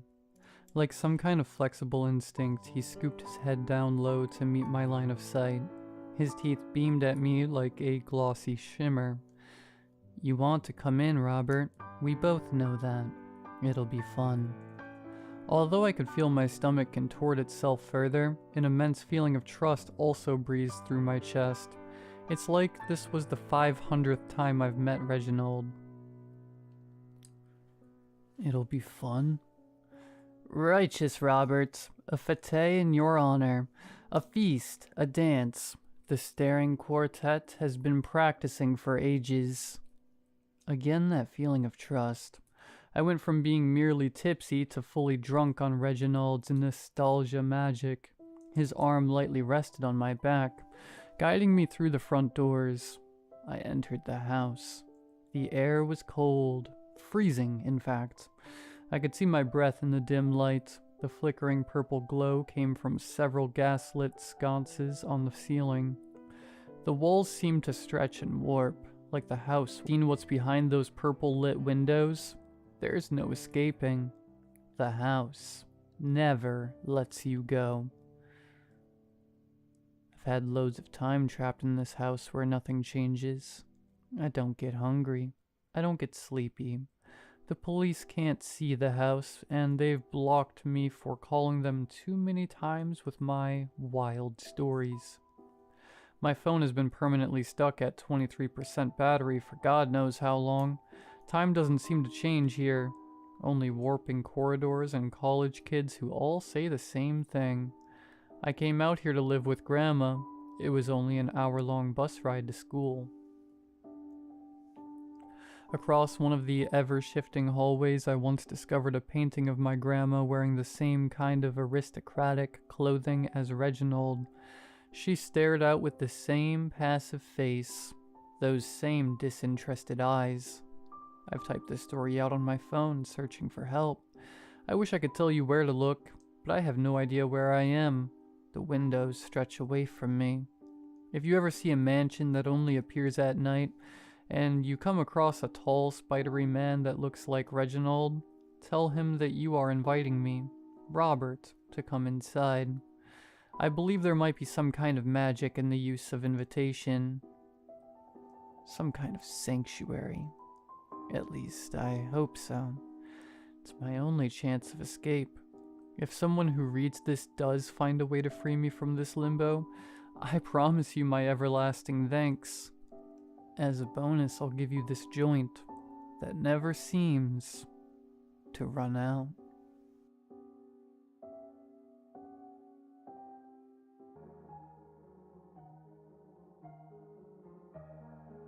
I recently turned 40 and I've had a pretty interesting life. Married, 4 kids, and a stable career. Unfortunately, during a checkup, I was told I was overweight. Wanting to live to see my grandkids, I decided I'd do something about it.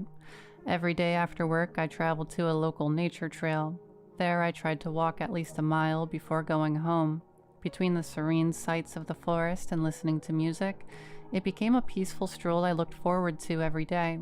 After changing some eating habits, I was relieved to see the weight come off, but I wasn't finished. After losing 20 pounds, I didn't plan on stopping. One day after work, I once again planned to go walk. This time, however, I noticed something different. A little ways down from the usual wooded path I took was yet another trail. I hadn't noticed it before, but maybe it was new. I didn't see any signs or human activity, but I figured why not? A change of scenery might be nice every once in a while. So I put in my earbuds and began my trek. As I started, I couldn't help but notice a few things. The usual trail had signs pointing you in the right direction and a wooden track to walk on. This one was only a grassy path surrounded by thick woods. It was odd, but I shrugged and kept going. With the oldies blaring in my ears, I was able to go over a mile. Now drenched in sweat and having a feeling of accomplishment, I was heading home with my head held high. While walking back, I failed to notice how deep I went, as the trail looked exactly the same. Getting tired, I was hoping that I'd see the end soon, but it just kept going, showing no signs of an exit. Looking up at the sky, I could see it was getting late. Feeling concerned, I pulled out my phone to call my wife and check in. Much to my chagrin, I had absolutely no cell service. With no other choice, I had to keep pushing forward. I walked and walked till I was out of breath, but still no exit. I'd sit on the ground trying to catch my breath and figure out an explanation. I definitely don't remember walking this far. Did I take another path? No, that was impossible. The entire trail was a straight line. Maybe I got carried away and lost in my tunes. Perhaps I had a burst of energy and went farther than expected. So I stood back up and continued my trek back. I noticed the moon starting to become visible, giving the sky a dark blue glow. It wouldn't be long until nightfall, and I definitely didn't want to be out here. I prayed that I'd see civilization again soon. After what seemed like an hour, I was still out here. I was so tired, and the path showed no signs of changing. Where the heck was I? Why was this happening? I know I didn't walk that far. I'm almost 300 pounds. Under normal circumstances, I could have called for help, but not only did my phone have no service, it was now dead, the battery completely drained. It's safe to say I was beginning to panic. Here I am, lost in the woods, and now it's pitch black dark. I couldn't hear anything. I didn't see anyone. This was getting scary. But even though things were looking bad, cooler heads always prevail, so I glanced over at the woods next to me and got an idea. Since this path wouldn't end, maybe the forest would lead to an exit. So I left the trail and started pushing through the thick brush. I could feel the briars sticking into my flesh and twigs cracking beneath my feet. I was so tired, praying that I was close to getting out of here. I wanted to go home and get something to drink, as well as explain myself to the wife. Just thinking about it gave me a sliver of hope. Unfortunately, I soon broke through the thick shrubbery. What I saw before me was the same path I had started on, the same path I had walked for hours. I was back on it, now panicking like never before. I ran through the trees once again. I don't know how, but maybe I got turned around while having to snap branches. Perhaps I just went in a big circle. Regardless, I was getting desperate. As I began yelling at the top of my lungs, screaming out, hoping that someone would hear me. I hollered until I was out of breath. I didn't hear anything in reply. I fell to my knees, feeling completely defeated. Something wasn't right. I don't know where I was, but it wasn't a nature trail. It felt like I was an ant trying to find my way out of a maze, like someone was toying with me. This was still Earth, right? Not some gateway to hell. My breathing got harder, this time out of sheer terror. I started to hyperventilate, swearing the woods were closing in around me. I wanted to see my wife again, my children, even my grouchy boss. I didn't want to die out here. I stood up once more and slapped myself to fight the panic. I had to make it out. There was no other option, so I ran. I ran and didn't stop, tearing through the thorns and vines, ignoring every sting. My heart was beating so fast, but I wasn't stopping until I found a way out. As the adrenaline flowed, I forgot how exhausted I was. I kept coming back onto that god-forsaken trail, but I wasn't giving up. I closed my eyes and kept running, not letting even death knock me down. After what seemed like forever, I ran into something hard. So hard that I let out a yell and hit the ground. As I opened my eyes, I was met with a ticked-off policeman. He let out a pained groan before shining his flashlight in my face. As our eyes met, his jaw dropped. He quickly grabbed his walkie-talkie and called for backup. The officer explained to me that I had been missing, and my wife had called for help. When he told me how long I'd been gone, I nearly fainted. The man said that I had vanished 4 days straight, and that my family was worried sick. He said that search parties had been formed and signs were hung up. He told me they had started to lose hope before I ran into him. Back at the station, I was reunited with my beautiful family. I hugged my kids so tight and gave my wife the biggest kiss. With tears in their eyes, they begged for an explanation. When I told them what happened, I could tell they didn't believe me. But seeing my cut-up legs and sweat-soaked clothes was a pretty good argument. The police would even give me a breathalyzer test to see if I was drunk. When it came back negative, everyone was confused. Since my explanation wasn't winning them over, I decided to show them the trail. The next day, my wife and 2 officers followed me to the path. I knew I wasn't crazy or a drunk, and they were about to find out. But as we arrived, I want you to guess what happened. The path wasn't there, instead only thick woods. The breath left my lungs. I absolutely couldn't believe it. Where did it go? It was right here yesterday. What was going on? While I stood speechless, my wife and the cops gave me an odd look. My wife told me that I must have been tired, that my job was getting to me. She said I needed to take some time off and relax. But I shook my head and persisted. This couldn't be happening. What happened to me? Where had I gone for all that time? Nothing made sense. I was brought home and told to rest. Everyone gave me sympathetic looks. As time went on, things went back to normal, but I'd never forget. Something strange happened in those woods, and I never got any answers. One thing was for sure. I ended up joining a gym like a normal person.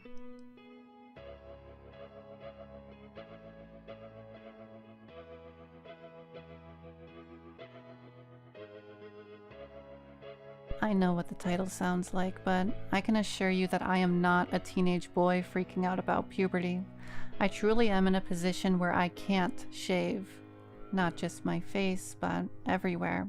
My arms, chest, legs, even the hair on my head. It's changing and I can't stop it.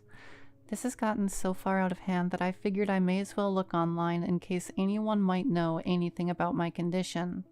I was born with very pale hair, not quite albino, but very light all the same. My skin and hair both have always had very little pigment. My hair is almost white and my eyebrows and eyelashes are nearly invisible. Most days, if I go out without sunscreen, chances are I'll come home colored like a tomato from sunburns.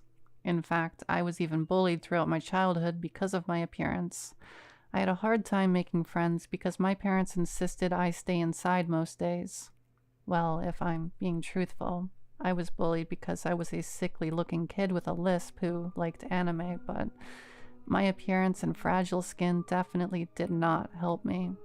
I got used to it, of course, and it doesn't bother me anymore now that I'm an adult, but a few weeks ago, I noticed that the hair on my face was darker than usual.